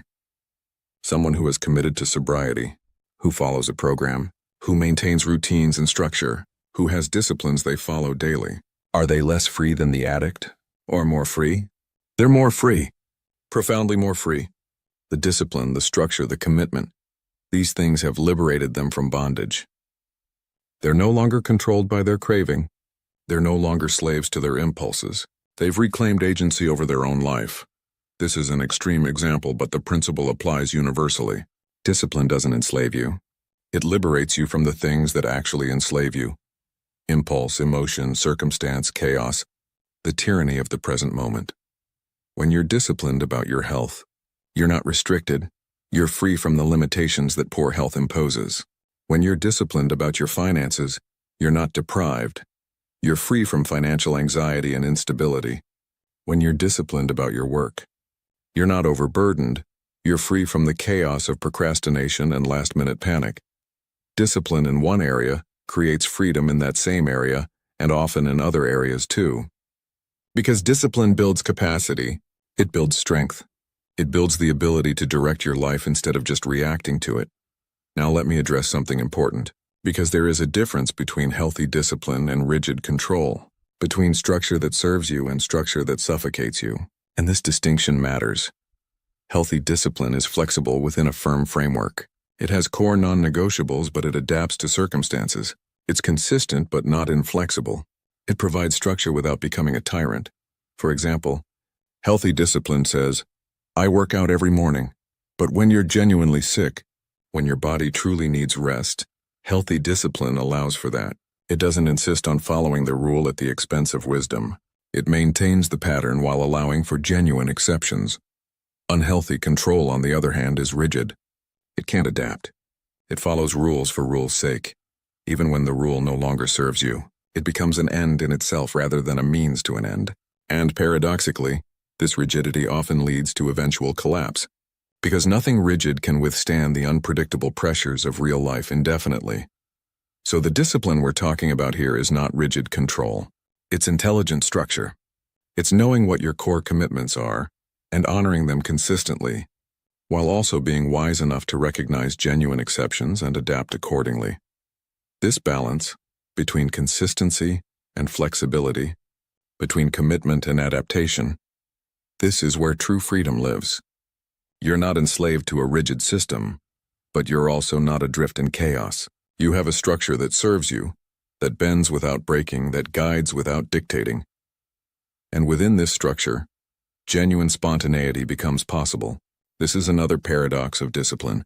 People think discipline kills spontaneity, but actually lack of discipline kills spontaneity. Because when your life is chaos, when you're constantly behind, constantly stressed, constantly managing crises, there's no space for spontaneity. You're too busy dealing with the consequences of your lack of structure. But when you're disciplined, when the basics are handled, when you're not constantly putting out fires created by your own inconsistency, then you have space, mental space, emotional space, time and energy for spontaneous joy, spontaneous creativity, spontaneous connection. You can take a spontaneous day off because your work is done. You can spontaneously spend time with a friend because you're not buried under obligations you've been avoiding. You can spontaneously pursue a creative idea because you're not exhausted from the chaos of an undisciplined life. Discipline creates the container. Spontaneity fills it. Without the container, spontaneity has no space to exist. It's drowned out by the constant noise and chaos of an unstructured life. Let me tell you about the peace that comes with discipline, because this is perhaps the most profound benefit, and it's the one that's hardest to describe to someone who hasn't experienced it. There is a deep, quiet peace that settles into your life when you're living in alignment with your commitments, when your actions match your values, when you're showing up for yourself consistently, when there's no gap between who you want to be and how you're actually living. This peace is not excitement. It's not the high of motivation or inspiration. It's something steadier, deeper, more sustainable. It's the peace of integrity, of wholeness, of not being divided against yourself. When you live without discipline, there's always an undercurrent of tension, a background hum of anxiety, because part of you knows you're not showing up for yourself. Part of you knows you're breaking promises. Part of you knows there's a gap between your stated intentions and your actual behavior. And this knowledge, even when pushed into the background, creates stress. But when you're disciplined, when you're consistently doing what you said you'd do, that tension dissolves. The anxiety fades. You can relax because you trust yourself. You know that you'll show up. You know that you'll follow through. You know that your word to yourself means something. And this trust and this self-trust is the foundation of peace. Because when you trust yourself, you're no longer anxious about whether you'll take care of yourself. You're no longer worried about whether you'll follow through. You know you will. And that knowing allows you to be present, to relax, to experience life without the constant background stress of self-doubt. This is the peace that discipline creates, not through force or control, but through alignment, through the simple act of consistently being who you say you want to be.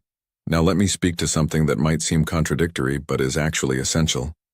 The goal of discipline is eventually to transcend discipline. What I mean is this. In the beginning, discipline requires effort. It requires conscious choice. It requires will. But over time, with enough consistency, discipline becomes identity. It becomes simply who you are and what you do. At this stage, it no longer feels like discipline. It no longer feels like restriction or effort or forcing yourself. It feels like living naturally, like breathing, like being yourself. The structure that once required intention now runs automatically. The commitment that once required willpower now requires almost none. This is the ultimate freedom. Not freedom from discipline, but freedom through discipline. The discipline has become so integrated that it's no longer separate from you. It's not something you do, it's who you are. And from this place, life becomes extraordinarily simple, clear, peaceful. You're not constantly at war with yourself.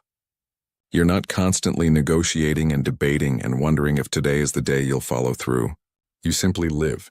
You simply act. You simply be. This is what we're aiming for. Not a life of constant effort and forcing, but a life where discipline has become so natural that it creates a stable foundation from which everything else flows. And here's the beautiful thing. This transcendence of discipline doesn't happen all at once. It happens gradually, almost imperceptibly. One day you realize that the thing you used to have to force yourself to do is now something you just do, naturally, automatically, without resistance. The morning routine that used to require immense willpower now feels as natural as brushing your teeth. The work session that used to require motivation now is just when you work. The commitment that used to feel like a burden now feels like an expression of who you are. This is the journey. From effort to ease, from forcing to flowing. From discipline as external structure to discipline as internal nature. And the path is simply consistency, showing up repeatedly until the pattern becomes you. Let me paint one more picture for you. A vision of what life can look like when discipline has truly become freedom. When the structure is so solid that you barely notice it, like a fish doesn't notice water. It's just the medium in which you live. You wake up and move through your morning with calm certainty. No rush, no anxiety, no decision fatigue. The rhythm carries you, and within that rhythm you're free to be present, to notice beauty, to feel gratitude. You work with focus and clarity, not because you're forcing yourself, but because this is your time to work and your mind knows it. The discipline has trained your brain to be focused during work time and relaxed during rest time. You're not constantly trying to work while feeling guilty about resting or trying to rest while feeling anxious about work. There's clarity. There's boundaries. There's peace. You face challenges with equanimity. Not because nothing bothers you, but because you have a foundation that doesn't shake. The discipline has built resilience. Whatever happens externally, You have your internal structure, your core practices, the commitments that ground you. You're not easily thrown off balance because your center is stable. You end your day with satisfaction, not because everything was perfect or easy, but because you showed up. You lived in alignment. You kept your promises to yourself. And you can rest with a clear conscience, knowing that tomorrow you'll show up again. This is the freedom that discipline creates, not the freedom to do whatever you want whenever you want, but the deeper freedom to be who you truly want to be consistently, regardless of temporary feelings or challenging circumstances. This is the freedom to build the life you actually want, instead of just reacting to the life that happens to you. This is the freedom to pursue meaningful goals instead of being swept along by impulse and distraction. This is the freedom to experience deep peace instead of constant low-grade anxiety. And this freedom is available to you, right now, not someday when you've perfected everything. Not in some distant future when you've finally gotten it all together, now, through the simple act of committing to a practice and showing up for it consistently. The structure you build today creates the freedom you'll experience tomorrow. The discipline you practice now becomes the peace you'll live later. The commitments you honor in this moment lay the foundation for the life you want to live. You don't need to wait for perfect conditions. You don't need to wait until you feel ready. You don't need to wait for motivation to strike. You simply move because you said you would. And in that movement, in that simple act of keeping a promise to yourself, you begin to taste freedom. Not the false freedom of having no structure, but the real freedom of living in alignment with your deepest values. The freedom of self-trust. The freedom of peace. The freedom of knowing that you are someone who shows up, who follows through, who keeps promises. That's power. That's stability. That's freedom. Discipline is not about control. It's about peace. When your actions are guided by commitment instead of emotion, you become free. Free from hesitation. Free from guilt. Free from the endless search for motivation. You don't need to wait for the perfect conditions. You simply move because you said you would. That's power. That's stability. That's freedom. And that freedom is yours to claim, not through one grand gesture, not through perfect execution, but through simple, consistent action, through showing up, through keeping promises to yourself, through building the structure that will liberate you from chaos and confusion. The path to freedom runs straight through discipline, not around it, not avoiding it, through it. And on the other side, peace, clarity, the quiet certainty that comes from living in alignment with yourself. This is what awaits you. This is what discipline offers. Not restriction, not burden, not loss, but liberation. True freedom, the kind that allows you to build the life you actually want instead of just surviving the life that happens to you. The choice is yours. The path is clear. The freedom is waiting. All you have to do is begin, and then continue. Day after day, choice after choice, promise after promise, until discipline is no longer something you do. It's simply who you are. And from that place of integrated discipline, from that foundation of self-trust and aligned action, you'll discover a freedom you didn't know was possible. A peace you didn't know you could experience, a life you didn't know you could build. That life is waiting for you, not someday, now, on the other side of the commitment, on the other side of consistency, on the other side of discipline. The door is open. Step through. The unbreakable rhythm life won't always be smooth, but your rhythm can be. This is the truth you've discovered through these chapters. Not that life becomes easy, not that challenges disappear, not that motivation magically stays present, but that beneath the turbulence of circumstances, beneath the fluctuation of feelings, beneath the chaos of external events, there can be a steady rhythm. Your rhythm, unshakable, reliable, yours. This rhythm is what you've built through discipline, through showing up when you didn't feel like it, through acting despite resistance, through honoring commitments regardless of emotion.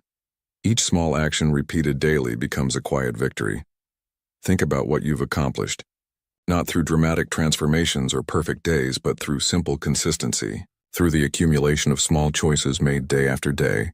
You showed up on the hard days, the days when every part of you wanted to stop, to rest, to delay, and you showed up anyway, not with fanatic intensity, not with forced enthusiasm, but with quiet determination. With simple commitment. Those were victories, each one, Every single time you honored your word to yourself when breaking it would have been easier, the world didn't see most of those victories. There was no applause, no recognition, no external validation, just you, your commitment, and the choice to keep it. But those invisible victories are the ones that matter most, because they're the foundation everything else is built on. They're the proof that you can rely on yourself, the evidence that you're someone who keeps promises. Each promise kept rebuilds your trust in yourself. This might be the most profound transformation that comes from discipline. Not the external achievements, though those come. Not the completed goals, though those arrive. But the internal shift in how you see yourself. You become someone you trust, someone you respect, someone whose word means something, especially to yourself. When you say you'll do something, you do it. Not always perfectly, not without struggle, but consistently, reliably. You've proven this to yourself hundreds of times through your actions, and this self-trust changes everything. It creates a foundation of confidence that isn't dependent on external validation. It generates inner peace that isn't contingent on circumstances. You know who you are, someone who shows up, someone who keeps commitments, someone who can be counted on by yourself most of all. This knowing is unshakable. It's been earned through action, proven through consistency, built through the daily practice of honoring your word. Don't chase perfect days, chase consistent ones. This is perhaps the most important lesson. The shift from seeking perfection to embracing consistency, from trying to control outcomes to focusing on process. Perfect days are rare. They depend on so many variables aligning. Energy levels, circumstances, mood, external factors, countless elements beyond your control. But consistent days? Those are available always. Those depend only on showing up, on taking action regardless of conditions, on maintaining your rhythm regardless of feelings. Perfection is exhausting to pursue and impossible to maintain. It creates pressure, anxiety, and inevitable disappointment when reality falls short of the ideal. But consistency is sustainable. It doesn't require optimal conditions.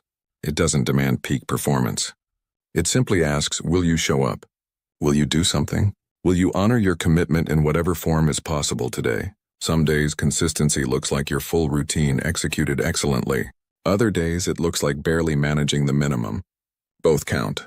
Both maintain the rhythm. Both keep the promise. This flexibility within commitment is what makes discipline sustainable over the long term. You're not rigid. You're not forcing yourself to perform at peak constantly. You're simply showing up consistently, at whatever level is genuine for that day. And over time, this consistency creates results that perfection-seeking never could. Because perfection quits when conditions aren't ideal. Consistency persists through all conditions. Consistency compounds. Perfection exhausts. Choose consistency. Because in the end, success doesn't belong to the most motivated. It belongs to the most consistent. This is the final truth. The ultimate realization. The understanding that changes how you approach everything. Motivation is wonderful when present. It makes action feel effortless, energizing, joyful. Use it when it comes. Appreciate it. Let it carry you forward, but don't depend on it. Don't build your life on it. Don't wait for it before acting, because motivation is temporary. It comes and goes based on factors you can't control. Building on motivation alone is like building on sand. Unreliable, unstable. Guaranteed to fail when conditions shift. But consistency is bedrock. Solid, dependable. Not sexy or dramatic, but unshakable. The most motivated person makes progress in bursts. Intense periods of activity followed by long periods of nothing. A few brilliant weeks followed by months of inaction. The pattern is dramatic but ultimately unproductive. The most consistent person makes progress steadily. Not dramatically, not with great fanfare, but reliably, day after day, week after week, year after year. And when you look back after time has passed, the consistent person has traveled so much farther, has built so much more, has become so much more than the motivated person ever did. Because motivation fades, energy depletes, enthusiasm wanes. These are temporary states, but consistency is a choice, a practice, a commitment that doesn't depend on feeling good. That doesn't require optimal conditions. That persists through all seasons. That's the power of discipline. Not that it makes life easy or always enjoyable, but that it makes achievement inevitable. Not immediate, but inevitable. If you show up consistently, if you take action regularly, if you maintain your rhythm regardless of feeling, you will reach your goals. Not might, will. It's simply a matter of time and persistence. The math is simple. Small actions repeated consistently over time create enormous results. Not through any one action, but through the compound effect of thousands. This is how discipline becomes peace. That's how routine becomes freedom. Peace comes not from having no challenges, but from having a stable foundation beneath the challenges. From knowing that regardless of what happens externally, you have your rhythm, your practice, your commitment. When life is chaotic, your routine provides stability. When emotions are turbulent, your discipline provides anchor. When circumstances are uncertain, your consistency provides certainty. You know what you'll do. You know you'll show up. You know you'll honor your commitments. That knowing is peace and freedom. Freedom comes from the same source. Not freedom to do whatever you feel like. That's just slavery to impulse. But freedom from being controlled by feeling. Freedom to act based on your values rather than your moods. Freedom to create the life you want rather than the life your emotions permit. When your routine is established, when your discipline is developed, when your rhythm is unshakable, you're free. Free to pursue any goal because you know you'll persist until you reach it. Free to commit to anything because you trust yourself to follow through. Free to build whatever you envision because you've proven you can sustain effort over time. This freedom is profound. It opens possibilities that were closed when you lived at the mercy of motivation. It creates opportunities that didn't exist when your actions depended on your feelings. Now everything is possible. Not easy, not guaranteed to work out exactly as planned, but possible, achievable, within reach if you're willing to show up consistently enough, long enough, persistently enough. Your discipline has given you this. Your routine has created this. Your consistency has built this. And now you understand discipline wasn't restriction. It was liberation. Routine wasn't limitation. It was expansion. Consistency wasn't sacrifice. It was investment in everything you wanted to become. As you move forward from here, remember what you've learned. Carry it with you. Let it guide you through the inevitable challenges ahead. Remember that motivation will come and go. Let it, don't depend on it. Act anyway. Remember that feelings will fluctuate. Of course they will. You're human. But your actions don't have to fluctuate with them. You can feel unmotivated and act anyway. You can feel tired and show up anyway. You can feel resistant and move forward anyway. Remember that perfection isn't the goal. Consistency is. Some days will be strong. Some will be minimal. Both count. Both maintain the rhythm. Both keep you moving forward. Remember that the hard days matter most. The days you show up despite not wanting to. Those are the days that define you. That build unshakable strength. That prove to yourself who you really are. Remember that small actions compound. Don't underestimate them. Don't dismiss them as insignificant. Each one matters. Each one adds to the foundation. Each one moves you forward. Remember that your rhythm is yours. It doesn't have to look like anyone else's. It doesn't have to be impressive to others. It just has to work for you, to serve your goals, to honor your commitments. Remember that self-trust is earned through keeping promises. Every time you show up, you're earning it. Every time you follow through, you're building it. This trust is your most valuable asset. Protect it, honor it, keep earning it. Remember that discipline is not about being hard on yourself. It's about being reliable to yourself. Not punishment, partnership, not force, commitment, not war, practice. Remember that you are always free to begin again. If you break your rhythm, you can restart it. If you miss days, you can return. Discipline isn't perfection. It's persistence. And persistence means getting up every time you fall. And finally, remember this. You are capable of far more than you realize. Not because you're superhuman, but because you've learned something most people never do. That action doesn't require feeling ready. That progress doesn't require motivation. That achievement doesn't require perfect conditions. You've learned that you can show up regardless. Act despite. Move forward anyway. And that ability, that simple, profound ability to act regardless of feeling, is the foundation of everything. Everything you build from here forward is possible because of this. Every goal you reach, every challenge you overcome, every achievement you claim, all of it rests on this foundation. You show up, consistently, reliably, regardless. That's your power. That's your strength. That's your unbreakable rhythm. Life will bring storms. Circumstances will change. Challenges will arise. Motivation will fade and return and fade again. But your rhythm remains. Your discipline persists. Your commitment endures.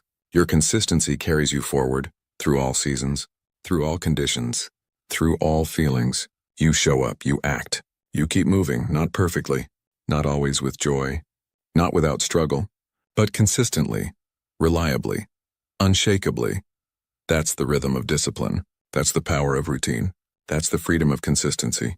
And it's yours now. Not someday, now in this moment. Through every moment you choose to honor your commitments, the rhythm is unbreakable, not because nothing can challenge it, but because you choose not to break it. You choose to maintain it. You choose to honor it day after day, choice after choice, action after action. That's how you've arrived here. And that's how you'll move forward. With your rhythm intact, your discipline alive, your commitment unshakable, this is who you've become.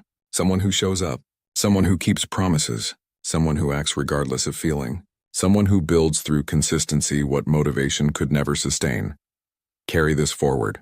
Let it guide you. Trust it, honor it, live it. Your rhythm is unbreakable. Your discipline is yours. Your future is being built right now, through every choice to show up, to act, to honor your word to yourself. This is your path. This is your power. This is your life, lived with intention, built with discipline, sustained through consistency. Welcome to the unbreakable rhythm. Welcome to the freedom of discipline. Welcome to the life you're creating, one consistent action at a time. The rhythm continues, and so do you. Always forward, always consistent, always showing up. That's your promise. That's your practice. That's your power, unbreakable. Your mind is constantly producing thoughts, thousands every day. Like waves upon an ocean, they rise and fall, appear and disappear. Some are gentle, barely noticed. Others crash with force, demanding attention. Most pass unnoticed, dissolving back into the silence from which they came. But some take root. They settle into the soil of your consciousness. They grow, they spread, and slowly, imperceptibly, they begin to shape how you feel and act. A single thought about not being good enough becomes a belief about your worth. A fleeting worry about the future becomes chronic anxiety. A momentary judgment about yourself becomes the voice you hear most often in your mind.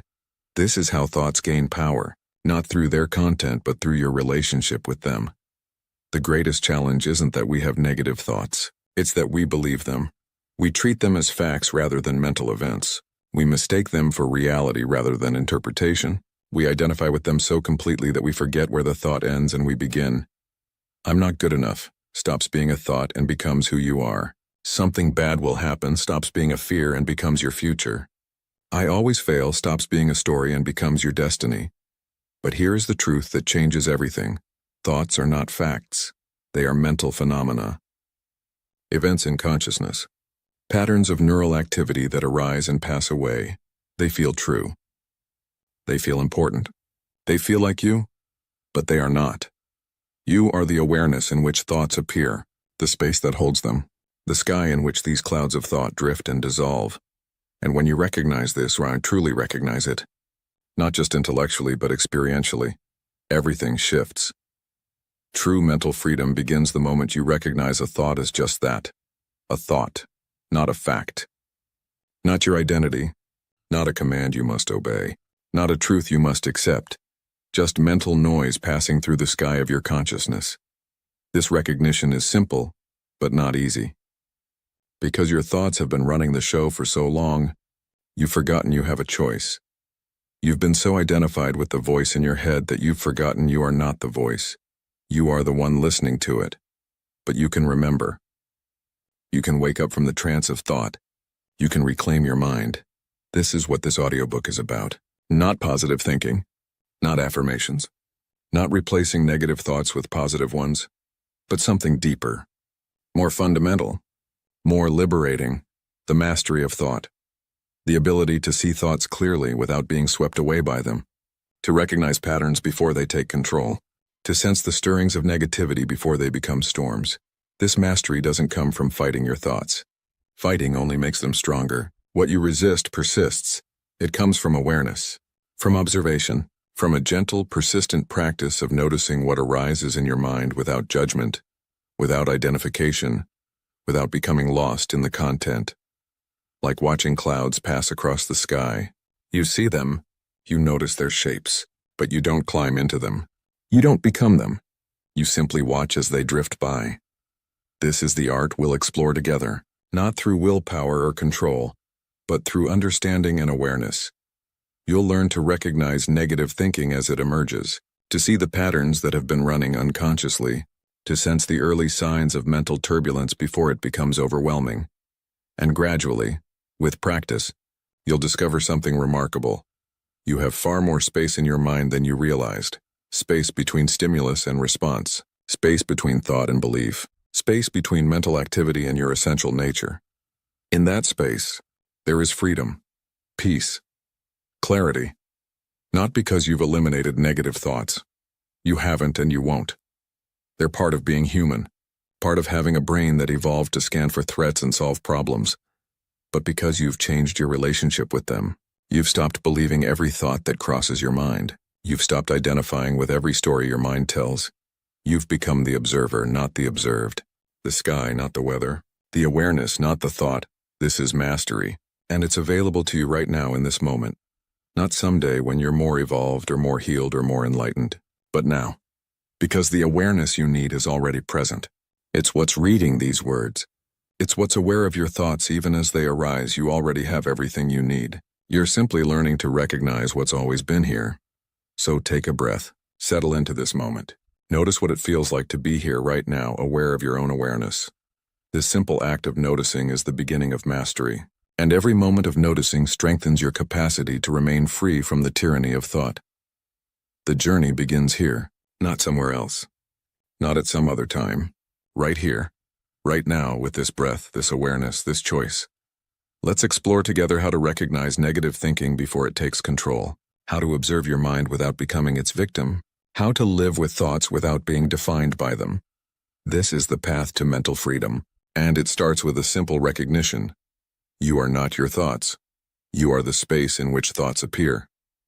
And that space is vast, peaceful, and unshakable. Welcome to the mastery of thought. Welcome home to yourself. Chapter 1. The nature of negative thoughts. Negative thoughts are not enemies. They are signals. This simple statement changes everything, because most of us have been taught to fight our negative thoughts, to suppress them, to replace them with positive affirmations, to pretend they don't exist. But fighting creates resistance, and resistance creates suffering. What if, instead of fighting, we listened? What if we approached our negative thoughts with curiosity rather than judgment? What if we saw them not as problems to be solved, but as messengers bringing important information? They reveal areas where you have unresolved fear, unhealed pain, or unmet needs. Every negative thought has a source, a root, a reason for being. The thought, "I'm not good enough," might be tracing back to childhood experiences of criticism or comparison. The thought, "something bad will happen," might be connected to past trauma or loss. The thought, "I always fail," might be protecting you from the vulnerability of trying. These thoughts aren't random. They're not arbitrary attacks from a hostile universe. They're your psyche's attempt to protect you, to warn you, to help you navigate a world that once felt dangerous. The problem isn't that these thoughts exist. It's that they're operating on outdated information. Your mind is still protecting you from threats that may no longer exist, still warning you about dangers that have passed, still trying to keep you safe using strategies that worked once but no longer serve you. This is the nature of negative thinking. It's a protection mechanism that has become overactive, an alarm system that's too sensitive, a guard that sees threats where none exist. And when you understand this, when you see that you're negative, thoughts are trying to help you, however misguided their methods, something softens. You can stop fighting them, stop hating them, stop feeling broken because they exist. Instead, you can acknowledge them, thank them for trying to protect you, and gently show them that you're safe now, that you can handle more than they think you can, that you don't need their constant warnings anymore. But when you identify with them, they take control. Here's where things become complicated, because there's a difference between having a thought and being a thought. When you have a thought, it's an event in your awareness, like a sound in the distance or a bird flying across your field of vision. It appears, it's noticed, and it passes. But when you are the thought, when you identify with it so completely that you can't separate yourself from it, it becomes your reality. Your truth, your identity. The thought "I'm not good enough" becomes "I am not good enough." The mental event becomes a statement of fact. The passing cloud becomes the entire sky. This identification is subtle. It happens so quickly, so automatically, that you don't even notice it occurring. A thought arises. They probably don't like me. Immediately, without pause, without question, you believe it. You become it. You start seeing evidence everywhere. You interpret every interaction through this lens. You feel the emotions that come with this belief. You act from this assumption, and all of this happens because you identified with a thought. You mistook mental activity for reality. You forgot that thoughts are just thoughts. Breaking this identification is the key to freedom. Not changing the thoughts, not making them more positive, but simply recognizing them as mental events rather than facts about reality. This is what we mean by learning to observe rather than absorb your thoughts. Let's explore what this actually means, because it's easy to understand intellectually but much harder to practice experientially. Absorbing a thought means taking it in completely, believing it without question, letting it become your emotional state, your behavior, your sense of self. When you absorb the thought, "I'm going to fail," you feel anxiety. Your body tenses. Your mind starts planning for failure. You might avoid the challenge altogether. The thought has been absorbed into your entire being. Observing a thought means seeing it as a mental event, noticing it arise, recognizing its content, but not merging with it. Not letting it dictate your feelings or actions. When you observe the thought "I'm going to fail," you notice, there's the failing thought again. You see it like you'd see a bird flying past your window. It's there. You see it. But you don't become it. You don't fly away with it. This might sound simple, and in a way it is, but it requires a fundamental shift in how you relate to your mental activity. Most people are so immersed in their thoughts that they can't imagine standing outside them.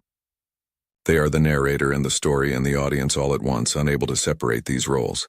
But you can learn. Through practice, through patience, through persistent, gentle effort to notice the difference between awareness and content, between the one who watches and what is being watched. Take a moment right now. Notice that you're reading these words. But notice also that there's an awareness that's reading, a presence that's noticing the reading. That presence, that awareness, is always there, always stable, always watching. It sees thoughts come and go, but it doesn't change with them.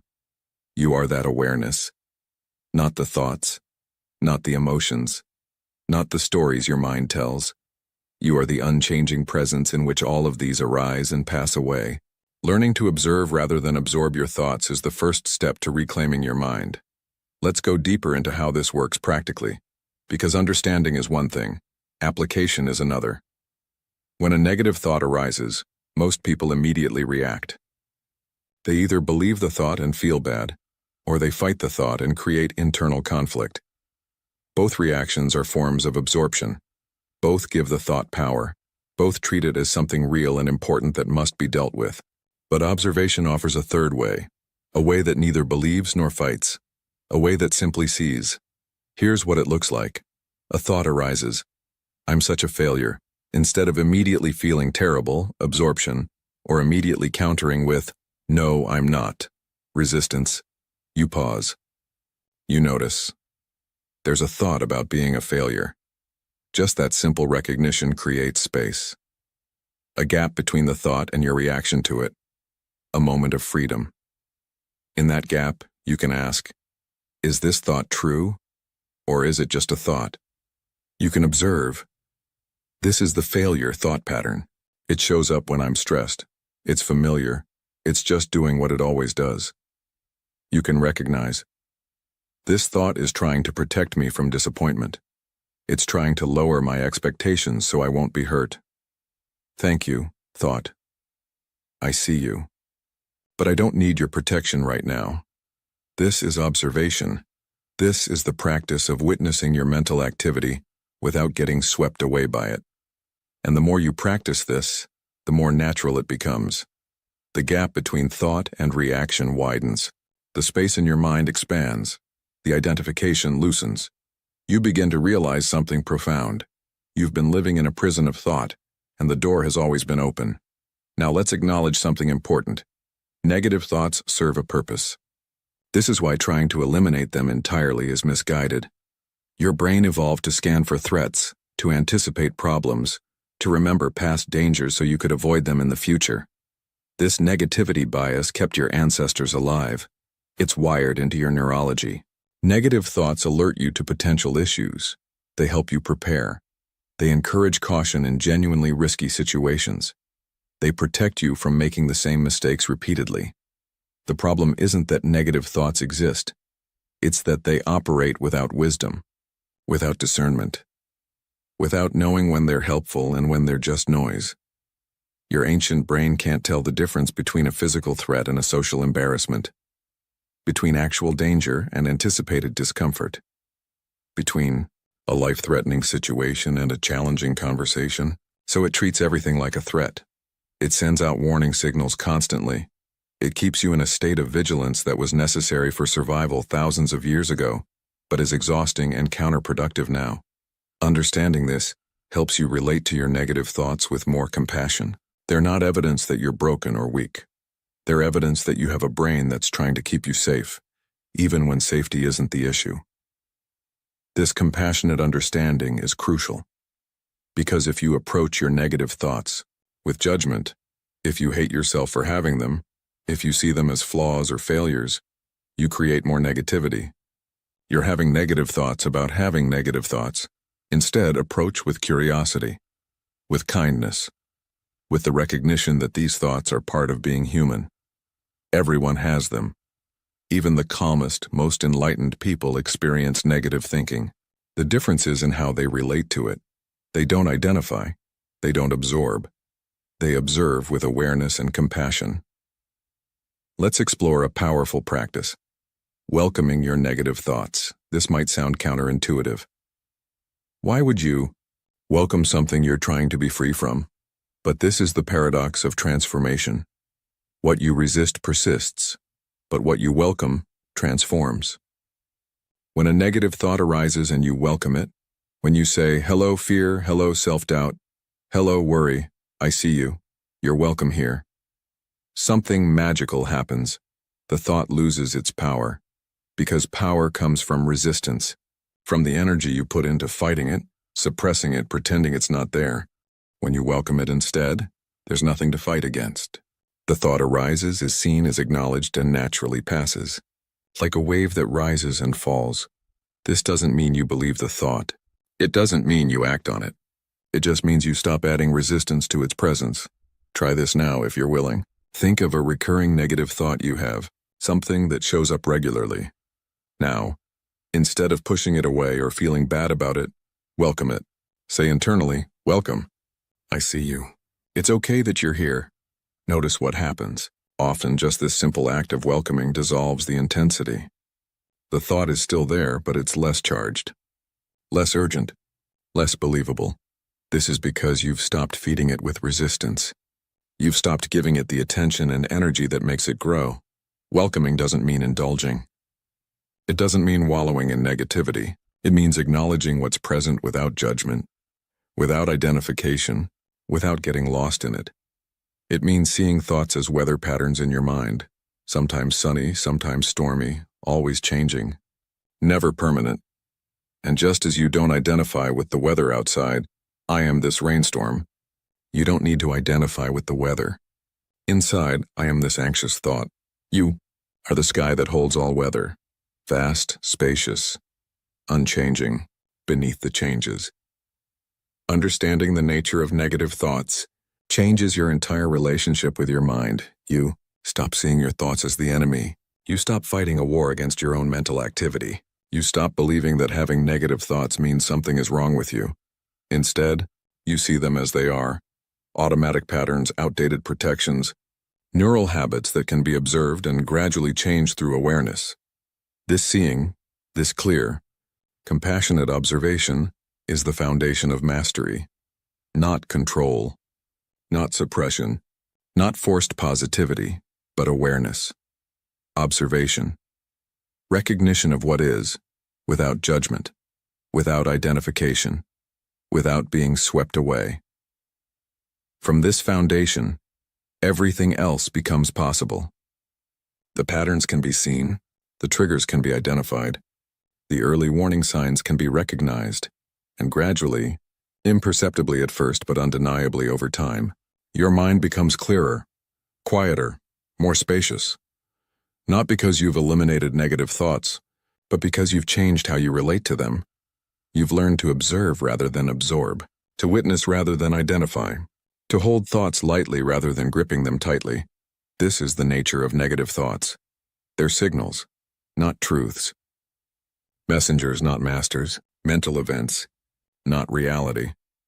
And once you see this clearly, once you experience it directly rather than just understanding it intellectually, you've taken the first essential step toward mastery, the step of recognition, of seeing what is, of knowing the difference between thoughts and the awareness that holds them. From here we can go deeper. We can explore how to recognize these thoughts as they arise before they gain momentum. We can learn to see the patterns that have been running unconsciously. But it all starts here, with understanding the nature of what we're working with seeing negative thoughts not as enemies but as signals, not as facts but as mental events, not as you, but as something arising in the vast awareness that you are. Take a breath. Notice the space in your mind right now. Notice that even as you read about thoughts, there's an awareness that's steady, quiet, watching it all. That awareness is your true nature. That space is your home. And from that space, all thoughts, negative or positive, are simply passing clouds in an infinite sky. This is where mastery begins. With this simple recognition, this profound shift in perspective, you are not your thoughts. You never were. You are the awareness in which thoughts appear. Remember this. Return to this. Make this the foundation of your practice, and everything else will follow. Let's explore a deeper layer of understanding, because the nature of negative thoughts is more subtle than it first appears. Consider this. Negative thoughts often masquerade as helpful analysis or realistic assessment. They dress themselves up as wisdom, as prudence, as just being honest. I'm just being realistic. When I say this won't work out, I'm just protecting myself by assuming the worst. I'm just being honest about my limitations. But there's a difference between genuine discernment and negative thinking, between realistic assessment and automatic negativity, between honest self-awareness and self-limiting beliefs. Genuine discernment is clear, calm, and specific. It assesses situations without emotional charge. It sees what is without adding layers of interpretation or meaning. Negative thinking, on the other hand, is emotionally charged. It generalizes. It predicts disaster. It makes everything about your inadequacy or the world's hostility. Learning to distinguish between these is crucial. Because if you can't tell the difference, you'll mistake negative thinking for truth. You'll follow its guidance into limitation, avoidance, and suffering. Here's a practice to help you distinguish. When a thought arises that feels negative, ask yourself these questions. Is this thought helping me solve a problem, or is it just creating anxiety? Is this thought based on current reality, or is it predicting a catastrophic future? Is this thought specific and actionable, or vague and generalizing? Is this thought delivered with calm clarity, or with emotional intensity? These questions help you see the difference between wisdom and worry, between discernment and negativity. And when you can see that difference, you can choose which voice to listen to. You can honor genuine discernment while gently setting aside the noise of automatic negativity. Now, let's talk about the body. Because negative thoughts don't exist only in your mind. They create a felt experience in your body. Anxiety tightens your chest. Worry knots your stomach. Self-doubt hunches your shoulders. Shame contracts your entire being. These physical sensations are important signals. They often appear before the thought becomes conscious. Before you can name what you're thinking, you feel the physical tension of negative thinking building. This is valuable information, because if you can catch the physical sensation early, you can interrupt the thought pattern before it fully forms. You feel your chest tightening. Instead of waiting for the anxious thoughts to flood in, you pause. You breathe. You relax the physical tension, and often the thoughts dissolve before they gain momentum. This is working with negative thinking at the somatic level, not just observing thoughts but noticing the body's response and intervening there. Try this. Scan your body right now. Notice where you're holding tension. Your jaw, your shoulders, your belly. Wherever you find tension, breathe into it. Imagine the breath softening that area. Consciously relax. Often, just this simple physical release prevents negative thought patterns from taking hold. Because the body and mind are one system. Change one, and you change the other. Let's also explore the role of attention in negative thinking, because attention is what feeds thoughts. What you pay attention to grows stronger. When a negative thought arises and you focus on it intensely, analyzing it, arguing with it, trying to figure out if it's true, you're feeding it. You're giving it energy. You're making it more real, more solid, more powerful. But when a negative thought arises and you simply note it without focusing on it, oh, there's a negative thought, and then redirect your attention elsewhere, the thought weakens. It loses energy. It fades. This is a crucial skill. The ability to notice without engaging, to see without being absorbed, to acknowledge without feeding. It's like walking past an aggressive dog. If you stop, make eye contact, engage with it, the situation escalates. But if you calmly keep walking, maintaining awareness but not engagement, the dog loses interest. Your negative thoughts are the same. They want engagement. They want you to take them seriously, analyze them, fight with them. But you can simply keep walking. Keep your attention on your breath, on the present moment, on what you're actually doing rather than what you're thinking about doing. This redirecting of attention is a practice. At first it feels difficult. Your mind will pull you back to the negative thought repeatedly. That's normal. That's the habit asserting itself. But each time you notice you've been pulled back and you gently redirect again, you're weakening that habit. You're training your mind to place attention where you choose rather than where old patterns demand. Over time, this becomes easier, more natural. Your attention becomes flexible, responsive, under your conscious direction rather than controlled by automatic patterns. This is freedom. Not the absence of negative thoughts, but the ability to choose whether to engage with them. There's something else important to understand about the nature of negative thoughts. They often contain a grain of truth wrapped in layers of distortion. "I might not succeed at this" contains the truth that success isn't guaranteed, but it gets distorted into "I will definitely fail," or "I never succeed at anything," or "I'm not capable." "That person seemed upset" contains the observation that someone appeared distressed. But it gets distorted into "they're upset with me," or "I did something wrong," or "everyone hates me." Learning to extract the grain of truth from the distortion is an advanced skill. It requires you to look at the thought clearly, without either believing it entirely or dismissing it entirely.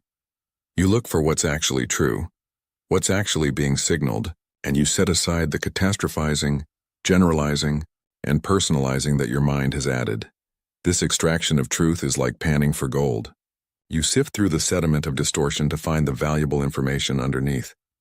And when you do this skillfully, you honor the intelligence of your psyche while refusing to be controlled by its unskillful exaggerations.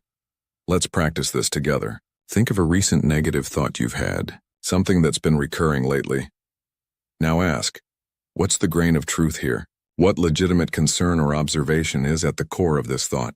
Strip away the catastrophizing. Strip away the generalizations. Strip away the self-judgment. What remains? Often what remains is something quite simple. A genuine concern that can be addressed. A valid observation that can inform action. A real need that can be met. When you extract this truth, you can respond to it appropriately.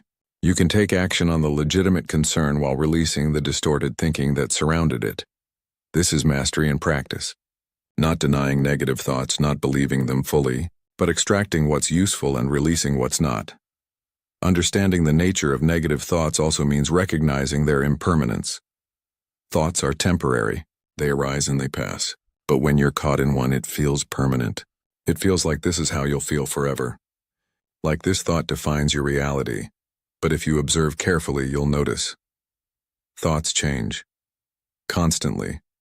What felt overwhelmingly true 5 minutes ago has faded. What seemed so important an hour ago no longer matters.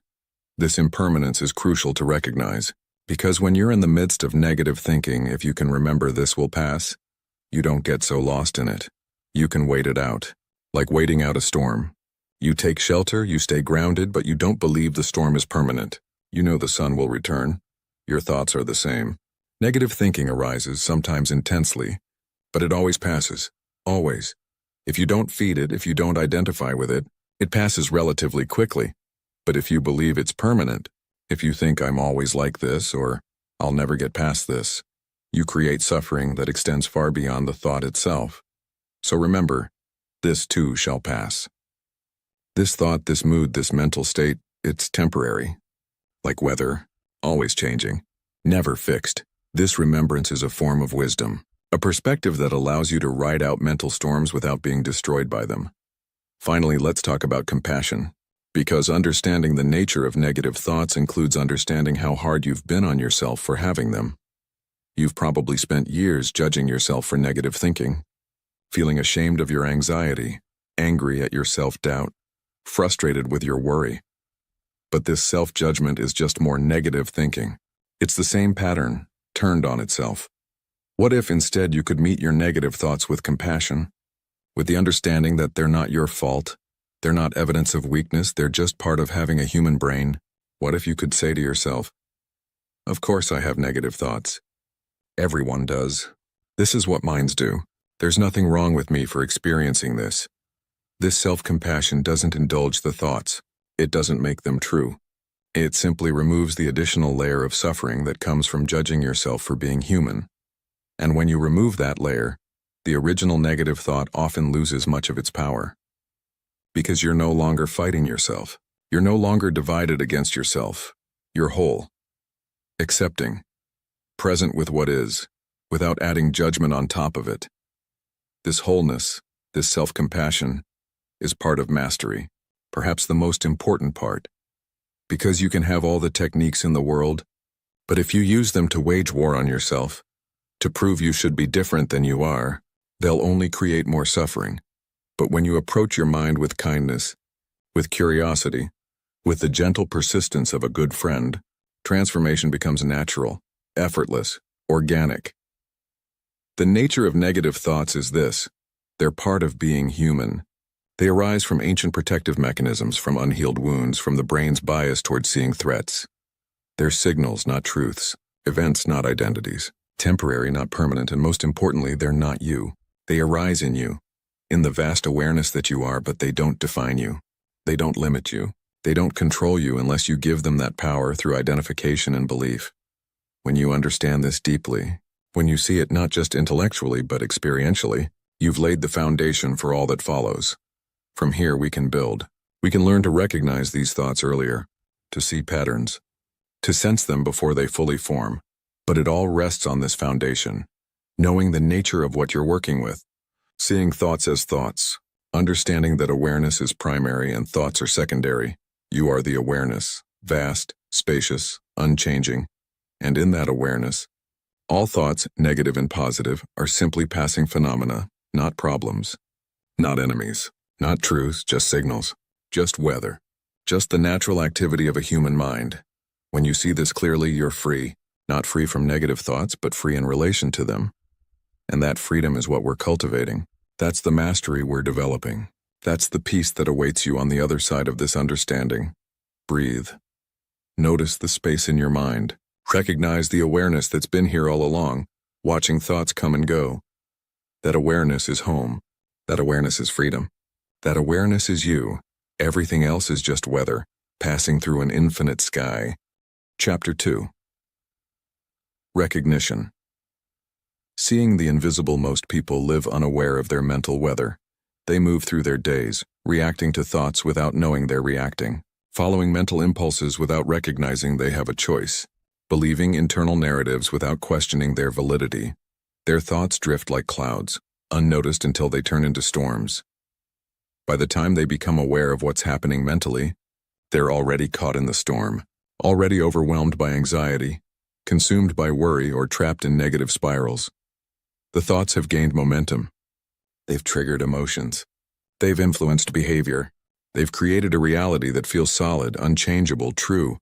But it didn't have to go that way. Because there was a moment, a brief window of opportunity, when the thought first arose. When it was still small, still forming, still possible to observe without being swept away. That moment is everything, and learning to catch thoughts in that moment is the first level of mastery. The first level of mastery is simple recognition. Simple, but not easy. Because recognizing thoughts requires something most people haven't developed: metacognitive awareness. The ability to be aware of your own awareness, to observe your own mental processes. It's like having a witness inside your mind, a calm presence that watches thoughts arise, notices their content, observes their effects, all without getting tangled up in them. This witness isn't judgmental. It doesn't criticize you for having certain thoughts. It doesn't try to change or suppress anything. It simply sees, clearly, accurately, compassionately. Developing this witnessing capacity is the foundation of all mental mastery. Without it, you're at the mercy of every thought that crosses your mind. With it, you have space, choice, freedom. Start by noticing when negativity appears. This sounds simple, but try it for a day, and you'll discover how much negativity flows through your mind unnoticed. The small judgments about yourself, the worries about future events, the replaying of past mistakes, the comparing yourself to others, the catastrophizing about potential problems. It's constant, a background hum of negativity that colors your experience without you even realizing it. But once you start paying attention, once you begin to notice, the volume of this mental activity becomes obvious. Almost startling. I'm so stupid. There it is. This will probably go wrong. There's another. They don't really like me. And another. The thoughts keep coming.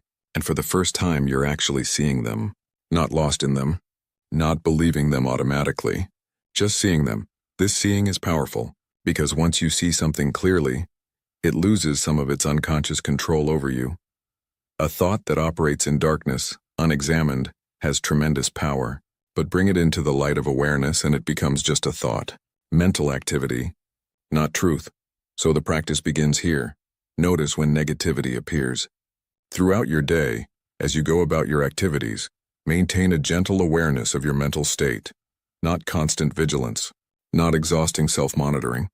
Just a light background awareness, like peripheral vision for your thoughts. And when you notice negativity arising, simply acknowledge it. No need to do anything else yet. Just notice. Just see. There's a negative thought, that's enough. That simple recognition creates a shift, a gap, a moment of non-identification. You're not the thought. You're the one noticing the thought. And that distinction, however subtle, is the beginning of freedom. Name it gently. This is fear. This is worry. This is judgment. Naming is a powerful practice. It's been validated by neuroscience research. When you label an emotion or thought, activity shifts from the emotional centers of your brain to the linguistic centers. The act of naming creates distance. It moves you from being the experience to observing the experience. Think about the difference between these two statements. I'm anxious. I notice anxiety is present. The first is identification. You are the anxiety. It defines your entire experience in that moment. The second is observation. There's you, and there's anxiety. Two separate things. You're aware of anxiety without being consumed by it. This linguistic shift mirrors an internal shift. And when you practice it repeatedly, you train your mind to maintain this observational distance. So when negativity arises, name it, gently, without judgment. This is fear. This is the worry pattern. This is self-doubt talking. This is the comparison mind. The naming doesn't have to be precise or clinical. It just needs to identify what's present, to make the invisible visible through language. And something remarkable happens when you do this. The thought loses some of its charge. Its intensity decreases. Its believability diminishes because you've changed your relationship to it. You've moved from unconscious reaction to conscious observation. Naming dissolves identification. This is a profound statement worth exploring deeply, because identification is the mechanism through which thoughts control you. When you're identified with a thought, you can't see it clearly. You're too close. You are it. There's no space between you and the thought. It's like trying to see your own face without a mirror. Impossible. You need distance to see clearly. Naming creates that distance, that mirror, that space from which observation becomes possible. And in that space, identification naturally dissolves, not through effort or force, but through the simple act of clear seeing. You see the thought. You recognize it's a thought. And suddenly you're not entangled with it anymore. This is why naming is so powerful. It's not just a psychological trick. It's a practice that directly addresses the root mechanism of mental suffering, identification with thought. Let's practice this together right now. Bring to mind something that's been bothering you. Some situation or concern that's been generating negative thoughts. Notice the thoughts that arise around this situation. Don't judge them. Don't try to change them. Just notice what thoughts appear. Now name what you're experiencing. Use simple, clear labels. This is worry about the future. This is fear of rejection. This is replaying past mistakes. This is imagining worst-case scenarios. Notice what happens when you name these thoughts.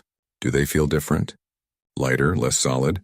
For most people, naming creates an immediate sense of relief, not because the situation has changed, but because the relationship to the thoughts has changed.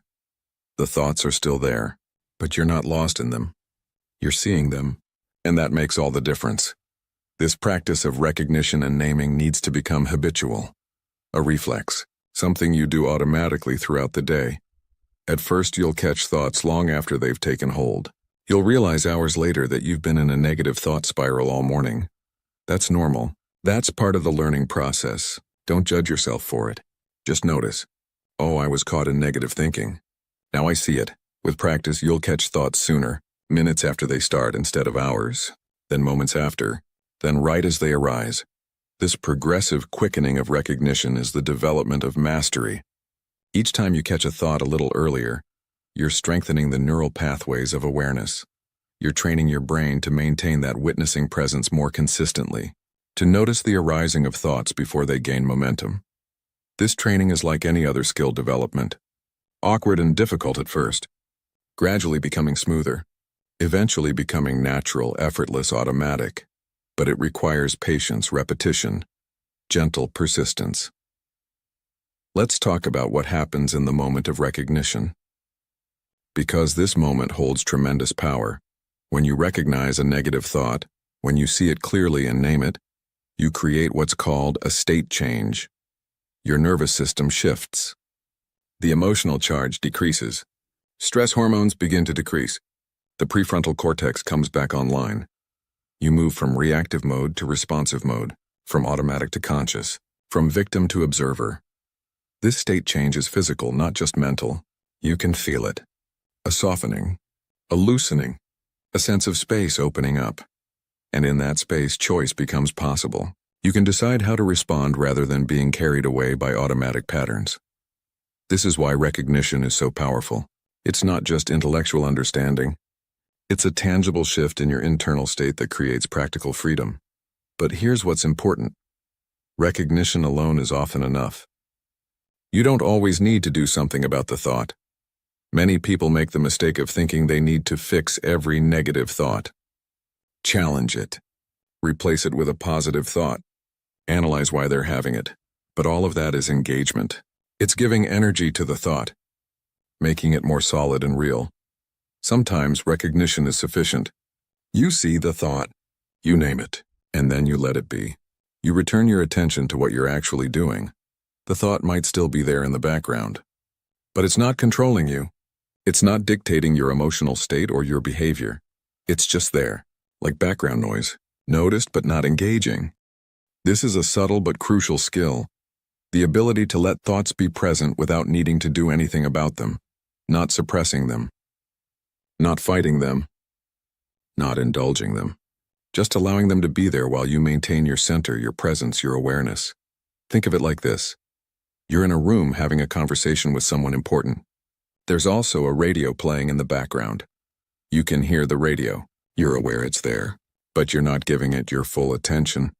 You're focused on the conversation that matters.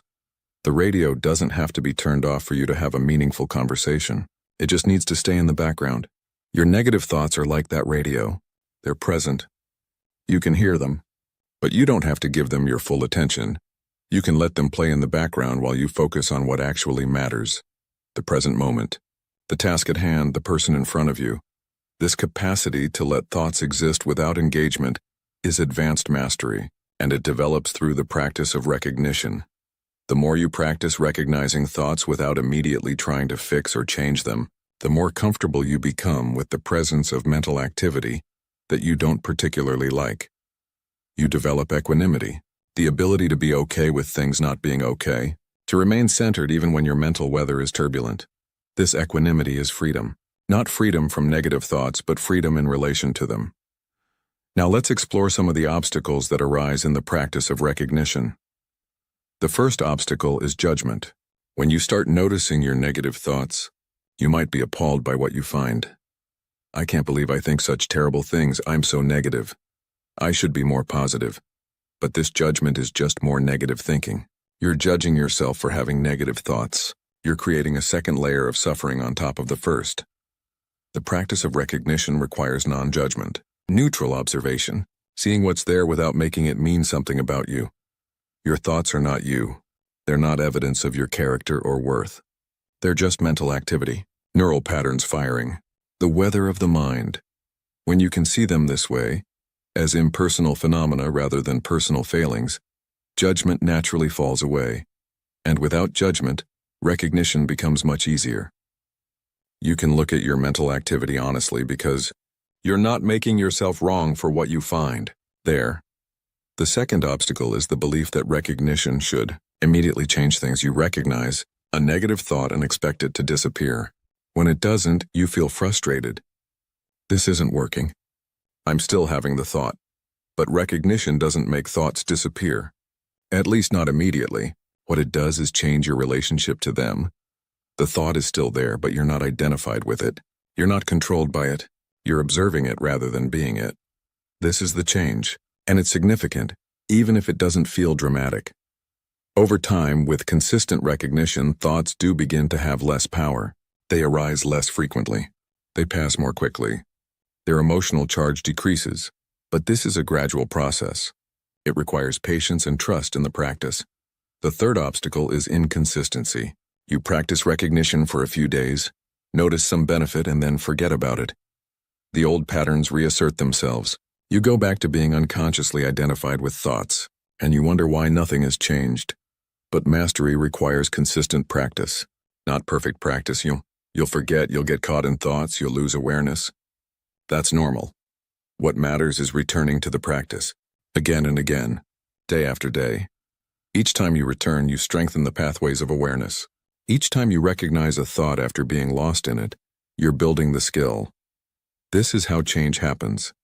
Not through one perfect session, but through thousands of imperfect attempts, each one building on the last. Let's practice recognition in different contexts, because thoughts show up differently in different situations. In the morning, you might notice planning thoughts. I have so much to do today. I'll never get it all done. Recognition. This is the overwhelm pattern. In social situations, you might notice comparison thoughts. They're so much more successful than me. Recognition. This is the comparison mind. Before sleep, you might notice worry thoughts. What if that thing I said was wrong? Recognition. This is the rumination pattern. Each context has its typical thought patterns. And as you practice recognition across different situations, you begin to see these patterns clearly. You realize, oh, I always have this thought in this situation. It's predictable. It's automatic. It's not even responding to current reality, else it's just a habit. This realization is liberating. Because once you see that thoughts are habits rather than truths, they lose their power to convince you. A habit can be observed, understood, gradually changed. But a truth must be believed and obeyed. When your negative thoughts shift from being perceived as truths to being recognized as habits, everything changes. Now let's explore the practice of recognition at a deeper level, Recognizing the space between thoughts. Most people are so focused on thought content that they never notice the gaps, the brief moments of silence between one thought and the next. But these gaps are crucial. They're portals to deeper awareness, windows into the spacious consciousness that underlies all mental activity. When you start practicing recognition, you begin to notice these gaps. At first, they're fleeting, a brief moment of silence before the next thought arises. But with practice, the gaps widen.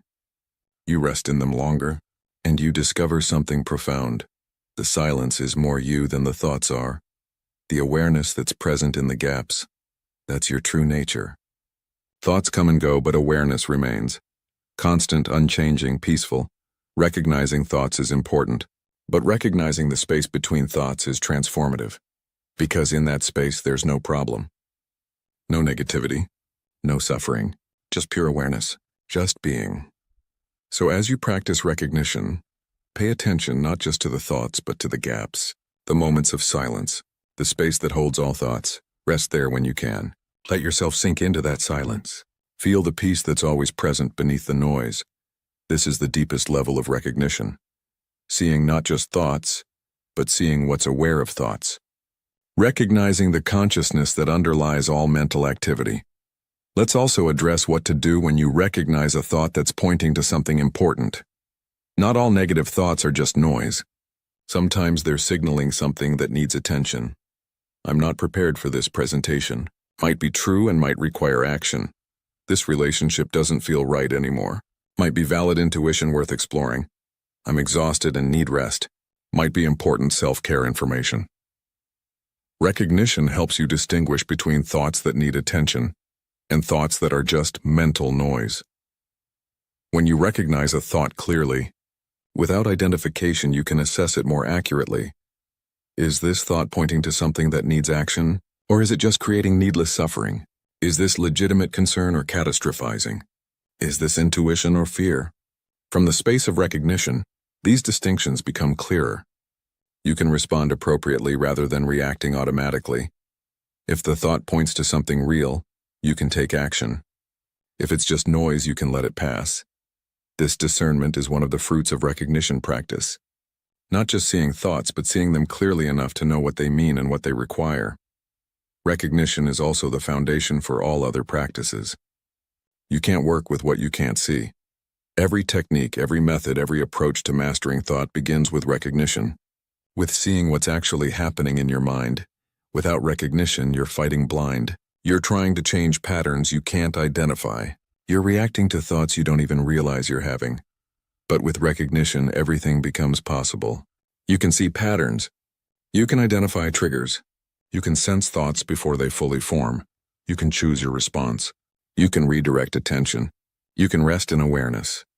All of this flows from the simple practice of recognition, of seeing the invisible, of bringing the unconscious into consciousness. This is why we spend so much time on this foundation. Because everything else builds on it. Master recognition and you're halfway to mastering thought. Because once you can see clearly, the rest follows naturally. So commit to this practice. Make it your priority. Not just for a few days, but as an ongoing discipline. Throughout your day, maintain gentle awareness of your mental state. Notice when negativity appears. Name it without judgment. Observe the gaps between thoughts. Rest in the awareness that's always present. Do this today, tomorrow, every day, and watch as the invisible becomes visible, as the unconscious becomes conscious, as the automatic becomes chosen. This is the power of recognition. This is the path to mastery. Simple, profound, transformative. The invisible becomes visible, and once seen clearly, everything changes. Chapter 3, Pattern Awareness. Your negative thinking isn't random. It follows patterns. This is one of the most liberating discoveries you can make about your mind.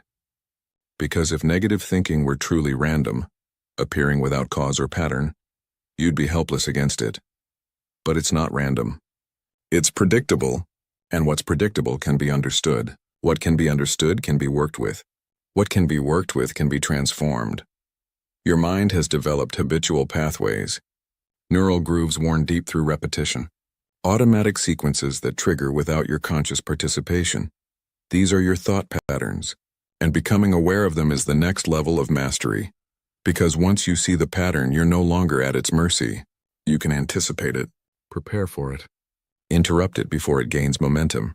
You may find that your mind attacks in specific situations in the morning, before sleep, during stress, or after social comparison. Let's explore each of these common pattern triggers, because recognizing your personal triggers is how you stop being a victim of automatic thinking. Morning patterns are particularly common. You wake up and within moments, negative thoughts flood in.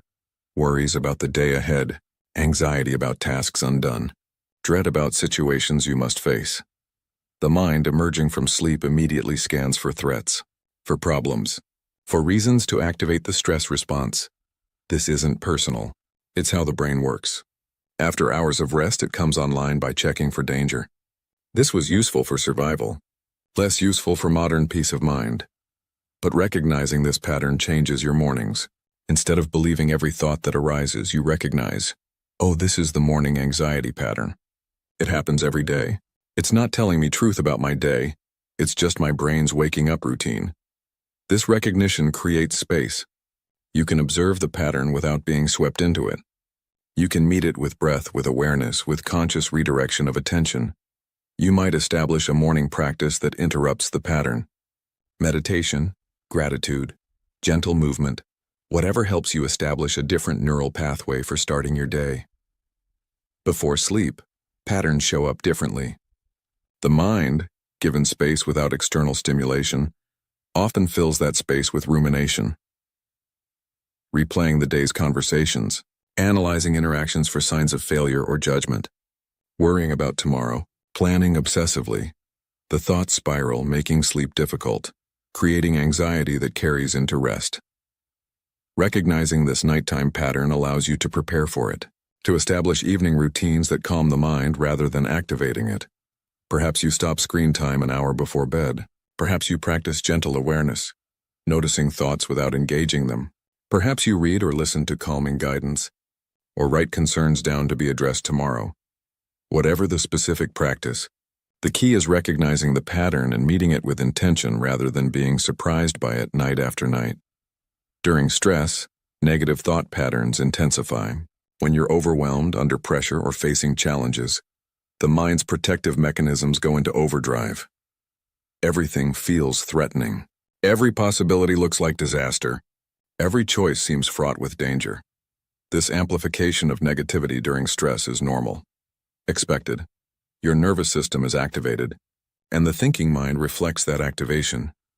But recognizing the pattern helps you contextualize it. You know, I'm stressed right now, which means my thinking will be more negative than usual.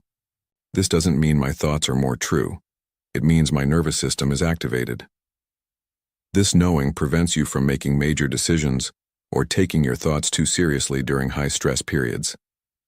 You understand that your mental weather is temporarily cloudy, and you wait for clearer skies before trusting your judgment completely.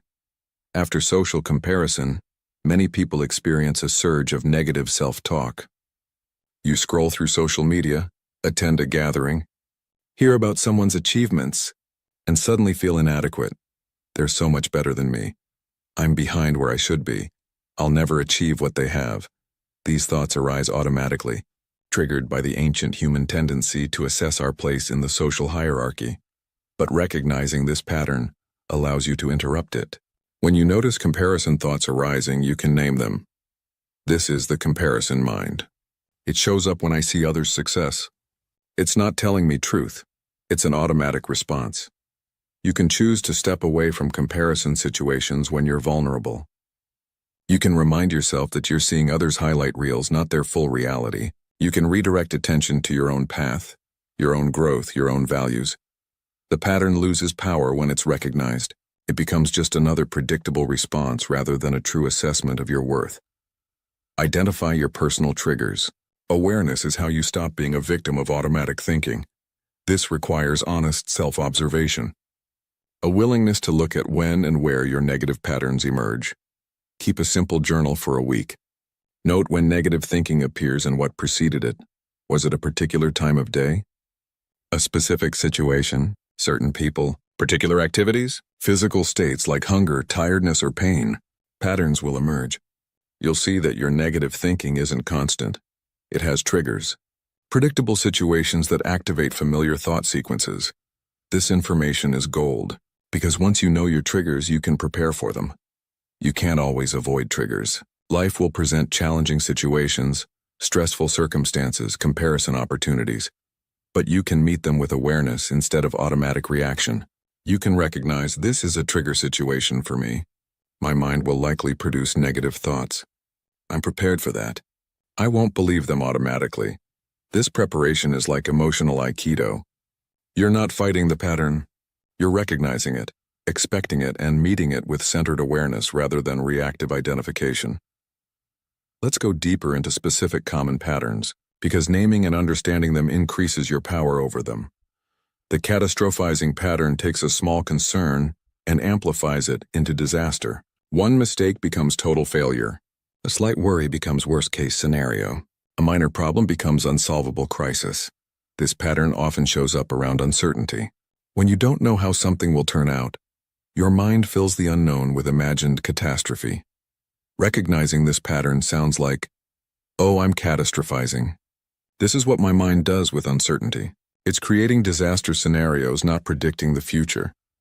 The perfectionism pattern creates impossible standards and then attacks you for not meeting them. Nothing you do is good enough. Every achievement is discounted. Every effort falls short. This pattern often develops from early experiences of conditional love or high criticism. The mind learned to be harshly self-critical as a way to avoid external criticism. Recognizing this pattern sounds like, this is the perfectionism voice. It's never satisfied. It's trying to protect me by pushing me harder, but it's actually just creating suffering. The mind-reading pattern assumes you know what others think, usually assuming they're thinking negatively about you. They think I'm incompetent. She didn't like me. He's judging me. This pattern creates suffering around imagined judgments that may have no basis in reality. You're responding to thoughts you've attributed to others, not to anything they've actually said or done. Recognizing this pattern sounds like, I'm mind-reading again. I actually have no idea what they're thinking. I'm projecting my own insecurities onto them. The fortune-telling pattern predicts negative futures as if they're certain. This will definitely fail. I'll never find love. My life will always be this hard. This pattern takes possibilities and treats them as foregone conclusions. It closes down hope and creates learned helplessness. Recognizing this pattern sounds like, I'm predicting the future negatively, but I don't actually know what will happen. This is just fear talking. The all-or-nothing pattern sees everything in extremes. Total success or complete failure. Perfect or worthless. Always or never. This black and white thinking eliminates nuance, context, and the reality that most of life exists in shades of gray. Recognizing this pattern sounds like, I'm thinking in extremes. Reality is more nuanced than this. Things can be partially successful, works in progress, good enough. The personalization pattern takes external events and makes them about you. Someone is in a bad mood and it must be your fault. A plan falls through. You must have done something wrong. Something doesn't work out. It must be because you're inadequate. This pattern creates false responsibility for things outside your control and generates needless guilt and shame. Recognizing this pattern sounds like, I'm personalizing. Not everything is about me. Other people have their own internal experiences that have nothing to do with my worth. Do you recognize yourself in these patterns? Most people have a few that show up repeatedly. Identifying your primary patterns is illuminating. You start to see, oh, this is just my catastrophizing pattern again. This is familiar. I've been here 1,000 times. And that familiarity itself creates distance. Because when something is recognized as a pattern, it becomes less believable, less solid, less true. It's like watching the same movie over and over. Eventually, you see the plot coming. You know the ending. And you stop being surprised or convinced by it. Your thought patterns are the same. Once you've seen them enough times, they lose their power to convince you. They become, oh, this again, rather than, this is real and true and I must believe it. Let's practice pattern recognition together. Think about the last time you experienced strong negative thinking. What pattern was it? Were you catastrophizing, predicting negative futures, mind reading, judging yourself for not being perfect? Name the pattern. Recognize it as a familiar sequence rather than a unique truth.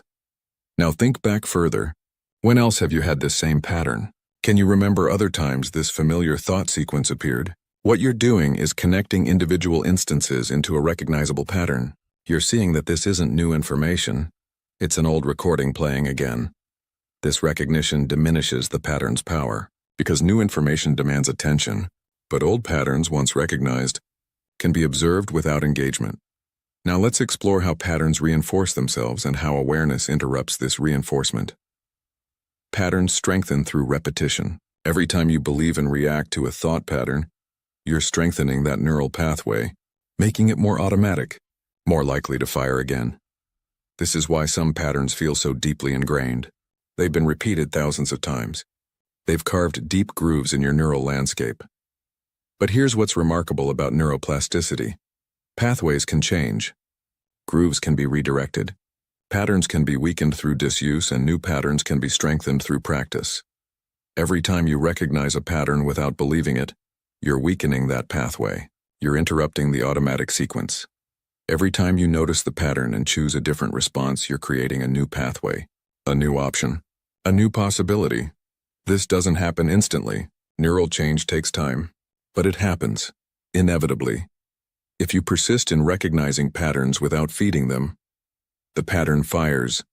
I'm going to fail. Old response, believe it. Feel anxious, maybe avoid the challenge entirely. Strengthens pattern. New response. This is the catastrophizing pattern. I've seen it before. It's not predicting the future, and it's just an automatic thought. Weakens pattern. The difference seems small, but repeated thousands of times, it's the difference between being controlled by patterns and being free from them. Let's talk about pattern awareness in real time, because recognizing patterns after the fact is useful, but recognizing them as they're happening is mastery. This requires developed metacognitive awareness, the ability to observe your thinking process even while you're engaged in it. It's like watching yourself in a mirror while you move. You're both the mover and the observer of movement. At first, this feels strange, artificial, like you're splitting your attention in ways that aren't natural. But with practice, it becomes fluid, natural. You can be fully engaged in life while maintaining a gentle background awareness of your mental patterns. You're in a conversation and you notice, I'm mind reading. I just assumed they're judging me. But they haven't actually said anything critical. You're working on a project and you notice, now this is perfectionism.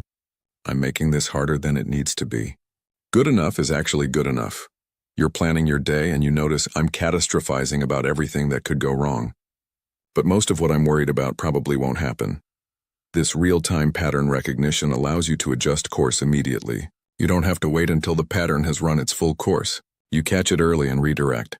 This is advanced practice. It requires significant awareness, but it's incredibly powerful when developed. Now let's address what to do when patterns feel overwhelming.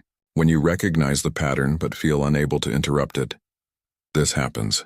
Patterns can have tremendous momentum, especially when they're connected to deep wounds or strong emotions. You recognize, this is just my unworthiness pattern, but you still feel worthless. The recognition doesn't immediately dissolve the feeling. This is normal. This doesn't mean you're doing it wrong or that the practice isn't working. What you're experiencing is the lag between cognitive recognition and emotional resolution. Your thinking mind sees the pattern, but your emotional system is still responding to it. In these moments, be patient, be gentle. The recognition is still valuable even if it doesn't immediately change how you feel. Keep recognizing the pattern without judgment. Yes, this feeling is here. Yes, this thought is here. I see them. I recognize the pattern, and I don't have to believe it even though I'm feeling it. This is holding two realities simultaneously. The pattern is present, and the pattern isn't truth. You're feeling something, and the feeling isn't who you are.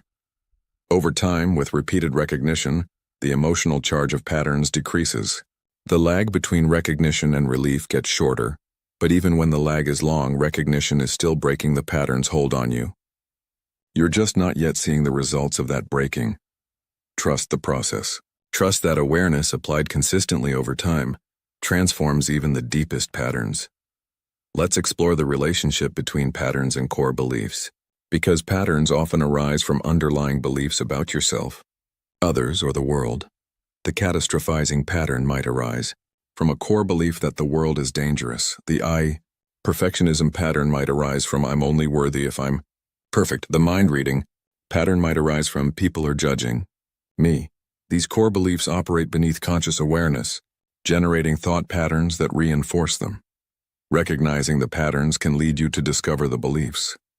You notice you're always catastrophizing and you ask, what belief creates this pattern? You might discover, I believe I can't handle difficulty, so my mind tries to prepare me for the worst to protect me from being overwhelmed. This discovery is profound, because once you see the belief, you can question it, test it, realize it's not actually true. Can I handle difficulty? Actually, yes. I've handled every difficult thing that's come my way so far. The belief that I can't is outdated. When the underlying belief is questioned and seen as false, the patterns that arose from it begin to dissolve naturally. This is deeper work. It goes beyond just recognizing patterns to understanding their source and dismantling the beliefs that fuel them. Pattern awareness also helps you see how patterns interact, how one pattern triggers another and cascades. You make a small mistake, trigger. Perfectionism pattern activates, I should have done better, which triggers the catastrophizing pattern. This proves I'll never be good enough, which triggers the fortune-telling pattern. I'm going to fail at everything. Each pattern feeds into the next, creating spirals that can feel overwhelming. But when you recognize this cascade, you can interrupt it at any point.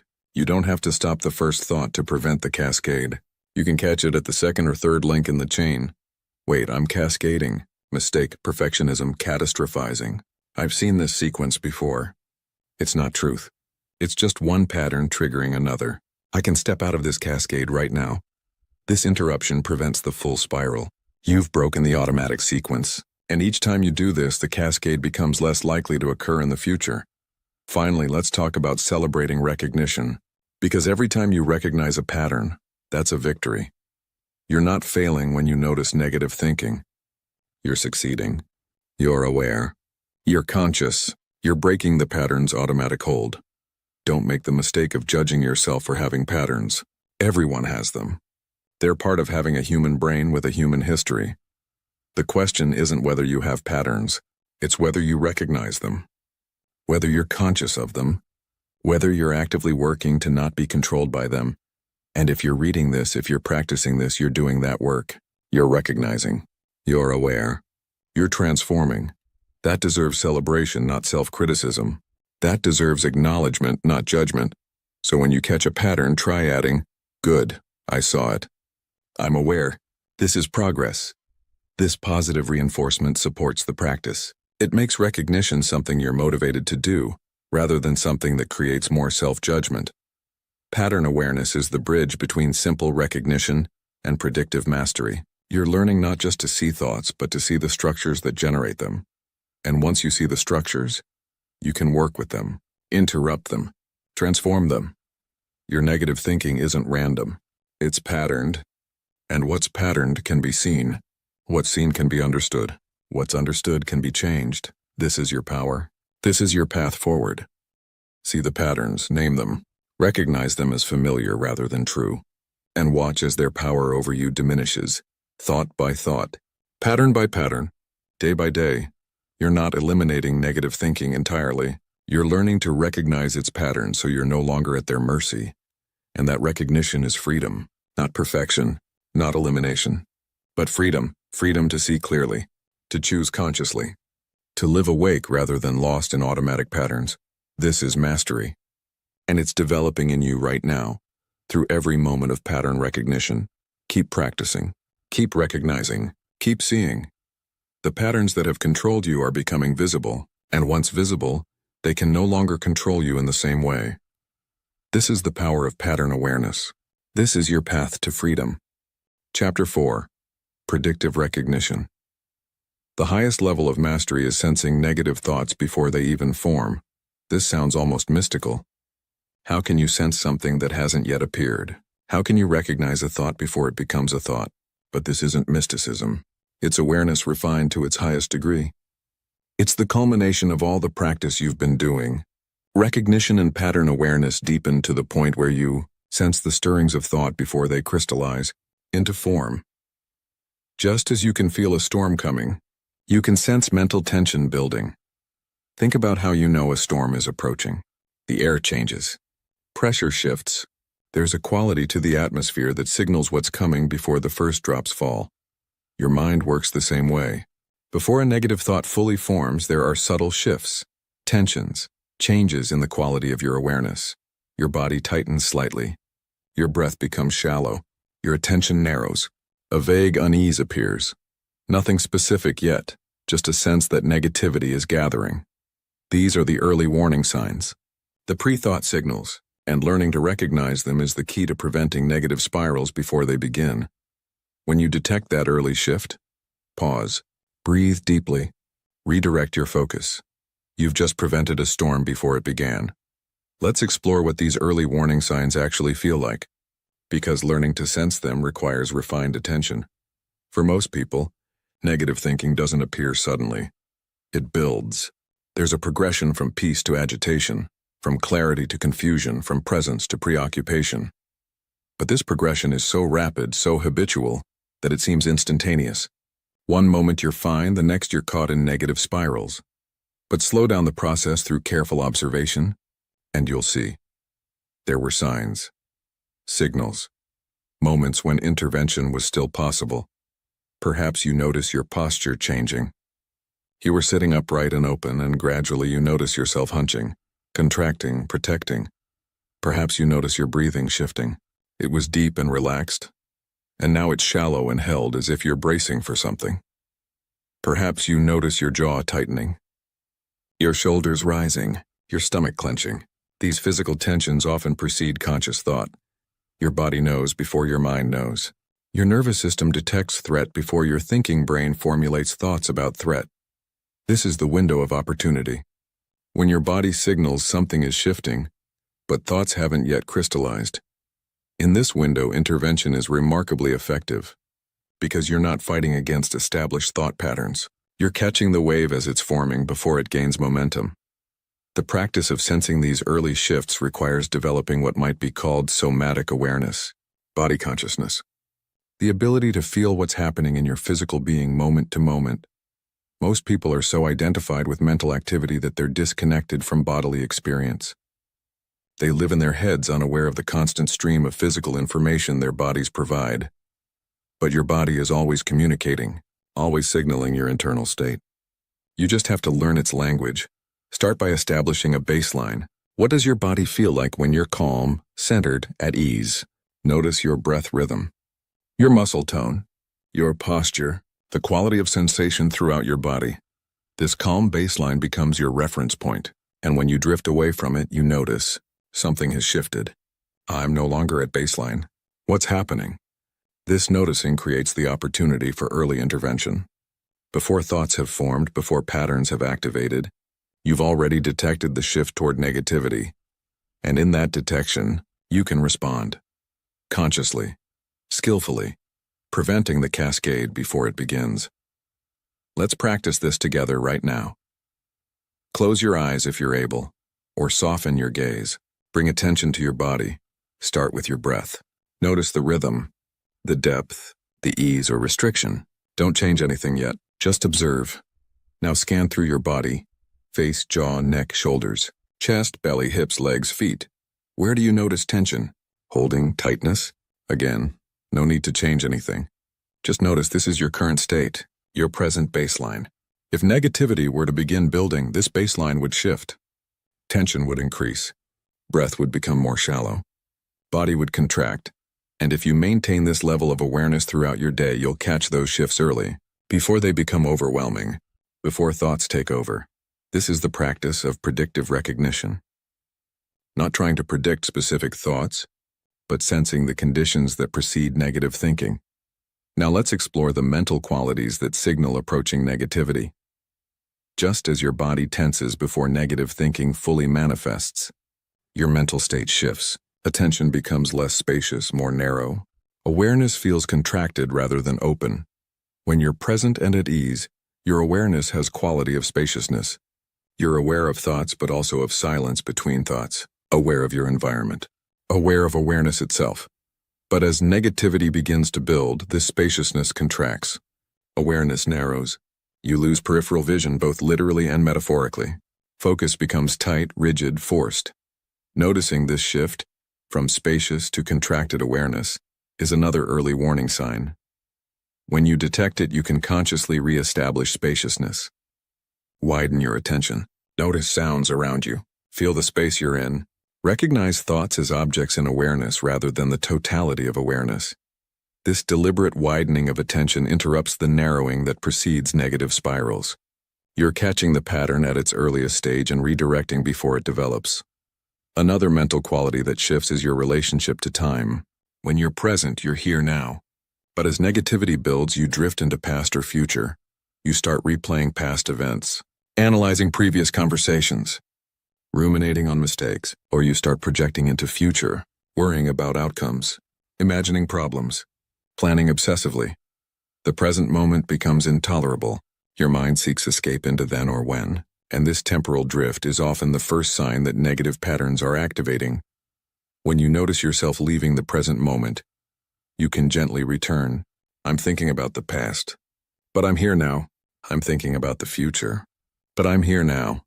This returning to presence interrupts the temporal drift that fuels negative thinking. You're refusing to follow the mind into its habitual escapes. Let's also explore energetic shifts. This might sound subtle, but with practice, it becomes one of the most reliable early warning signs. When you're at ease, your energy feels light, open, flowing. There's a quality of aliveness, of vitality, that pervades your being. But as negativity begins to build, energy becomes heavy, dense, stagnant. It's as if a cloud has settled over your awareness. This shift in energetic quality happens before specific thoughts arise. You just feel heavier, more burdened, as if you're carrying weight you weren't carrying moments before. Recognizing this heaviness is recognizing negativity before it's fully manifested. And in that recognition, you can choose to shift your energy through movement, through breath, through changing your physical state or your environment, through consciously choosing to attend to something that lifts rather than weighs you down. This energetic awareness might seem abstract until you experience it directly.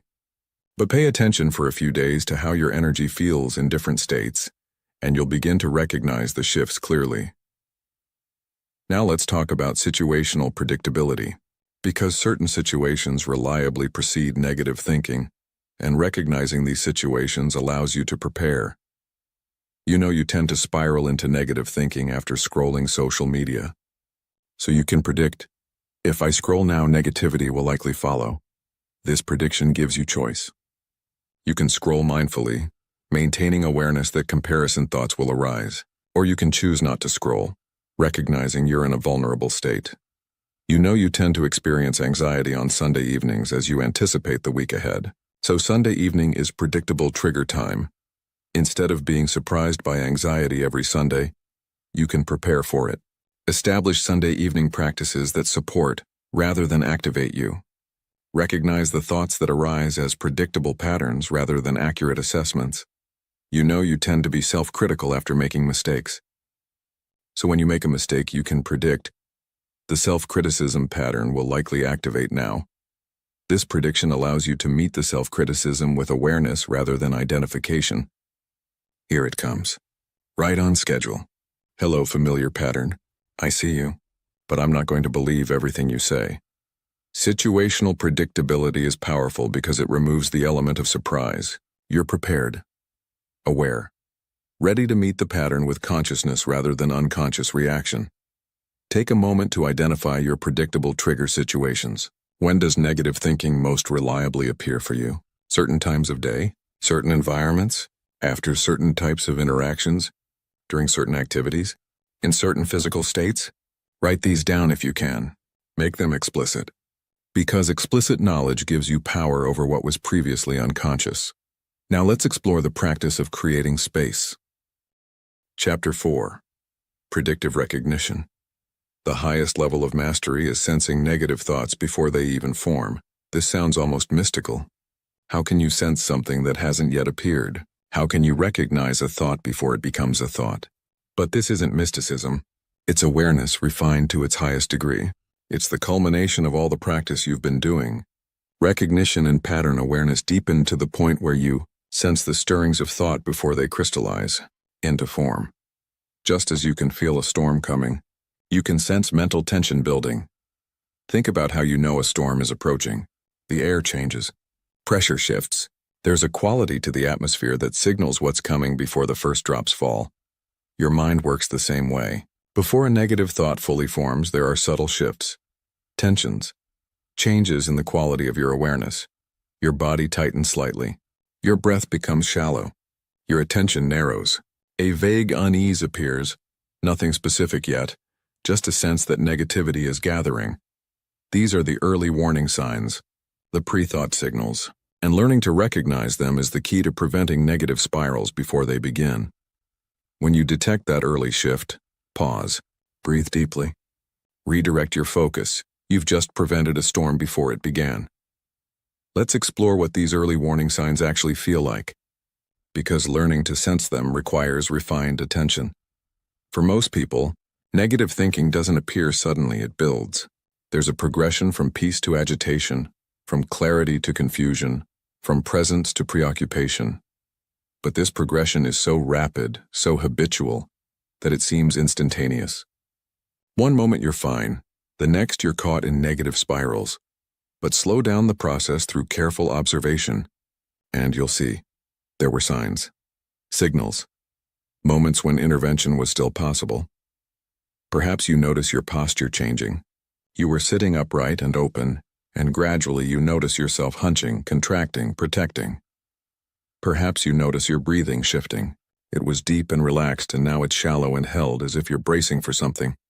Perhaps you notice your jaw tightening, your shoulders rising, your stomach clenching. These physical tensions often precede conscious thought. Your body knows before your mind knows. Your nervous system detects threat before your thinking brain formulates thoughts about threat. This is the window of opportunity, when your body signals something is shifting, but thoughts haven't yet crystallized. In this window, intervention is remarkably effective, because you're not fighting against established thought patterns. You're catching the wave as it's forming before it gains momentum. The practice of sensing these early shifts requires developing what might be called somatic awareness, body consciousness, the ability to feel what's happening in your physical being moment to moment. Most people are so identified with mental activity that they're disconnected from bodily experience. They live in their heads unaware of the constant stream of physical information their bodies provide. But your body is always communicating, always signaling your internal state. You just have to learn its language. Start by establishing a baseline. What does your body feel like when you're calm, centered, at ease? Notice your breath rhythm, your muscle tone, your posture, the quality of sensation throughout your body. This calm baseline becomes your reference point, and when you drift away from it, you notice something has shifted. I'm no longer at baseline. What's happening? This noticing creates the opportunity for early intervention. Before thoughts have formed, before patterns have activated, you've already detected the shift toward negativity, and in that detection, you can respond consciously, skillfully, preventing the cascade before it begins. Let's practice this together right now. Close your eyes if you're able, or soften your gaze. Bring attention to your body. Start with your breath. Notice the rhythm, the depth, the ease or restriction. Don't change anything yet, just observe. Now scan through your body, face, jaw, neck, shoulders, chest, belly, hips, legs, feet. Where do you notice tension? Holding, tightness? Again, no need to change anything. Just notice. This is your current state, your present baseline. If negativity were to begin building, this baseline would shift. Tension would increase. Breath would become more shallow. Body would contract. And if you maintain this level of awareness throughout your day, you'll catch those shifts early, before they become overwhelming, before thoughts take over. This is the practice of predictive recognition, not trying to predict specific thoughts, but sensing the conditions that precede negative thinking. Now let's explore the mental qualities that signal approaching negativity. Just as your body tenses before negative thinking fully manifests, your mental state shifts. Attention becomes less spacious, more narrow. Awareness feels contracted rather than open. When you're present and at ease, your awareness has quality of spaciousness. You're aware of thoughts, but also of silence between thoughts. Aware of your environment. Aware of awareness itself. But as negativity begins to build, this spaciousness contracts. Awareness narrows. You lose peripheral vision, both literally and metaphorically. Focus becomes tight, rigid, forced. Noticing this shift, from spacious to contracted awareness, is another early warning sign. When you detect it, you can consciously re-establish spaciousness. Widen your attention. Notice sounds around you. Feel the space you're in. Recognize thoughts as objects in awareness rather than the totality of awareness. This deliberate widening of attention interrupts the narrowing that precedes negative spirals. You're catching the pattern at its earliest stage and redirecting before it develops. Another mental quality that shifts is your relationship to time. When you're present, you're here now. But as negativity builds, you drift into past or future. You start replaying past events, analyzing previous conversations, ruminating on mistakes, or you start projecting into future, worrying about outcomes, imagining problems, planning obsessively. The present moment becomes intolerable. Your mind seeks escape into then or when, and this temporal drift is often the first sign that negative patterns are activating. When you notice yourself leaving the present moment, you can gently return. I'm thinking about the past, but I'm here now. I'm thinking about the future, but I'm here now. This returning to presence interrupts the temporal drift that fuels negative thinking. You're refusing to follow the mind into its habitual escapes. Let's also explore energetic shifts. This might sound subtle, but with practice, it becomes one of the most reliable early warning signs. When you're at ease, your energy feels light, open, flowing. There's a quality of aliveness, of vitality, that pervades your being. But as negativity begins to build, energy becomes heavy, dense, stagnant. It's as if a cloud has settled over your awareness. This shift in energetic quality happens before specific thoughts arise. You just feel heavier, more burdened, as if you're carrying weight you weren't carrying moments before. Recognizing this heaviness is recognizing negativity before it's fully manifested, and in that recognition, you can choose to shift your energy through movement, through breath, through changing your physical state or your environment, through consciously choosing to attend to something that lifts rather than weighs you down.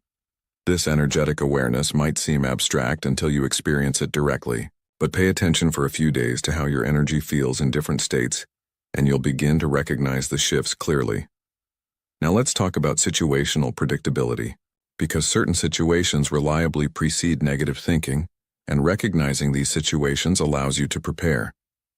You know you tend to spiral into negative thinking after scrolling social media. So you can predict, if I scroll now, negativity will likely follow. This prediction gives you choice. You can scroll mindfully, maintaining awareness that comparison thoughts will arise, or you can choose not to scroll, recognizing you're in a vulnerable state. You know you tend to experience anxiety on Sunday evenings as you anticipate the week ahead. So Sunday evening is predictable trigger time. Instead of being surprised by anxiety every Sunday, you can prepare for it. Establish Sunday evening practices that support rather than activate you. Recognize the thoughts that arise as predictable patterns rather than accurate assessments. You know you tend to be self-critical after making mistakes. So when you make a mistake, you can predict, the self-criticism pattern will likely activate now. This prediction allows you to meet the self-criticism with awareness rather than identification. Here it comes. Right on schedule. Hello, familiar pattern. I see you, but I'm not going to believe everything you say. Situational predictability is powerful because it removes the element of surprise. You're prepared, aware, ready to meet the pattern with consciousness rather than unconscious reaction. Take a moment to identify your predictable trigger situations. When does negative thinking most reliably appear for you? Certain times of day? Certain environments? After certain types of interactions? During certain activities? In certain physical states? Write these down if you can. Make them explicit. Because explicit knowledge gives you power over what was previously unconscious. Now let's explore the practice of creating space. They interrupt themselves. They arise, are immediately recognized, and naturally dissolve before gaining power. This isn't suppression. It's not force. It's the natural result of weakened neural pathways. You've stopped feeding certain thought patterns so consistently that they've lost their automatic power. They still appear occasionally, but they're like smoke rather than fire, present but insubstantial, noticeable but not convincing. This is the promise of predictive recognition practiced over time.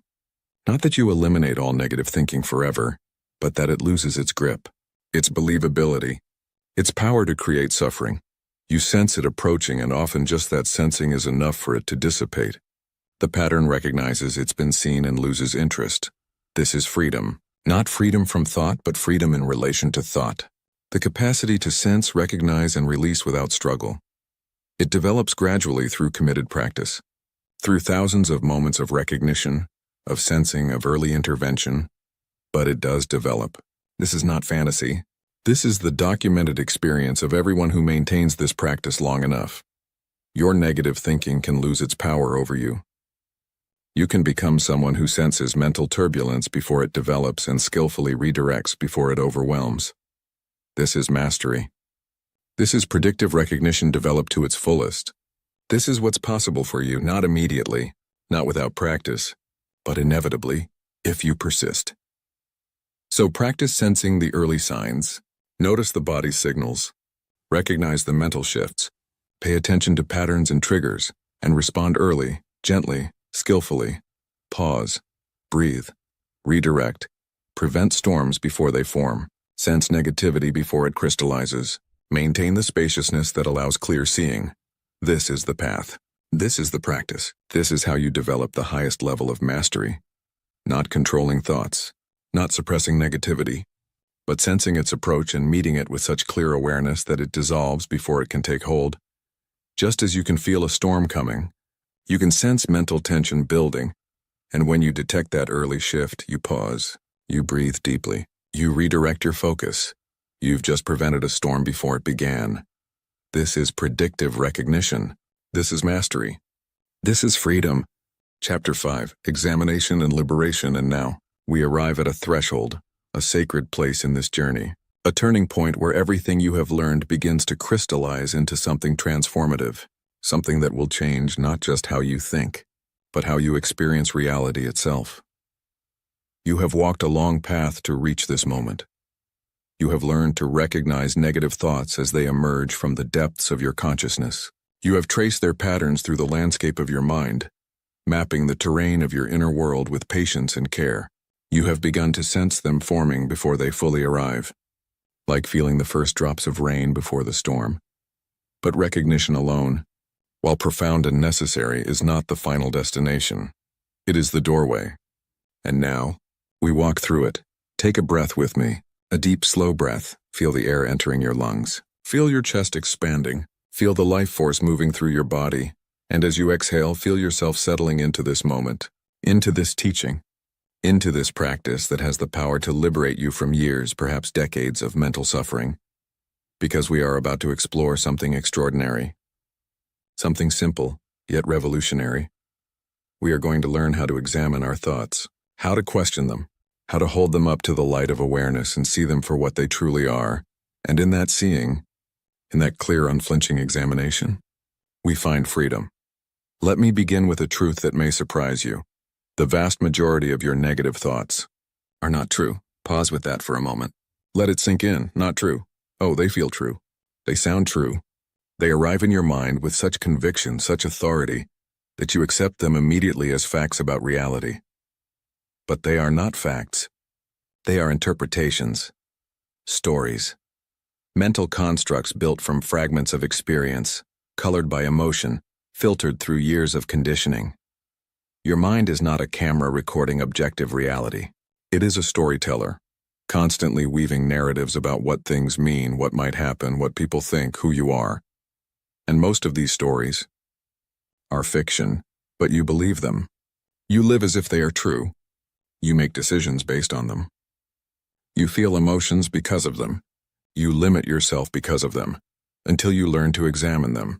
This is what examination means. It means taking a thought, especially a negative, painful, limiting thought, and asking it a simple question, a question that has the power to shatter illusions and reveal truth. The question is this: is this actually true? Not does this feel true? Not have I thought this before? Not do I believe this? But is this actually objectively verifiably true? Let's explore this together. Let's go deep into this practice of inquiry, because it will become one of your most powerful tools for mental freedom. Imagine this scenario. You're at work, and you send an email to your supervisor suggesting a new idea for a project. You've thought about this idea carefully. You believe it could make a real difference. You hit send. And then, you wait. Hours pass. No response. A day passes. Still nothing. And somewhere in your mind, quietly at first, a thought begins to form. They think my idea is stupid. It whispers at first. But you don't catch it. You don't examine it. So it grows louder. They're ignoring me because the idea was terrible. Everyone probably thinks I don't know what I'm doing. I shouldn't have said anything. I always do this. I speak up and embarrass myself. Now the thought has become a cascade, a waterfall of negativity pouring through your consciousness. And here's what's remarkable. None of this has any basis in reality. You have no evidence, no facts, no actual information. Your supervisor could be overwhelmed with emails. They could be in back-to-back meetings. They could have read your idea and are taking time to think about it carefully. They could have every intention of responding but haven't gotten to it yet. There are countless possibilities, dozens of explanations that are just as likely, more likely than the story your mind created. But your mind selected one specific narrative, the most painful one, the one that confirms your deepest fears about yourself. And if you don't examine it, if you don't question it, you will believe it. You will feel the emotions it generates, shame, anxiety, inadequacy. And those emotions will affect how you show up the next day, how you interact with your supervisor, how you see yourself. All based on a thought that isn't true. This is why examination is so critical. This is why we must learn to pause and ask, is this actually true? Let's practice this together right now. I want you to bring to mind a negative thought you've had recently. Something that's been troubling you, creating stress or sadness or fear. Don't force it. Just notice what arises naturally as you turn your attention inward. Perhaps it's a thought about yourself. I'm not good enough. I'm failing. I'm too old, too young, too late, too broken. Perhaps it's a thought about others. Nobody really cares about me. They're judging me. I'm a burden to the people I love. Perhaps it's a thought about the future. Nothing is going to work out. I'm going to end up alone. I'll never achieve what I want. Whatever thought appears, hold it gently in your awareness. Don't judge yourself for having it. Don't try to push it away or fix it, just observe it. Look at it clearly, as if you're examining something under a microscope, with curiosity and interest rather than fear. Got it? Good. Now, ask the question, is this actually true? And wait, don't answer immediately. Don't let your mind rush to defend the thought or explain why you believe it. Just sit with the question. Let it hang in the air of your awareness like a bell that's been rung, its tone reverberating through the space of your mind. Is this actually true? What evidence do you have? What facts? What objective, verifiable information supports this thought? Not feelings, not fears, not assumptions or interpretations. Facts. You may find something interesting happens when you ask this question with genuine curiosity. The thought begins to waver. Its certainty starts to crack, because most negative thoughts, when examined honestly, cannot withstand scrutiny. They collapse under the weight of inquiry. I'm not good enough. Compared to whom? By what standard? In what specific way? Can you prove this absolutely? Have you never succeeded at anything? Has no one ever valued you or your contributions? Nobody cares about me. Nobody? Not a single person? Is there no evidence of anyone showing care or concern or love? Not once, not ever? Nothing ever works out. Nothing? Ever? Is that literally true? Have you never experienced anything positive? Has nothing in your entire life ever gone well? The mind deals in extremes, in absolutes, in words like always and never and nobody and nothing. But reality is rarely absolute. Life is nuanced, complex, full of shades of gray. When you examine your thoughts closely, you begin to see the distortions, the exaggerations, the ways your mind has twisted reality to fit a painful narrative. And in seeing these distortions clearly, their power over you begins to dissolve. But let's go deeper.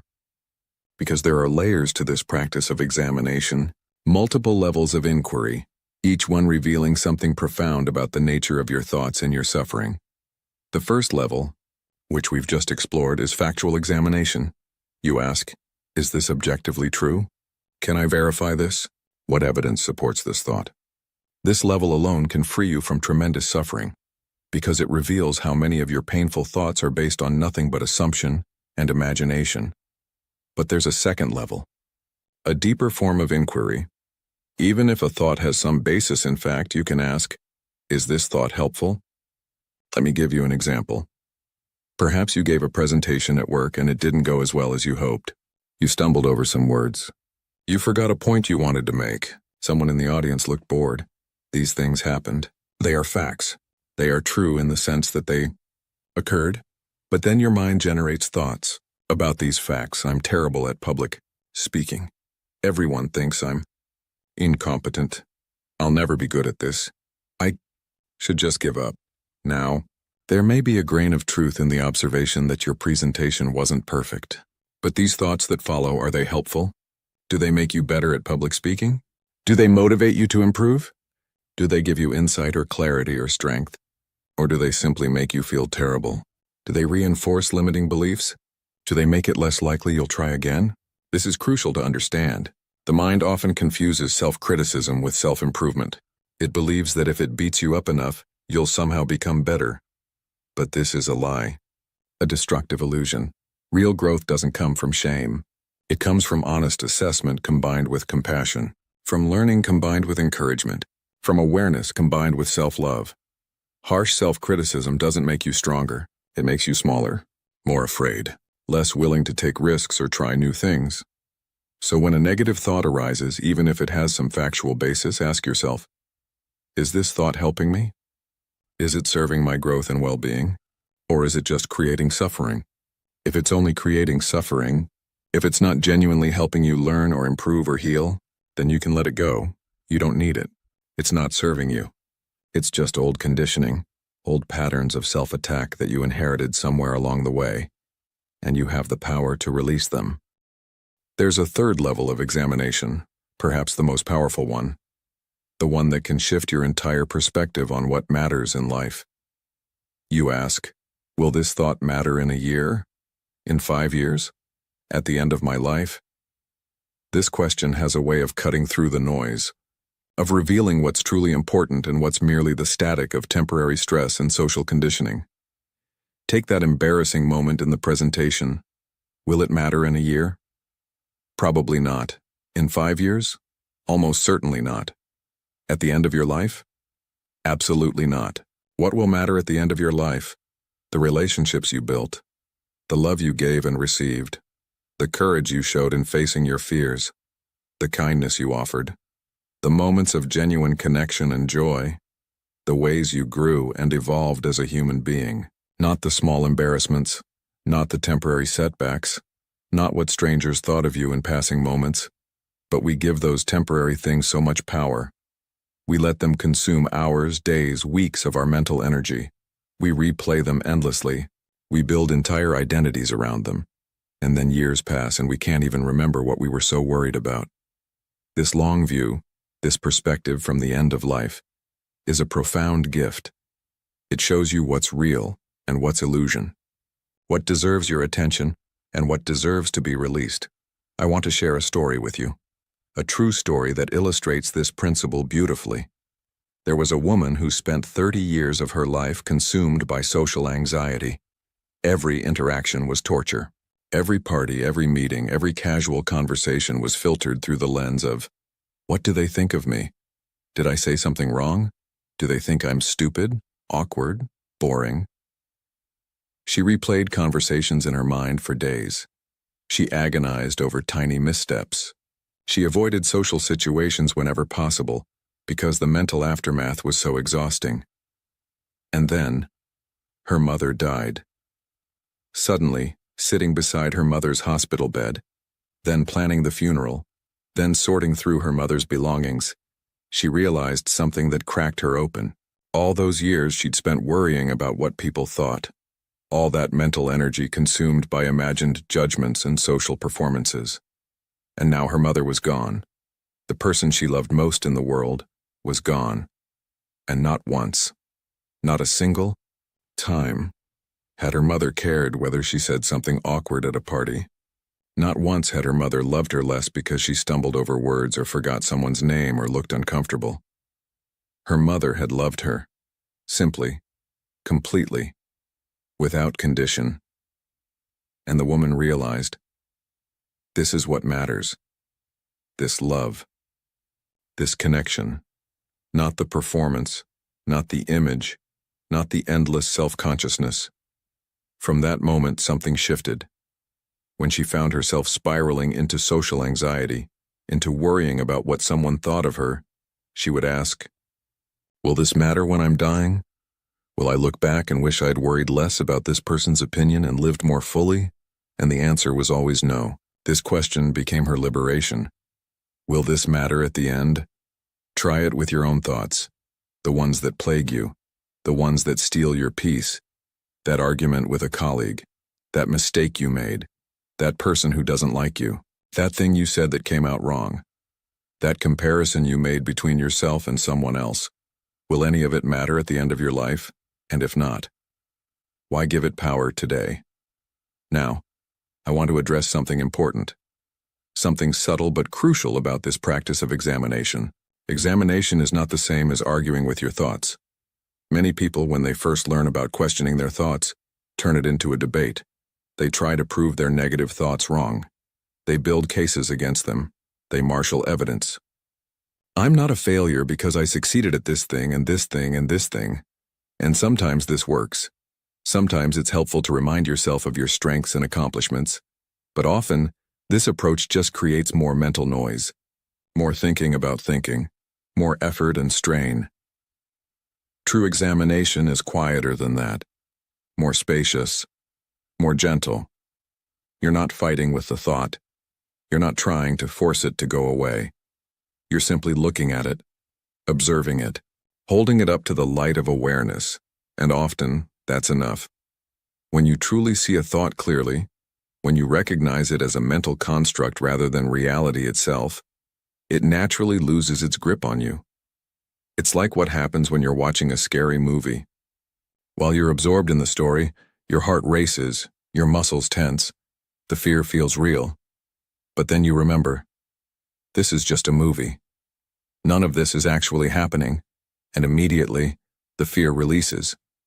Not because you argued it away, not because you forced yourself to feel differently, but because you saw through the illusion. Your negative thoughts are like that movie. They create a compelling story. They generate real emotions, but they're not reality itself. They're interpretations, narratives, mental events. And when you see them as such, when you recognize them clearly for what they are, they lose their power to control you. This is the essence of examination, not warfare, not debate, just clear seeing. Let's practice this together again, right now. I want you to bring to mind another negative thought, perhaps the same one from before, or perhaps a different one that's been weighing on you. Hold it in your awareness. Feel its presence. Notice the emotions it generates in your body, the heaviness, the tension, the contraction. And now, simply observe it, as if you're watching a cloud pass across the sky.